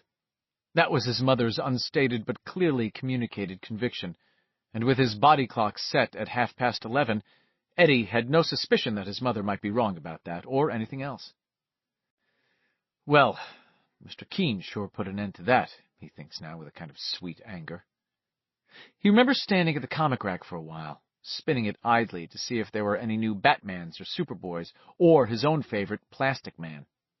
He'd given his mother's list. She sent them to the drugstore as other boys' mothers might send them to the corner grocery, and his mother's check to Mr. Keene. He would fill the order and then write in the amount on the check, giving Eddie the receipt so she could deduct the amount from her checking balance. This was all SOP for Eddie. 3 different kinds of prescription for his mother, plus a bottle of Geritol because she told him mysteriously, "It's full of iron, Eddie, and women need more iron than men." Also, there would be his vitamins, a bottle of Dr. Sweat's Elixir for Children, and, of course, his asthma medicine. It was always the same.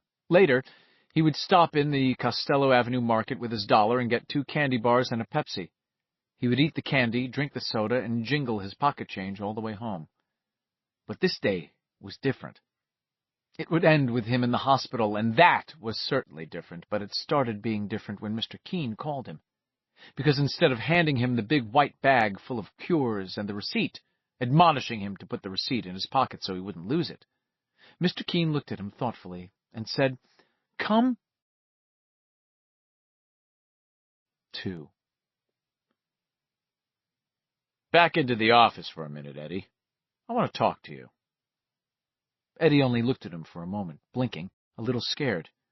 The idea that maybe Mr. Keene thought he had been shoplifting flashed briefly through his mind.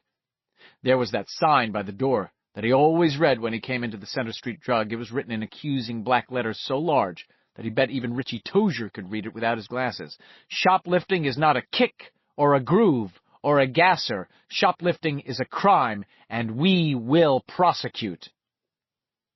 Eddie had never shoplifted anything in his life, but that sign always made him feel guilty, made him feel as if Mr. Keene knew something about him that he didn't know about himself. Then Mr. Keene confused him even further by saying, "How about an ice cream soda?" "Well—" "Oh, it's on the house. I always have one in the office around this time of day. Good energy, unless you need to watch your weight, and I'd say neither of us do. My wife says I look like a stuffed string. Your friend there, the Hanscom boy, he's the one who needs to have a care about his weight." "What flavor, Eddie?" "Well, my mother said to get home as soon as I—" "You look like a chocolate man to me. Chocolate okay for you?" Mr. Keene's eyes twinkled, but it was a dry twinkle, like the sun shining on mica in the desert. Or so Eddie, a fan of such Western writers as Max Brand and Archie Jocelyn, thought. Sure, Eddie gave in.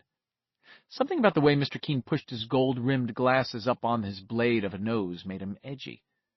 Something about the way Mr. Keene seemed both nervous and secretly pleased. He didn't want to go into the office with Mr. Keene. This wasn't about a soda, nope.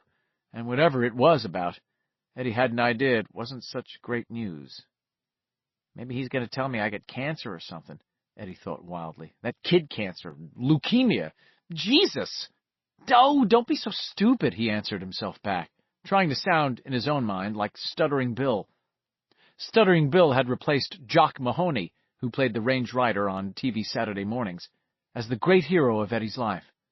In spite of the fact that he couldn't talk right, Big Bill always seemed to be on top of things. This guy's a pharmacist, not a doctor, for cripe's sake.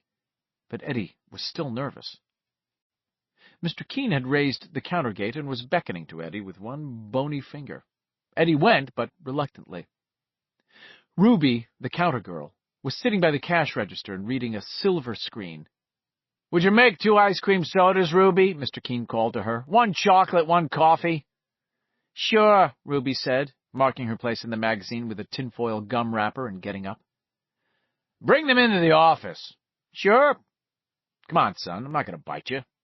And Mr. Keene actually winked, astounding Eddie completely. He'd never been in back of the counter before, and he gazed at all the bottles and pills and jars with interest. He would have lingered if he had been on his own, examining Mr. Keene's mortar and pestle, his scales and weights, the fish bowls full of capsules. But Mr. Keene propelled him forward into the office and closed the door firmly behind him. When it clicked shut, Eddie felt a warning tightness in his chest and fought it. There would be a fresh aspirator in with his mother's things, and he could have a long, satisfying honk on it as soon as he was out of here. A bottle of licorice whips stood on the corner of Mr. Keene's desk. He offered it to Eddie. "No, thank you," Eddie said politely. Mr. Keene sat down in the swivel chair behind his desk and took one. Then he opened his drawer and took something out. He put it down next to the tall bottle of licorice whips, and Eddie felt real alarm course through him. It was an aspirator. Mr. Keene tilted back in his swivel chair until his head was almost touching the calendar on the wall behind him. The picture on the calendar showed more pills. It said, "Squib." And for one nightmare moment, when Mr. Keene opened his mouth to speak, Eddie remembered what had happened in the shoe store when he was just a little kid, when his mother had screamed at him for putting his foot in the X-ray machine. For that one nightmare moment, Eddie thought Mr. Keene would say, "Eddie, 9 out of 10 doctors agree that asthma medicine gives you cancer, just like the X-ray machines they used to have in the shoe stores. You've probably got it already. Just thought you ought to know." But what Mr. Keene did say was so peculiar that Eddie could think of no response at all. He could only sit in the straight wooden chair on the other side of Mr. Keene's desk like a nit. "This has gone on long enough." Eddie opened his mouth and then closed it again. "How old are you, Eddie? 11, isn't it?" "Yes, sir," Eddie said faintly. His breathing was indeed shallowing up. He wasn't yet whistling like a tea kettle, which was how Richie put it. "Somebody turn Eddie off, he's reached the boil." But that might happen at any time. He looked longingly at the aspirator on Mr. Keene's desk, and because something else seemed required, he said, "I'll be 12 in November." Mr. Keene nodded, then leaned forward like a TV pharmacist in a commercial and clasped his hands together. His eyeglasses gleamed in the strong light thrown by the overhead fluorescent bars. "Do you know what a placebo is, Eddie?" Nervously, taking his best guess, Eddie said, "Those are the things on cows that the milk comes out of, aren't they?" Mr. Keene laughed and rocked back in his chair. "No," he said, and Eddie blushed to the roots of his flat-top haircut. Now he could hear the whistle creeping into his breathing. "A placebo—" He was interrupted by a brisk double tap at the door. Without waiting for a come-in call, Ruby entered with an old-fashioned ice cream soda glass in each hand. "Yours must be the chocolate," she said to Eddie, and gave him a grin. He returned it as best he could, but his interest in ice cream sodas was at its lowest ebb in his entire personal history. He felt scared in a way that was both vague and specific. It was the way he felt scared when he was sitting on Dr. Handor's examination table in his underpants, waiting for the doctor to come in and knowing his mother was out in the waiting room, taking out most of one sofa, a book, most likely Norman Vincent Peale's The Power of Positive Thinking or Dr. Jarvis's Vermont Folk Medicine, held firmly up to her eyes like a hymnal. Stripped of his clothes and defenseless, he felt caught between the two of them. He sipped some of his soda as Ruby went out, hardly tasting it. Mr. Keene waited until the door was shut and then smiled, his dry, sun-on-mica smile again. "Loosen up, Eddie. I'm not going to bite you or hurt you." Eddie nodded, because Mr. Keene was a grown-up and you were supposed to agree with grown-ups at all costs. His mother had taught him that. But inside he was thinking, "Oh, I've heard that bullshit before." It was about what the doctor said when he opened his sterilizer and the sharp, frightening smell of alcohol drifted out, stinging his nostrils.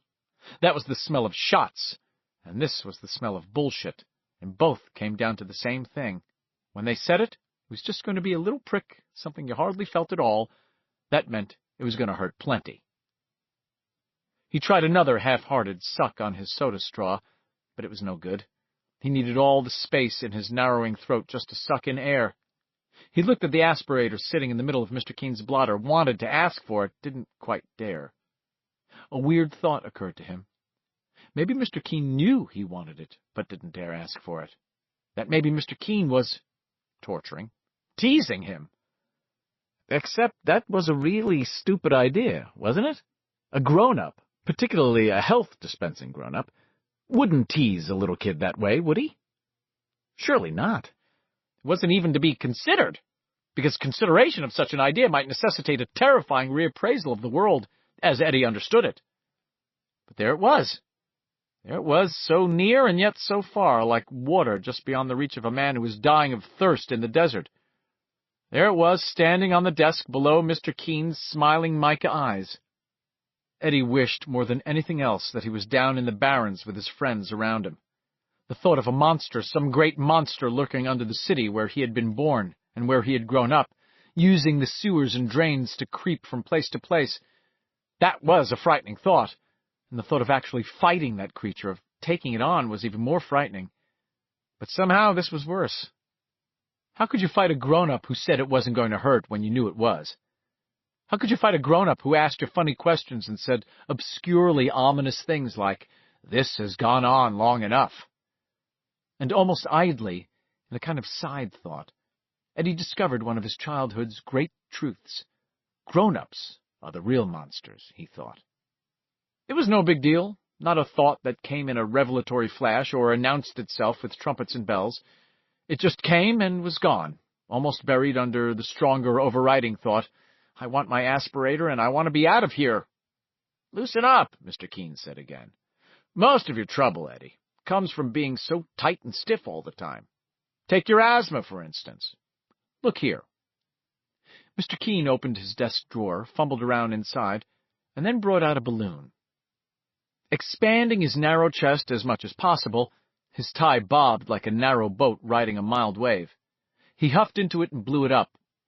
"Center Street Drug," the balloon said. "Prescriptions, sundries, ostomy supplies." Mr. Keene pinched the balloon's rubber neck and held the balloon out in front of him. "Now pretend for just a moment that this is a lung," he said. "Your lung. I should really blow up too, of course, but since I only had one left from the sale we had just after Christmas. Mr. Keene, could I have my aspirator now?" Eddie's head was starting to pound. He could feel his windpipe sealing itself up. His heart rate was up, and sweat stood out on his forehead. His chocolate ice cream soda stood on the corner of Mr. Keene's desk, the cherry on top sinking slowly into a goo of whipped cream. "In a minute," Mr. Keene said. "Pay attention, Eddie. I want to help you. It's time somebody did. If Russ Handor isn't man enough to do it, I'll have to. Your lung is like this balloon, except it's surrounded by a blanket of muscle. These muscles are like the arms of a man operating a bellows. You understand? In a healthy person, those muscles help the lungs to expand and contract easily. But if the owner of those healthy lungs is always getting stiff and tight, the muscles begin to work against the lungs rather than with them. Look!" Mr. Keene wrapped a bunched, bony, liver-spotted hand around the balloon and squeezed. The balloon bulged over and under his fist, and Eddie winced, trying to get ready for the pop. Simultaneously, he felt his breathing stop altogether. He leaned over the desk and grabbed for the aspirator on the blotter. His shoulder struck the heavy ice cream soda glass. It toppled off the desk and shattered on the floor like a bomb. Eddie heard that only dimly. He was clawing the top off the aspirator, slamming the nozzle into his mouth, triggering it off. He took a tearing, heaving breath, his thoughts a rat run of panic, as they always were at moments like this. "Please, Mommy, I'm suffocating, I can't breathe! Oh, my dear God, oh, dear Jesus, make it mild, I can't breathe! Please, I don't want to die, oh, please!" Then the fog from the aspirator condensed on the swollen walls of his throat, and he could breathe again. "I'm sorry," he said, nearly crying. "I'm sorry about the glass. I'll clean it up and pay for it. Just please don't tell my mother, okay? I'm sorry, Mr. Keene, but I couldn't breathe." There was that double tap at the door again, and Ruby poked her head in. "Is everything—" "Everything's fine," Mr. Keene said sharply. "Leave us." "Well, I'm sorry," Ruby said. She rolled her eyes and closed the door. Eddie's breath was starting to whistle in his throat again. He took another pull at the aspirator and then began his fumbling apology once more. He ceased only when he saw that Mr. Keene was smiling at him, that peculiar, dry smile. Mr. Keene's hands were laced over his middle. The balloon lay on his desk. A thought came to Eddie. He tried to hold it back and couldn't. Mr. Keene looked as if Eddie's asthma attack had tasted better to him than his half-finished coffee soda. "Don't be concerned," he said. "Ruby will clean up the mess later. And if you want to know the truth, I'm rather glad you broke the glass. Because I promised not to tell your mother that you broke it, if you promised not to tell her we had this little talk." "Oh, I promised that," Eddie said eagerly. "Good," Mr. Keene said. "We have an understanding. And you feel much better now, don't you?" Eddie nodded. "Why?" "Why? Well, because I had my medicine." He looked at Mr. Keene the way he looked at Mrs. Casey in school when he had given an answer he wasn't quite sure of. "But you didn't have any medicine," Mr. Keene said. "You had a placebo. A placebo, Eddie, is something that looks like medicine and tastes like medicine, but isn't medicine. A placebo isn't medicine because it has no active ingredients, or if it is medicine, it's medicine of a very special sort. Head medicine," Mr. Keene smiled. "Do you understand that, Eddie? Head medicine." Eddie understood all right. Mr. Keene was telling him he was crazy. But through numb lips he said, "No, I don't get you." "Let me tell you a little story," Mr. Keene said. "In 1954, a series of medical tests on ulcer patients was run at DePaul University. 100 ulcer patients were given pills. They were all told the pills would help their ulcers, but 50 of the patients really got placebos. They were, in fact, M&Ms given a uniform pink coating." Mr. Keene uttered a strange, shrill giggle, that of a man describing a prank rather than an experiment. Of those 100 patients, 93 said they felt a definite improvement, and 81 showed an improvement. So what do you think? What conclusion do you draw from such an experiment, Eddie? "I don't know," Eddie said faintly. Mr. Keene tapped his head solemnly. "Most sickness starts in here. That's what I think. I've been in this business a long, long time, and I knew about placebos a mighty stretch of years before those doctors at DePaul University did their study. Usually it's old folks who end up getting the placebos. The old fella or the old girl will go to the doctor, convinced that they've got heart disease or cancer or diabetes or some damn thing. But in a good many cases, it's nothing like that at all. They don't feel good because they're old, that's all. But what's a doctor to do? Tell them they're like watches with worn-out mainsprings? Ha! Not likely. Doctors like their fees too much." And now Mr. Keene's face wore an expression somewhere between a smile and a sneer. Eddie just sat there waiting for it to be over, to be over, to be over. You didn't have any medicine. Those words clanged in his mind. The doctors don't tell them that, and I don't tell them that either. Why bother? Sometimes an old party will come in with a prescription blank that will say it right out, placebo or 25 grains blue skies, which was how old Doc Pearson used to put it. Mr. Keene cackled briefly and then sucked on his coffee soda. "Well, what's wrong with it?" he asked Eddie. And when Eddie only sat there, Mr. Keene answered his own question. "Why, nothing. Nothing at all. At least, usually. Placebos are a blessing for old people. And then there are other cases, folks with cancer, folks with degenerative heart disease, folks with terrible things that we don't understand yet, some of them children, just like you, Eddie. In cases like that, if a placebo makes the patient feel better, where's the harm? Do you see the harm, Eddie?" "No, sir," Eddie said, and looked down at the splatter of chocolate ice cream, soda water, whipped cream, and broken glass on the floor. In the middle of all this was the maraschino cherry, as accusing as a blood clot at a crime scene. Looking at this mess made his chest feel tight again. "Then we're like Ike and Mike. We think alike.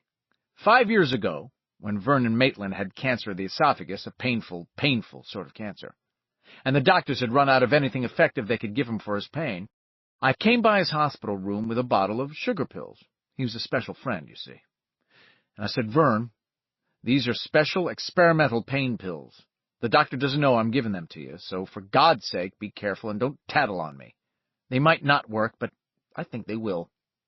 Take no more than one a day, and only if the pain is especially bad.'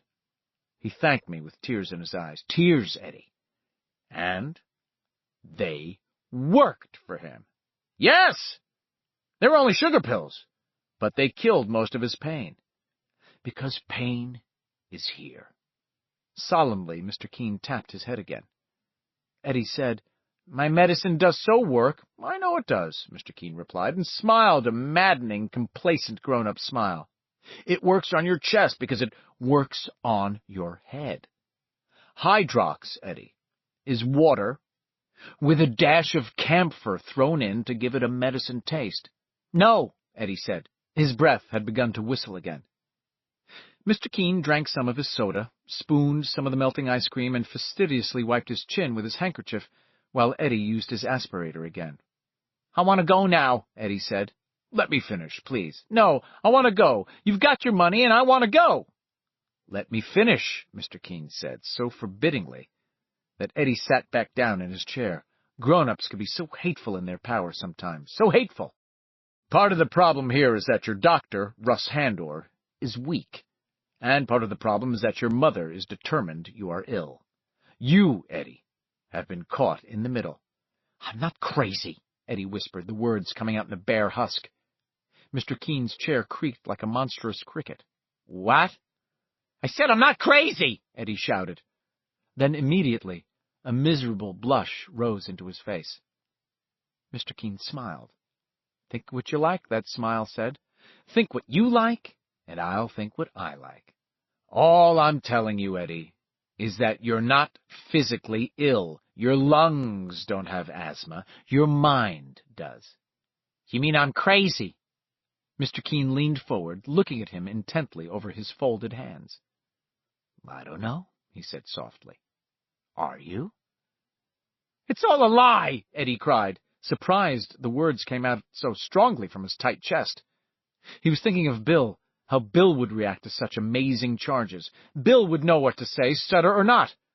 Bill would know how to be brave. "All a great big lie! I do have asthma! I do!" "Yes," Mr. Keene said, and now the dry smile had become a weird, skeletal grin. "But who gave it to you, Eddie?" Eddie's brain thudded and whirled. Oh, he felt sick. He felt very sick. 4 years ago, in 1954, the same year as the DePaul tests, oddly enough, Dr. Handor began prescribing this Hydrox for you. That stands for hydrogen and oxygen, the two components of water. I have condoned this deception since then, but I will not condone it anymore. Your asthma medicine works on your mind rather than your body. Your asthma is the result of a nervous tightening of the diaphragm that is ordered by your mind or your mother. You are not sick." A terrible silence descended. Eddie sat in his chair, his mind whirling. For a moment he considered the possibility that Mr. Keene might be telling the truth, but there were ramifications in such an idea that he could not face. Yet why would Mr. Keene lie, especially about something so serious? Mr. Keene sat and smiled, his bright, dry, heartless desert smile. I do have asthma. I do! The day that Henry Bowers punched me in the nose, the day Bill and I were trying to make a dam in the Barrens, I almost died. Am I supposed to think that my mind was just making all of that up? But why would he lie? It was only years later in the library that Eddie asked himself the more terrible question. Why would he tell me the truth? Dimly he heard Mr. Keene saying, "I've kept my eye on you, Eddie. I told you all this because you're old enough to understand, but also because I've noticed you've finally made some friends. They are good friends, aren't they?" "Yes," Eddie said. Mr. Keene tilted his chair back. It made that cricket-like noise again, and closed one eye in what might or might not have been a wink. "And I'll bet your mother doesn't like them much, does she?" "She likes them fine," Eddie said, thinking of the cutting things his mother had said about Richie Tozier. "He has a foul mouth, and I've smelled his breath, Eddie. I think he smokes." Her sniffing remark not to loan any money to Stan Uris because he was a Jew, her outright dislike of Bill Denbrough, and that fat boy. He repeated to Mr. Keene, "She likes them a lot." "Does she?" Mr. Keene said, still smiling. "Well, maybe she's right and maybe she's wrong, but at least you have friends. Maybe you ought to talk to them about this problem of yours, this mental weakness. See what they have to say." Eddie didn't reply. He was through talking to Mr. Keene. That seemed safer. And he was afraid that if he didn't get out of here soon, he really would cry.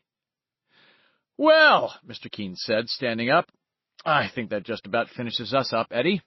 If I've upset you, I'm sorry. I was only doing my duty as I saw it. But before he could say any more, Eddie had snatched up his aspirator and the white bag of pills and nostrums and had fled. One of his feet skidded in the ice-creamy mess on the floor, and he almost fell. Then he was running, bolting from the Center Street drugstore in spite of his whistling breath. Ruby stared after him over her movie magazine, her mouth open. Behind him he seemed to sense Mr. Keene standing in the doorway of his office and watching his graceless retreat over the prescription counter, gaunt and neat and thoughtful and smiling. Smiling, that dry, desert smile. He paused outside on the three-way corner of Kansas, Main, and Center. He took another deep pull from his aspirator while sitting on the low stone wall by the bus stop. His throat was now positively slimy with that medicinal taste, nothing but water with some camphor thrown in, and he thought that if he had to use the aspirator again today, he would probably puke his guts. He slipped it into his pocket and watched the traffic pass back and forth, headed up Main Street and down Up Mile Hill. He tried not to think. The sun beat down on his head, blaringly hot. Each passing car threw bright darts of reflection into his eyes, and a headache was starting in his temples. He couldn't find a way to stay angry at Mr. Keene, but he had no trouble at all feeling bad for Eddie Kasprak. He felt real bad for Eddie Kasprak. He supposed that Bill Denbrough never wasted time feeling sorry for himself. But Eddie just couldn't seem to help it. More than anything else, he wanted to do exactly what Mr. Keene had suggested. Go down to the Barrens and tell his friends everything. See what they would say. Find out what answers they had. But he couldn't do that now. His mother would expect him home with their medicines soon. Your mind or your mother. And if he wasn't there, your mother is determined you are ill. Trouble would follow. She would assume he had been with Bill or Richie, or the Jew boy, as she called Stan, insisting that she meant no prejudice by so calling him, but was simply slapping down the cards, her phrase for truth-telling in difficult situations. And standing here on this corner, trying hopelessly to sort out his flying thoughts, Eddie knew what she would say if she knew one of his other friends was a Negro and another was a girl old enough to be getting bosoms. He started slowly toward Up Mile Hill, dreading the stiff climb in this heat. It felt almost hot enough to fry an egg on the sidewalk. For the first time he found himself wishing for school to be in again, for a new grade and a new teacher's peculiarities to contend with, for this dreadful summer to be over. He stopped halfway up the hill, not far from where Bill Denbrough would rediscover his bike Silver 27 years later, and pulled his aspirator from his pocket. Hydrox Mist, the label said. Administer as needed. Something else clicked home. Administer as needed. He was only a kid, still wet behind the ears, as his mother sometimes told him when she was slapping down the cards. But even a kid of 11 knew that you didn't give someone real medicine and then write on the label, "Administer as needed." If it was real medicine, it would be too easy to kill yourself as you went happy assholing around and administering as needed. He supposed you could kill yourself with plain old aspirin doing that.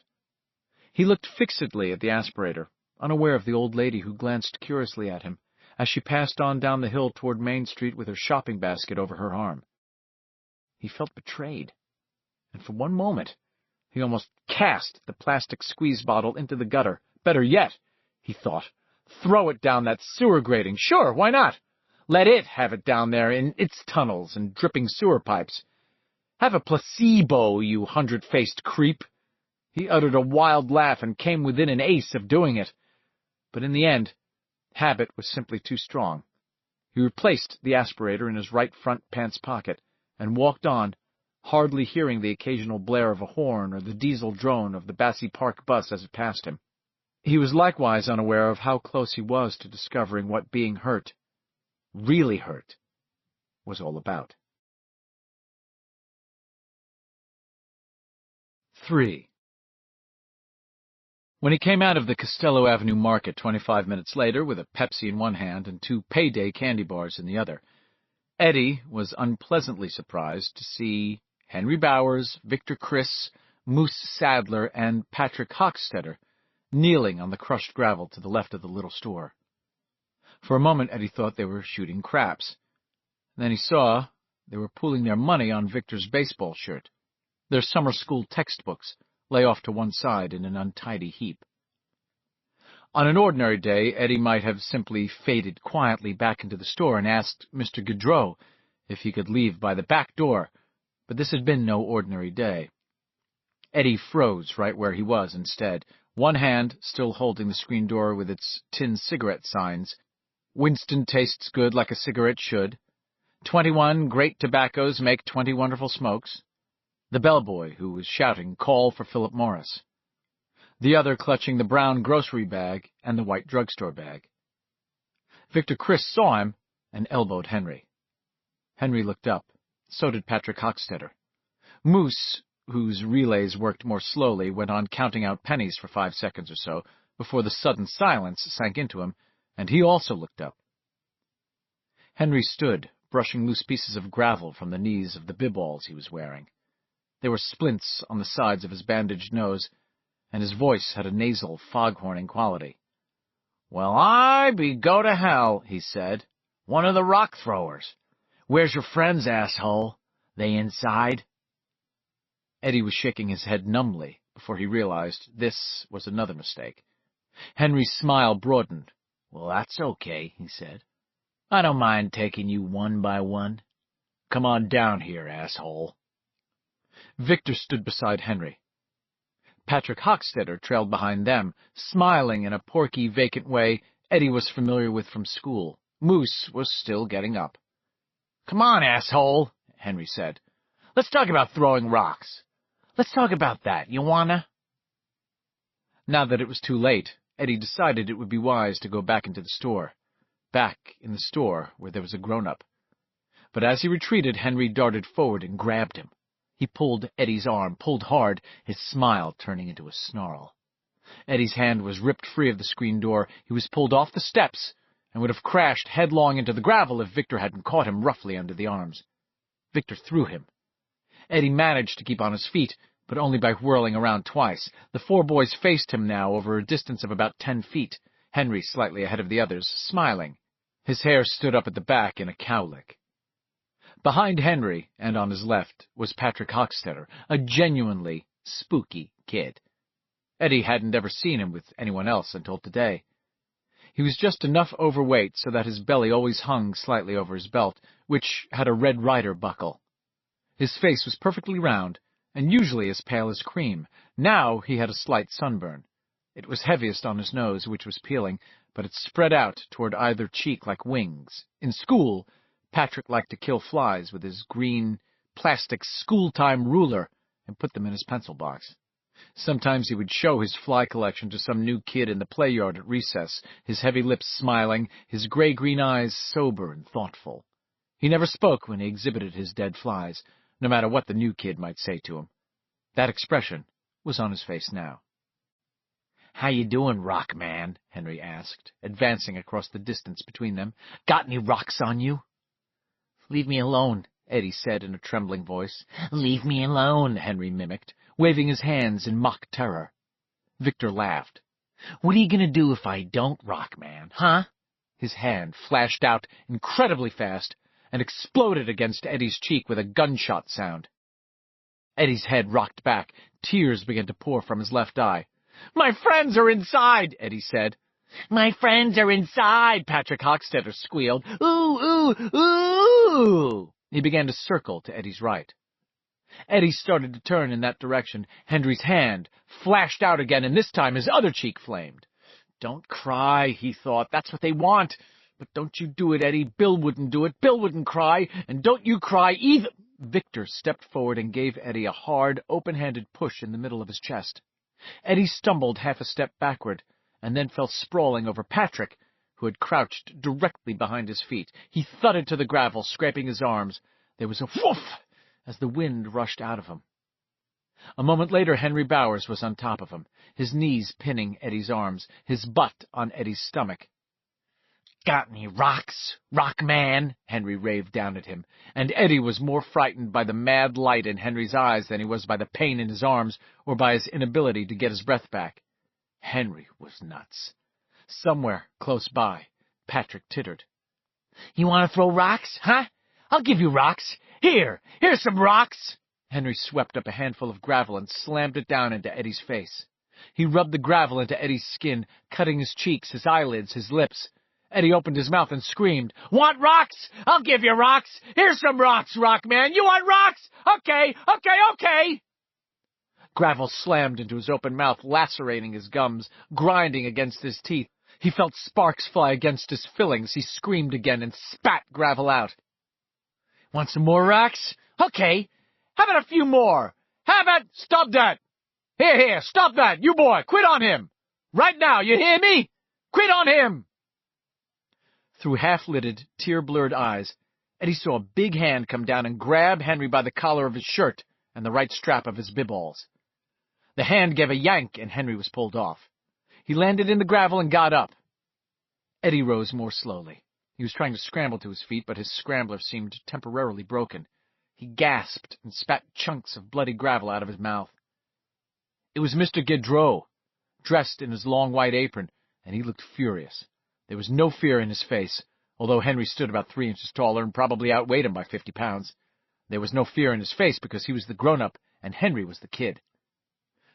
Except this time, Eddie thought. That might not mean anything. Mr. Gaudreau didn't understand. He didn't understand that Henry was nuts. "You get out of here," Mr. Gaudreau said, advancing on Henry until he stood toe-to-toe with the hulking, sullen-faced boy. "You get out, and you don't want to come back either. I don't hold with bullying. I don't hold with 4 against 1. What would your mothers think?" He swept the others with his hot, angry eyes. Moose and Victor dropped their gazes and examined their sneakers. Patrick only stared at and through Mr. Gaudreau with that vacant, gray-green look. Mr. Gaudreau looked back at Henry and got just as far as, "You get on your bikes and—" when Henry gave him a good, hard push. An expression of surprise that would have been comical in other circumstances spread across Mr. Gaudreau's face as he flew backwards, loose gravel spurting out from under his heels. He struck the steps leading up to the screen door and sat down hard. "Why, you—" he began. Henry's shadow fell on him. "Get inside," he said. "You," Mr. Gaudreau said, and this time he stopped on his own. Mr. Gaudreau had finally seen it, Eddie realized, the light in Henry's eyes. He got up quickly, apron flapping. He went up the stairs as fast as he could, stumbling on the second one from the top and going briefly to one knee. He was up again at once, but that stumble, as brief as it had been, seemed to rob him of the rest of his grown-up authority. He spun around at the top and yelled, "I'm calling the cops!" Henry made as if to lunge for him, and Mr. Gaudreau flinched back. That was the end, Eddie realized. As incredible, as unthinkable as it seemed, there was no protection for him here. It was time to go.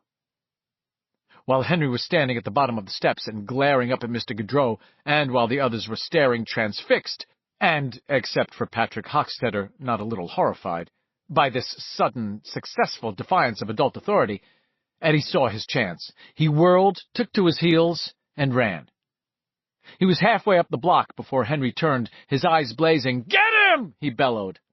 Asthma or no asthma, Eddie ran them a good race that day. There were spaces, some of them as long as 50 feet, when he couldn't remember if the soles of his PF Flyers had touched the sidewalk or not. For a few moments, he even entertained the giddy notion that he might be able to outrun them.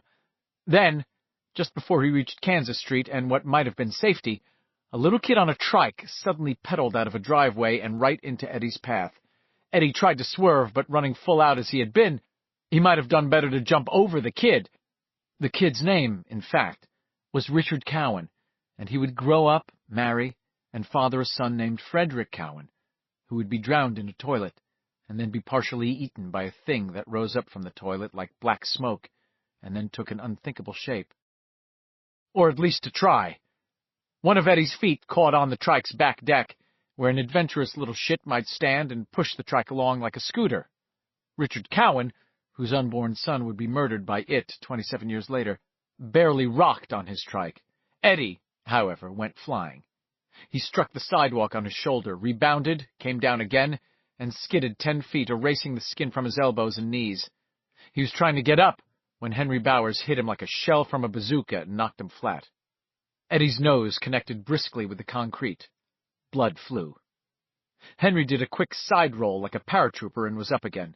He grabbed Eddie by the nape of the neck and by his right wrist. His breath, snorting through his swelled and splinted nose, was warm and moist. "Want rocks?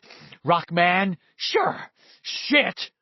He jerked Eddie's wrist halfway up his back. Eddie yelled, "Rocks for the rock man, right, rock man?"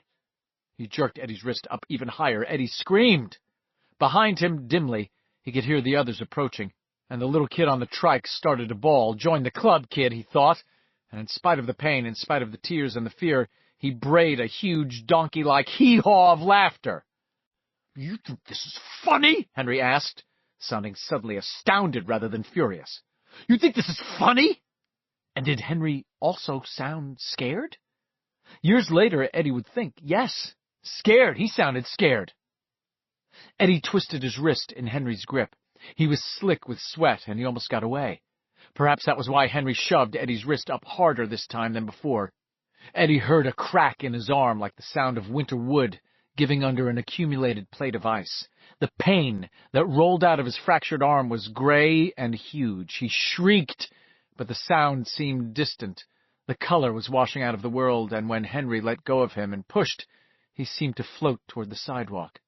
It took a long time to get down to that old sidewalk. He had a good look at every single crack in it as he glided down. He had a chance to admire the way the July sun glinted off the flecks of mica in that old sidewalk. He had a chance to note the remains of a very old hopscotch grid that had been done in pink chalk on that old sidewalk. Then, for just a moment, it swam and looked like something else. It looked like a turtle. He might have fainted then, but he struck on his newly broken arm, and this fresh pain was sharp, bright, hot, terrible. He felt the splintered ends of the green stick fracture grind together. He bit his tongue, bringing fresh blood. He rolled over on his back and saw Henry, Victor, Moose, and Patrick standing over him. They looked impossibly tall, impossibly high up, like pallbearers peering into a grave. "You like that, rock man?" Henry asked, his voice drifting down over a distance, floating through clouds of pain. "You like that action, rock man? You like that jabba-nabba?" Patrick Hockstetter giggled. "Your father's crazy," Eddie heard himself say, "and so are you." Henry's grin faded so fast it might have been slapped off his face. He drew his foot back to kick, and then a siren rose in the still, hot afternoon. Henry paused. Victor and Moose looked around uneasily. "Henry, I think we better get out of here," Moose said. "I know damn well I'm getting out of here," Victor said.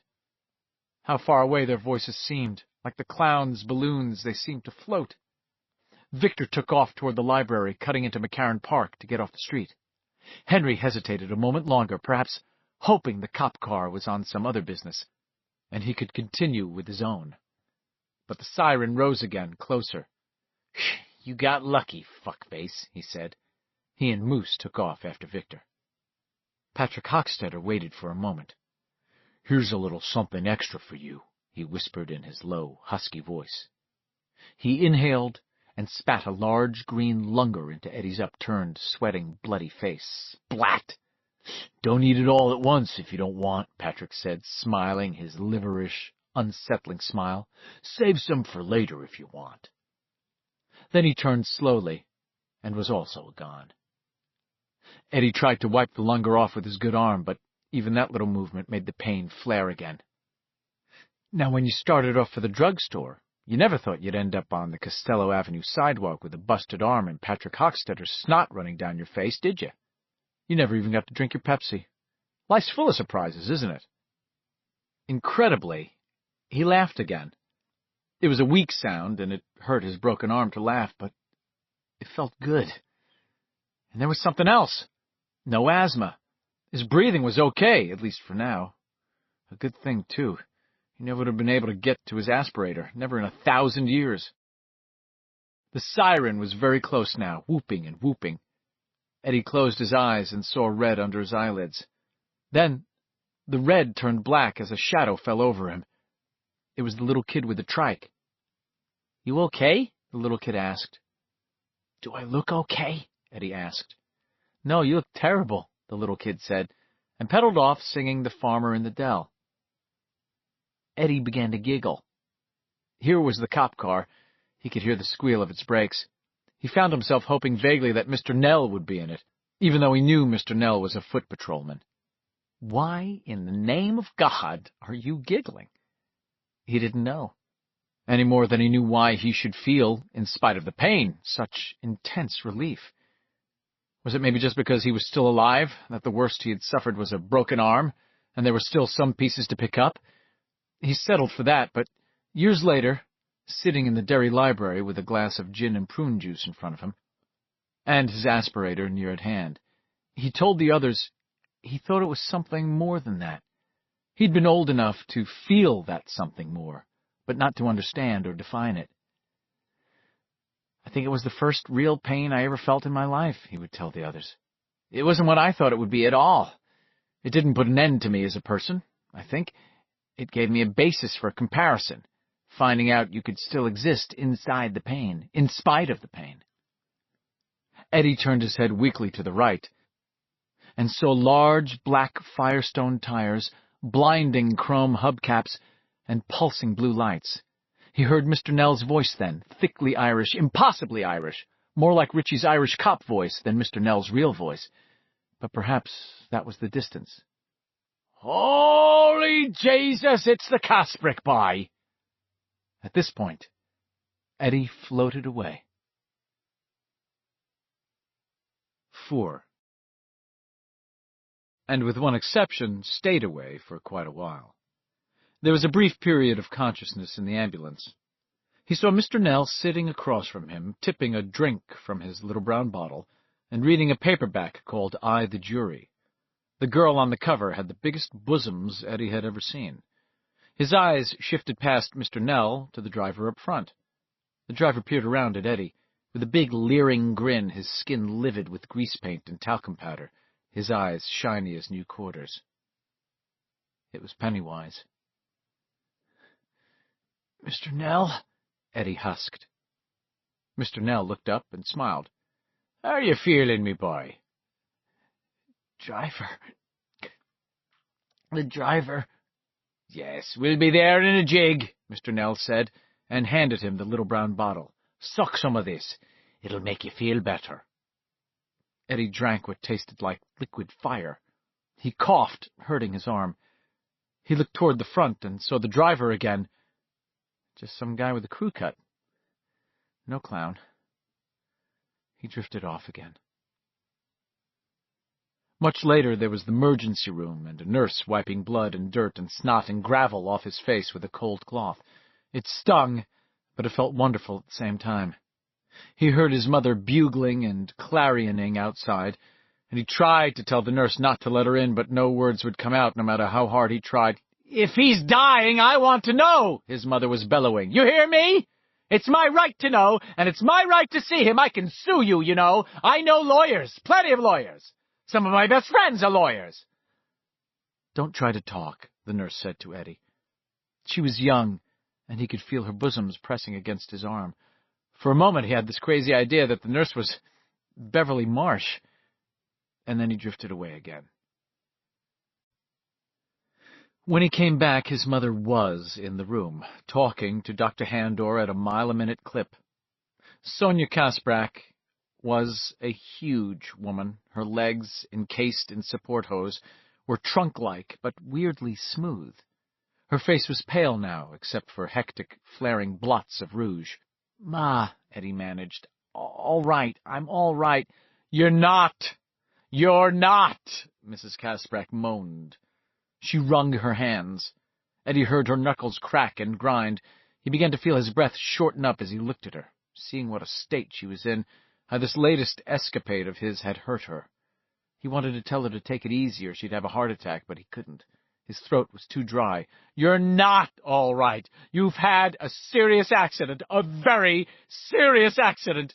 But you will be all right, I promise you that, Eddie. You will be all right, even if we need to bring in every specialist in the book. Oh, Eddie. Eddie! Your poor arm!" She burst into honking sobs. Eddie saw that the nurse who had washed his face was looking at her without much sympathy. All through this aria, Dr. Handor had been stuttering, "Sonia, please. Sonia. Sonia."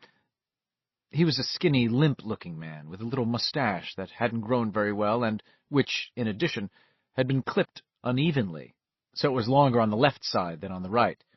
He looked nervous. Eddie remembered what Mr. Keene had told him that morning, and he felt a certain sorrow for Dr. Handor.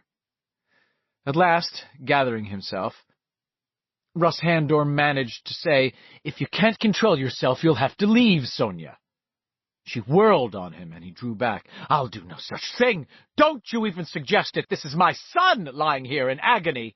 My son lying here on this bed of pain." Eddie astounded them all by finding his voice. "I want you to leave, Ma. If they're going to do something that'll make me yell, and I think they are, you'll feel better if you go." She turned to him, astonished and hurt. At the sight of the hurt on her face, he felt his chest begin to tighten down inexorably. "I certainly will not!" she cried. "What an awful thing to say, Eddie! You're delirious! You don't understand what you're saying! That's the only explanation!" "I don't know what the explanation is, and I don't care," the nurse said. "All I know is that we're standing here doing nothing while we should be setting your son's arm." "Are you suggesting—" Sonia began, her voice rising toward the high, bugling note it took on when she was most upset. "Please, Sonia," Dr. Handor said, "let's not have an argument here. Let's help Eddie." Sonia stood back, but her glowering eyes, the eyes of a mother bear whose cub has been threatened, promised the nurse that there would be trouble later. Possibly even a suit. Then her eyes misted, extinguishing the glower, or at least hiding it. She took Eddie's good hand and squeezed it so painfully that he winced.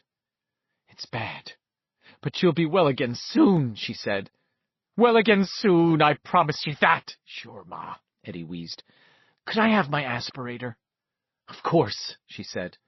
Sonia Kasprak looked at the nurse triumphantly, as if vindicated of some ridiculous criminal charge.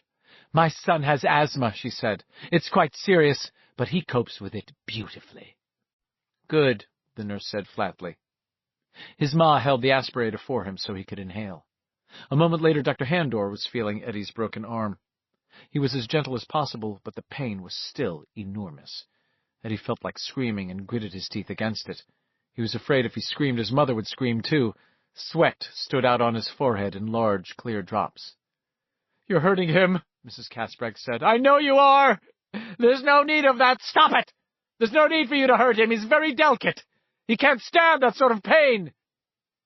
Eddie saw the nurse lock her furious eyes with Dr. Handor's tired, worried ones. He saw the wordless conversation that passed between them. "Send that woman out of here, doctor." And, in the drop of his eyes, "I can't. I don't dare." There was great clarity inside the pain, although in truth this was not a clarity that Eddie would want to experience often. The price was too high. And in that unspoken conversation, Eddie accepted everything Mr. Keene had told him. His Hydrox aspirator was filled with nothing more than flavored water. The asthma wasn't in his throat or his chest or his lungs, but in his head. Somehow or other, he was going to have to deal with that truth. He looked at his mother, seeing her clear in his pain. Each flower on her Lane Bryant dress, the sweat stains under her arms where the pads she wore had soaked through, the scuff marks on her shoes. He saw how small her eyes were in their pockets of flesh, and now a terrible thought came to him. Those eyes were almost predatory, like the eyes of the leper that had crawled out of the basement at 29 Neibolt Street. "Here I come. That's all right. It won't do you any good to run, Eddie." Dr. Handor put his hands gently around Eddie's broken arm and squeezed. The pain exploded. Eddie drifted away. 5. They gave him some liquid to drink, and Dr. Handor set the fracture. He heard Dr. Handor telling his ma that it was a green stick fracture, no more serious than any childhood break. "It's the sort of break kids get falling out of trees," he said, and Eddie heard his ma respond furiously, "Eddie doesn't climb trees! Now I want the truth! How bad is he?" Then the nurse was giving him a pill. He felt her bosoms against his shoulder again, and was grateful for their comforting pressure. Even through the haze, he could see that the nurse was angry, and he thought he said, "She's not the leper. Please don't think that. She's only eating me because she loves me." But perhaps nothing came out because the nurse's angry face didn't change. He had a faint recollection of being pushed up a corridor in a wheelchair, and his mother's voice somewhere behind, fading, "What do you mean, visiting hours? Don't talk to me about visiting hours! That's my son!" Fading. He was glad she was fading, glad he was fading. The pain was gone, and the clarity was gone with it. He didn't want to think, he wanted to drift. He was aware that his right arm felt very heavy. He wondered if they had put it in a cast yet. He couldn't seem to see if they had or not. He was vaguely aware of radios playing from rooms of patients who looked like ghosts in their hospital johnnies, walking up and down the wide halls, and that it was hot. So very hot. When he was wheeled into his room, he could see the sun going down in an angry orange boil of blood and thought incoherently, "Like a great big clown button." "Come on, Eddie, you can walk," a voice was saying, and he found that he could. He was slid between crisp, cool sheets. The voice told him that he would have some pain in the night, but not to ring for a painkiller unless it got very bad. Eddie asked if he could have a drink of water. The water came with a straw that had an accordion middle, so he could bend it. It was cool and good. He drank it all. There was pain in the night, a good deal of it. He lay awake in bed, holding the call button in his left hand, but not pressing it. A thunderstorm was going on outside, and when the lightning flashed blue-white, he turned his head away from the windows, afraid he might see a monstrous, grinning face etched across the sky in that electric fire.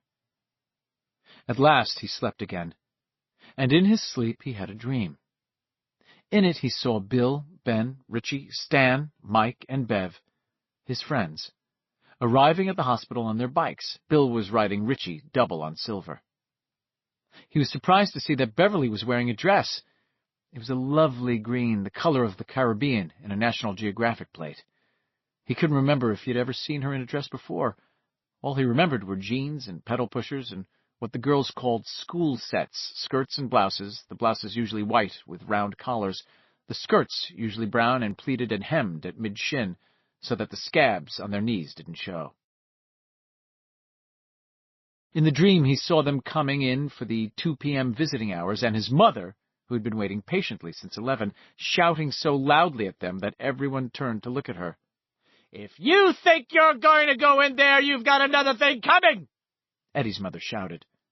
And now the clown, who had been sitting here in the waiting room all along, but way back in one corner with a copy of Look magazine held up in front of his face until now, jumped up and mimed applause, patting his white-gloved hands together rapidly. He capered and danced, now turning a cartwheel, now executing a neat back-over flip, as Mrs. Casbrack ranted at Eddie's fellow losers, and as they shrank, one by one, behind Bill, who only stood there, pale but outwardly calm, his hands stuffed deep into the pockets of his jeans, maybe so no one, including Bill himself, would be able to see if they were shaking or not. No one saw the clown except Eddie, although a baby who had been sleeping peacefully in his mother's arms awoke and began to cry lustily. "You've done enough damage," Eddie's ma shouted. "I know who those boys were. They've been in trouble at school. They've even been in trouble with the police. And just because those boys have something against you is no reason for them to have something against him. I told him so, and he agrees with me. He wants me to tell you to go away. He's done with you. He never wants to see any of you again. He doesn't want your so-called friendship anymore, any of you. I knew it would lead to trouble, and look at this. My Eddie in the hospital, a boy as delicate as he is." The clown capered and jumped and did splits and stood on one hand. Its smile was real enough now, and in his dream, Eddie realized that this was, of course, what the clown wanted, a nice big wedge to drive among them, splitting them apart and destroying any chance of concerted action. In a kind of filthy ecstasy, the clown did a double barrel roll and burlesqued, kissing his mother's cheek. "Those boys who did it," Bill began. "Don't you speak back to me!" Mrs. Kasprak shrieked. "Don't you dare speak back to me! He's done with you, I say! Done!" Then an intern came running into the waiting room and told Eddie's ma she would have to be quiet or leave the hospital. The clown started to fade, started to wash out, and as it did, it began to change. Eddie saw the leper, the mummy, the bird. He saw the werewolf and a vampire whose teeth were Gillette blue blades, set at crazy angles like mirrors in a carnival mirror maze. He saw Frankenstein, the creature, and something fleshy and shell-like that opened and closed like a mouth. He saw a dozen other terrible things, 100. But just before the clown washed out completely, he saw the most terrible thing of all, his ma's face. "No!" he tried to scream. "No! No, not her! Not my ma!" But no one looked around, no one heard. And in the dream's fading moments, he realized with a cold and wormy horror that they couldn't hear him. He was dead. It had killed him, and he was dead. He was a ghost.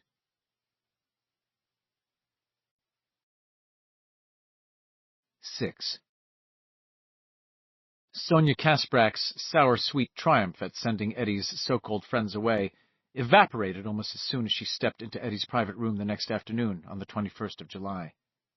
She could not tell exactly why the feeling of triumph should fade like that, or why it should be displaced by an unfocused fear.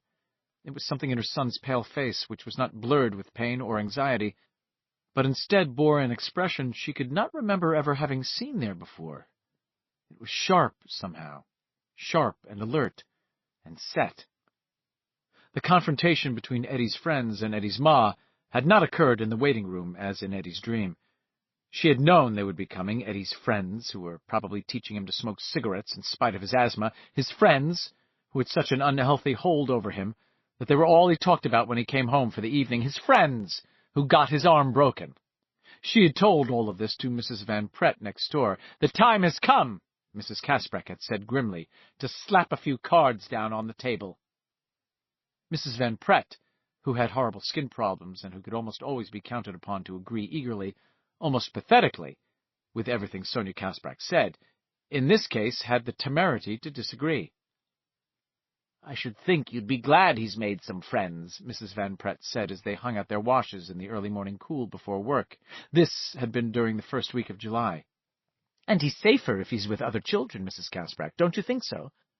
With all that's going on in this town, and all the poor children that have been murdered?" Mrs. Kasprak's only reply had been an angry sniff. In fact, she couldn't just then think of an adequate verbal response, although she thought of dozens, some of them extremely cutting, later on. And when Mrs. Van Pret called her that evening, sounding rather anxious, to ask if Mrs. Kasprak would be going to the Beano down at St. Mary's with her like usual, Mrs. Kasprak had replied coldly that she believed she would just stay home that evening and put her feet up instead. Well, she hoped Mrs. Van Pret was satisfied now. She hoped Mrs. Van Pret saw now that the only danger abroad in Derry this summer wasn't the sex maniac killing children and babies. Here was her son, lying on his bed of pain in Derry Home Hospital, he might never be able to use his good right arm again. She had heard of such things, or, God forbid, loose splinters from the break might work through his bloodstream to his heart and puncture it and kill him. Oh, of course God would never allow that to happen, but she had heard of it happening, so that meant God could allow such a thing to happen, in certain cases. So she lingered on the home hospital's long and shady front porch, knowing they would show up, coldly determined to put paid to this so-called friendship, this camaraderie that ended in broken arms and beds of pain once and for all. Eventually they came, as she'd known they would, and to her horror, she saw that one of them was a nigger. Not that she had anything against niggers. She thought they had every right to ride where they wanted to on the buses down south, and eat at white lunch counters, and should not be made to sit in nigger heaven at the movies unless they bothered white women, people. But she also believed firmly in what she called the bird theory. Blackbirds flew with other blackbirds, not with the robins. Grackles roosted with grackles. They did not mix in with the bluebirds or the nightingales. To each his own was her motto, and seeing Mike Hanlon pedal up with the others just as if he belonged there caused her resolution, like her anger and her dismay, to grow apace. She thought reproachfully, as if Eddie were here and could listen to her, "You never told me that one of your friends was a nigger." Well, she thought, 20 minutes later, stepping into the hospital room where her son lay with his arm in a huge cast that was strapped to his chest. It hurt her heart just to look at it. She had sent them packing in jig time, no pun intended. None of them except for the Denbrough boy, the one who had such a horrible stutter, had had the nerve to so much as speak back to her. The girl, whoever she was, had flashed a pair of decidedly slutty jade's eyes at Sonia. From Lower Main Street or someplace even worse had been Sonia Kasprak's opinion, but she had wisely kept her mouth shut. If she had dared so much as to let out a peep, Sonia would have given her a piece of her mind, would have told her what sort of girls ran with the boys. There were names for girls like that, and she would not have her son associated now or ever with the girls who bore them. The others had done no more than look down at their shuffling feet. That was about what she had expected. When she was done saying what she had to say, they had gotten on their bikes and ridden away. The Denbrough boy had the Tozier boy riding double behind him on a huge, unsafe-looking bike, and with an interior shudder, Mrs. Kasprak had wondered how many times her Eddie had ridden on that dangerous bike, risking his arms and his legs and his neck and his life. "I did this for you, Eddie," she thought as she walked into the hospital with her head firmly up. "I know you may feel a bit disappointed at first. That's natural enough. But parents know better than their children. The reason God made parents in the first place was to guide, instruct, and protect." After his initial disappointment, he would understand. And if she felt a certain relief now, it was of course on Eddie's behalf and not on her own. Relief was only to be expected when you had saved your son from bad companions. Except that her sense of relief was marred by fresh unease now, looking into Eddie's face. He was not asleep, as she had thought he would be. Instead of a drugged doze from which he would wake disoriented, dim-witted, and psychologically vulnerable, there was this sharp, watchful look, so different from Eddie's usual soft, tentative glance. Like Ben Hanscom, although Sonia did not know this, Eddie was the sort of boy who would look quickly into a face as if to test the emotional weather brewing there, and glance just as quickly away. But he was looking at her steadily now. Perhaps it's the medication, she thought. Of course that's it. I'll have to consult with Dr. Handor about his medication. And she was the one who felt a need to glance aside. He looks like he's been waiting for me, she thought, and it was a thought that should have made her happy. A boy waiting for his mother must surely be one of God's most favored creations. "You sent my friends away." The words came out flatly, with no doubt or question in them. She flinched almost guiltily, and certainly the first thought to flash through her mind was a guilty one. How does he know that? He can't know that. And she was immediately furious with herself and him for feeling that way, so she smiled at him. "How are we feeling today, Eddie?" That was the right response. Someone, some foolish candy striper, or perhaps even that incompetent and antagonistic nurse from the day before, had been carrying tales. Someone. "How are we feeling?" she asked again, when he didn't respond. She thought he hadn't heard her. She'd never read in any of her medical literature of a broken bone affecting the sense of hearing, but she supposed it was possible. Anything was possible. Eddie still didn't respond. She came farther into the room, hating the tentative, almost timid feeling inside her, distrusting it because she had never felt tentative or timid around Eddie before. She felt anger as well, although that was still nascent. What right did he have to make her feel that way, after all she had done for him, after all she had sacrificed for him? "I've talked to Dr. Handor, and he assures me that you're going to be perfectly all right," Sonia said briskly, sitting down in the straight-backed wooden chair by the bed. "Of course, if there's the slightest problem, we'll go to see a specialist in Portland, in Boston, if that's what it takes." She smiled, as if conferring a great favor. Eddie did not smile back, and still he did not reply. "Eddie, are you hearing me?" "You sent my friends away," he repeated. "Yes," she said, dropping the pretense, and said no more. Two could play at that game. She simply looked back at him. But a strange thing happened, a terrible thing, really. Eddie's eyes seemed to grow, somehow. The flecks of gray in them seemed actually to be moving, like racing storm clouds. She became aware suddenly that he was not in a snit or having a poopy or any of those things. He was furious with her. And Sonia was suddenly scared, because something more than her son seemed to be in this room. She dropped her eyes and fumbled her purse open. She began searching for a Kleenex. "Yes, I sent them away," she said, and found that her voice was strong enough and steady enough, as long as she wasn't looking at him. "You've been seriously injured, Eddie. You don't need any visitors right now except for your own ma, and you don't need visitors like that ever. If it hadn't been for them, you'd be home watching the TV right now, or building on your soapbox racer in the garage." It was Eddie's dream to build a soapbox racer and take it to Bangor. If he won there, he would be awarded an all-expenses-paid trip to Akron, Ohio, for the National Soapbox Derby. Sonia was perfectly willing to allow him this dream, as long as it seemed to her that completion of the racer, which was made out of orange crates and the wheels from a choo-choo flyer wagon, was just that, a dream. She certainly had no intention of letting Eddie risk his life in such a dangerous contraption, not in Derry, not in Bangor, and certainly not in Akron, which, Eddie had informed her, would mean riding in an airplane, as well as making a suicidal run down a steep hill in a wheeled orange crate with no brakes. But, as her own mother had often said, what a person didn't know couldn't hurt him. Her mother had also been fond of saying, "Tell the truth and shame the devil." But when it came to the recollection of aphorisms, Sonia, like most people, could be remarkably selective. "My friends didn't break my arm," Eddie said in that same flat voice. "I told Dr. Handor last night, and I told Mr. Nell when he came in this morning. Henry Bowers broke my arm. Some other kids were with him, but Henry did it. If I'd been with my friends, it never would have happened.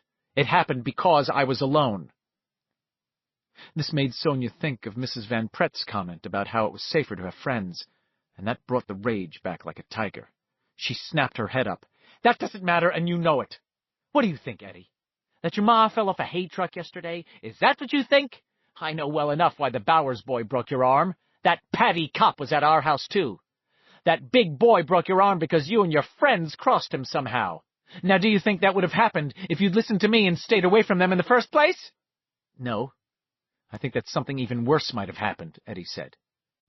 "Eddie, you don't mean that." "I mean it," he said, and she felt the power coming off him, coming out of him in waves. "Bill and the rest of my friends will be back, Ma. That's something I know.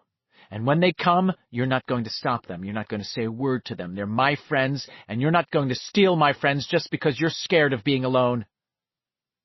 She stared at him, flabbergasted and terrified. Tears filled her eyes and spilled down her cheeks, wetting the powder there.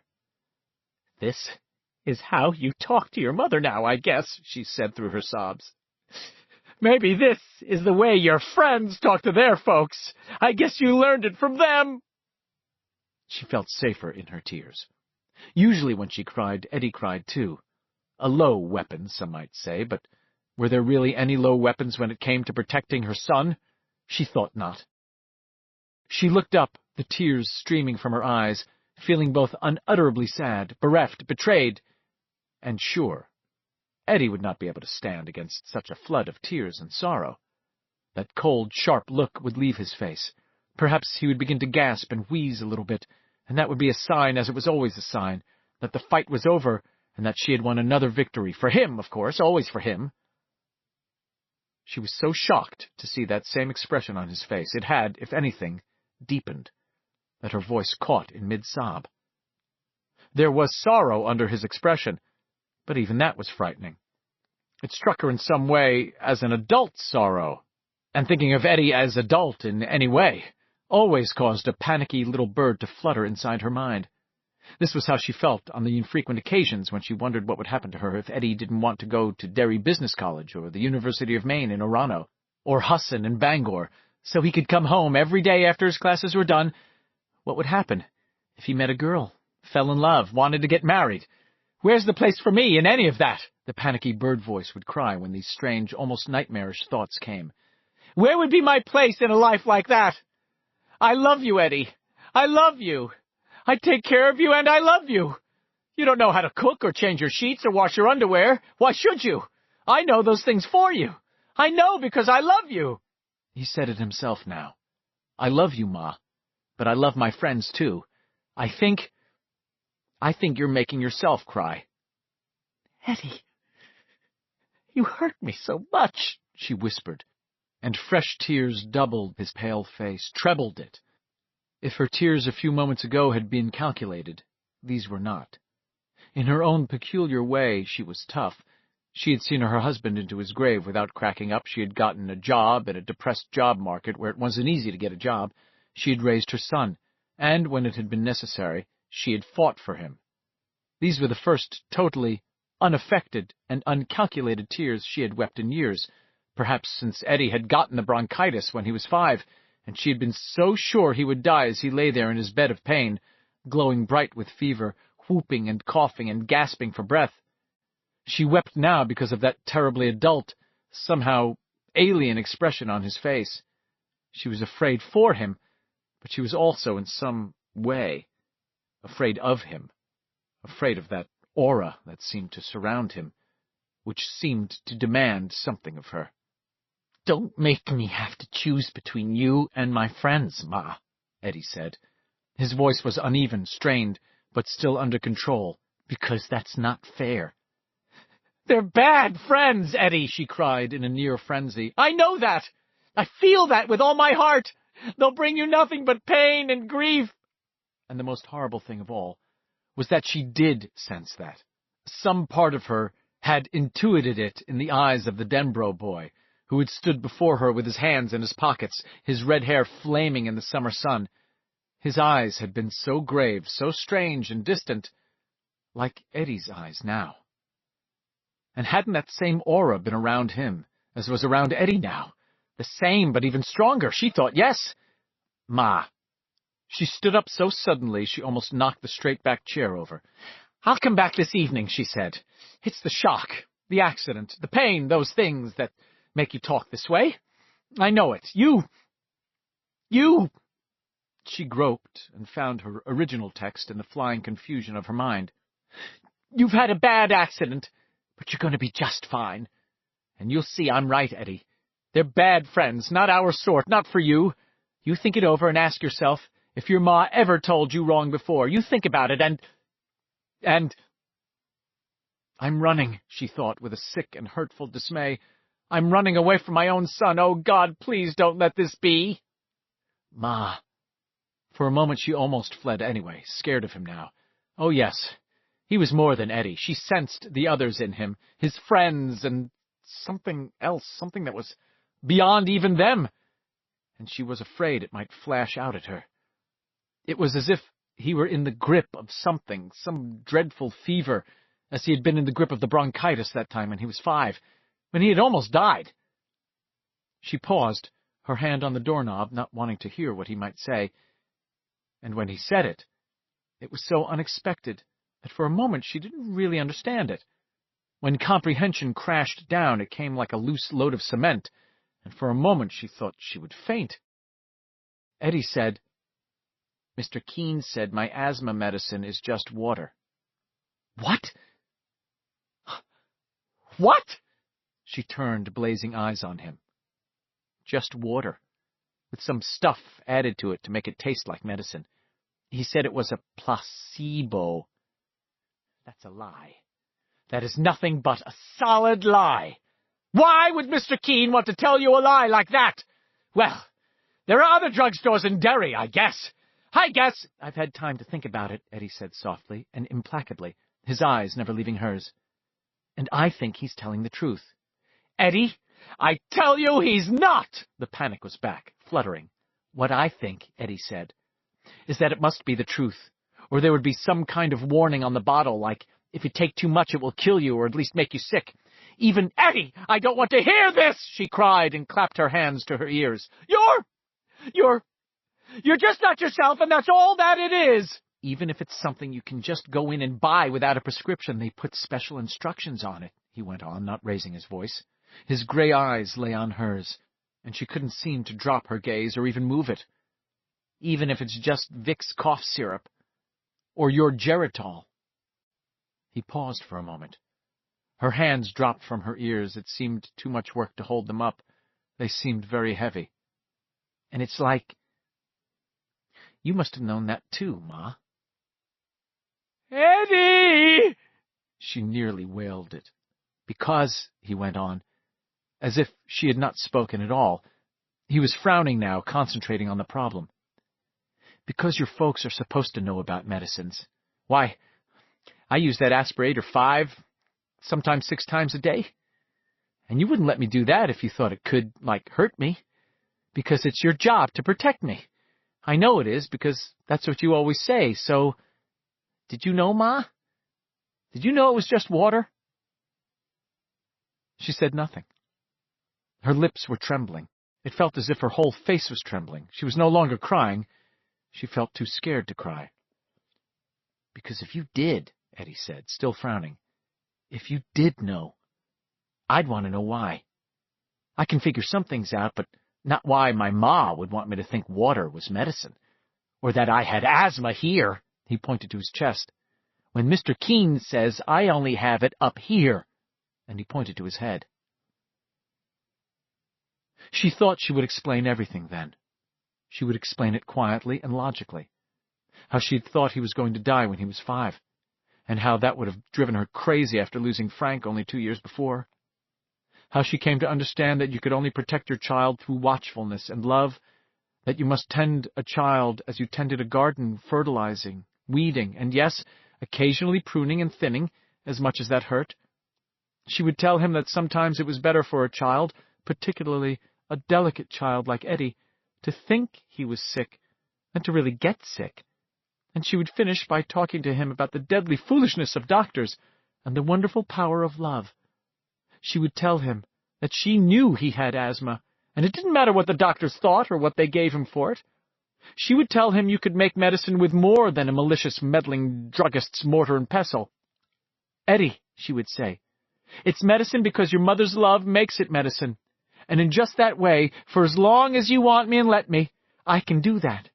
This is a power that God gives to loving, caring mothers. Please, Eddie, please, my heart's own love.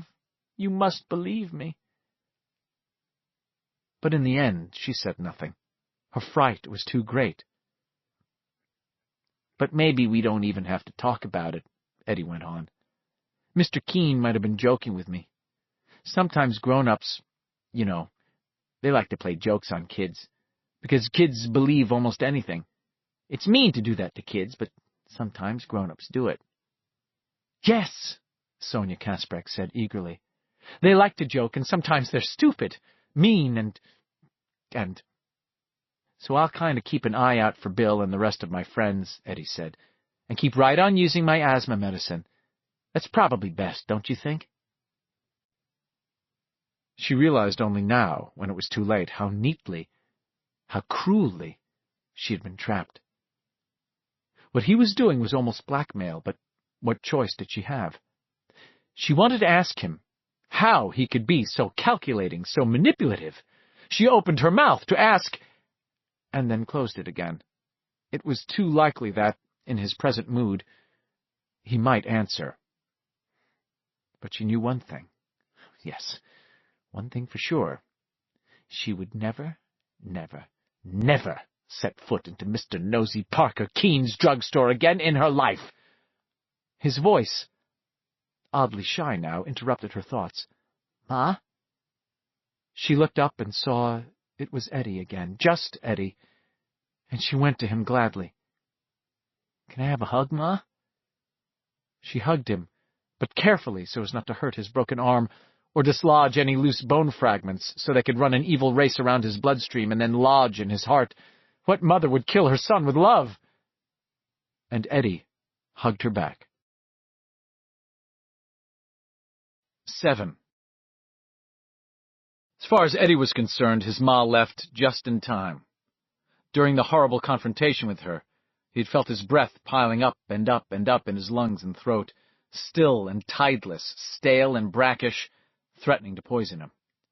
He held on until the door had snicked shut behind her, and then he began to gasp and wheeze, the sour air working in his tight throat, jabbed up and down like a warm poker.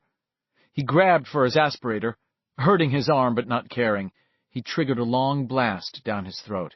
He breathed deep of the camphor taste, thinking, it doesn't matter if it's a placebo. Words don't matter if a thing works. He lay back against his pillows, eyes closed, breathing freely for the first time since she had come in. He was scared, plenty scared.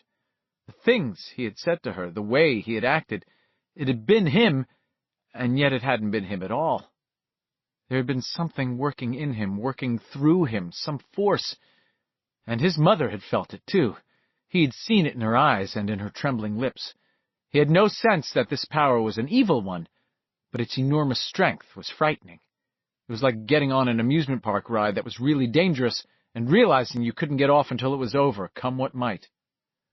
No turning around, Eddie thought, feeling the hot, itchy weight of the cast that encased his broken arm. No one goes home until we get to the end. But God, I'm so scared, so scared. And he knew that the truest reason for demanding she not cut him off from his friends was something he could never have told her. I can't face this alone. He cried a little then, and then drifted off into a restless sleep. He dreamed of a darkness in which machinery, pumping machinery, ran on and on. 8. It was threatening showers again that evening when Bill and the rest of the losers returned to the hospital. Eddie was not surprised to see them come filing in.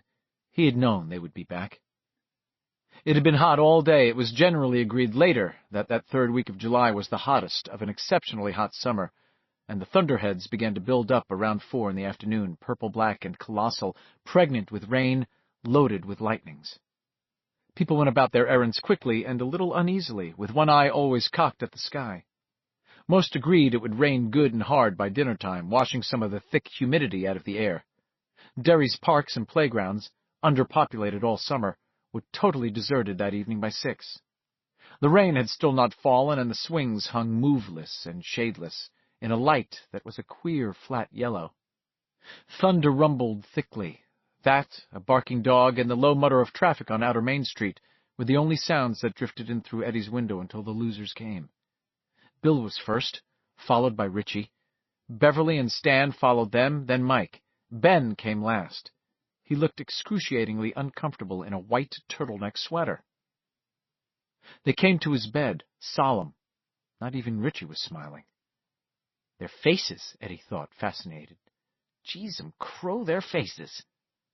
He was seeing in them what his mother had seen in him that afternoon, that odd combination of power and helplessness. The yellow stormlight lay on their skins, making their faces seem ghost-like, distant, shadowy. We're passing over, Eddie thought. Passing over into something new. We're on the border. But what's on the other side? Where are we going? Where? Hello, Eddie, Bill said. How you doing? Okay, Big Bill, Eddie said, and tried to smile. Had a day yesterday, I guess, Mike said. Thunder rumbled behind his voice. Neither the overhead light nor the bedside lamp was on in Eddie's room, and all of them seemed to fade in and out of the bruised light. Eddie thought of that light all over Derry right now, lying long and still across McCarran Park, falling through the holes in the roof of the kissing bridge, in smudged, lackadaisical rays, making the Kenduskeag look like smoky glass as it cut its broad, shallow path through the barrens. He thought of seesaws standing at dead angles behind Derry Elementary as the thunderheads piled up and up. He thought of this thundery yellow light and the stillness as if the whole town had fallen asleep, or died. "Yes," he said, "it was a big day. My folks are going out to a movie the night after next," Bill said. "When the pictures change, we're going to make them then. The silver balls," Richie said. "I thought it's better this way," Ben said quietly. "I still think we could have made the bullets, but thinking isn't good enough. If we were grown-ups—" "Oh, yeah, the world would be peachy if we were grown-ups," Beverly said. "Grown-ups can make anything they want, can't they? Grown-ups can do anything they want, and it always comes out right." She laughed, a jagged, nervous sound. "Bill wants me to shoot it. Can you feature that, Eddie? Just call me Beverly Oakley." "I don't know what you're talking about," Eddie said. But he thought he did. He was getting some kind of picture anyway. Ben explained. They would melt down one of his silver dollars and make 2 silver balls a little smaller than ball bearings. And then, if there really was a werewolf residing at 29 Neibolt Street, Beverly would put a silver ball into its head with Bill's bullseye slingshot. Goodbye, werewolf. And, if they were right about one creature who wore many faces, goodbye it. There must have been some sort of expression on Eddie's face because Richie laughed and nodded. "I know how you feel, man. I thought Bill must have lost his few remaining marbles when he started talking about using his slingshot instead of his dad's gun. But this afternoon—" He stopped and cleared his throat. "This afternoon after your ma blew us out of the water," was how he had been about to start, and that obviously wouldn't do.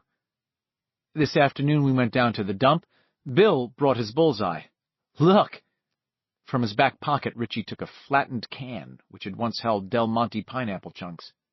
There was a ragged hole about 2 inches in diameter through the middle of it. "Beverly did that with a rock, from 20 feet away. Looks like a .38 to me. De Trashmouth was convinced. And when De Trashmouth is convinced, De Trashmouth is convinced." "Killing cans is one thing," Beverly said. "If it was something else, something alive. Bill, you should be the one. Really." No, Bill said. "We all took turns. You saw how it went." "How did it go?" Eddie asked. Bill explained, slowly and haltingly, while Beverly looked out the window, with her lips pressed so tightly together they were white. She was, for reasons she could not explain even to herself, more than afraid. She was deeply embarrassed by what had happened today. On the way over here tonight, she had argued again, passionately, that they'd try to make the bullets after all, not because she was any more sure than Bill or Richie that they would actually work when the time came, but because, if something did happen out at that house, the weapon would be in Bill's, someone else's hands. But facts were facts. They had each taken 10 rocks and shot the bullseye at 10 cans set up 20 feet away. Richie had gotten 1 out of 10, and his one hit was really only a nick. Ben had gotten 2, Bill 4, Mike 5.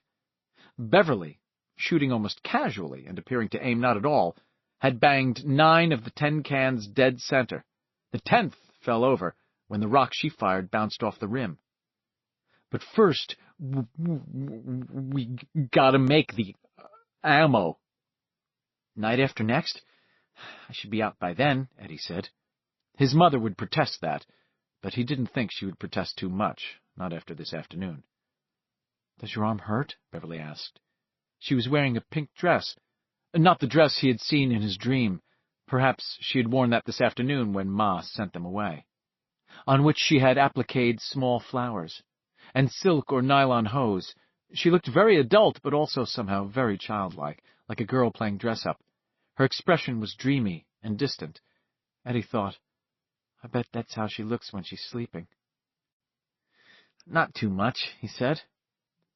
They talked for a while, their voices punctuated by thunder.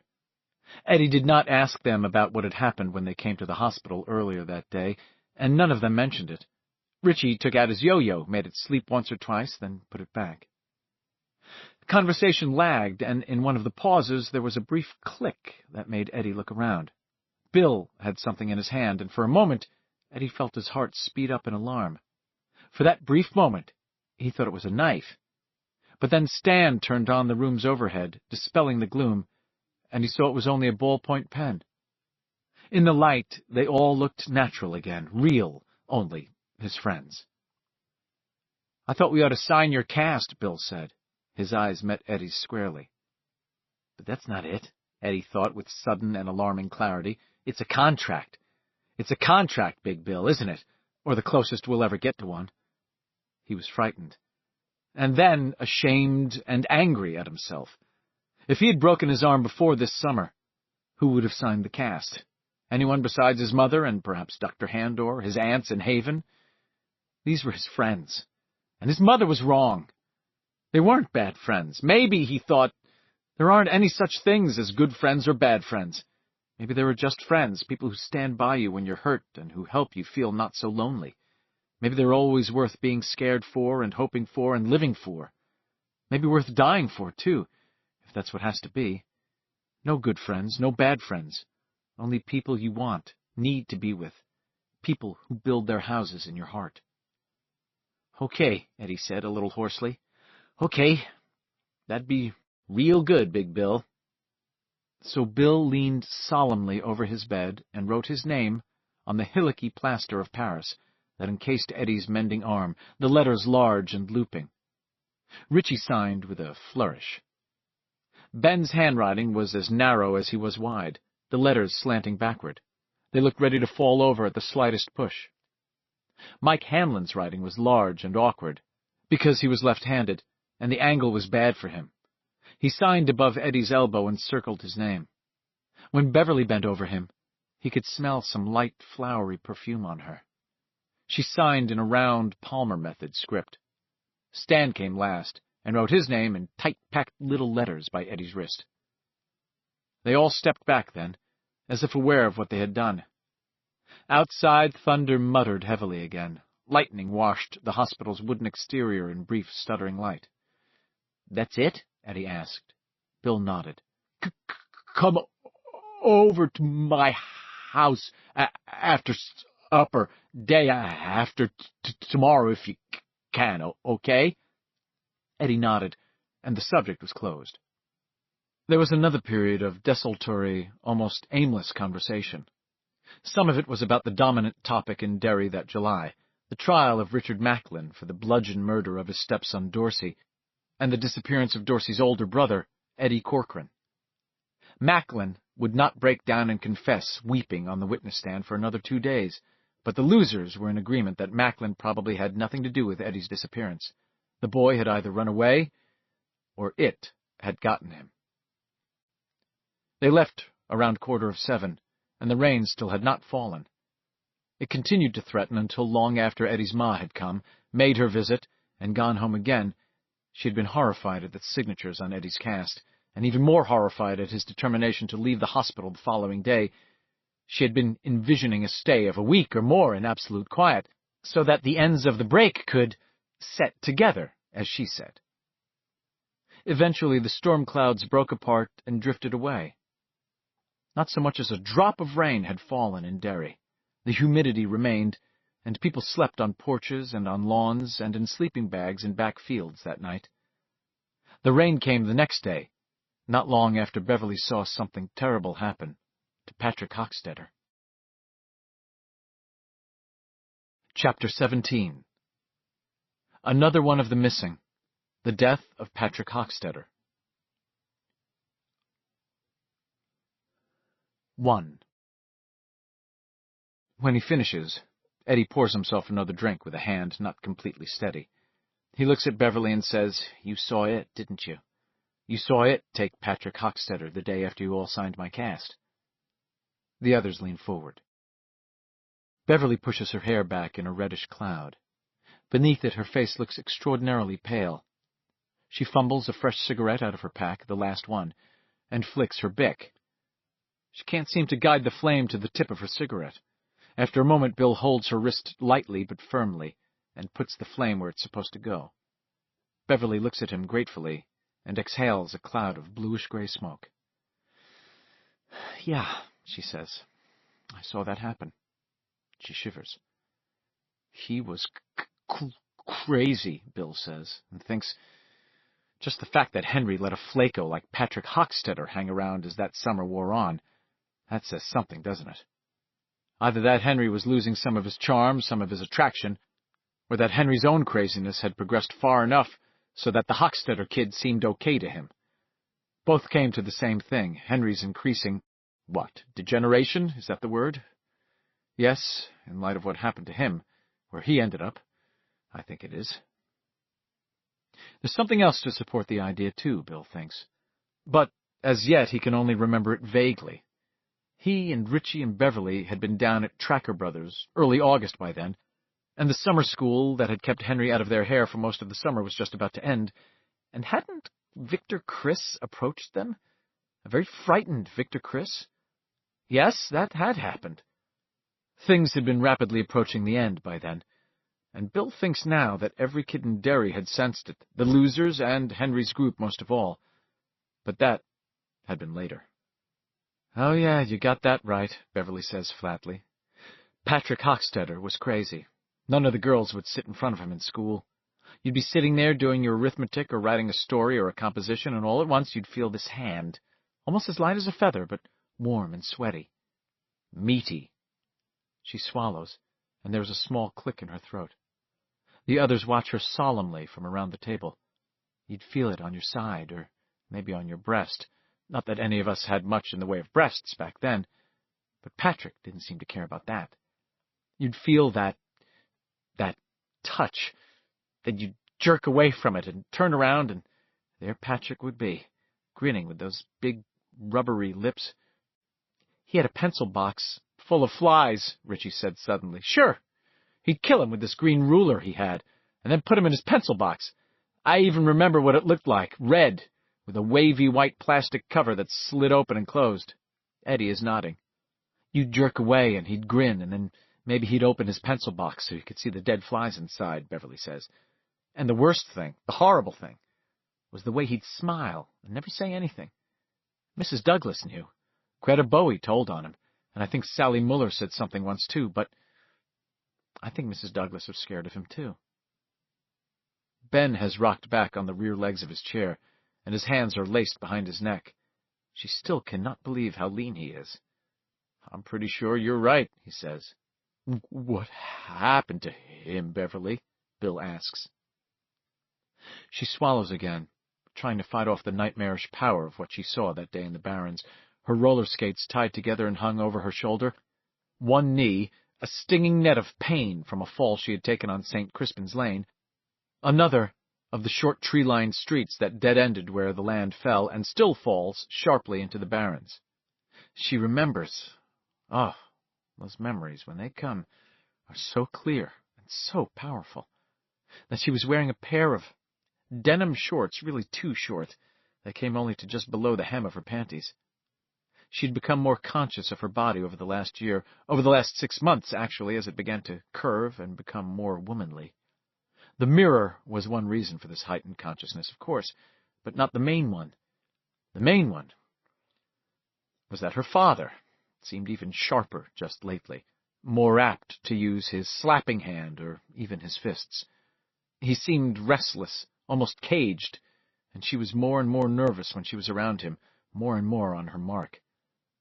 It was as if there was a smell they made between them, a smell that wasn't there when she was in the apartment alone, or that had never been there when they were in it together, not until this summer.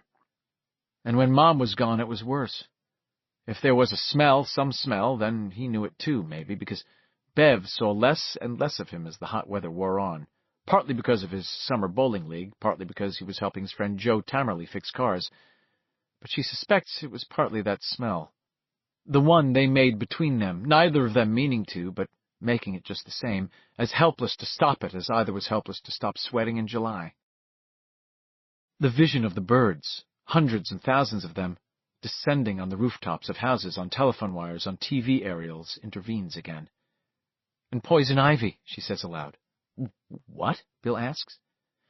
Something about poison ivy, she says slowly, looking at him. But it wasn't. It just felt like poison ivy. Mike... Never mind, Mike says. It will come. Tell us what you do remember, Bev. I remember the blue shorts, she would tell them, and how faded they were getting, how tight around my hips and butt. I had half a pack of Lucky Strikes in one pocket and the bullseye in the other. Do you remember the bullseye? She asks Richie, but they all nod. Bill gave it to me, she says. I didn't want it, but She smiles at Bill, a little wanly. You couldn't say no to Big Bill. That was all. So I had it, and that's why I was out by myself that day, to practice. I still didn't think I'd have the guts to use it when the time came, except I used it that day. I had to. I killed one of them, one of the parts of it. It was terrible. Even now it's hard for me to think of. One of the others got me. Look. She raises her arm and turns it over so they can all see a puckery scar on the roundest part of her upper forearm. It looks as if a hot circular object about the size of a Havana cigar had been pressed against her skin. It is slightly sunken, and looking at it gives Mike Hanlon a chill. This is one of the parts of the story which, like Eddie's unwilling heart-to-heart with Keene, he has suspected, but never actually heard. You were right about one thing, Richie, she says. That bullseye was a killer. I was scared of it, but I sort of loved it, too. Richie laughs and claps her on the back. Shit, I knew that back then, you stupid skirt. You did? Really? Yeah, really, he says. It was something in your eyes, Bevy. I mean, it looked like a toy, but it was real. You could blow holes in things. And you blew a hole in something with it that day, Ben muses. She nods. Was it Patrick, you? Oh, no, God, no, Beverly says. It was the other... Wait. She crushes out her cigarette, sips her drink, and gets herself under control again. Finally, she is. Well, no, but she has a feeling it's the closest she's going to get tonight. I was roller skating, you see, and I fell down and gave myself a good scrape. Then I decided I'd go down to the Barrens and practice. I went by the clubhouse first to see if you guys were there. You weren't, just that smoky smell. You guys remember how long that place went on smelling of smoke? They all nod, smiling. We never really did get the smell out, did we? Ben says. So then I headed down to the dump, she says, because that's where we had the tryouts, I guess you'd call them, and I knew there'd be lots of things to shoot at. Maybe even, rats. She pauses. There's a fine, misty sweat on her forehead now. That's what I really wanted to shoot at, she says finally, something that was alive, not a seagull. I knew I couldn't shoot a gull, but a rat. I wanted to see if I could. I'm glad I came from the Kansas Street side instead of the old Cape side, though, because there wasn't much cover over there by the railroad embankment. They would have seen me, and God knows what would have happened then. Who would have seen you? Them, Beverly says. Henry Bowers, Victor Criss, Belch Huggins, and Patrick Hochstetter. They were down in the dump, and suddenly amazing, all of them. She begins to giggle like a child, her cheeks turning rose-red. She giggles until tears stand in her eyes. What the hell, Bev, Richie says. Let us in on the joke. Oh, it was a joke, all right, she says. It was a joke, but I think they might have killed me if they knew I'd seen. I remember now, Ben cries, and he begins to laugh, too. I remember you telling us. Giggling wildly, Beverly says. They had their pants down, and they were lighting farts. There is an instant of thunderstruck silence, and then they all begin to laugh. The sound echoes through the library. Thinking of exactly how to tell them of Patrick Hochstetter's death, the thing she fixes on first is how approaching the town dump from the Kansas Street side was like entering some weird asteroid belt. There was a rutted dirt track, a town road, actually. It even had a name, Old Lime Street, that ran from Kansas Street to the dump, the only actual road into the Barrens. The city's dump trucks used it. Beverly walked near Old Lime Street, but didn't take it. She had grown more cautious. She supposed all of them had, since Eddie's arm had been broken, especially when she was alone. She wove her way through the heavy undergrowth, skirting a patch of poison ivy with its reddish, oily leaves, smelling the dump's smoky rot, hearing the seagulls. On her left, through occasional breaks in the foliage, she could see Old Lime Street. The others are looking at her, waiting. She checks her cigarette pack and finds it empty. Wordlessly, Richie tosses her one of his. She lights up, looks around at them, and says, "Heading toward the dump from the Kansas Street side was a little like 2. Entering some weird asteroid belt.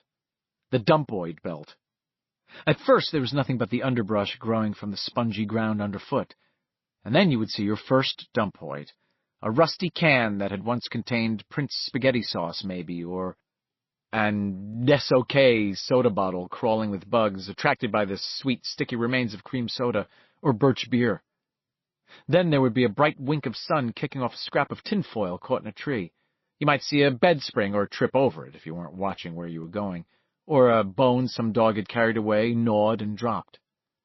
The dump itself wasn't so bad, was, in fact, sort of interesting, Beverly thought.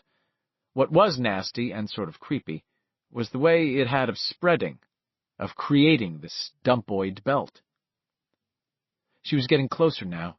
The trees were bigger, mostly firs, and the bushes were thinning out. The gulls cheeped and cried in their shrill, querulous voices, and the air was smudgy with the smell of burning. Now, on Beverly's right, leaning at an angle against the base of a spruce tree, was a rusty Amana refrigerator. Beverly glanced at it, thinking vaguely of the state policeman who had visited her class when she had been in the 3rd grade. He had told them that such things as discarded refrigerators were dangerous. A kid could climb into one while playing hide-and-go-seek, for instance, and smothered to death inside. Although why anyone would want to get in a scroungy old, she heard a shout. So close it made her jump, followed by laughter. Beverly grinned. So they were here. They had left the clubhouse because of the smoky smell and had come down here. They were maybe breaking bottles with rocks, maybe just dump picking. She began to walk a little faster, the nasty scrape she had gotten earlier now forgotten in her eagerness to see them. To see him, with his red hair so much like hers, to see if he would smile at her in that oddly endearing one-sided way of his. She knew she was too young to love a boy, too young to have anything but crushes, but she loved Bill just the same. And she walked a little faster, her skates swinging heavily from her shoulder, the sling of his bullseye beating soft time against her left buttock. She almost walked into them, before realizing it wasn't her gang at all, but Bowers. She walked out of the screening bushes, and the dump's steepest side lay about 70 yards ahead, a twinkling avalanche of junk lying along the high angle of the gravel pit. Mandy Fazio's bulldozer was off to the left. Much closer in front of her was a wilderness of junked cars. At the end of each month, these were crushed and hauled off to Portland for scrap, but now there were a dozen or more, some sitting on bare wheel rims, some on their sides, 1 or 2 lying on their roofs like dead dogs. They were arranged in 2 rows, and Beverly walked down the rough, trash-littered aisle between them like some punk bride of the future, wondering idly if she could break a windshield with a bullseye. One of the pockets of her blue shorts bulged with the small ball bearings that were her practice ammo. The voices and laughter were coming from beyond the junked-out cars and to the left, at the edge of the dump proper. Beverly rounded the last one, a Studebaker with its entire front end missing. Her hail of greeting died on her lips. The hand she had put up to wave did not exactly fall back to her side. It seemed to wilt. Her first furiously embarrassed thought was, oh, dear God, why are they all naked? This was followed by the scary realization of who they were. She froze there in front of the half-Studebaker with her shadow stapled to the heels of her low-topped sneakers. For that one moment she was totally visible to them. If any of the 4 had looked up from the circle they were squatting in, he could not have missed her. A girl of slightly more than medium height, a pair of skates over one shoulder, the knee of one long, coltish leg still oozing blood, her mouth slack-jawed, her cheeks scarlet. Before darting back behind the Studebaker, she saw that they weren't entirely naked after all. They had their shirts on, and their pants and underpants were simply pulled down to their shoe tops, as if they had to go number 2. In her shock, Beverly's mind had automatically reverted to the euphemism she had been taught as a toddler. Except who ever heard of 4 boys going number 2 at the same time? Once out of sight again, her first thought was to get away fast. Her heart was pumping hard, her muscles heavy with adrenaline. She looked around, seeing what she hadn't bothered to notice walking up here when she had thought the voices she heard belonged to her friends. The row of junked cars on her left was really pretty thin. They were by no means packed in door to door as they would be in the week or so before the crusher came to turn them into rough blocks of twinkling metal. She had been exposed to the boys several times walking up to where she was now. If she retreated, she would be exposed again, and this time she might be seen. Also, she felt a certain shameful curiosity. What in the world could they be doing? Carefully, she peeked around the Studebaker. Henry and Victor Criss were more or less facing in her direction. Patrick Hochstetter was on Henry's left. Belch Huggins had his back to her. She observed the fact that Belch had an extremely large, extremely hairy ass, and half-hysterical giggles suddenly bubbled up her throat like the head on a glass of ginger ale. She had to clap both hands over her mouth and withdraw behind the Studebaker again, struggling to hold the giggles in. "You've got to get out of here, Beverly. If they catch you—" She looked back down between the junked cars, still holding her hands over her mouth.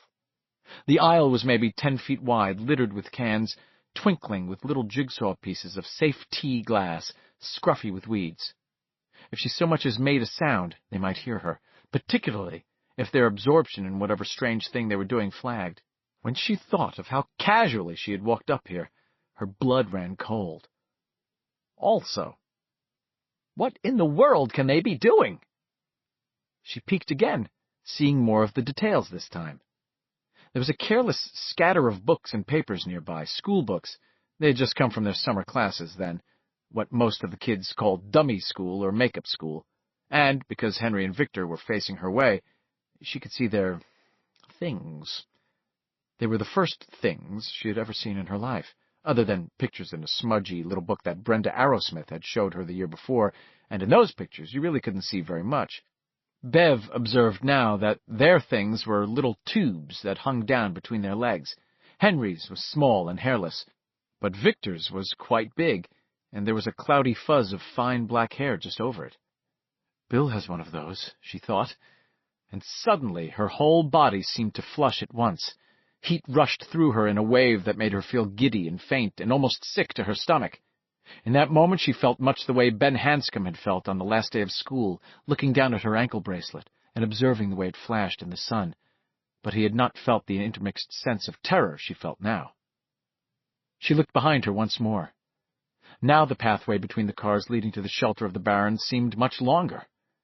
She was scared to move. If they knew she had seen their things, they would probably hurt her, and not just a little. They would hurt her badly. Belch Huggins bellowed suddenly, making her jump, and Henry yelled, 3 feet! No shit, Belch, it was 3 feet, wasn't it, Vic? Vic agreed it was, and they all roared with troll-like laughter. Beverly tried another look around the junked Studebaker. Patrick Hochstetter had turned and half risen, so that his butt was nearly in Henry's face. In Henry's hand was a silvery, glinting object. After a moment's study, she made it out as a lighter. "I thought you said you felt one coming on," Henry said. "I do," Patrick said. "I'll tell you when. Get ready. Get ready, it's coming. Get... Now!" Henry flicked the lighter. At the same moment, there was the unmistakable ripping sound of a really good fart. There was no mistaking that sound. Beverly had heard it enough in her own house, usually on Saturday night after the beans and franks. A regular bear for his beans was her father. As Patrick blew off and Henry flicked the lighter, she saw something that made her jaw drop. A bright blue jet of flame appeared to roar directly out of Patrick's bum. To Bev, it looked like the pilot light on a gas burner. The boys roared their troll-like laughter, and Beverly withdrew behind the sheltering car, stifling mad giggles again. She was laughing, but not because she was amused. In some very weird way it was funny, yes, but mostly she was laughing because she felt a deep revulsion accompanied by a sort of horror. She was laughing because she knew of no other way to cope with what she had seen. It had something to do with seeing the boys' things, but that was by no means all or even the great part of what she felt. She had known, after all, that boys had things, the same way she knew that girls had different things. This was only what you might call a confirmed sighting. But the rest of what they were doing seemed so strange, so ludicrous, and yet, at the same time, so deadly primitive that she found herself, in spite of the giggling fit, groping for the core of herself with some desperation. "Stop," she thought, as if this were the answer. "Stop! They'll hear you, so just you stop it, Bevy." But that was impossible. The best she could do was to laugh without engaging her vocal cords, so that the sounds came out of her in a series of almost inaudible chuffs, her hands pasted over her mouth, her cheeks as red as Mac apples, her eyes swimming with tears. "Holy shit, that hurts!" Victor roared. 12 feet! Henry bellowed. "I swear to God, Vic! 12 fucking feet! I swear it on my mother's name!" "Well, I don't care if it was 20 fucking feet! You burned my ass off!" Victor howled, and there was more bellowing laughter. Still trying to giggle silently from behind the sheltering car, Beverly thought of a movie she had seen on TV. John Hall had been in it. It was about this jungle tribe. They had a secret rite, and if you saw it, you got sacrificed to their god, which was this big stone idol. This did not stop her giggles, but infused them with a nearly frantic quality. They were becoming more and more like silent screams. Her belly hurt. Tears streamed down her face. 3. Henry Victor Belch and Patrick Hochstetter ended up in the dump lighting each other's farts on that hot July afternoon because of Rena Davenport. Henry knew what resulted from consuming large amounts of baked beans. The result was perhaps best expressed in a little ditty he had learned at his father's knee when he was still in short pants. "Beans, beans, the musical fruit, the more you eat, the more you toot, the more you toot, the better you feel, then you're ready for another meal." Rena Davenport and his father had been courting for nearly 8 years. She was fat, 40, and usually filthy. Henry supposed that Rena and his father sometimes fucked, although he could not imagine anyone squashing his body down on Rena Davenport's. Rena's beans were her pride. She soaked them Saturday nights and baked them over a slow fire all day Sunday. Henry supposed they were okay. They were something to shovel into your mouth and chew up anyway. But after 8 years, anything lost its charm. Nor was Rena content to make just a few beans. She cooked them in job lots. When she turned up Sunday evenings in her old green DeSoto, a naked rubber baby doll hung from the rearview mirror looking like the world's youngest lynch mob victim. She usually had the Bowers' beans steaming on the seat beside her in a 12-gallon galvanized steel pail. The three of them would eat the beans that night, Rena raving about her own cooking all the while, crazy Butch Bowers grunting and mopping up bean juice with a piece of Sunny Boy bread, or simply telling her to shut up if there was a ball game on the radio. Henry, just eating, staring out the window, thinking his own thoughts. It was over a plate of Sunday night beans that he had conceived the idea of poisoning Mike Hanlon's dog, Mr. Chips. And Butch would reheat a mess of them the next night. On Tuesdays and Wednesdays, Henry would take a Tupperware box full of them to school. By Thursday or Friday, neither Henry nor his father could eat any more. The house's 2 bedrooms would smell of stale farts in spite of the open windows. Butch would take the remains and mix them into the other slops and feed them to Bip and Bop, the Bowers' 2 pigs. Rena would like as not show up the following Sunday with another steaming pail, and the cycle would start all over again. That morning Henry had put up an enormous quantity of leftover beans, and the 4 of them had eaten the whole lot at noon, sitting out on the playground in the shade of a big old elm. They had eaten until they were nearly bursting. It had been Patrick who suggested they go down to the dump, which would be fairly quiet in the middle of a working-day summer afternoon. By the time they arrived, the beans were doing their work quite nicely. 4. Little by little, Beverly got herself under control again. She knew she had to get out. Beating a retreat was ultimately less dangerous than hanging around. They were absorbed in what they were doing, and even if worst came to worst, she could get a head start. And, in the back of her mind, she had also decided that if worst came to terrible, a few shots from the bullseye might discourage them. She was about to begin creeping away when Victor said, "I gotta go, Henry. My dad wants me to help him pick corn this afternoon." "Oh, shit," Henry said. "He'll live." "No, he's mad at me because of what happened the other day." "Fuck him if he can't take a joke." Beverly listened more closely now, suspecting it might be the scuffle which had ended with Eddie's broken arm that they were talking about. "No, I gotta go. I think his ass hurts, Patrick said. Watch your mouth, fuckface, Victor said. It might grow on you.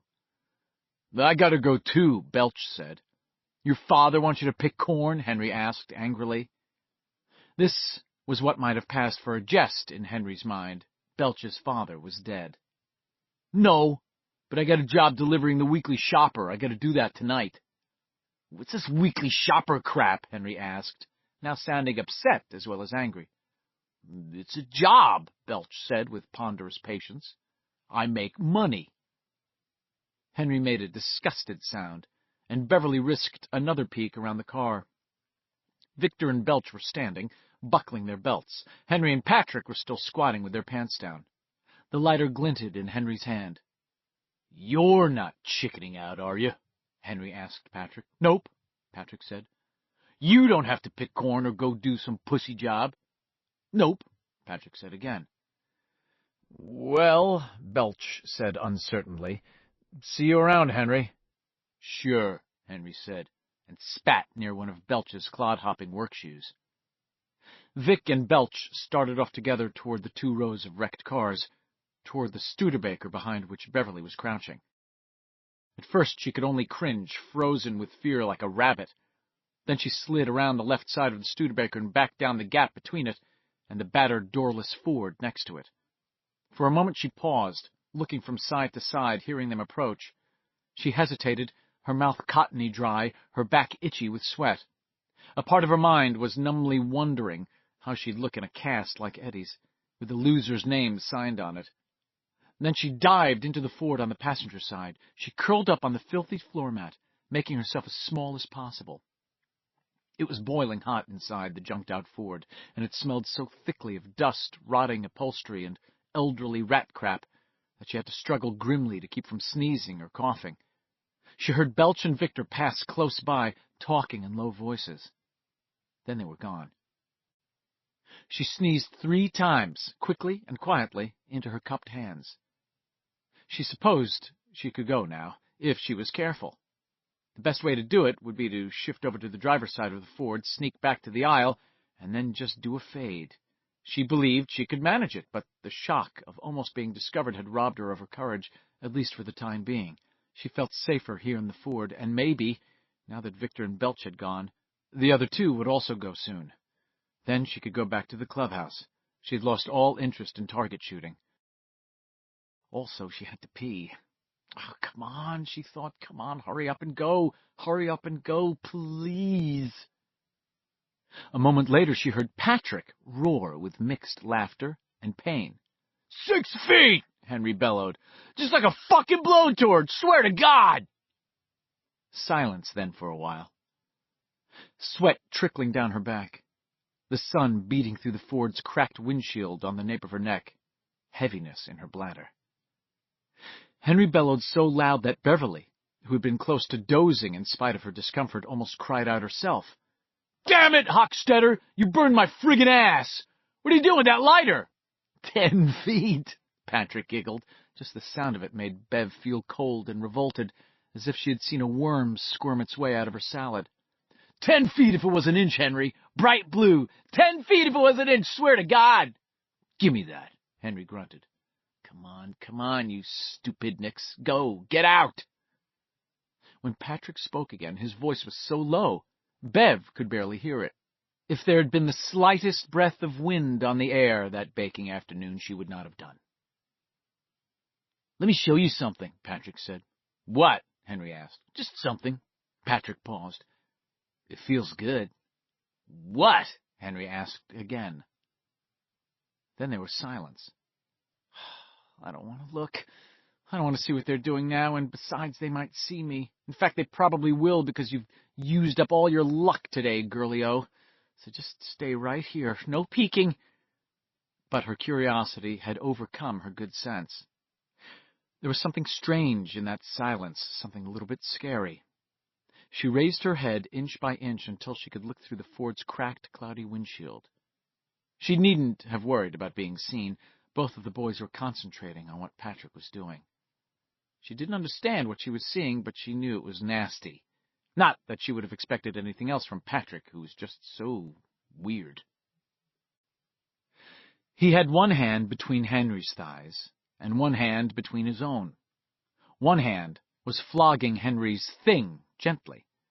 With his other hand, Patrick was rubbing his own. Except he wasn't exactly rubbing it, he was kind of squoozing it, pulling it, letting it flop back down. What is he doing? Beverly wondered, dismayed. She didn't know, not for sure, but it scared her. She didn't think she had been this scared since the blood had vomited out of the bathroom drain and splattered all over everything. Some deep part of her cried out that if they discovered she had seen this, whatever it was, they might do more than hurt her. They might actually kill her. Still, she couldn't look away. She saw that Patrick's thing had gotten a little longer, but not much. It still dangled between his legs like a snake with no backbone. Henry's, however, had grown amazingly. It stood up stiff and hard, almost poking his belly button. Patrick's hand went up and down, sometimes pausing to squeeze, sometimes tickling that odd, heavy sack under Henry's thing. Those are his balls, Beverly thought. Do boys have to go around with those all the time? God, I'd go crazy. Another part of her mind then whispered, Bill has those. On its own, her mind visualized her holding them, cupping them in her hand, testing their texture, and that hot feeling raced through her again, sparking off a furious blush. Henry stared at Patrick's hand as if hypnotized. His lighter lay on the rocky scree beside him, reflecting hot afternoon sun. Want me to put it in my mouth? Patrick asked. His big, livery lips smiled complacently. Huh? Henry asked, as if startled from some deep dream. I'll put it in my mouth if you want. I don't... Henry's hand flashed out, half-curled, not quite a fist. Patrick was knocked, sprawling. His head thudded on the gravel. Beverly dived down again, her heart crashing in her chest, her teeth locked against a little whimpering moan. After knocking Patrick down, Henry had turned, and for a moment, just before she dropped back into her little huddled ball on the passenger side of the drive-shaft hump, it seemed that her eyes and Henry's had locked. Please, God, the sun was in his eyes, she prayed. Please, God, I'm sorry I peeked. Please, God. There was an agonizing pause then. Her white blouse was plastered to her body with sweat. Droplets like seed pearls gleamed on her tanned arms. Her bladder throbbed painfully. She felt that very soon she would wet her pants. She waited for Henry's furious, crazy face to appear in the opening where the Ford's passenger door had been. Sure it was going to happen. How could he have missed seeing her? He would drag her out and hurt her. He would... A new and even more terrible thought now occurred to her, and once again she had to engage in a painful, crampy struggle to keep from wetting her pants. Suppose he did something to her with his thing. Suppose he wanted her to put it in her somewhere. She knew where it was supposed to go, all right. It seemed that knowledge had suddenly sprung into her mind full-blown. She thought that if Henry tried to put his thing in her, she would go crazy. Please, no. Please, God, don't let him have seen me. Please, okay? Then Henry spoke, and to her growing horror, his voice was coming from someplace much closer. I don't go for that queer stuff. From farther off, Patrick's voice. You liked it. I didn't like it, Henry shouted. If you tell anyone I did, I'll kill you, you fucking little pansy. You got a boner, Patrick said. He sounded like he was smiling. As much as she feared Henry Bowers, the smile would not have surprised Beverly. Patrick was crazy, crazier than Henry, maybe, and people that crazy weren't afraid of anything. I saw it! Footsteps crunched over the gravel, closer and closer. Beverly looked up, her eyes bulging. Through the Ford's old windshield, she could now see the back of Henry's head. He was looking toward Patrick now, but if he turned around... If you tell anyone, I'll say you're a cocksucker, Henry said. Then I'll kill you. You don't scare me, Henry, Patrick said, and giggled. But I might not tell if you gave me $1. Henry shifted restlessly. He turned slightly. Beverly could now see 1/4 of his profile instead of just the back of his head. Please, God, she begged incoherently, and her bladder throbbed more strongly. "If you tell," Henry said, his voice low and deliberate, "I'll tell what you've been doing with the cats. With the dogs, too. I'll tell them about your refrigerator. You know what'll happen, Hochstetter? They'll come and take you away and put you into the fucking A loony bin." Silence from Patrick. Henry drummed his fingers on the hood of the Ford Beverly was hiding in. "Do you hear me?" "I hear you." Patrick sounded sullen now. Sullen and a little scared. He burst out, "You liked it! You got a boner! Biggest boner I ever saw! Yeah, I bet you've seen a lot of them, you fucking little homo faggot! You just remember what I said about the refrigerator, your refrigerator, and if I see you around again, I'll knock your block off." More silence from Patrick. Henry moved away. Beverly turned her head and saw him pass by the driver's side of the Ford. If he had looked to his left even a little bit, he would have seen her. But he didn't look. A moment later she heard him heading off the way Victor and Belch had gone. Now there was just Patrick. Beverly waited, but nothing happened. 5 minutes dragged by. Her need to urinate was now desperate. She might be able to hold out for another 2 or 3 minutes, but no more, and it made her uneasy not to know for sure where Patrick was. She peeked through the windshield again and saw him just sitting there. Henry had forgotten his lighter. Patrick had put his school books back into a small canvas carrier sack and had slung it around his neck like a newsboy's, but his pants and underpants were still down around his ankles. He was playing with the lighter. He would spin the wheel, produce a flame that was almost invisible in the bright day, snap the lighter closed, and then start all over again. He seemed hypnotized.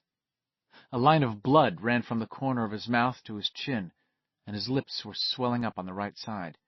He seemed not to notice, and once again Beverly felt a squirmy sort of revulsion. Patrick was crazy, all right. She'd never in her life wanted so badly to get away from someone. Moving very carefully, she crawled backward over the Ford's driveshaft hump and squeezed under the steering wheel. She put her feet out on the ground and crept to the back of the Ford. Then she ran quickly back the way she had come. When she had entered the pines beyond the junked cars, she looked back over her shoulder. No one was there. The dump dozed in the sun. She felt the bands of tension around her chest and stomach loosen with relief, and all that was left was the need to urinate, so great that she now felt sick with it. She hurried down the path a short way and then ducked off to the right. She had her shorts unsnapped almost before the underbrush had closed behind her again. She took a quick look around to make sure there was no poison ivy at hand. Then she squatted, holding the tough trunk of a bush for balance. She was pulling her shorts up again when she heard approaching footsteps from the dump. All she could see through the bushes were flashes of blue denim and the faded plaid of a school shirt. It was Patrick. She ducked down, waiting for him to pass by toward Kansas Street. She was more sanguine about her position here. The cover was good, she no longer had to pee, and Patrick was off in his own cuckoo world. When he was gone, she would double back and head for the clubhouse. But Patrick didn't pass by. He stopped on the path almost directly opposite her and stood looking at the rusting Amana refrigerator. Beverly could observe Patrick along a natural sight line in the bushes without too much chance of being seen. Now that she was relieved, she found she was curious again, and if Patrick did happen to see her, she felt certain she could outrun him. He wasn't as fat as Ben, but he was podgy. She pulled the bullseye out of her back pocket, however, and put 6 steel pellets in the breast pocket of her old Ship-n-Shore. Crazy or not, a good one to the knee might discourage the likes of Patrick Hochstetter in a hurry. She remembered the refrigerator well enough now.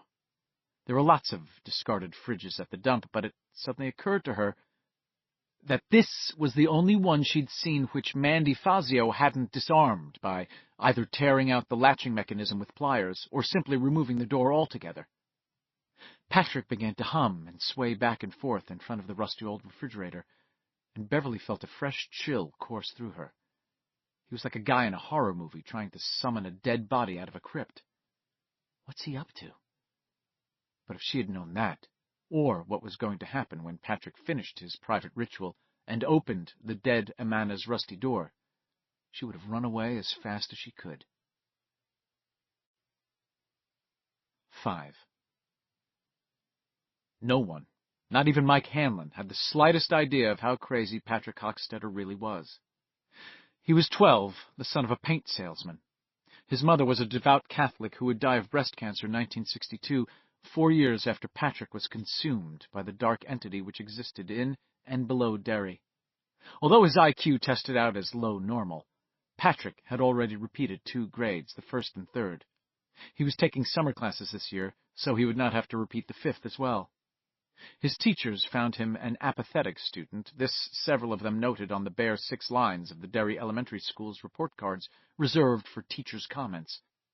And a rather disturbing one as well, which none noted. Their feelings were too vague, too diffuse to be expressed in 60 lines, let alone 6. If he had been born 10 years later, a guidance counselor might have steered him toward a child psychologist who might, or might not, Patrick was far more clever than his lackluster IQ results indicated, have realized the frightening depths behind that slack and pallid moon face. He was a sociopath, and perhaps by that hot July in 1958, he'd become a full-fledged psychopath. He could not remember a time when he had believed that other people, any other living creatures for that matter, were real. He believed himself to be an actual creature, probably the only one in the universe, but was by no means convinced that his actuality made him real. He had no sense of hurting, exactly, and no real sense of being hurt. His indifference to being struck in the mouth by Henry in the dump was a case in point. But while he found reality a totally meaningless concept, he understood the concept of rules perfectly, and while all of his teachers had found him odd, both Mrs. Douglas's 5th-grade teacher and Mrs. Weems, who had had Patrick in the 3rd grade, knew about the pencil box full of flies, and while neither of them totally ignored the implications, each had between 20 and 28 other students, each with problems of his or her own. None of them had serious disciplinary problems with him.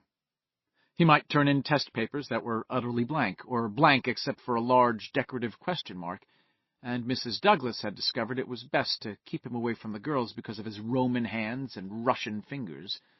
But he was quiet. So quiet that there were times when he might have been taken for a big lump of clay that had been crudely fashioned to look like a boy.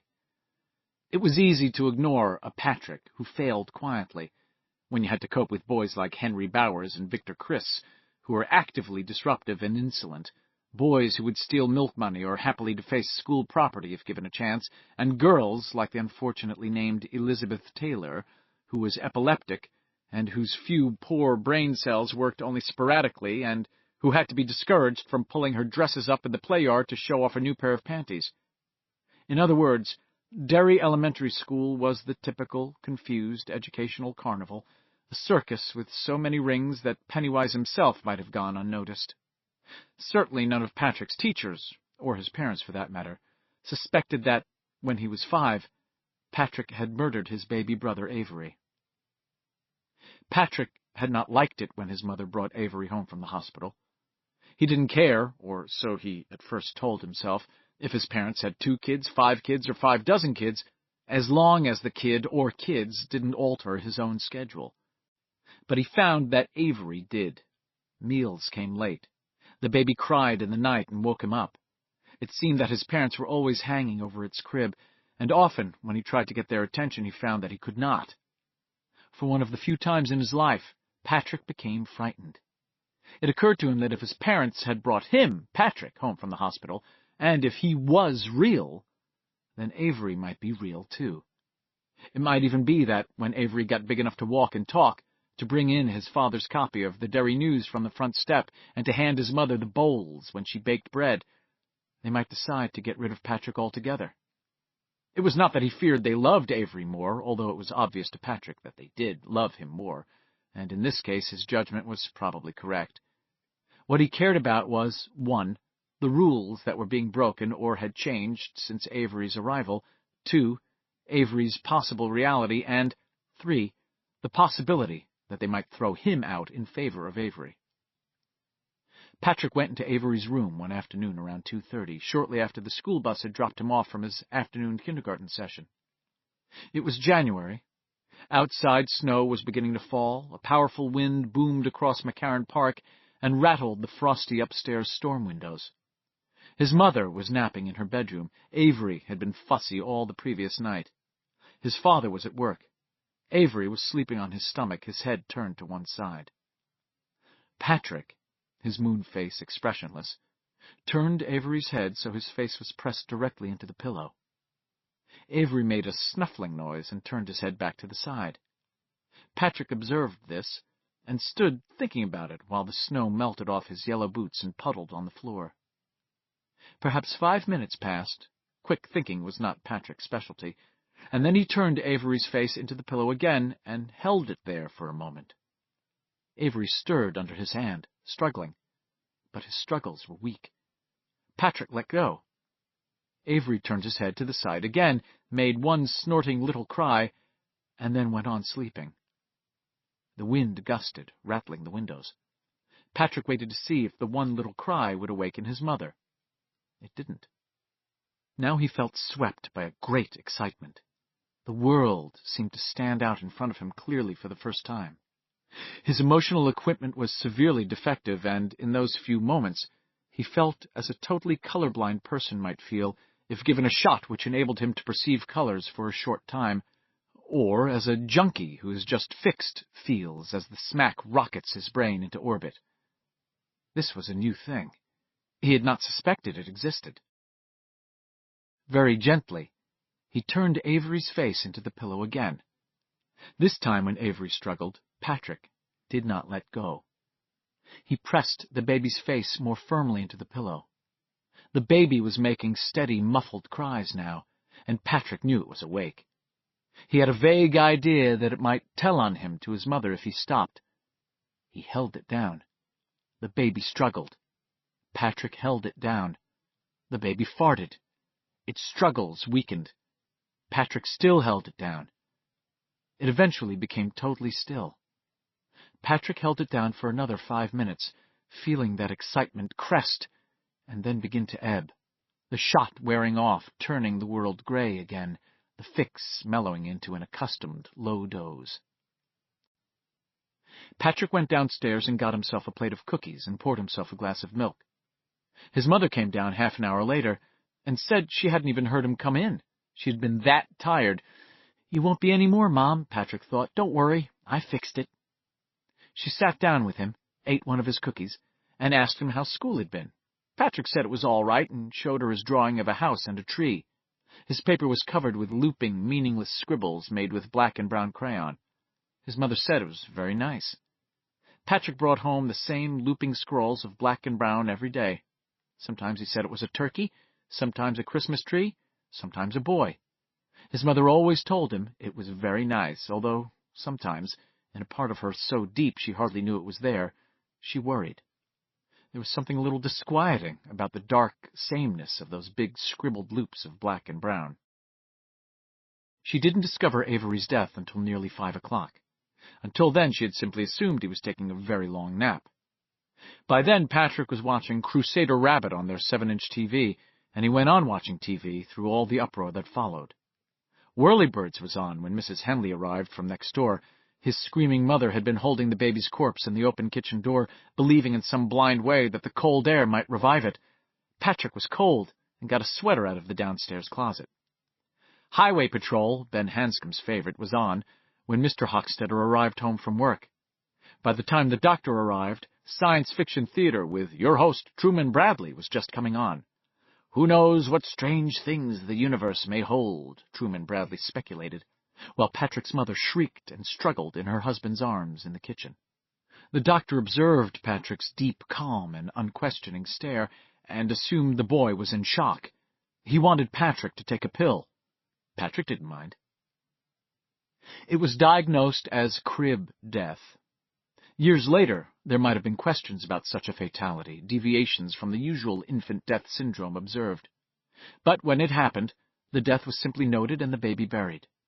Patrick was gratified that once things finally settled down, his meals began to come on time again. In the madness of that afternoon and evening, people banging in and out of the house, the red lights of the home hospital ambulance pulsing on the walls, Mrs. Hochstetter screaming and wailing and refusing to be comforted, only Patrick's father came within brushing distance of the truth. He was standing numbly by Avery's empty crib some 20 minutes after the body had been removed, simply standing there, unable to believe any of this had happened. He looked down and saw a pair of tracks on the hardwood floor. They had been made by the snow melting off Patrick's yellow rubber boots. He looked at them, and a dreadful thought rose briefly in his mind like bad gas from a deep mine shaft. His hand went slowly to his mouth, and his eyes widened. A picture began to form in his mind. Before it could come clear, he left the room, slamming the door behind him so hard that the top of the frame splintered. He never asked Patrick any questions. Patrick had never done anything like that again, although he might have done so if the chance had presented itself. He felt no guilt, had no bad dreams. As time passed, however, he became more aware of what would have happened to him if he had been caught. There were rules. Unpleasant things happened to you if you didn't follow them, or if you were caught breaking them. You could be locked up or stuck in the electrocution chair. But that remembered feeling of excitement, that feeling of color and sensation, was simply too powerful and too wonderful to give over entirely. Patrick killed flies. At first he only smacked them with his mother's fly swatter. Later he discovered he could kill them quite efficiently with a plastic ruler. He also discovered the joys of fly paper. A long, sticky runner of it could be purchased for 2 cents at the Costello Avenue market, and Patrick sometimes stood for as long as 2 hours in the garage watching the flies land, and then struggled to get free, his mouth ajar, his dusty eyes alight with that rare excitement, sweat running down his round face and his thick body. Patrick killed beetles, but if possible, he captured them first. Sometimes he would steal a long needle from his mother's pincushion, impale a Japanese beetle on it, and sit cross-legged in the garden watching it die. His expression at these times was the expression of a boy who was reading a very good book. Once he had discovered a run-over cat that was dying in the gutter on Lower Main Street, and sat watching it, until an old woman saw him pushing the squashed and mewing thing around with his foot. She whacked him with the broom she had been using to sweep her walk. "Go on home!" she had shouted at him. "What are you, crazy?" Patrick had gone on home. He wasn't mad at the old woman. He had been caught breaking the rules, that was all. Then, last year, it would not have surprised Mike Hanlon or any of the others at that point to have known that it was, in fact, on the same day that George Denbrough had been murdered. Patrick had discovered the rusty Amana refrigerator, one of the larger dumpoids in the belt surrounding the dump itself. Like Bev, he had heard the cautionary warnings about such abandoned appliances, about how 30 squirty million kids got their stupid selves smoked in them each year. Patrick had stood looking at the refrigerator for a long time, idly playing pocket pool with himself. That excitement was back, stronger than it had ever been, except for the time he had fixed Avery. The excitement was back because, in the chilly yet fuming wastes that passed for his mind, Patrick Hochstetter had had an idea. The Luces, who lived 3 houses down from the Hochstetters, missed their cat, Bobby, a week later. The Luce kids, who couldn't remember a time when Bobby hadn't been there, spent hours combing the neighborhood for him. They even pooled their money and put an ad in the Derry News Lost and Found column. Nothing came of it. And if any of them had seen Patrick that day, bulkier than ever in his mothball-smelling winter parka, after the floodwaters receded in that fall of '57, it had come off bitterly cold almost at once, carrying a cardboard carton, they would have thought nothing of it. The Engstroms, a block over and almost directly behind the Hochstetter home, lost their cocker pup about 10 days before Thanksgiving. Other families lost dogs and cats over the next 6 or 8 months, and Patrick, of course, had taken them all, not to mention a dozen unremarked strays from the Hell's Half-Acre area of Derry. He put them into the rusty Amana near the dump, one by one. Each time he brought another animal down, his heart thundering in his chest, his eyes hot and watery with excitement, he would expect to find that Mandy Fazio had pulled the Amana's latch or popped the hinges with his sledgehammer. But Mandy never touched that particular refrigerator. Perhaps he didn't realize it was there. Perhaps the force of Patrick's will kept him away. Or perhaps some other force did that. The Engstrom's cocker lasted the longest. In spite of the single-number cold, it was still alive when Patrick came back for the 3rd time in as many days. Although it had lost all of its friskiness, It had been wagging its tail and lapping his hands frantically when he originally hauled it out of the box and stuffed it into the refrigerator. When he came back a day after putting it in, the puppy had damn near gotten away. Patrick had to chase it almost all the way to the dump before he was able to jump it and get hold of one rear leg. The puppy had nipped Patrick with its sharp little teeth. Patrick didn't mind. In spite of the nips, he had taken the cocker back to the refrigerator and bundled it back in. He had a hard-on when he did it. This was not uncommon. On the second day, the puppy had tried to get out again, but it moved much too slowly. Patrick shoved it back in, slammed the Amana's rusty door, and leaned against it. He could hear the puppy scratching against the door. He could hear its muffled whines. "Good dog," said Patrick Hockstetter. His eyes were closed, and he was breathing fast. "That's a good dog." On the third day, the puppy could only roll its eyes toward Patrick's face when the door opened. Its sides were heaving rapidly and shallowly. When Patrick returned the next day, the cocker was dead, with a cake of foam frozen around its mouth and muzzle. This made Patrick think of coconut popsicles, and he laughed quite hard as he hauled the frozen corpse from his killing bottle and threw it in the bushes. The supply of victims, which Patrick thought of, when he thought of them at all, as test animals, had been thin this summer. Questions of reality aside, his sense of self-preservation was well developed, his intuition exquisite. He suspected he was suspected. By whom, he was not sure. Mr. Engstrom, perhaps? Mr. Engstrom had turned around and given Patrick a long, speculative look in the AMP one day this spring. Mr. Engstrom had been buying cigarettes, and Patrick had been sent for bread. Mrs. Joseph's? Maybe. She sat in her parlor window with a telescope sometimes, and was, according to Mrs. Hockstetter, a nosy Parker. Mr. Jacoubois, who had an ASPCA sticker on the back bumper of his car? Mr. Nell? Someone else? Patrick didn't know for sure, but his intuition told him he was suspected, and he never argued with his intuition. He had taken a few wandering animals from among the rotted tenements in the half-acre, picking only those that looked thin or diseased, but that was all. He discovered, however, that the refrigerator near the dump had gotten an oddly powerful hold over him. He began to draw pictures of it in school when he was bored. He sometimes dreamed of it at night, and in his dreams the Amana was perhaps 70 feet tall, a whited sepulchre, a ponderous crypt iced in chilly moonlight. In these dreams the giant door would swing open, and he would see huge eyes staring out at him. He would awake in a cold sweat, but he found he could not give up the joys of the refrigerator entirely. Today he had finally found out who had suspected. Bowers. Knowing that Henry Bowers held the secret of his killing bottle in his hands left Patrick as close to panic as he was ever apt to get. This was not very close at all, in truth, but he still found this, not fear exactly, but mental unrest, oppressive and unpleasant. Henry knew that Patrick sometimes broke the rules. His latest victim had been a pigeon he discovered on Jackson Street 2 days ago. The pigeon had been struck by a car and couldn't fly. Patrick went home, got his box out of the garage, and put the pigeon inside.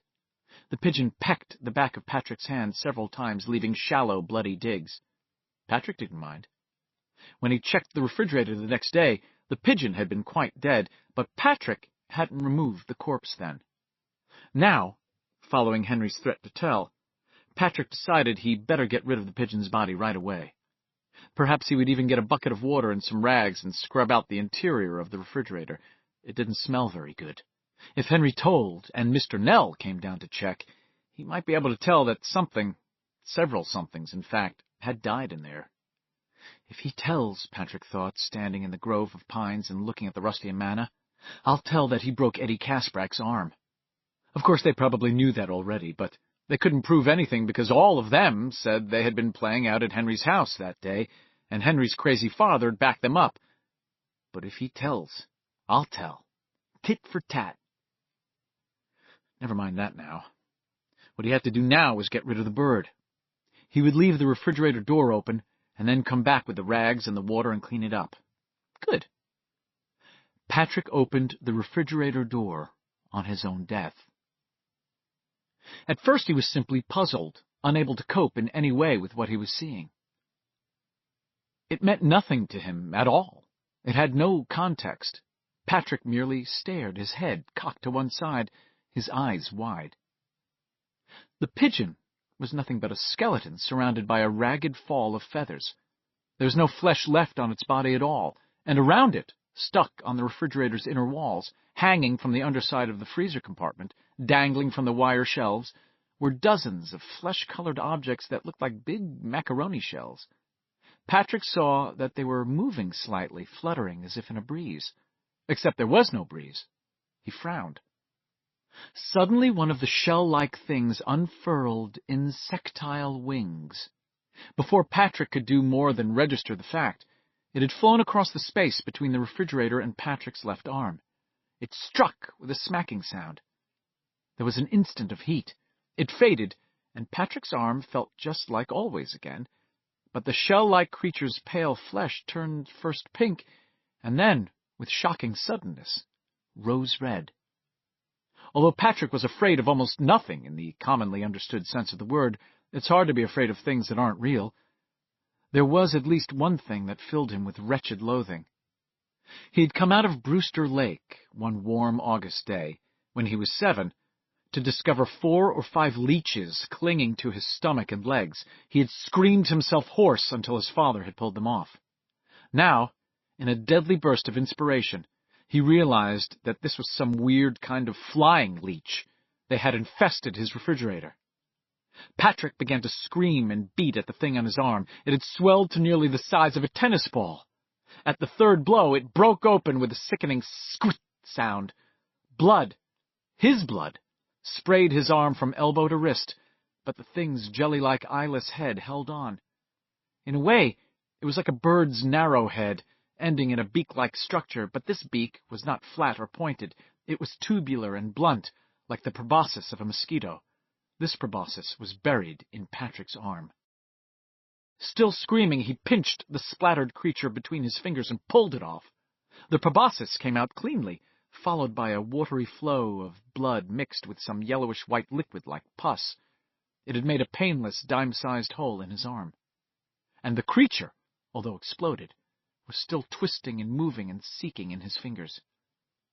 Patrick threw it away, turned, and more of them flew out of the refrigerator, lighting on him even as he groped for the Amanda's handle. They landed on his hands, his arms, his neck. One touched down on his forehead. When Patrick raised his hand to pick it off, he saw 4 others on his hand, trembling minutely, turning first pink and then red. There was no pain, but there was a hideous draining sensation. Screaming, whirling, beating at his head and neck with his leech-encrusted hands, Patrick Hochstetter's mind yammered, "It isn't real, it's just a bad dream, don't worry, it's not real, nothing is real." But the blood pouring from the smashed leeches seemed real enough, the sound of their buzzing wings seemed real enough, and his own terror seemed real enough. One of them fell down inside his shirt and settled on his chest. While he was beating frantically at it and watching the blood stains spread above the place where it had taken its hold, another settled on his right eye. Patrick closed it, but that did no good. He felt a brief hot flare as the thing's sucker poked through his eyelid and began to suck the fluid out of his eyeball. Patrick felt his eye collapse in its socket, and he screamed again. A leech flew into his mouth when he did, and roosted on his tongue. It was all almost painless. Patrick went staggering and flapping up the path toward the junked cars. Parasites hung all over him. Some of them drank to capacity and then burst like balloons. When this happened to the bigger ones, they drenched Patrick with almost half a pint of his own hot blood. He could feel the leech inside his mouth swelling up, and he opened his jaws because the only coherent thought he had left was that it must not burst in there. It must not! But it did. Patrick ejected a huge spray of blood and parasite flesh like vomit. He fell down in the gravelly dirt and began to roll over and over, still screaming. Little by little, the sound of his own screams began to seem faint, far away. Just before he passed out, he saw a figure step from behind the last of the junked cars. At first Patrick thought he was a guy, Mandy Fazio perhaps, and he would be saved. But as the figure drew closer, he saw its face was running like wax. Sometimes it began to harden and look like something or someone, and then it would start to run again, as if it couldn't make up its mind who or what it wanted to be. "Hello and goodbye," a bubbling voice said from inside the running tallow of its features, and Patrick tried to scream again. He didn't want to die. As the only real person, he wasn't supposed to die. If he did, everyone else in the world would die with him. The man-shape laid hold of his leech-encrusted arms and began to drag him away toward the barrens. His blood-stained book-carrier bumped and thumped along beside him, its strap still twisted about his neck. Patrick, still trying to scream, lost consciousness. He awoke only once, when, in some dark, smelly, drippy hell where no light shone, no light at all, it began to feed. 6. At first, Beverly was not entirely sure what she was seeing or what was happening, only that Patrick Hochstetter had begun to thrash and dance and scream. She got up warily, holding the slingshot in one hand and two of the ball bearings in the other. She could hear Patrick blundering off down the path, still yelling his head off. In that moment, Beverly looked every inch the lovely woman she was going to become, and if Ben Hanscom had been around to see her just then, his heart might not have been able to stand it. She was standing fully upright, her head cocked to the left, her eyes wide, her hair done in braids that had been tied off with two small red velvet bows, which she had bought in Dolly's for a dime. Her posture was one of total attention and concentration. It was feline, lynx-like. She had shifted forward on her left foot, her body half-turned as if to go after Patrick, and the legs of her faded shorts had pulled up enough to show the edging on her yellow cotton panties. Below them, her legs were already smoothly muscled, beautiful in spite of the scabs, bruises, and smutches of dirt. "It's a trick. He saw you, and he knows he probably can't catch you in a fair chase, so he's trying to get you to come out. Don't go, Bevy." But another part of her thought there was too much pain and fear in those screams. She wished she had seen whatever had happened to Patrick, if anything had, more clearly. She wished more than anything else that she had come into the barrens a different way and missed the whole crazy shenanigans. Patrick's screams stopped. A moment later, Beverly heard someone speak, but she knew that had to be her imagination. She heard her father say, "Hello and goodbye." Her father wasn't even in Derry that day. He had set off for Brunswick at 8 o'clock. He and Joe Tamerley were going to pick up a Chevy truck in Brunswick. She shook her head as if to clear it. The voice didn't speak again, her imagination, obviously. She walked out of the bushes to the path, ready to run the instant she saw Patrick charging at her, her reactions on triggers as delicate as a cat's whiskers. She looked down at the path and her eyes widened. There was blood here. Quite a lot of it. Fake blood, her mind insisted. You can buy a bottle of it at Dolly's for 49 cents. Be careful, Bevy. She knelt and quickly touched the blood with her fingers. She looked at them closely. It wasn't fake blood.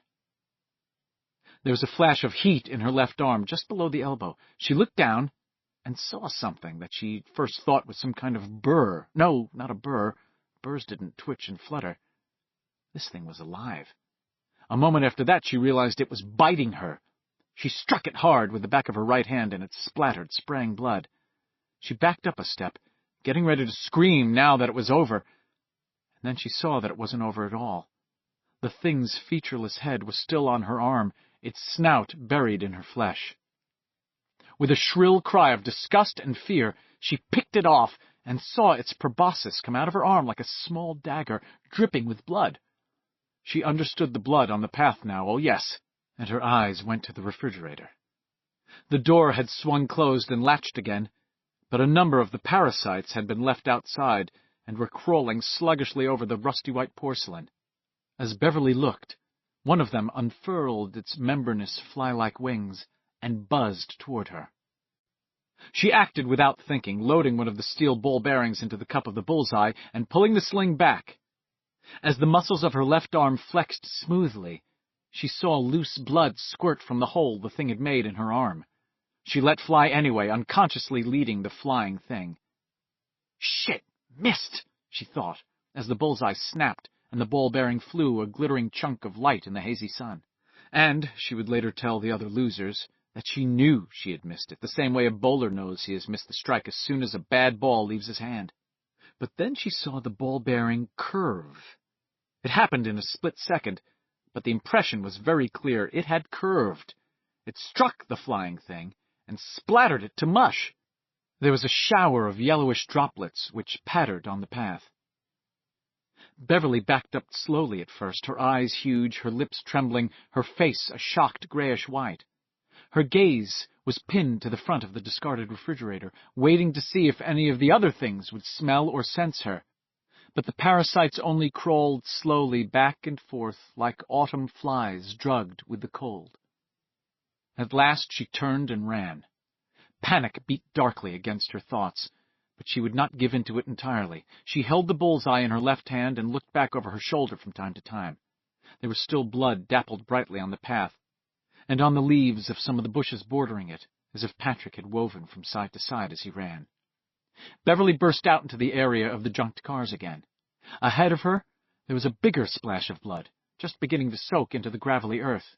The ground looked disturbed, darker streaks of earth lined into the powdery white surface, as if there had been a struggle there. 2 grooves, about 2.5 feet apart, led away from this spot. Beverly halted, panting. She looked at her arm and was relieved to see that the flow of blood was finally slowing, although her lower forearm and the palm of her hand were streaked and tacky with it. The pain had begun now, a low, steady throb. It felt the way her mouth felt about an hour after the dentist's, when the Novocaine began to wear off. She looked behind again, saw nothing, then looked back at those grooves leading away from the junked cars, away from the dump, and into the barrens. Those things were in the refrigerator. They got all over him. Sure they did. Look at all the blood. He got this far, and then... hello and goodbye. Something else happened. What? She was terribly afraid, she knew. The leeches were a part of it, and they had driven Patrick into another part of it, much as a panic-maddened steer is driven down the chute and into the slaughtering pen. Get out of here.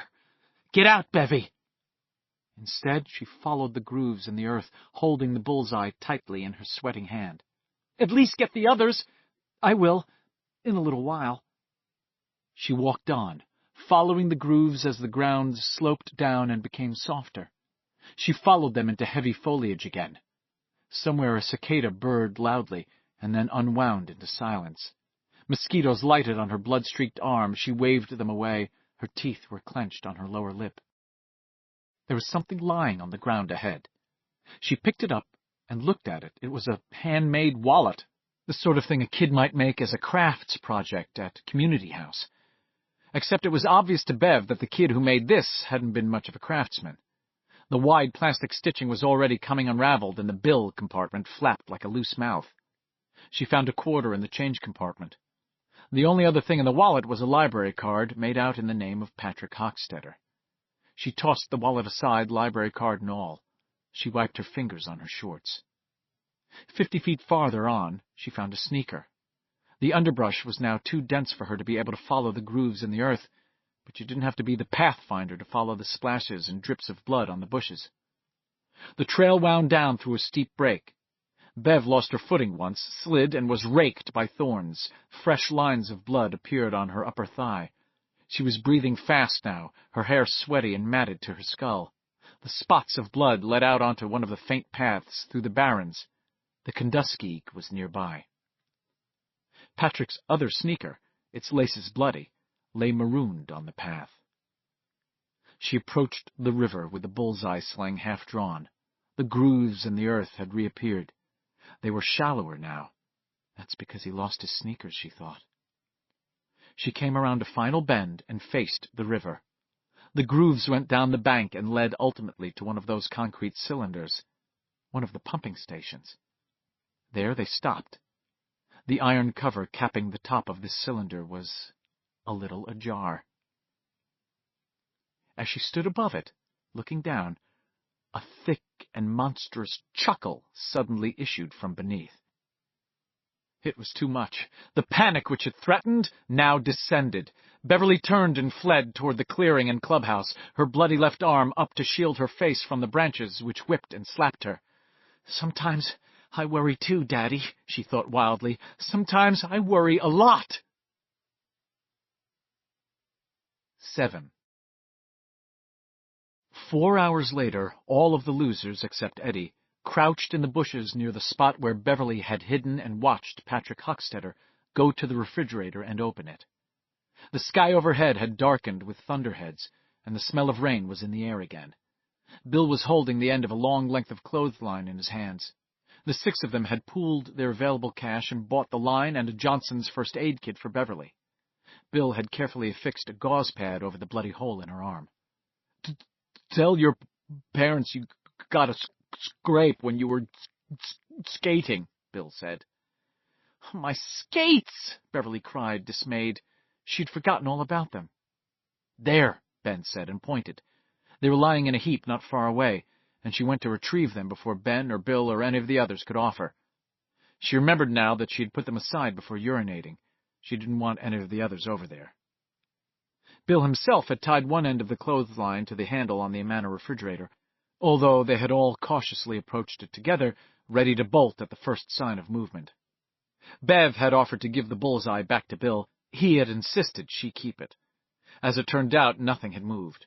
Although the area on the path in front of the refrigerator was splattered with blood, the parasites were gone. Perhaps they had flown away. "You could bring Chief Borton and Mr. Nell and 100 other cops down here, and it still wouldn't matter," Stan Uris said bitterly. "Nope. They wouldn't see a frockin' thing," Richie agreed. "How's your arm, Bev?" "Hurts." She paused, looking from Bill to Richie and back to Bill again. "Would my mom and Dad see the hole that thing made in my arm?" "I don't think so," Bill said. "Get ready to run. I'm going to tie it on." He looped the end of the clothesline around the refrigerator's rust-flecked chrome handle, working with the care of a man defusing a live bomb. He tied a granny knot and then stepped back, paying out the clothesline. He grinned, a small, shaky grin at the others, when they had made some distance. "Whoo," he said. "Glad that's over." Now, a safe, they hoped, distance from the refrigerator, Bill told them again to get ready to run. Thunder boomed directly overhead, and they all jumped. The first scattered drops began to fall. Bill jerked the clothesline as hard as he could. His granny knot popped off the handle, but not before it had pulled the refrigerator door open again. An avalanche of orange pom-poms fell out, and Stan Uris uttered a painful groan. The others only stared, open-mouthed. The rain began to come harder. Thunder whip-cracked above them, making them cringe, and purplish-blue lightning flared as the refrigerator door swung all the way open. Richie saw it first, and screamed, a high, hurt sound. Bill uttered some sort of angry, frightened cry. The others were silent. Written on the inside of the door, written in drying blood, were these words: "Stop now, before I kill you all.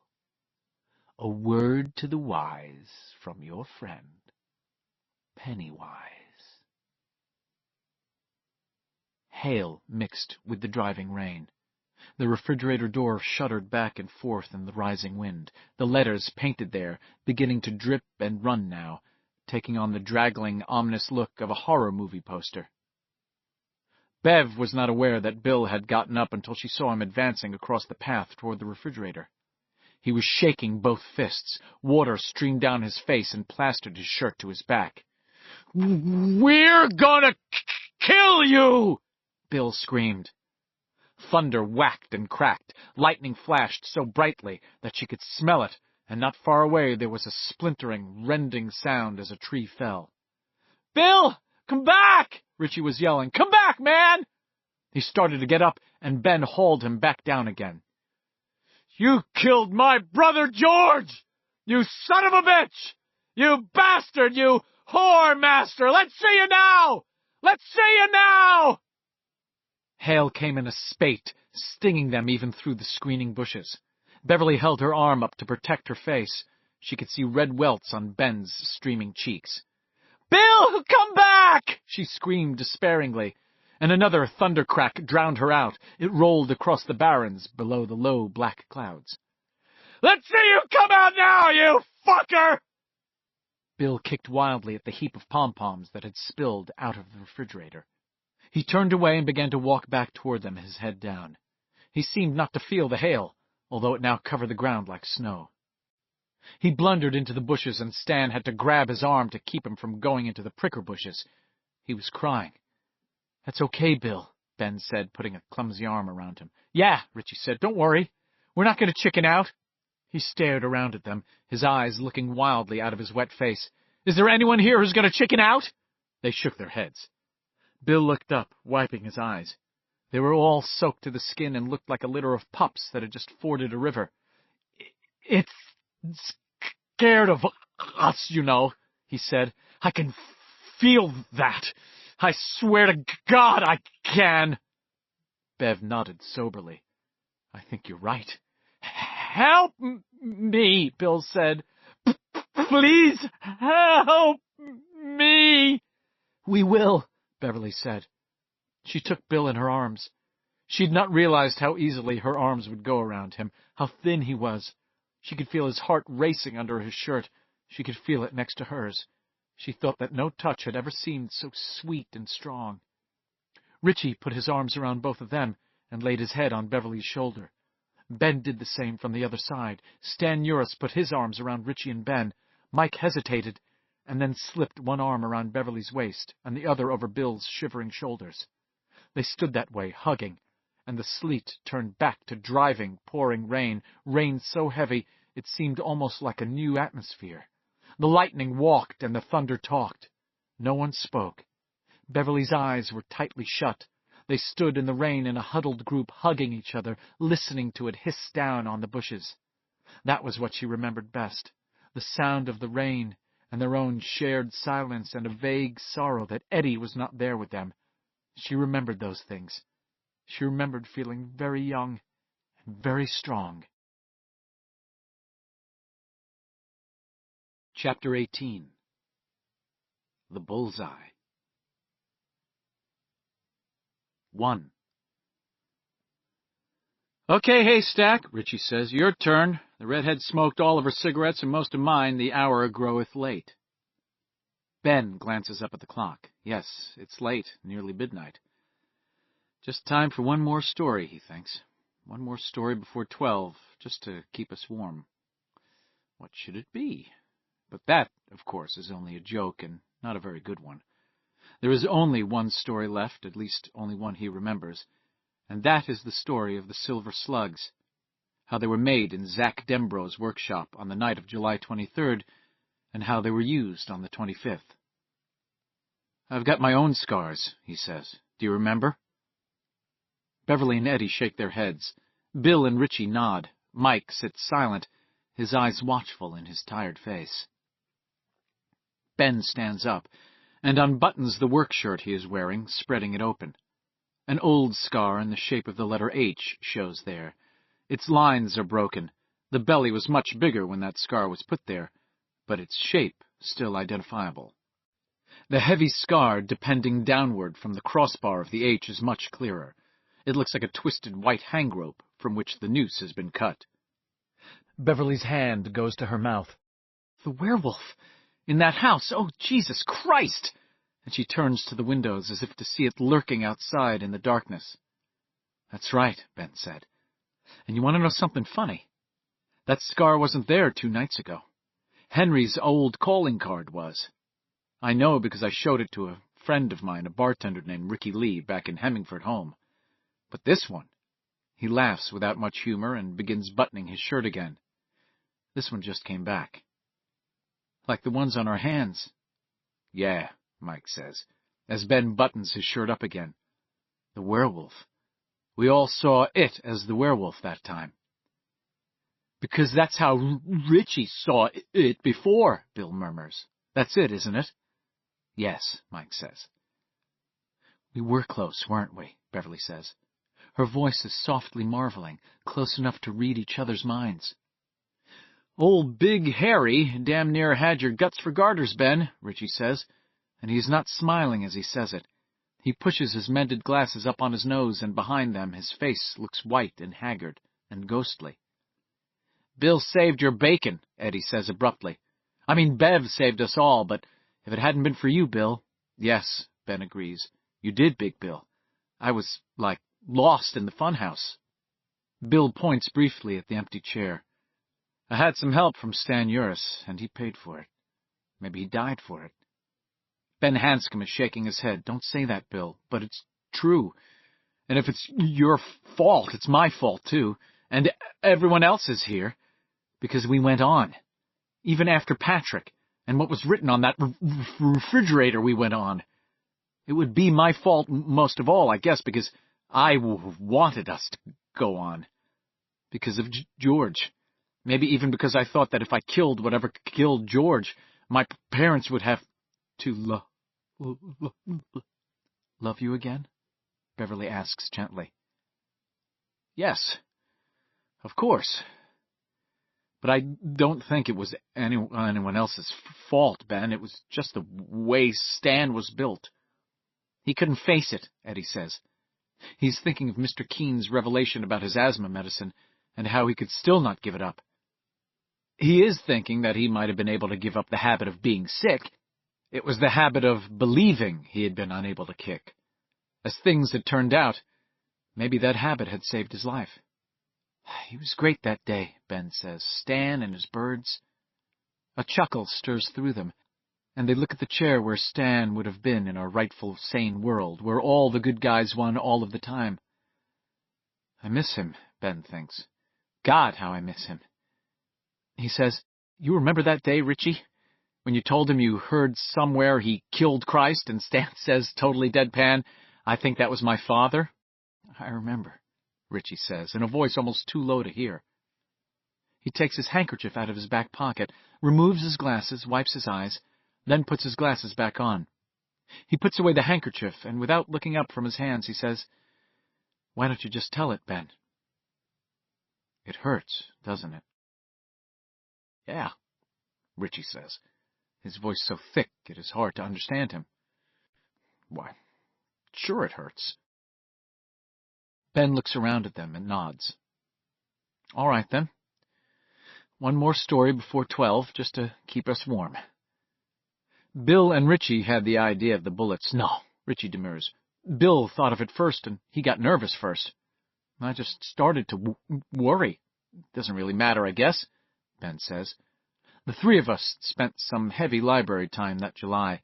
We were trying to find out how to make silver bullets. I had the silver, $4 silver that were my father's. Then Bill got nervous, thinking about what kind of shape we'd be in if we had a misfire with some kind of monster coming down our throats. And when we saw how good Beverly was with that slingshot of his, we ended up using one of my silver dollars to make slugs instead. We got the stuff together, and all of us went down to Bill's place. Eddie, you were there. I told my mother we were going to play Monopoly," Eddie says. "My arm was really hurting, but I had to walk. That's how pissed she was at me. And every time I heard someone behind me on the sidewalk, I'd whip around, thinking it was Bowers. It didn't help the pain." Bill grins. "And what we did was stand around and watch Ben make the ammo. I think Ben really could have made silver bullets." "Oh, I'm not so sure of that," Ben says, although he still is. He remembers how the dusk was drawing down outside. Mr. Denbrough had promised them all rides home. The sound of the crickets in the grass, the first lightning bugs blinking outside the windows. Bill had carefully set up the Monopoly board in the dining room, making it look as if the game had been going on for an hour or more. He remembers that. And the clean pool of yellow light falling on Zach's work table. He remembers Bill saying, "We gotta be 2. Careful! I don't want to leave a mess. My dad'll be—" He spat out a number of P's and finally managed to say, "Pissed off." Richie made a burlesque of wiping his cheek. "Do you serve towels with your showers, stuttering Bill?" Bill made as if to hit him. Richie cowered, shrieking in his pickaninny voice. Ben took very little notice of them. He watched Bill lay out the implements and tools one by one in the light. Part of his mind was wishing that someday he might have such a nice work table as this himself. Most of it was centered directly on the job ahead. Not as difficult as making silver bullets would have been, but he would still be careful. There was no excuse for sloppy workmanship. This was not something he had been taught or told, just something he knew. Bill had insisted that Ben make the slugs, just as he continued to insist that Beverly would be the one carrying the bullseye. These things could have and had been discussed, but it was only 27 years later, telling the story, that Ben realized no one had even suggested that a silver bullet or slug might not stop a monster. They had the weight of what seemed like 1,000 horror movies on their side. "Okay," Ben said. He cracked his knuckles and then looked at Bill. "You got the molds?" "Oh!" Bill jumped a little. "Here!" He reached into his pants pocket and brought out his handkerchief. He put it on the workbench and unfolded it. There were 2 dull steel balls inside, each with a small hole in it. They were bearing molds. After deciding on slugs instead of bullets, Bill and Richie had gone back to the library and had researched how bearings were made. "You boys are so busy," Mrs. Starrett had said. "Bullets one week and bearings the next, and it's summer vacation, too." "We like to stay sharp," Richie said. "Right, Bill?" "Right." It turned out that making bearings was a cinch once you had the molds. The only real question was where to get them. A couple of discreet questions to Zach Dembro had taken care of that, and none of the losers were too surprised to find that the only machine shop in Derry where such molds might be obtained was Kitchener Precision Tool and Die. The Kitchener who owned and ran it was a great-great-grandnephew of the brothers who had owned the Kitchener Iron Works. Bill and Richie had gone over together with all the cash the losers had been able to raise on short notice, $10.59 in Bill's pocket. When Bill asked how much a couple of 2-inch bearing molds might cost, Carl Kitchener, who looked like a veteran booze-hound and smelled like an old horse blanket, asked what a couple of kids wanted with bearing molds. Richie let Bill speak, knowing things would probably go easier that way. Children made fun of Bill's stutter. Adults were embarrassed by it. Sometimes this was surprisingly helpful. Bill got halfway through the explanation he and Richie had worked out on the way over, something about a model windmill for next year's science project, when Kitchener waved for him to shut up and quoted them the unbelievable price of 50 cents per mold. Hardly able to believe their good fortune, Bill forked over a $1 bill. "Don't expect me to give you a bag," Carl Kitchener said, eyeing them with the bloodshot contempt of a man who believes he has seen everything the world holds, most of it twice. "You don't get no bag unless you spend at least $5. "That's okay, sir," Bill said. "And don't hang around out front," Kitchener said. "You both need haircuts."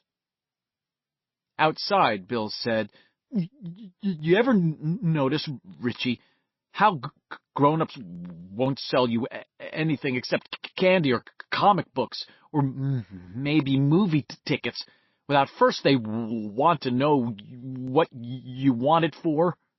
"Sure," Richie said. "Why? Why is that?" "Because they think we're dangerous." "Yeah? You think so?" "Yeah," Richie said, and then giggled. "Let's hang around out front. Want to? We'll put up our collars and sneer at people and let our hair grow." "Fuck you," Bill said. 3. "Okay," Ben said, looking at the molds carefully and then putting them down. "Good. Now—" They gave him a little more room, looking at him hopefully, the way a man with engine trouble who knows nothing about cars will look at a mechanic. Ben didn't notice their expressions. He was concentrating on the job. "Give me that shell," he said, "and the blowtorch." Bill handed a cut-down mortar shell to him. It was a war souvenir. Zach had picked it up 5 days after he and the rest of General Patton's army had crossed the river into Germany. There had been a time, when Bill was very young and George was still in diapers, that his father had used it as an ashtray. Later he had quit smoking, and the mortar shell had disappeared. Bill had found it in the back of the garage just a week ago. Ben put the mortar shell into Zach's vise, tightened it, and then took the blowtorch from Beverly. He reached into his pocket, brought out a silver dollar, and dropped it into the makeshift crucible. It made a hollow sound. "Your father gave you that, didn't he?" Beverly asked. "Yes," Ben said, "but I don't remember him very well." "Are you sure you want to do this?" He looked at her and smiled. "Yes," he said. She smiled back. It was enough for Ben. If she had smiled at him twice, he would gladly have made enough silver bearings to shoot a platoon of werewolves. He looked hastily away. "Okay, here we go. No problem. Easy as pie, right?" They nodded hesitantly. Years later, recounting all of this, Ben would think, these days a kid could just run out and buy a propane torch, or his dad would have one in the workshop. There had been no such things in 1958, however. Zach Dembro had a tank job, and it made Beverly nervous. Ben could tell she was nervous, wanted to tell her not to worry, but was afraid his voice would tremble. "Don't worry," he said to Stan, who was standing next to her. "Huh?" Stan said, looking at him and blinking. "Don't worry." "I'm not." "Oh, I thought you were. And I just wanted you to know this is perfectly safe, if you were worrying, I mean." "Are you okay, Ben?" "Fine," Ben muttered. "Give me the matches, Richie." Richie gave him a book of matches. Ben twisted the valve on the tank and lit a match under the nozzle of the torch. There was a flump and a bright blue-orange glare. Ben turned the flame to a blue edge and began to heat the base of the mortar shell. "You got the funnel?" he asked Bill. "Right here." Bill handed over a homemade funnel that Ben had made earlier. The tiny hole at its base fit the hole in the bearing molds almost exactly. Ben had done this without taking a single measurement. Bill had been amazed, almost flabbergasted, but did not know how to say so without embarrassing Ben. Absorbed in what he was doing, Ben could talk to Beverly. He spoke with the dry precision of a surgeon addressing a nurse. "Bev, you got the steadiest hands. Stick the funnel in the hole. Use one of those gloves so you don't get burned." Bill handed her one of his father's work gloves. Beverly put the tin funnel in the mold. No one spoke. The hissing of the blowtorch flame seemed very loud. They watched it, eyes squinted almost shut. "Wait!" Bill said suddenly, and dashed into the house. He came back a minute later with a pair of cheap turtle wraparound sunglasses that had been languishing in a kitchen drawer for a year or more. "Better put these on, Haystack." Ben took them, grinned, and slipped them on. "Shit, it's Fabian," Richie said. "Or Frankie Avalon. Or one of those bandstand wops." "Fuck you, trash mouth," Ben said, but he started giggling in spite of himself. The idea of him being Fabian or someone like that was just too weird. The flame wavered, and he stopped laughing. His concentration narrowed to a point again. 2 minutes later, he handed the torch to Eddie, who held it gingerly in his good hand. "It's ready," he said to Bill. "Give me that other glove. Fast, fast!" Bill gave it to him. Ben put it on and held the mortar shell with the gloved hand while he turned the vice lever with the other. "Hold it steady, Bev." "I'm ready. Don't wait for me," she rapped back at him. Ben tilted the shell over the funnel. The others watched as a rivulet of molten silver flowed between the two receptacles. Ben poured precisely, not a drop was spilled, and for a moment he felt galvanized. He seemed to see everything magnified through a strong white glow. For that one moment, he did not feel like plain, fat old Ben Hanscom, who wore sweatshirts to disguise his gut and his tits. He felt like Thor, working thunder and lightning at the smithy of the gods. Then the feeling was gone. "Okay," he said. "I'm going to have to reheat the silver. Someone shove a nail or something up the spout of the funnel before the goop hardens in there." Stan did it. Ben clamped the mortar shell in the vise again and took the torch from Eddie. "Okay," he said, "number 2, and went back to work. 4. 10 minutes later it was done. "Now what?" Mike asked. "Now we play Monopoly for an hour," Ben said, "while they harden in the molds. Then I clip 'em open with a chisel along the cut lines, and we're done." Richie looked uneasily at the cracked face of his Timex, which had taken a great many lickings and kept on ticking. "When will you folks be back, Bill?" Not on till 10 or 10:30, Bill said. "It's a double feature at the Aladdin," Stan said. "Yeah, and they'll stop in for a slice of pizza after. They almost always do." "So we have plenty of time," Ben said. Bill nodded. "Then let's go in," Bev said. "I'm going to call home. I promised I would. And don't any of you talk. He thinks I'm at Community House, and that I'm getting a ride home from there." "What if he wants to come down and pick you up early?" Mike asked. "Then," Beverly said, I'm going to be in a lot of trouble. Ben thought, I'd protect you, Beverly. In his mind's eye, an instant daydream unfolded, one with an ending so sweet he shivered. Bev's father started to give her a hard time, to bawl her out and all that. Even in his daydream, he did not imagine how bad all that could get with Al Marsh. Ben threw himself in front of her and told Marsh to lay off. If you want trouble, fat boy, you just keep protecting my daughter. Hanscom, usually a quiet, bookish type, can be a ravening tiger when you get him mad. He speaks to Al Marsh with great sincerity. If you want to get to her, you'll have to come through me first. Marsh starts forward, and then the steely glint in Hanscom's eyes stops him. You'll be sorry, he mumbles, but it's clear all the fight has gone out of him. He's just a paper tiger after all. Somehow I doubt that, Hanscom says with a tight Gary Cooper smile, and Beverly's father slinks away. What's happened to you, Ben? Bev cries, but her eyes are shining and full of stars. You looked ready to kill him. Kill him? Hanscom says, the Gary Cooper smile still lingering on his lips. No way, baby. He may be a creep, but he's still your father. I might have roughed him up a little, but that's only because when someone talks wrong to you, I get a little hot under the collar, you know? She throws her arms around him and kisses him on the lips. On the lips! I love you, Ben, she sobs. He can feel her small breasts pressing firmly against his chest, and he shivered a little, throwing this bright, terribly clear picture off with an effort. Richie stood in the doorway, asking him if he was coming, and Ben realized he was all alone in the workroom. Yeah, he said, starting a little. Sure I am.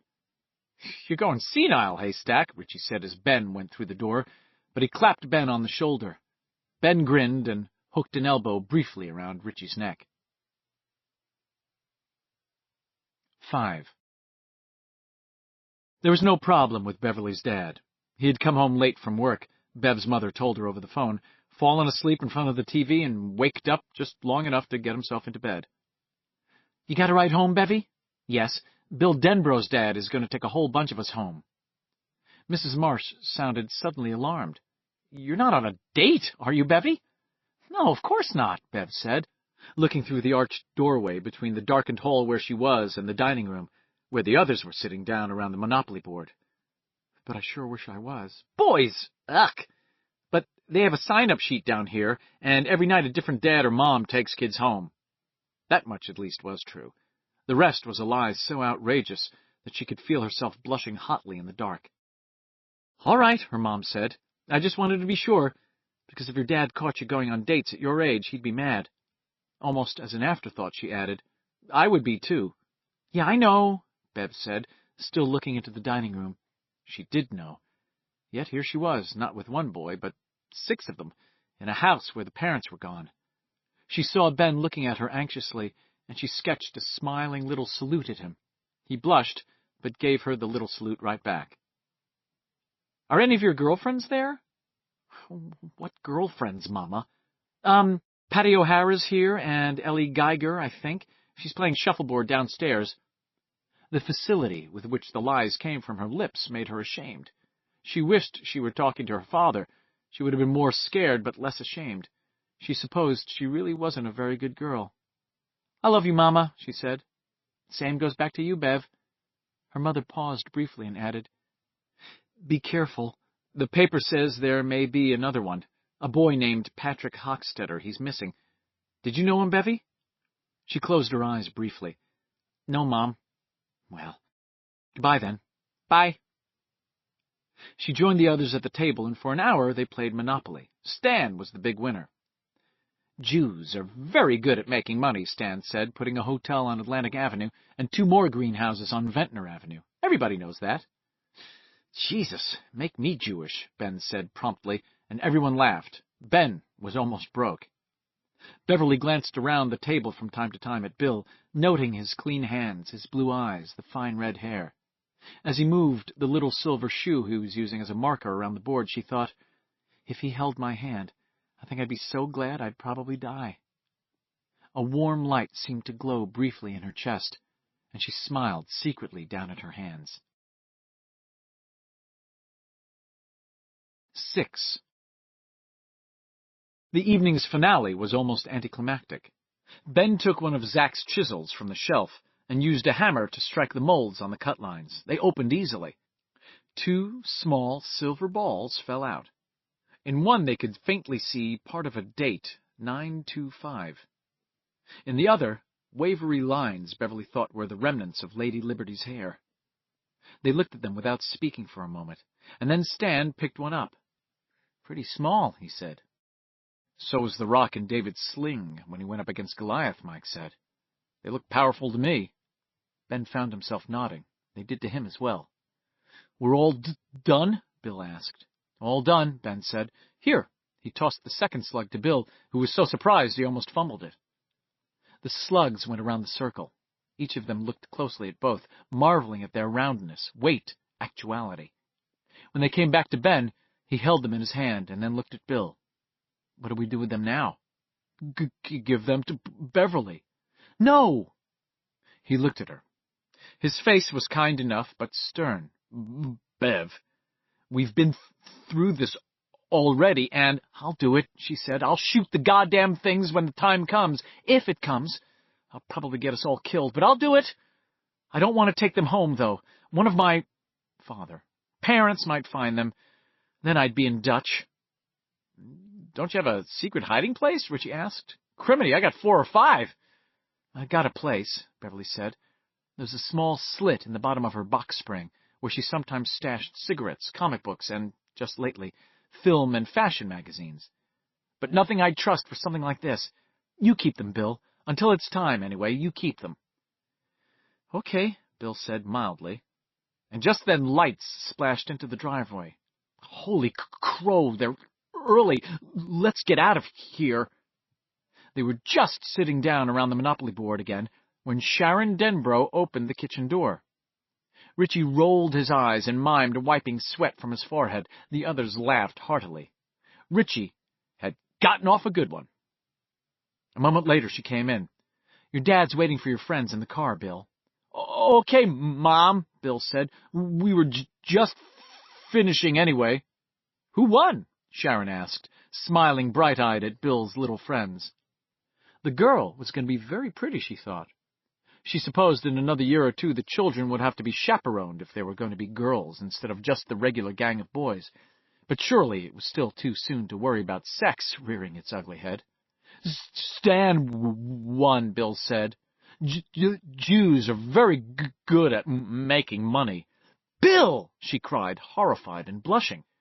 And then she looked around at them, amazed, as they roared with laughter, Stan included. Amazement turned to something like fear, although she said nothing of this to her husband later in bed. There was a feeling in the air like static electricity, only somehow much more powerful, much more scary. She felt that if she touched any of them, she would receive a walloping shock. "What's happened to them?" she thought, dismayed, and perhaps she even opened her mouth to say something like that. Then Bill was saying he was sorry, but still with that devilish glint in his eye, and Stan was saying that was all right, it was just a joke they laid on him from time to time, and she found herself too confused to say anything at all. But she felt relieved when the children were gone, and her own puzzling, stuttering son had gone to his room and turned off the light. 7. The day that the Losers Club finally met It in face-to-face combat, the day It almost had Ben Hanscom's guts for garters, was July 25th, 1958. It was hot and muggy and still. Ben remembered the weather clearly enough. It had been the last day of the hot weather.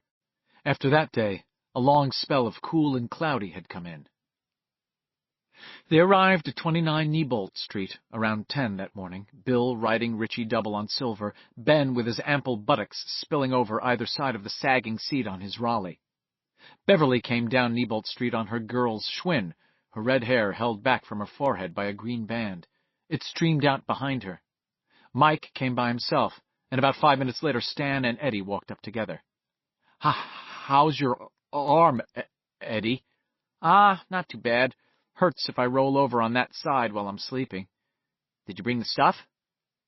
There was a canvas-wrapped bundle in Silver's bike basket. Bill took it out and unwrapped it. He handed the slingshot to Beverly, who took it with a little grimace but said nothing. There was also a tin sucrettes box in the bundle. Bill opened it and showed them the 2 silver balls. They looked at them silently, gathered close together on the balding lawn of 29 Neibolt Street, a lawn where only weeds seemed to grow. Bill, Richie, and Eddie had seen the house before. The others hadn't, and they looked at it curiously. The windows looked like eyes, Stan thought, and his hand went to the paperback book in his back pocket. He touched it for luck.